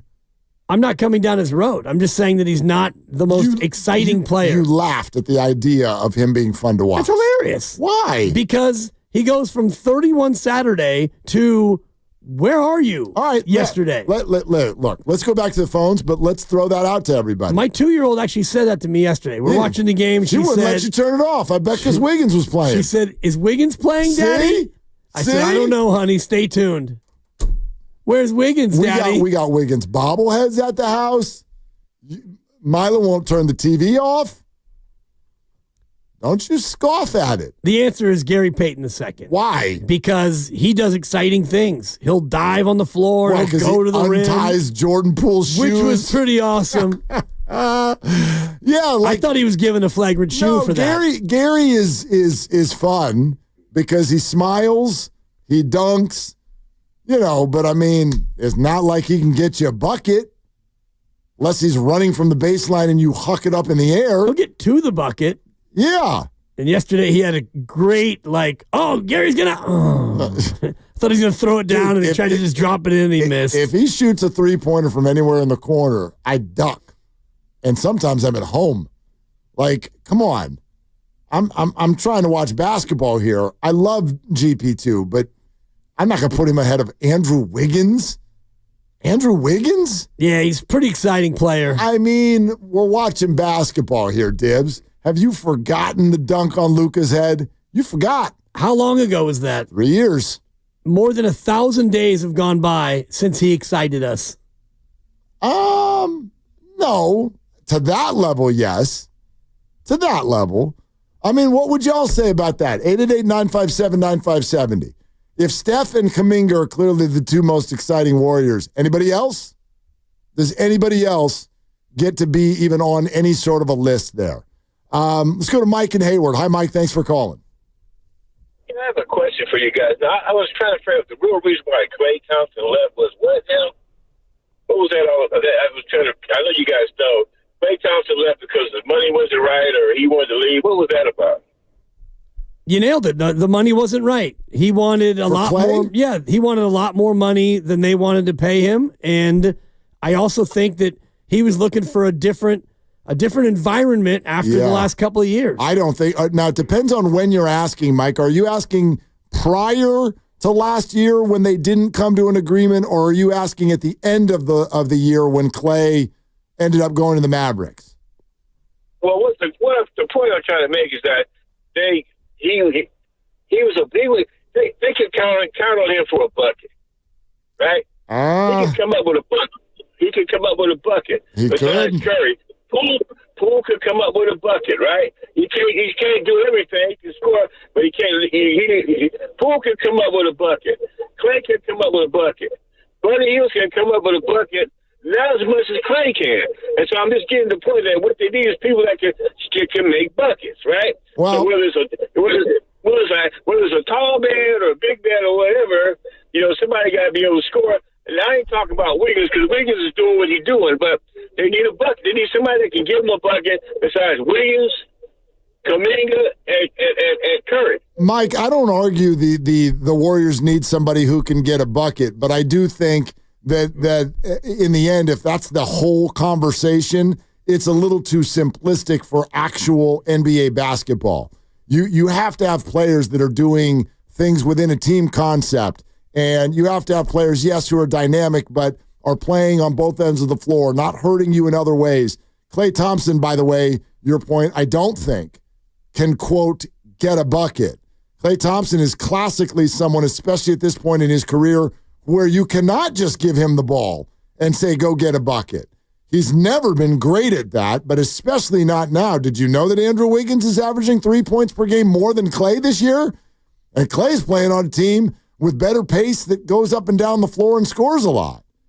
So Andrew Wiggins, to me right now, if you want to talk about go get a bucket, Wiggins is way better than Klay Thompson. Klay has become a standalone three-point shooter. Yeah. Now, Jordan Poole can go get a bucket. That's true.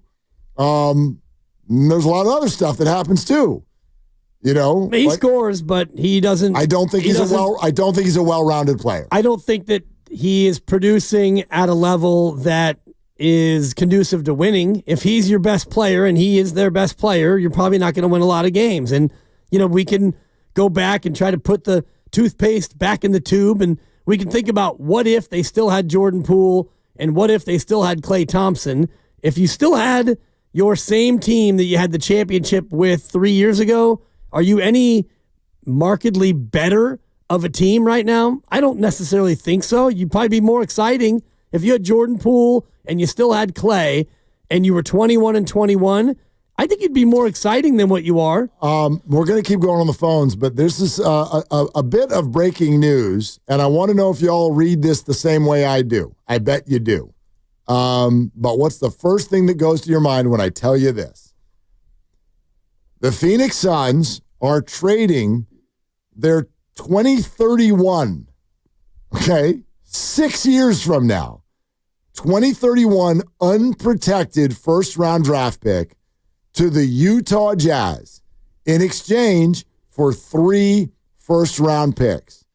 The picks they will receive are the least favorable firsts in 2025 of Cleveland and Minnesota. So right now that stands to probably be Minnesota's first-round pick this year. 2027, again, least favorable of Cleveland, Minnesota, and Utah. And 2029 of Cleveland, Minnesota, and Utah. Right now, of course, those were all held by Utah. Yeah. I'm looking at it right now. So, and Utah has they've got 3 first-round picks as we sit right now prior to this deal. Quicker way to say it for the radio audience, they're sending out a 2031 first in exchange for 3 firsts that are sooner. This has Jimmy Butler written all over it, right? Yep. Is everybody else hearing that the same way? So those picks will be in Phoenix for maybe a week or 2, and then they'll be on the move. Those picks will be going to either Miami or to a third party to help facilitate a deal where Beal goes out and Butler comes in. I don't know if all of them are going to go, but it seems to me that they are amassing assets to pull off another deal. And we know that the Suns and Jimmy Butler have been activated.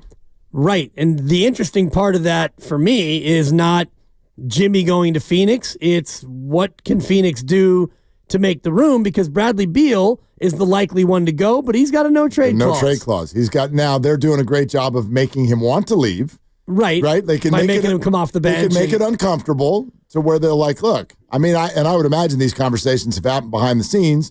We're like, look, I know you got a no-trade clause. You can make this uncomfortable for us. We can make this uncomfortable for you. It would be better if we're upfront with you, tell you this is what we're trying to do, and we would like to have you participate, or your agent, participate with us in finding you a spot that you would like.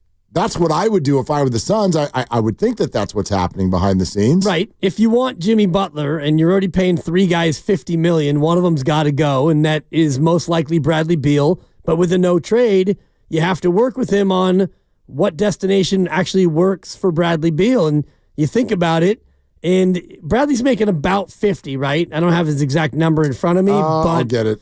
Yeah, so no matter what, the team that acquires him is going to have to give up 50 of their own. And the one that I can't help but think about, Mark, the team that makes the most sense for me in one of these massive deals is Houston, because you've got FVV, who's making 40-something, Fred VanVleet, and his big old contract, and he's not necessarily a huge part of what Houston's trying to do. So I think that Houston becomes a likely destination for Bradley Beal. Maybe. And this would have to be, as we've mentioned, a facilitation sensation where a third team is involved with Miami, Houston, Phoenix. Maybe it's even a fourth team, right? Well, so two things. One, Bradley makes 50 this year. Oh, boy. He will make 53 next year, and then has a player option for 57 the year after that.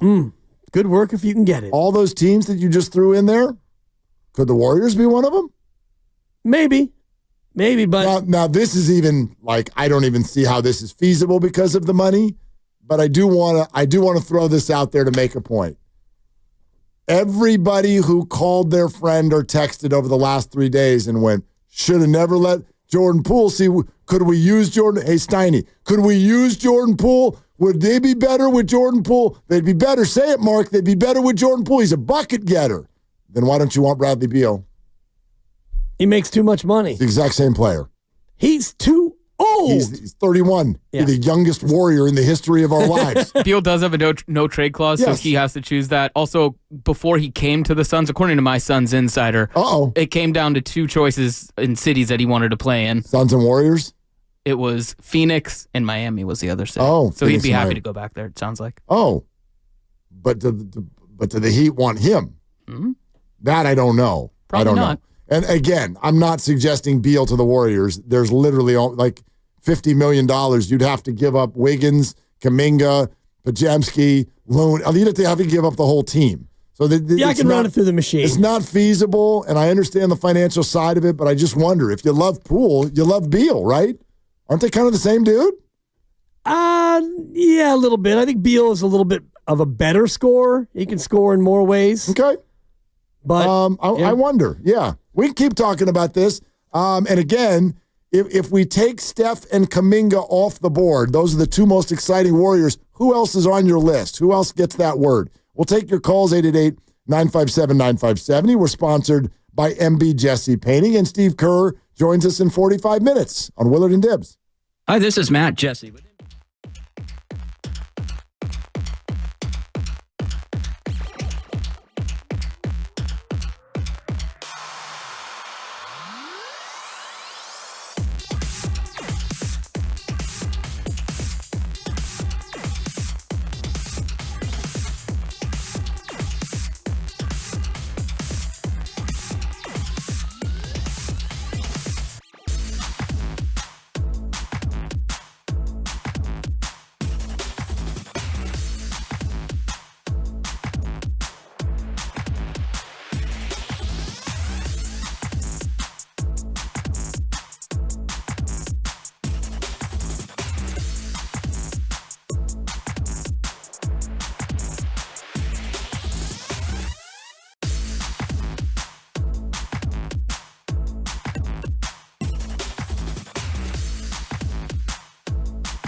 Bay Area. This is Jonathan Kuminga. Catch my head coach, Steve Kerr, with Willard and Dibs each and every week right here on 95.7 The Game.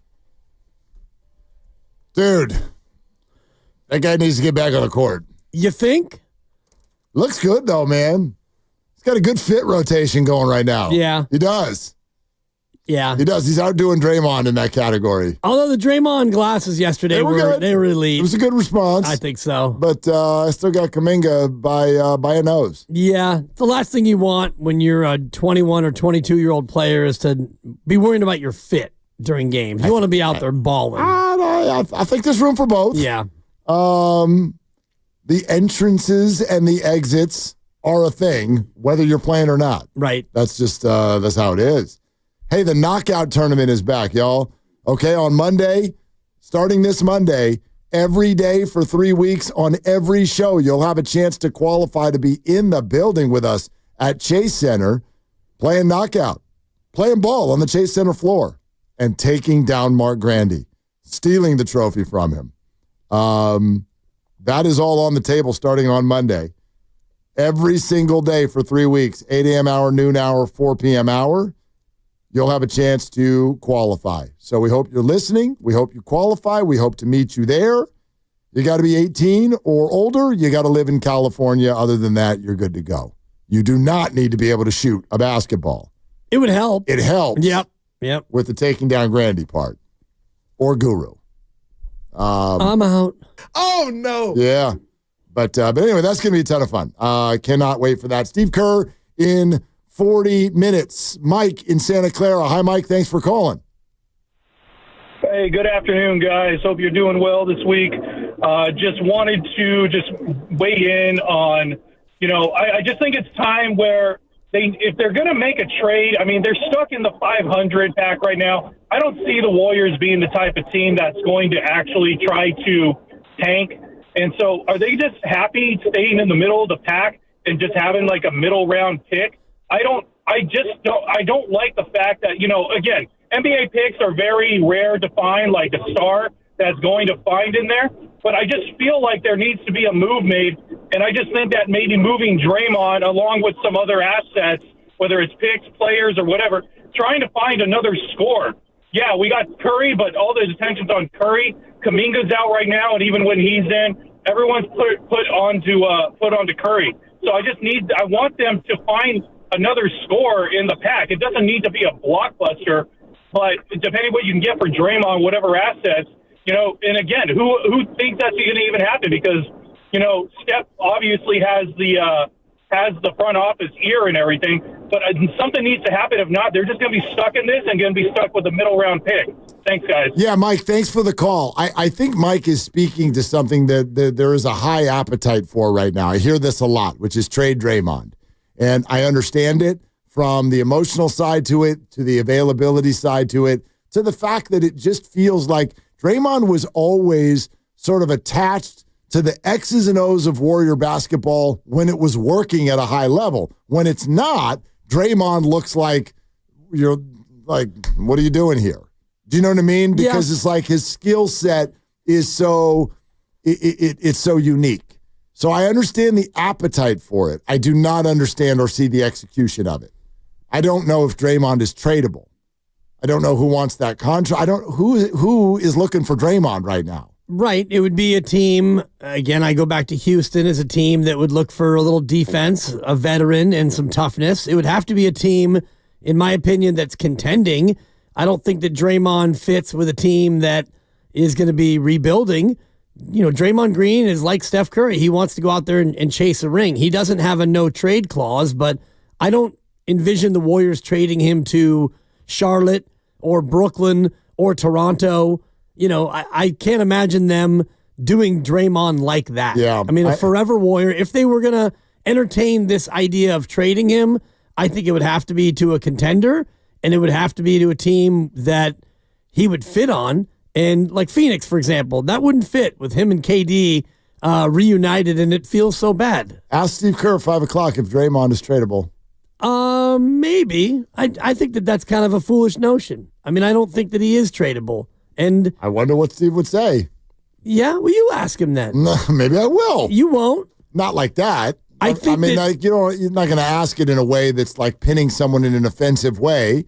But I think that this would be fair because the last time we talked to him, he started to, obviously the notion, we were bringing up the idea of Steph ever playing for another team. Right. And sort of expressed it in a way of like, I think there are fans who are concerned that Steph's going to get to the point where he asks for it. And then Steve answered that question. Before I was even done, he started answering the other question, which is, would the Warriors ever trade Steph? And he started saying, no, before I was even done. I don't think the Warriors want to trade Steph. I don't think they want to trade Draymond. But if you're gonna speak about Steph in that firm of a way, him not being on the Warriors is off the table. Is there anything else that's off the table? I wonder what he would say, because it has been said publicly before by the Warriors. Everything's on the table. Yeah. We have to have everything on the table. I just don't know how you trade Draymond Green and you get better now. I agree with you. So not that Draymond is as good as he once was, but I look at what this team is and how Steve wants them to be, which is a good defensive team, and Draymond is still your best defensive player. So you trade Draymond in this hypothetical and you get back probably a lesser asset. Maybe you end up getting a pick or something for the future. And I don't think that it maximizes the Steph Curry window. And again, we're going to use that phrase not in terms of winning a championship, but of being exciting and competitive. So I just don't know what the trade would be and who your trade partner would be. Because I don't think that you trade him to Portland or Utah or New Orleans or Washington or Toronto or Charlotte. You would have to trade him to a team that is looking for that kind of an X-factor player. And I don't know what of those teams would be willing to part with an asset that actually helps you. Brian Geltzeiler, who we love on this station. He comes on with Steiningu all the time. I think he's really good. Sirius XM NBA radio. Maybe this is a surprising answer to us. This came up earlier this afternoon, and this is what he said about Draymond Green and trade value. All you need to know is that if they wanted to trade Draymond, there'd be a market. You'd bring in a first-round pick. You would if you wanted to trade him. So I don't beat them up on that contract. Listen, I think they went wrong in a bunch of different spots here. The Draymond Green contract is not one of them. Keeping him and Curry together, as long as you decided you wanted Curry to be the centerpiece and to continue to try to create a title contender around Curry. Frankly, Draymond Green's essential, and the contract's a fair number for the player that he is, even right now. Yeah, I don't disagree with that. I just don't know who's looking for someone that feels like it's such an intricate fit wherever he will go. That's why we have long said, everyone has agreed, that Draymond means more to the Warriors than he would anywhere else. And kind of vice versa also, that the Warriors benefit from Draymond more than any other team would, and Draymond benefits from being a Warrior more than he would on any other team, mainly because of the presence of Steph Curry. Exactly. And I also think because of his high basketball IQ, and this offensive system requires players who understand how to do it. Ball movement, player movement, and what he does with Steph is pure ballet. Watching those two together, they know what the other one's going to do when they run that little high screen and roll, and Steph will drop it over the top and a little pocket pass to Draymond, and now Draymond's running a 4-on-3 after they trap Steph out of the screen and roll. That to me is absolute poetry. And could he bring that to another team? Are there other teams that offensively would benefit from having Draymond be that kind of a point forward? Because if Draymond's not involved in the action, offensively, he's mostly kind of useless.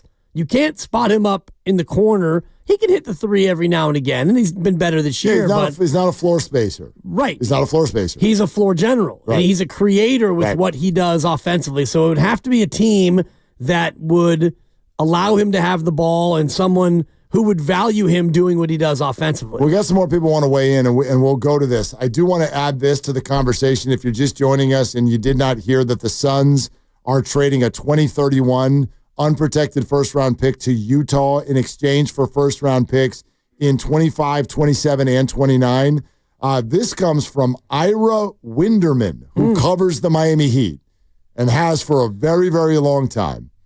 Ira writes, according to a source familiar with the Heat's plans, this is one of the steps toward a Jimmy Butler trade. But here's the interesting part. What would it look like? Look at what he writes. Picks plus likely a pair of players then would come to the Heat for Jimmy in what will be at least a 4-team deal and possibly more than that. Wow. And that's Mike Dunleavy's specialty. At least a 4-team trade. Yeah. Well, think about it, because you've got Butler making 50, and Miami's going to want a couple players and a couple of picks, and so Phoenix probably won't be able to give up $50 million worth of couple players. And they probably, well, at least what I've heard, maybe this was just smokescreen, but I've heard they don't want Beal. Miami doesn't want Beal. That's what I've heard. Okay. So let's just pretend for a minute that it is a 4-team trade, and somehow it involves the Warriors. And let's just play with this a little bit. Right. So it's Butler and it's Beal, and it's the picks that Phoenix recently got, and it's players. And so I don't know who the 4th team would be, but if you're the Warriors and you wind up with Bradley Beal and you've got to part with $50 million worth to make it work on your end, then you're talking about, Wiggins. And Wiggins is 26.2. Okay. I mean, if you want to do Wiggins and Draymond, there it is. Yeah. You want to do it?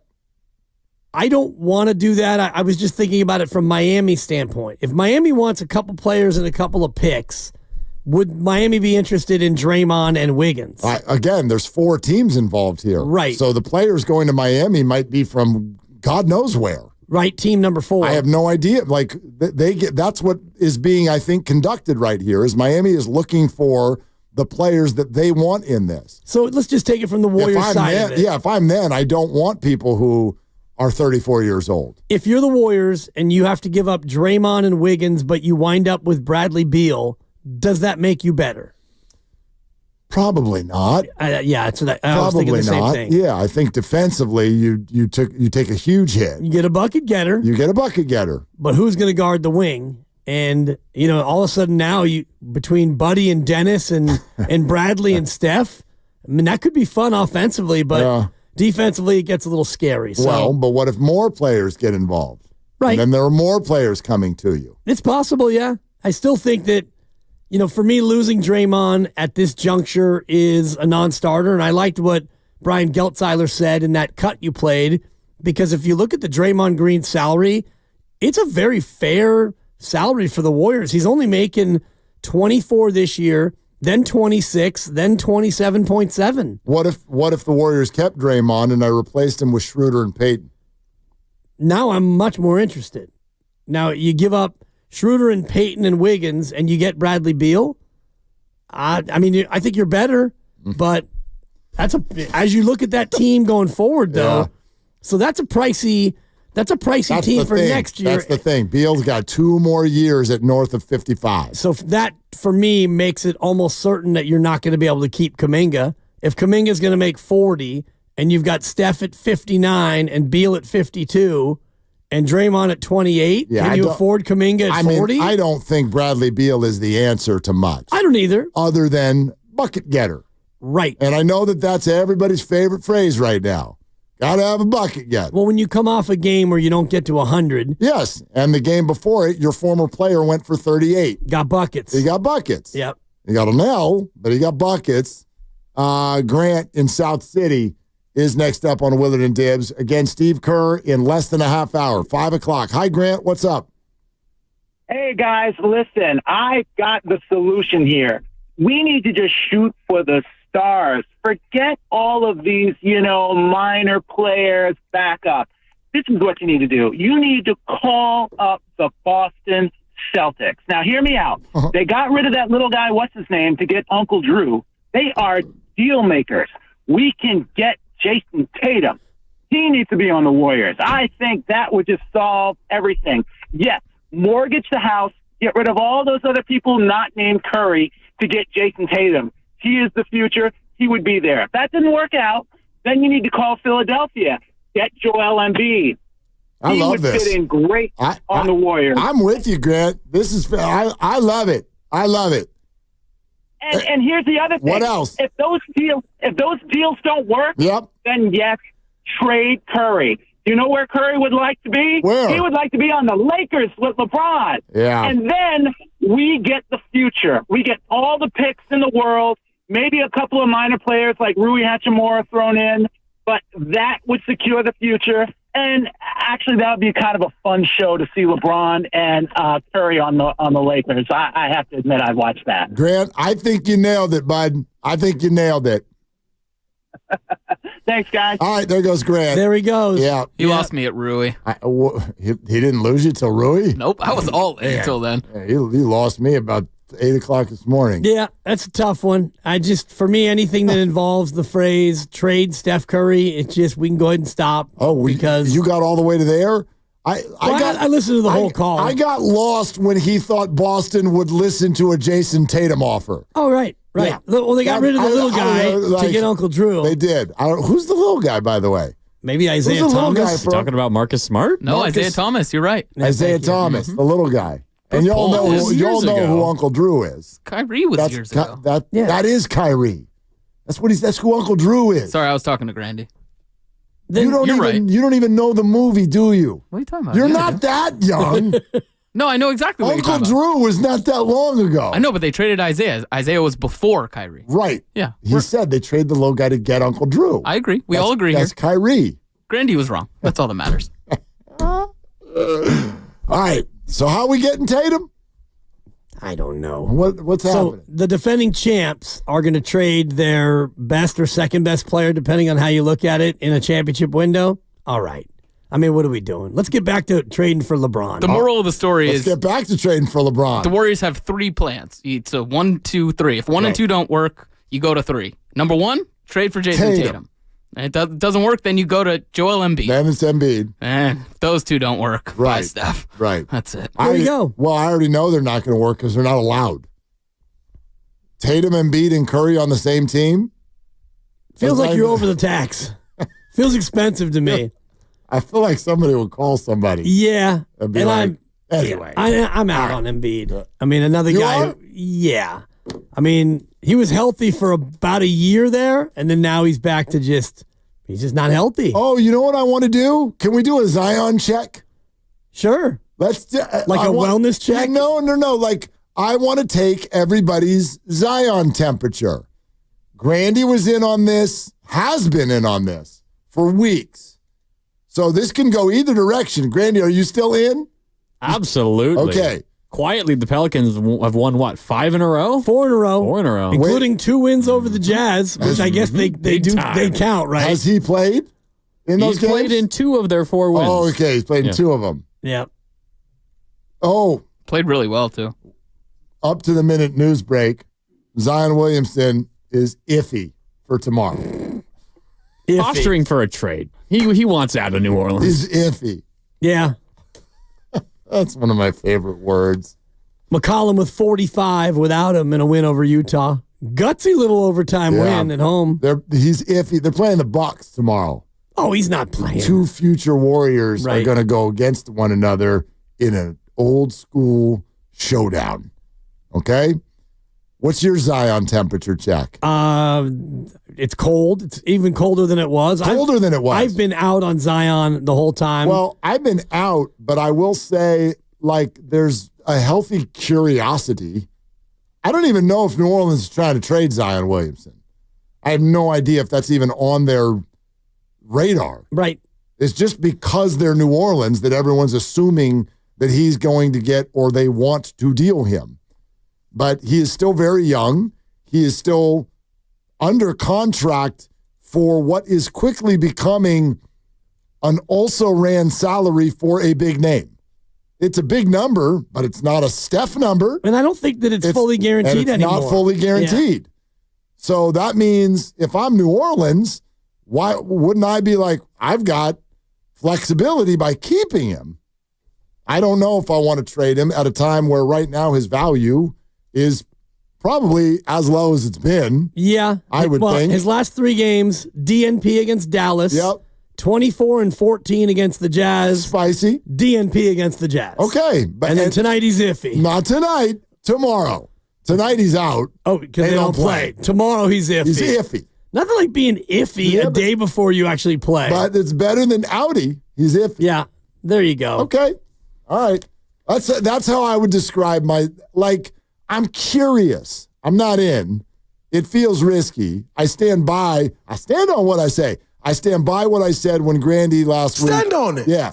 He was like, Zion helps you now and in the future. And my comment was, he hasn't helped an NBA team in his entire life. Right. That's never happened before. And I wonder about I'm not saying future. It can't. That's what I'm most interested in is the future of Zion because, does he even really want to play basketball? Does he like playing basketball? I think he likes basketball. He's good at it. He likes, I'm sure, getting paid. Yeah. He doesn't play a lot of basketball. He's played in half the games of his career. Right. He sat out a whole year. Due to injury. It feels like he is more reliable than Embiid. That's fair. It feels like that. I actually don't have the numbers in front of me to see if that's even true. I don't know if I've seen Joel Embiid play more than 8 or 9 times all year this year. I thought you were going to say in your whole life. Well, that too. Honestly, does he play? How many games has Embiid played 10 games yet this year? He's played 10. Has he? He has to have played 10. We're halfway through the year. He doesn't play a whole lot of basketball. He played 13 games this year. 13 games. Way more than 10.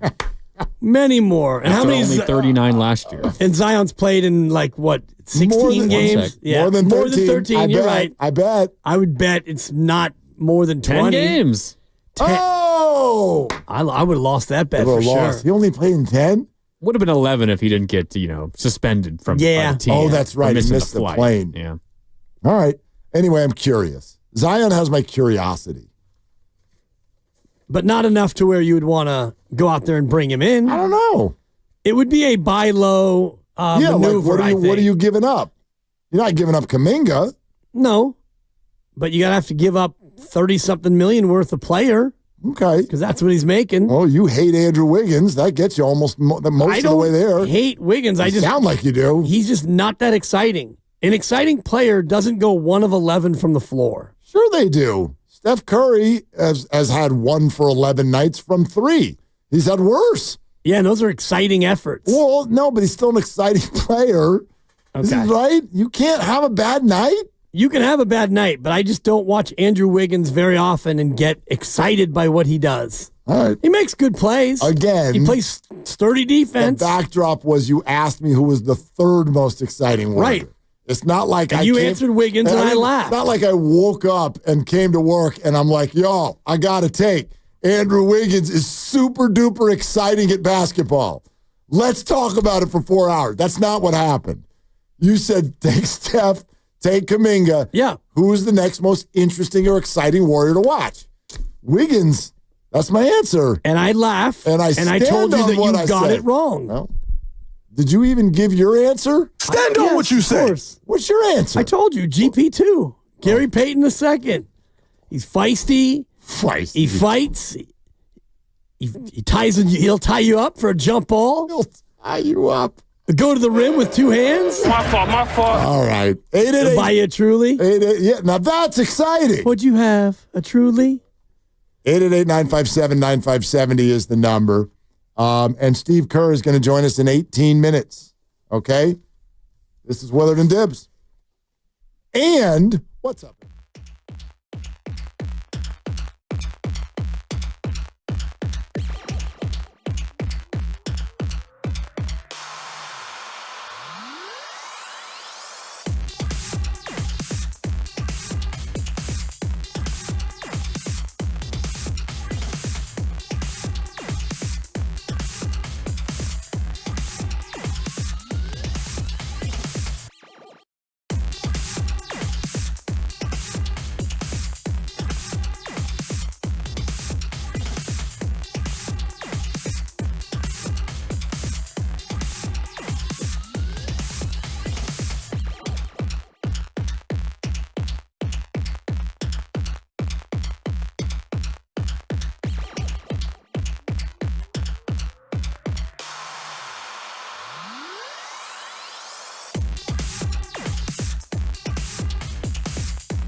here on 95.7 The Game.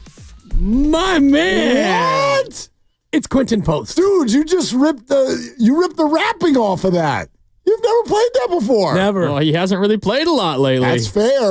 That's fair. Quentin Post. Hi. This is Quentin Post. Please They have no answer for me. Please I'm tell the stretch me 5. that you have Quentin Post telling Dibs that his picks stink. Dub Nation, it's Quentin Post. No. You're listening to Willard and Dibs on 95.7 The Game. Hey, Dibs, your picks stink. Well, Quentin. You do. And he's right. They I do. am guaranteed to finish under 500. And in fact, after the under first 500. 2 games, I would have needed to run the table of the last 5 wins to break even. I got you at And 7 under right now with 3 games to play. Is that true? Yeah. 7 under. Yeah, and you are 3-12 in your last 15 bets. Man, it's about time. Yeah. It's about time I've come home to roost, right? Who are you liking in the Warrior game tomorrow? Oh, I'm riding with you. We don't need to wait till the weekend. I'm riding with you. You're making this kind of a run. What's the number? They got to be. I have no idea. I would guess that the Kings are favored by 5.5. Okay, I'm gonna do Bovada or something like that. I'll look at one of these, and let's see. Boop. NBA Warriors. Oh, I don't know if we're gonna if it's given tomorrow's. Yeah, I don't think it's out yet. It's not given tomorrow's stuff. Oh wait, tomorrow, and yeah, correct. We don't have it yet. Okay. We're gonna need to get through tonight first. Well, we'll ask Steve Kerr in 10 minutes what he thinks the spread should be. And according to you, and we did this, I think we did it on Friday. You predicted the next 10. And you're 2 for 2. I'm 2-0. And according to you, but don't give me any they credit. lose to Sacramento. No, I'm giving you credit because the whole backdrop of the bit was this team is so wildly inconsistent that you just never know. You lose to Toronto, you come back and you beat Minnesota. That was the backdrop. So I asked you to go through the next 10 and play the schedule game, and I wrote it down just to see how in tune you are with who they are, and right now you're 2 for 2. The easy ones. Yep. You thought they'd beat Washington. They did. You thought they'd lose to Boston, although I don't think that you would have predicted a 40-point beatdown. No, but I did not blink in that they would lose that game. I mean, they're playing the Boston Celtics without 3 of their top players. And you've got a loss at Sac, followed by 3 straight wins, Chicago, Lakers, Utah, which, I'll be honest, if it goes that way, yes, after the loss to Sacramento, I'm going to come in frustrated, but if they can rattle off 3 straight after that, then, okay, all of a sudden you're 2 games above 500 as you get even closer to the trade deadline. 3, 4, 5, 6, 7. And Sacramento's won 9 of 10. Yep. Okay. Including they beat Houston late last week at home. It's a good win. In this 9 of 10, they have wins over Houston, Boston, Memphis, Dallas, Miami. Houston, Boston, Memphis, Miami. That's those are good teams. All within their 9 of 10 that they've won. And I know you probably don't have it in front of you, but the record since the coaching switch. I think that was the coaching switch. That's the 9 of 10. I think it's 9 of 10. Man. Yeah. Like they turned it on right when Doug Christie, maybe I'm missing a game here or there or whatever, but I think that, this started on December 30th. So we can look up when Mike Brown was when Mike Brown was fired. But this started on Kings part ways with Mike Brown on December 27th.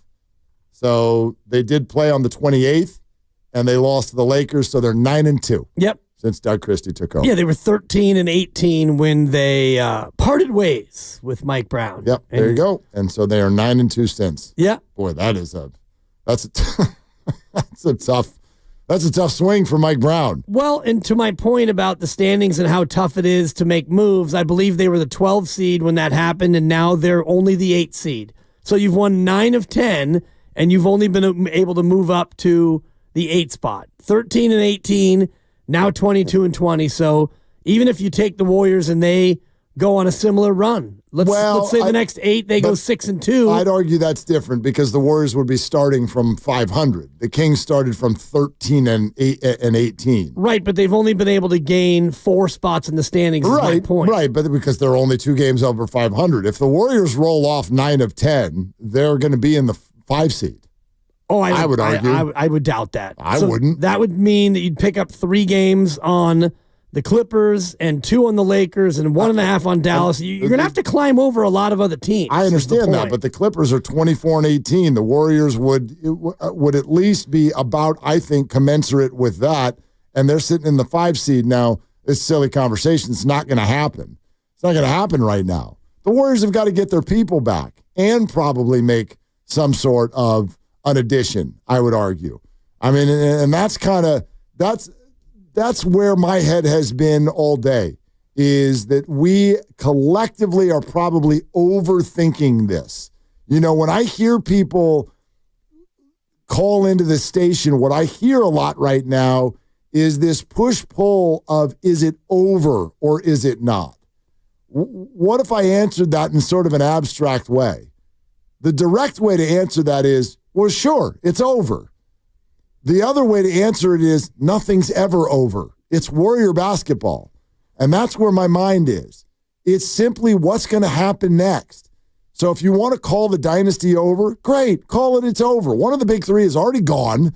They missed the playoffs last year. They're sitting in the 11 hole right now. Yeah, of course, it's over. But what does that even mean? Right. Who cares? Well, I don't care if it's over. The thing, we got to do now. Let's do now. And now is still a thing. And what is it? Like, it doesn't have to be over if you can get into the playoffs. You never know what can happen. You never know what can happen. But if people, that's, again, the backdrop of that idea is you're still thinking that this is a championship contender. And maybe they're saying that, but they have to. They're the Warriors. They're not going to come out and have a press conference to tell you that they can't do it anymore, but they're not close. So let's stop looking at it that way. Let's look at it a different way. It's Warrior basketball. I care deeply about it, and you're not going to fix anything or make any sort of sweeping judgment about what's going to happen next in the next 16 days. You're just going to try to get better. And I really do believe that this is the message the Warriors were trying to send over the last week and a half, that in 2024 and social media got totally twisted into all kinds of things. They're like, we're not going to be irresponsible. We care about the Warriors. And then everyone went, white flag. And then they came out and they're like, that's not a white flag. Like, do you think we're not incredibly competitive? What are you, nuts? What are you, insane? We don't want to be mediocre. And then everyone went, they still think they can win. What do you want them to do? They're simply telling you that on a daily basis, like any of us, they are trying to answer some questions. They're trying to play better basketball. They're trying to get healthy. And if a move presents itself that makes them better, they'll do it. And if moves only present themselves that are stupid, they won't do it. That's okay. That is okay.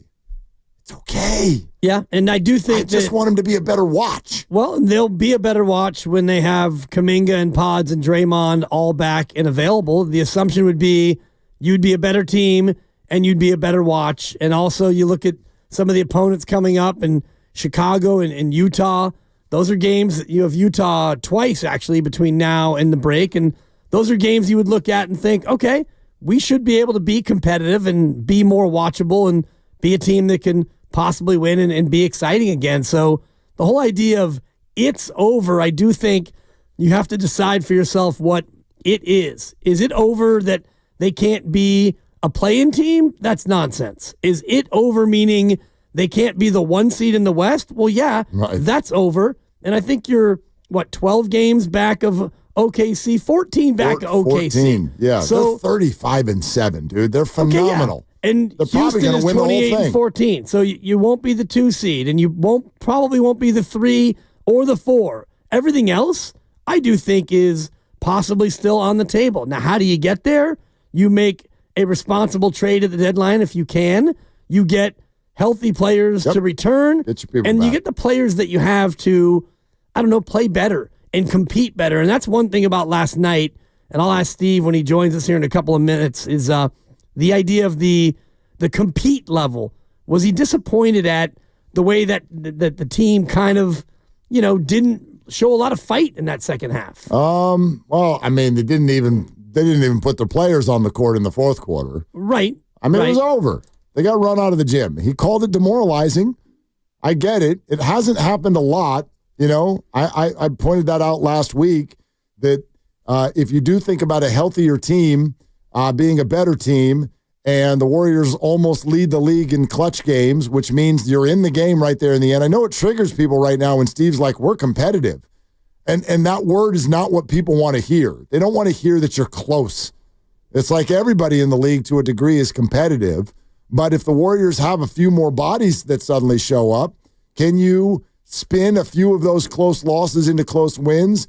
And instead of going 5-5 every 10 games, you sneak in a few 7-3s. And by the end of the year, you're the 6 or the 7 or you're something viable. That's not off the table, but a lot of people don't even care about that because we have spent 15 years in this city comparing everything to championships. Championship or bust. It's not. It's not championship or bust. It's not. It's Warrior basketball, and it is in the moment in time that it's in. I care about it, and I very much hope that they start incrementally getting better, making good moves, and being more watchable. That's literally that's the bar that I'm setting this year. I'm looking for all those things, but also a greater level of consistency. And I'm just looking at the game log, and they won 5 in a row early in the year to get to 7-1. And since then, they have a 3-game win streak, and they have a couple of 2-game win streaks, and that's it. So this team, other than the start of the year where you were 7-1, you'd won 5 in a row, and you had a couple of nice victories. OKC on the road, you beat Dallas and Memphis in back-to-back games.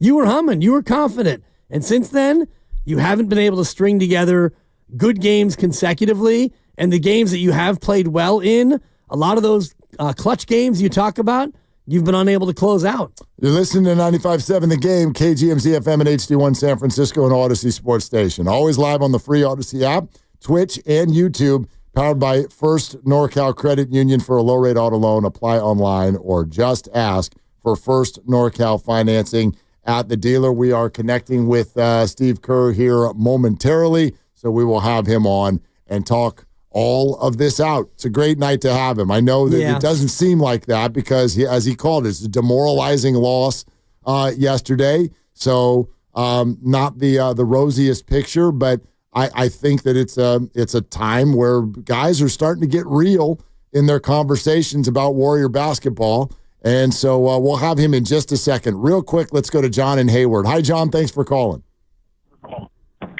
Hey, Will. Hey, Dad. Man, nice listening to you guys, man. Enjoy it every afternoon. Thanks, John. Yeah, so my thing is, man, this is just all effort, man. If you guys remember in yesterday's game, the Warriors, they were tinkering around that 11 to 13-point deficit when I think Andrew Wiggins, he got an offensive rebound, and it was stolen.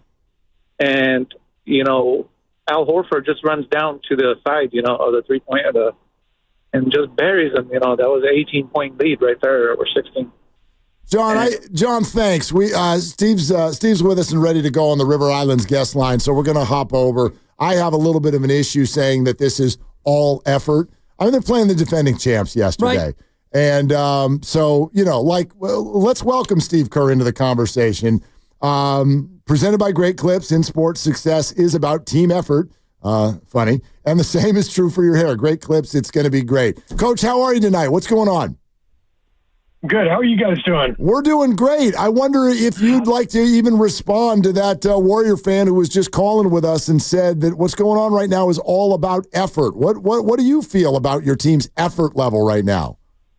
No, the effort's fine. It's about confidence, and we're lacking confidence. And so while it may look like effort, what it really is just guys being demoralized at times. And when we're a team that does not. As you guys know, we don't get layups or free throws. We don't score easily. We don't get easy points. And so when shots aren't going in, I think our guys have just felt a little bit demoralized, and shoulders sag a little bit, and maybe that looks like a lack of effort, but it's not effort. Our guys are playing hard. They're just in a little bit of a funk, and it's more just confidence and belief than anything right now. Coach, you've used the word confidence a lot, not just today, but lately, and so I wanted to ask you this: do you believe that confidence breeds winning, or does winning breed confidence, and which order is more important to your team right now? Chicken or the egg? Yeah. I mean, it goes hand in hand. I mean, it's you could see early in the season, we were making shots, and I think the first 15 games we were second in the league in three-point percentage. As a team, we were 39%, and we knew that wouldn't hold up. I mean, that's a really high percentage to shoot. You're not going to do that the whole season, but you saw the result of shots going in. We played faster. Our defense was sharper. And so I think what's happened, over the last few weeks is shots haven't gone in. And all of a sudden we're, not quite as fast paced. We're not quite as sharp defensively. And so it's all tied together. And when you look at it offensively, and I know last night is a really small sample, but it looked like the dry spell just kept going on and on. Is it shot creation that's the problem, or is it just more the execution of the shots that you're getting? Again, this is not a cop-out. It's always a little of both. We watched the tape. We had a lot of good shots last night. I think we were 1 for 12 from three in the first quarter, 3 for 24 at half. So there were definitely shots that were there for us to make, but there were also other possessions where it didn't look like we had great ball movement or great rhythm, and the shots weren't as good. And so it's a little of both. Coach Steve Kerr with us on Willard and Dibbs, 95.7 The Game.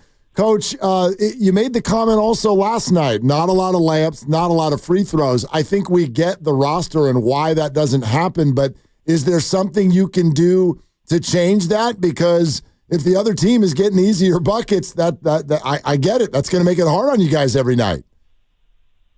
Yeah, it's a killer. And when you play a team like Boston, the defending champs, they're they've got guys who can get to the rim and get easy points. And so, look, we've been on the other end of this too.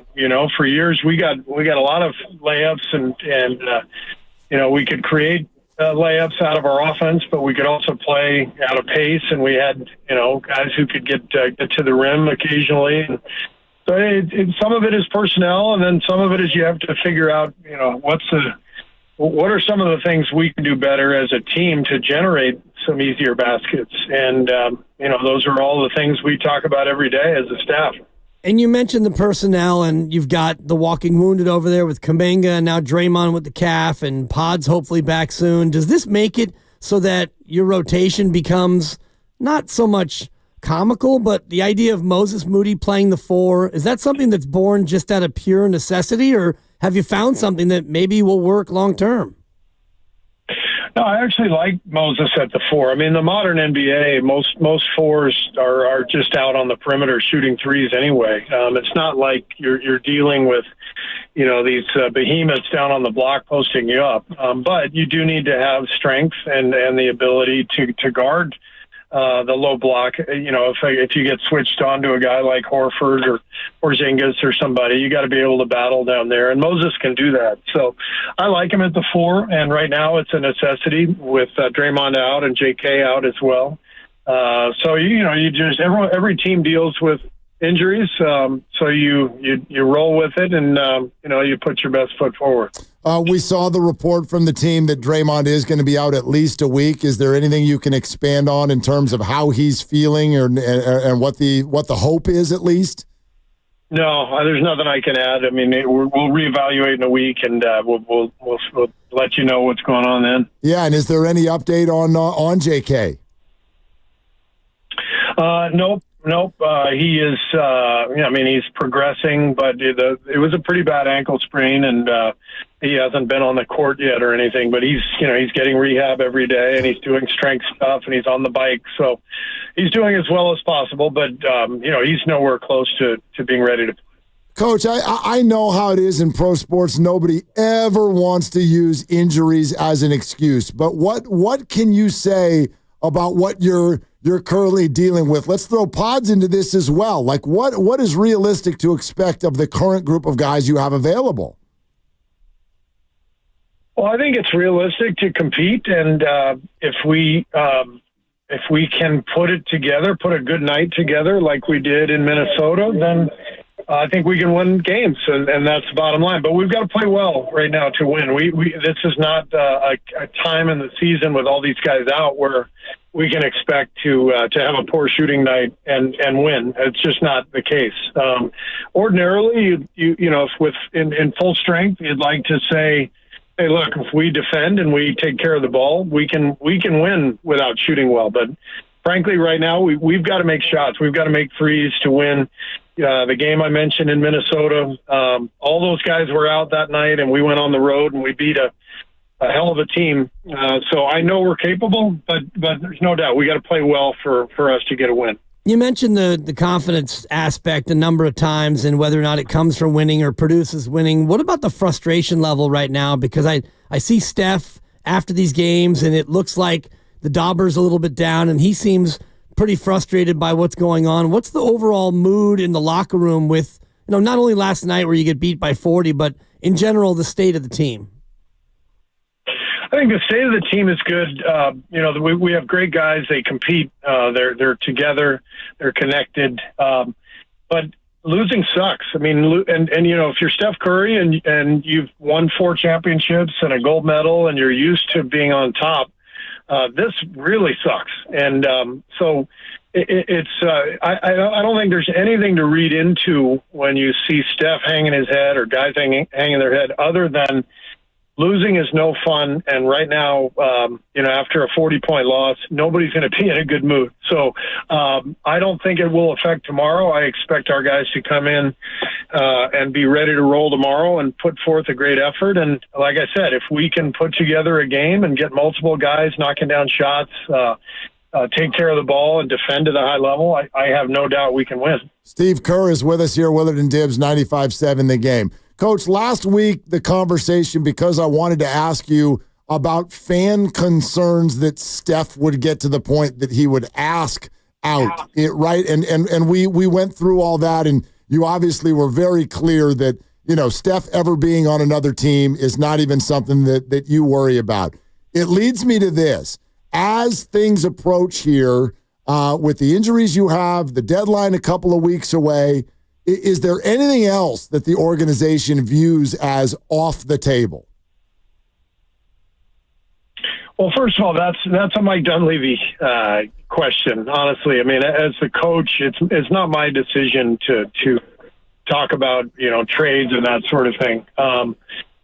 With that said, Mike and I talk every day, and we're collaborating. And I talk with Joe, and we're all in this together. And I think it's Mike's responsibility to look at everything, what's out there, and he's talking to teams constantly, and he's gauging, what's happening around the league, and he's going to do his job, and I have the utmost faith in him, and if there's anything out there, he's going to come tell me, and we'll hash it out, we'll talk about it, but that's what the trade deadline is about, and everybody in the league is making calls these days. Is there a sense of urgency between now and the deadline in 16 days to continue to put the team in a position to where making an addition makes sense? No question. No question. I mean, everyone made a huge deal out of Steph's comments last week about, not mortgaging the future. I said the same things. I think Draymond said the same thing. I mean, this is, the smart thing to do for sure is to preserve the team's future and not take some wild gamble. That doesn't mean you're not looking at everything else. you look around the league, you see how can we improve our team? How can we make life easier for Steph? Is there anything out there? And that's what Mike's job is, and that's what he's doing. So the obvious answer is you hope you can do something to improve the team and give yourself a chance to make a run this year.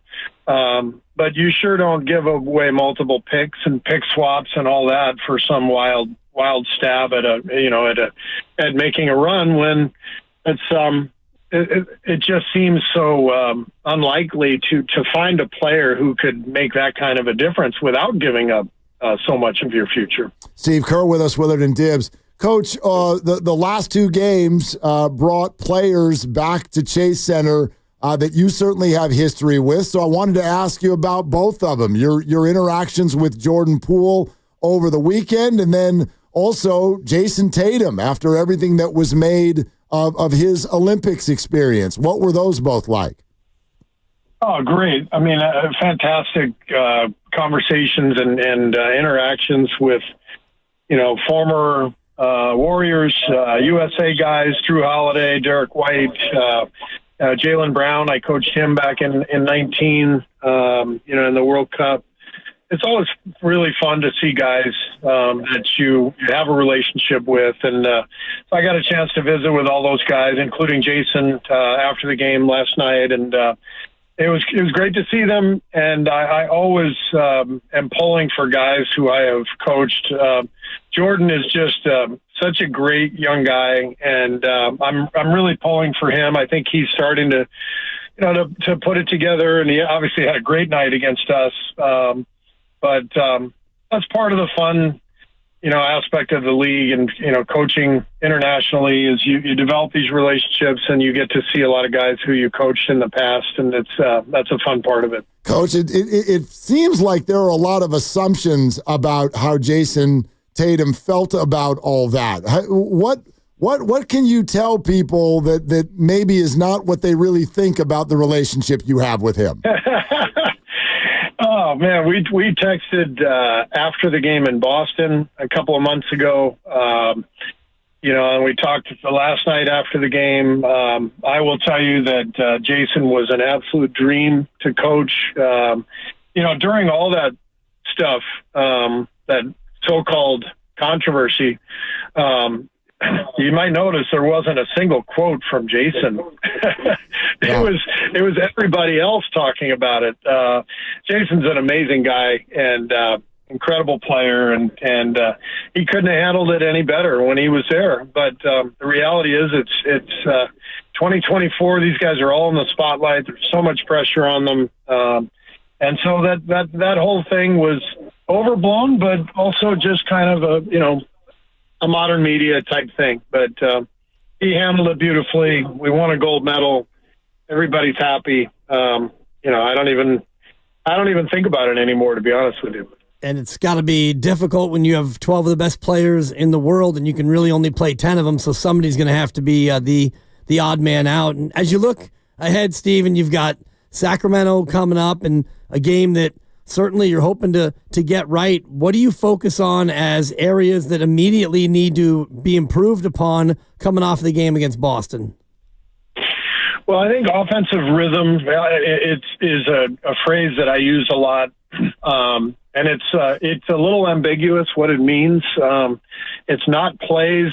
It's not calling a set and running a set. It's there's a flow to the game that we have to achieve that has always been kind of our guiding light. I would say organizationally, offensively with Steph Curry, there's a flow, and you guys have seen it, you've felt it. I'm really looking for that, and I think it's we get it sometimes, and other times we don't. I don't want it to depend on making shots. I want us to be able to generate momentum and flow through the movement, through the ball movement, through the passing and the cutting, and I think we lacked some of that last night. We got to get back to that. I give Boston a lot of credit. There's a reason they're the champs. They have this great multi-position switching defense that makes it really hard on you, and so I give them credit. But what I'm looking for is offensive rhythm to generate the flow and the momentum and the good vibe that we're looking for. Coach, what's gotten into the Kings, by the way?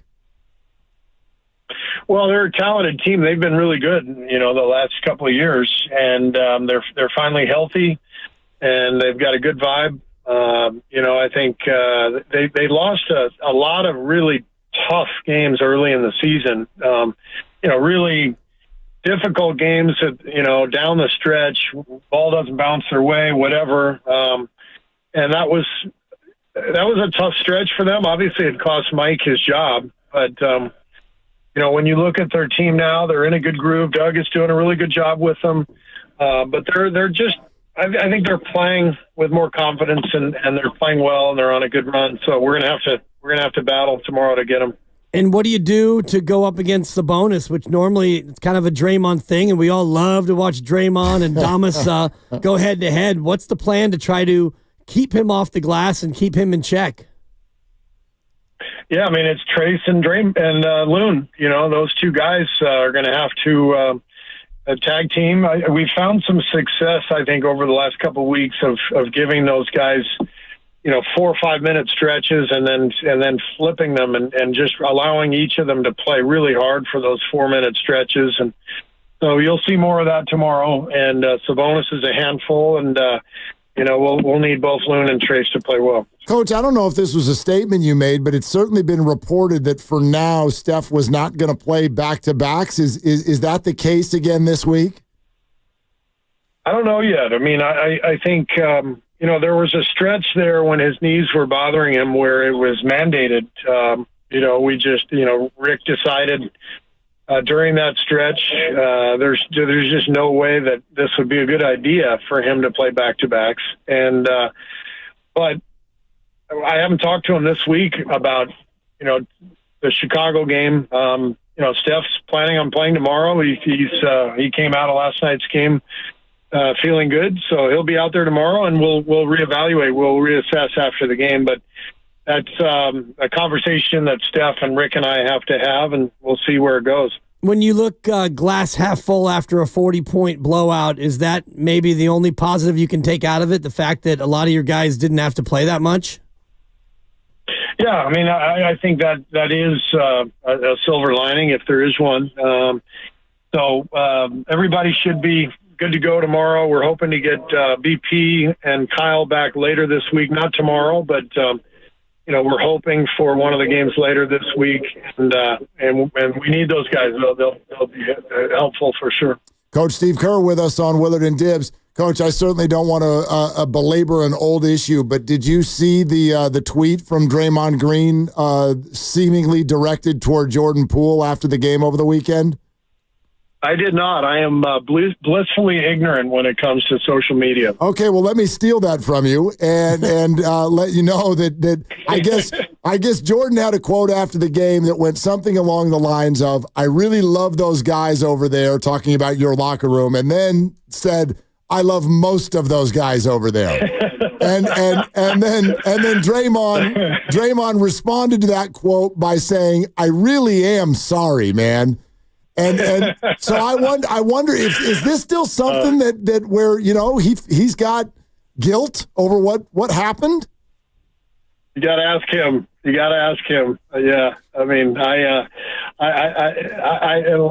not on social media for a reason, and I love Jordan. I love Draymond. Families have disputes. Stuff happens. We can all still love each other. You're missing a lot of good stuff now, Steve, on the X. Yeah, and I'm missing a lot of good stuff, and it is awesome missing all that good stuff. Yeah, you probably weren't affected by the 12 hours where TikTok went away over the weekend. You probably didn't even know about TikTok. Well, I do follow the news, so I'm aware of it, but believe me, it did not affect my life one bit. My kids were into a panic. Yeah. My 20-year-old kids were panic-stricken for half a day, Steve. I actually had a TikTok dance set for tonight, and unfortunately, I'm not going to be able to do it. Oh, you can schedule those things ahead. You know that, don't you, Steve? Oh, really? Oh, okay. I'll talk to the kids. The kids these days can help me out. Hey, Steve, we're taking note of the fact that it sounds like you're in a car, and it makes me think of our last conversation. And I'm wondering if you did indeed have a chance to go visit family and see what's going on down in Southern California and how everybody's doing. I did. I flew down Sunday. We had a day off, and I flew down for the day. My brothers came in town, and we went up to my mom's house. And first time that any of us had seen the neighborhood and the remains of the house. So it was a difficult day, but I'm so glad we were able to do it and be together with my mom. And really tough to see our hometown just completely wiped out like that. And there's not any real way to describe the feeling, I can imagine, but it probably wasn't closure, and it had to be a mix of helplessness and sadness, right? Yeah, I mean, it's not closure. It's a different feeling of more shock when you see up close that type of devastation, especially a place that has been home for the family for 50 years. So really difficult. We have so many friends who are in the exact same situation, who lost their homes. And then even downtown Pacific Palisades, just to see, so the supermarkets are just burned out, and, half my high school burned down. And so it's, visiting with other people. And there is a sense of community loss, and I think in some ways that is actually bonding. I mean, my mom had so many friends who were in the same boat, and so they are commiserating, but also really supporting one another, and there's some comfort in that as well. Well, Steve, first of all, thank you for sharing that, and certainly glad that you were able to get down there with this time and do that, and our thoughts continue to be with you and everybody affected down there as well. So safe travels, and we look forward to a couple more basketball games the next 2 nights. Thanks so much. Yeah, thank you so much. You guys are the best. We'll talk to you next week. Okay. Thanks, Coach. There he goes. Steve Kerr on 95.7 The Game. In a car, not with dogs. Not on a team plane, which I would imagine maybe has already gone to Sacramento, I would think. Yeah, or got a game tomorrow. They're not going to fly on game day, right? Bus ride, right? Bus ride, yeah. Maybe they're not. Maybe they don't fly to Sacramento. Either way, yeah. I don't think he's on. I think he's solo right now. Right, was my perception. Yeah, and you're right. I don't think that they would bus up on game day. Although, you could. You get could. There, you leave You're here. Allowed to. You're allowed to. It's your favorite. You leave here at 9 and you get up there at 11 and you stretch and you shoot around. I suppose you could do that, and it's a little bit of a curious one because it's a 1-game road trip. And right, and you got to be back. You got to be back. Right. So you've got 9 straight days, or 9 straight games, rather, of California ball. So this is your only road trip. And this is where I think about this stretch. And I asked it in light of the deadline, like, do you need to do some things here to make it so your team wants to have a move made at the deadline? But also, this is a spot, you got 8 of 9 at home, and your only road game is to Sacramento. Yeah. So this is a time where you need to fatten up a little bit, right? Yeah, you got to win some of these. If I were the Warriors' travel secretary, yes, I probably would have put them on a bus today because, as you said, you got a back-to-back. So they're going to bus back, I would think, right after that game tomorrow. Yeah. Get to their own beds, even though it's a little bit of a late night. Get ready for the Chicago Bulls.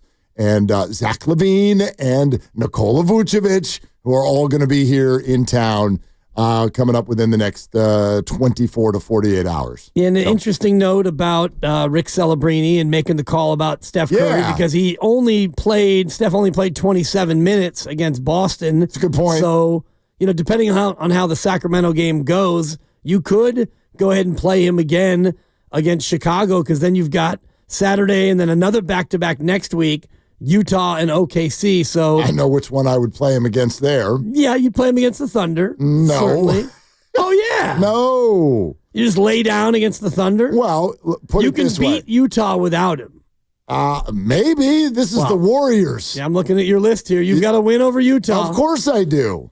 Of course I do. See, I look at it the other way as you. I would rather have my best against the better team and take a swing as opposed to And, you're playing a little bit with fire against Utah. You're but very, very, let's be real here. You're likely, I'm not trying to take anyone's competitive spirit away, but you are not likely to beat Oklahoma City right now.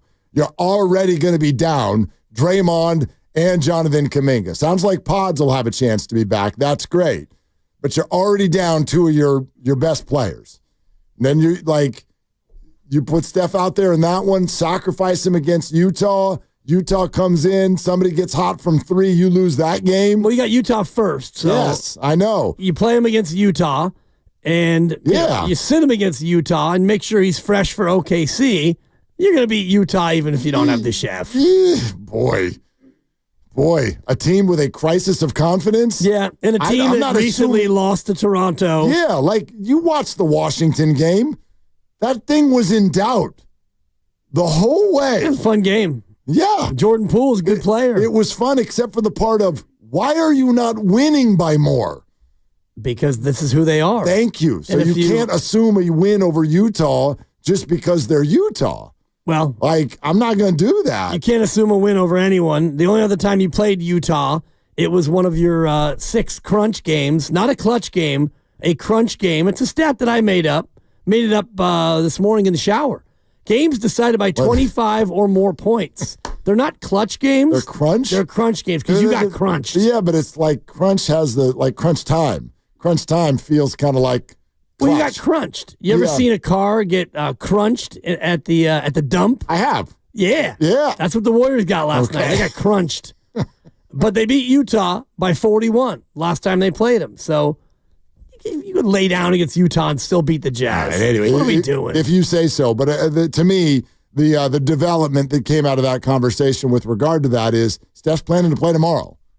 So either something has changed with the back-to-backs. Maybe it is a byproduct of, as you said, limited minutes against Boston because they were getting beat by so much. Or maybe he ain't playing against Chicago. And to me, that's playing with fire because tomorrow is a hell of an assignment, even with Steph.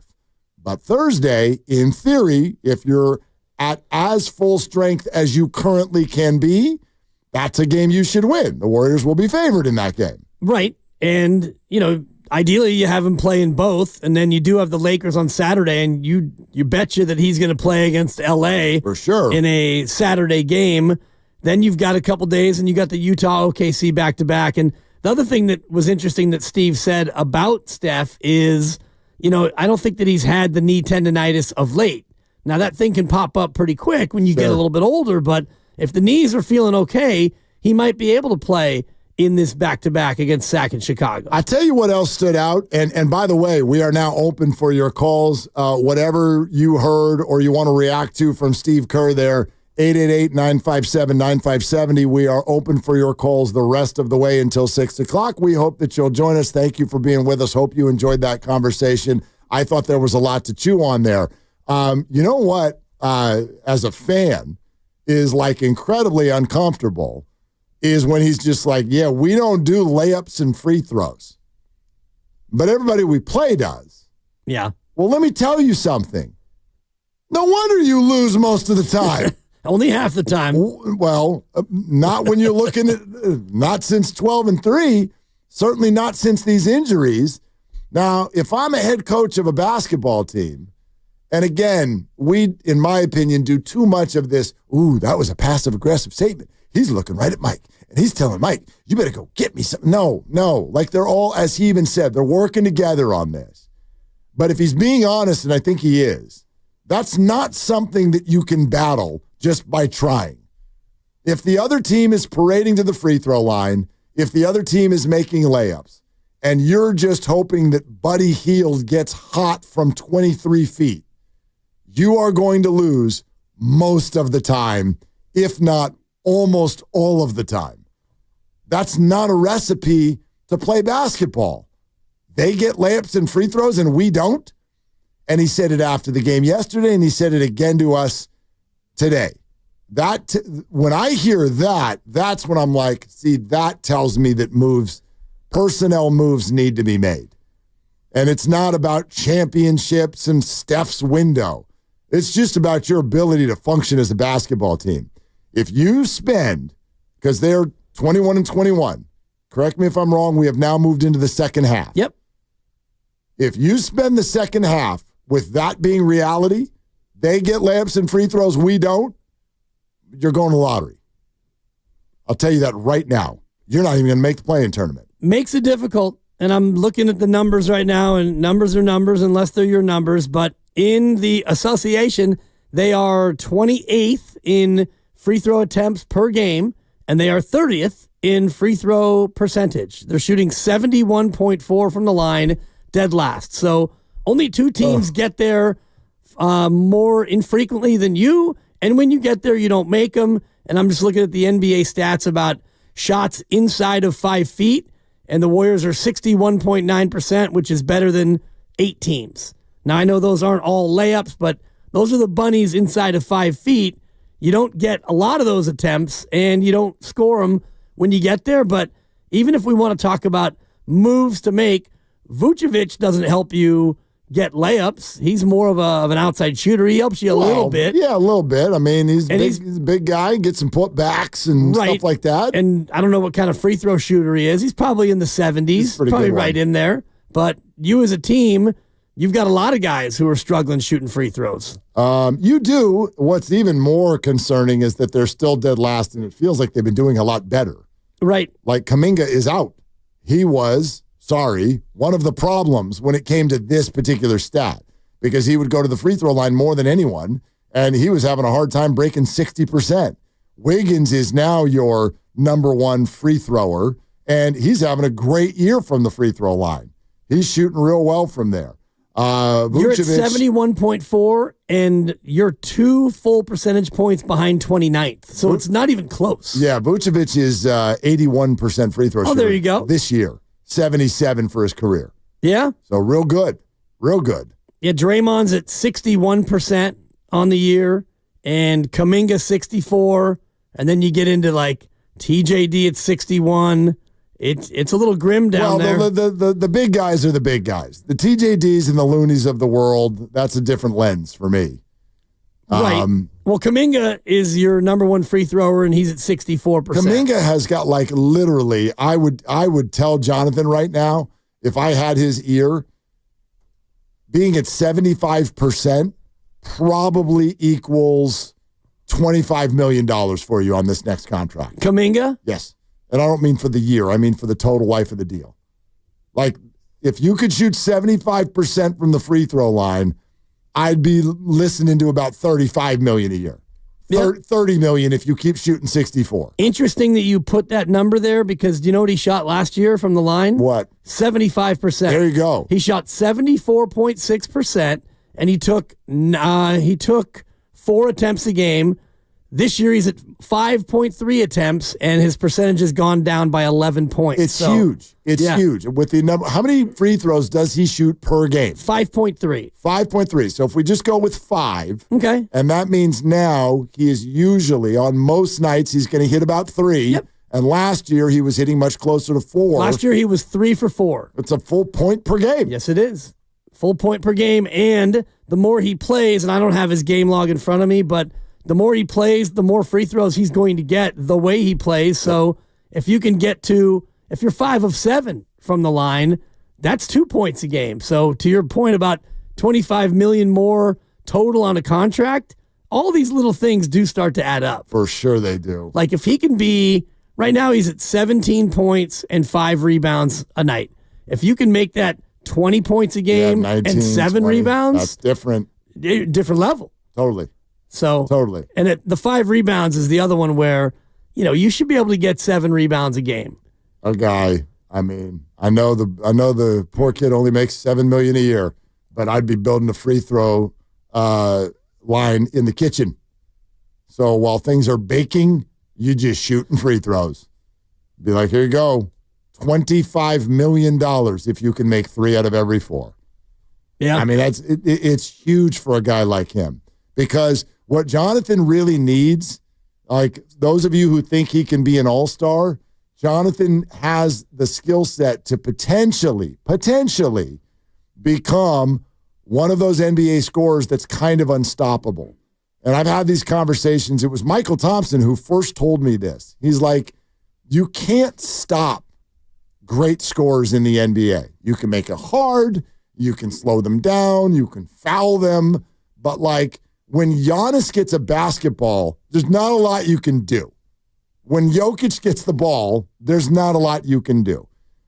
Jonathan Kuminga, if he could shoot from the outside with defense in the face, if he could make 3 out of every 4, if he was able to both shoot from the outside and drive, he has the athleticism to be completely unstoppable. And then if you're unstoppable, what do? They foul you. If you make those, that's how you score 25 a night in the NBA and become somebody's one. Yeah. And at times he is that. I'm just looking at his last 5 games. Well, his last 5 games, one night he was 11 of 14 from the line. He had 34. He was 8 of 12 from the line. He had 34.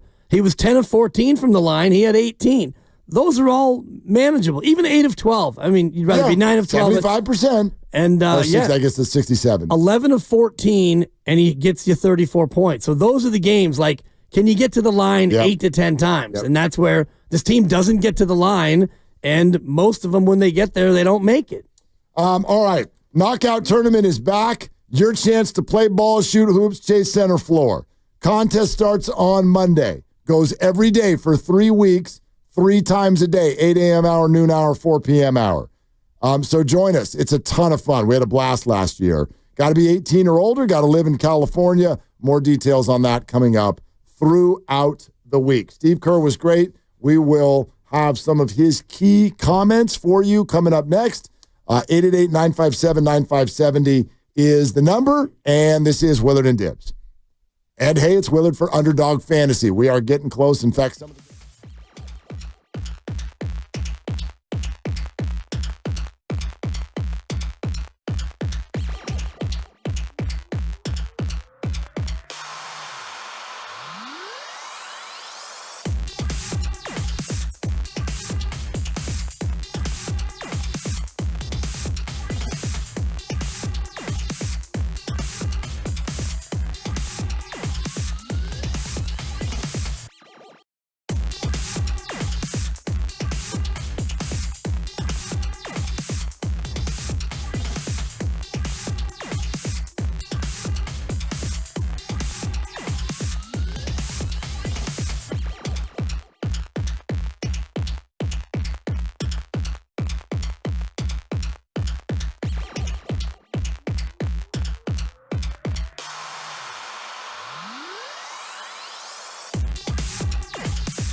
is, he's progressing, but it was a pretty bad ankle sprain, and he hasn't been on the court yet or anything. But he's getting rehab every day, and he's doing strength stuff, and he's on the bike, so he's doing as well as possible. But he's nowhere close to being ready to play. Bay Area, this is Jonathan Kuminga. You're listening to Wheeler and Dibs on 95.7 The Game. What up, JK? Quote, nowhere close to playing. Ugh. Yep. That's not good. I mean, we knew it was going to be at least February before we got anything substantive on Jonathan, but I don't like January 21st, nowhere close. Like, I don't know. Are we getting ourselves ready for a full another month?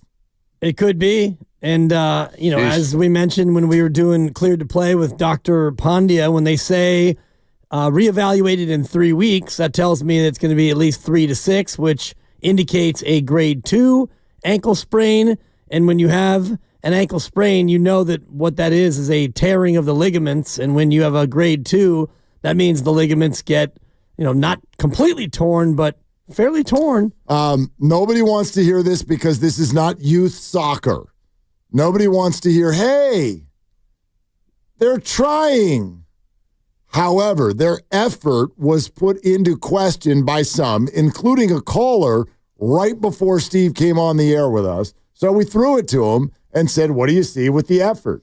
I think our guys have just felt a little bit demoralized and, shoulders sag a little bit, and maybe that looks like a lack of effort, but it's not effort. Our guys are playing hard. They're just in a little bit of a funk, and it's more just confidence and belief than anything right now. Okay, so it's confidence, and then you brought up that Steph looks like he's frustrated. Yep. And that led to this wonderful soundbite. I think the state of the team is good. We have great guys. They compete. They're together. They're connected. But losing sucks. I mean, if you're Steph Curry and you've won 4 championships and a gold medal and you're used to being on top, this really sucks. And so I don't think there's anything to read into when you see Steph hanging his head or guys hanging their head other than losing is no fun, and right now, after a 40-point loss, nobody's going to be in a good mood. Yeah, I was reminded of what Steph sort of said a week ago when he got chirpy about this idea of white flag, get out of here. I'm not okay with being a mediocre team, but where he took that was not make me a trade. Where he took that was, well, everybody just shut up and let us figure this out. And so that's interesting to me because that's where they are, right? Losing sucks. We're in a bad mood. We're grinding on this every single day. And he does mean Mike Dunleavy as well. Like knocking on every door, but I still do believe, and it sounds to me like Steve does too, the most simplistic of answers is that on some level, the people you do have the capability of being better. They do. Well, they were. They were. And these are accomplished, like Dennis Schroeder is an accomplished basketball player. Right, but Buddy Hield is also an accomplished basketball player, but this is the Buddy Hield experience where you get a 3 or 4 week stretch where he can't miss, and then a 3 or 4 week stretch where he can't make a shot. And you look at the history of Buddy Hield, and you look at what his numbers have been this year, and they match up perfectly with his career. He's been this kind of a player, and we all kind of bought into it. It was fool's gold right out of the rip because he was so great, and Buddy buckets, and oh my God, what a steal, and we're on to something here, and he might be a splash cousin, and then he's gone really the other way. And Dennis Schroeder just hasn't yet found his footing night in and night out to where it looks like he fits. How did this one grab you? I asked him if we know Steph being in a trade is off the table. Is anything else off the table? This is how he answered it.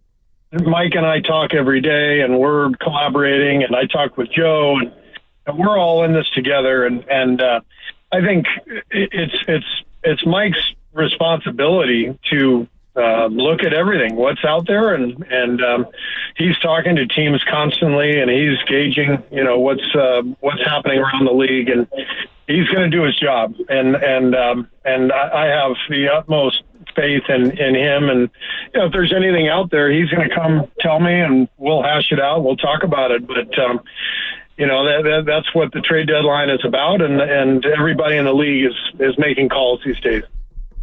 How'd that grab you? He didn't give a name. He didn't say. No. Draymond's off the table.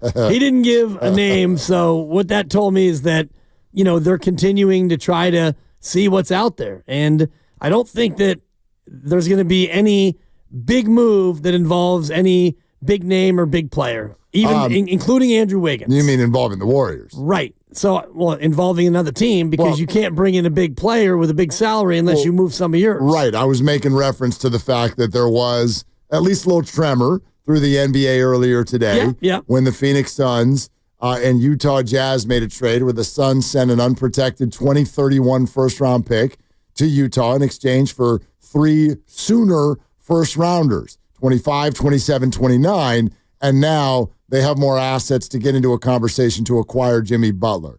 And the buzz is all over social media that is exactly what that move is. It's a precursor to trying to get something done with Jimmy Butler. And there are reports that it would be at least 4 teams. And I have seen, and this may just be speculation, but I have seen 2 other teams that have been thrown into the rumor mix who would be involved in this deal. Would you like to hear them? Yeah. Oh, yeah. And I wonder if Steve even heard about this trade because he's not on social media. No, he's not on social media, but I bet Shams and him text all the time. Right. He loves him. Toronto and Milwaukee. Interesting. Toronto and Milwaukee. Okay. Might be the other 2 teams involved in this. Along with Phoenix, presumably, and Miami, right? If we're talking about a Jimmy Butler trade? Well, yes, obviously. Yeah. Yes. Phoenix, Miami. And yeah, Shams even quote tweeted his own tweet and wrote, "This is an aggressive move for Phoenix and unlocks the franchise's next 6 drafts and most importantly, breaks up their lone tradable first in 2031 into 3 future firsts. Suns have now tripled their first rounders. You cannot trade back-to-back first-round picks. Yep. So you have to space them out, and now they're able to do that. Now they're able to do that with something that's sooner than 6 years from now when you'll be in your 60s. Yes, and I wonder what Toronto's role in this would be.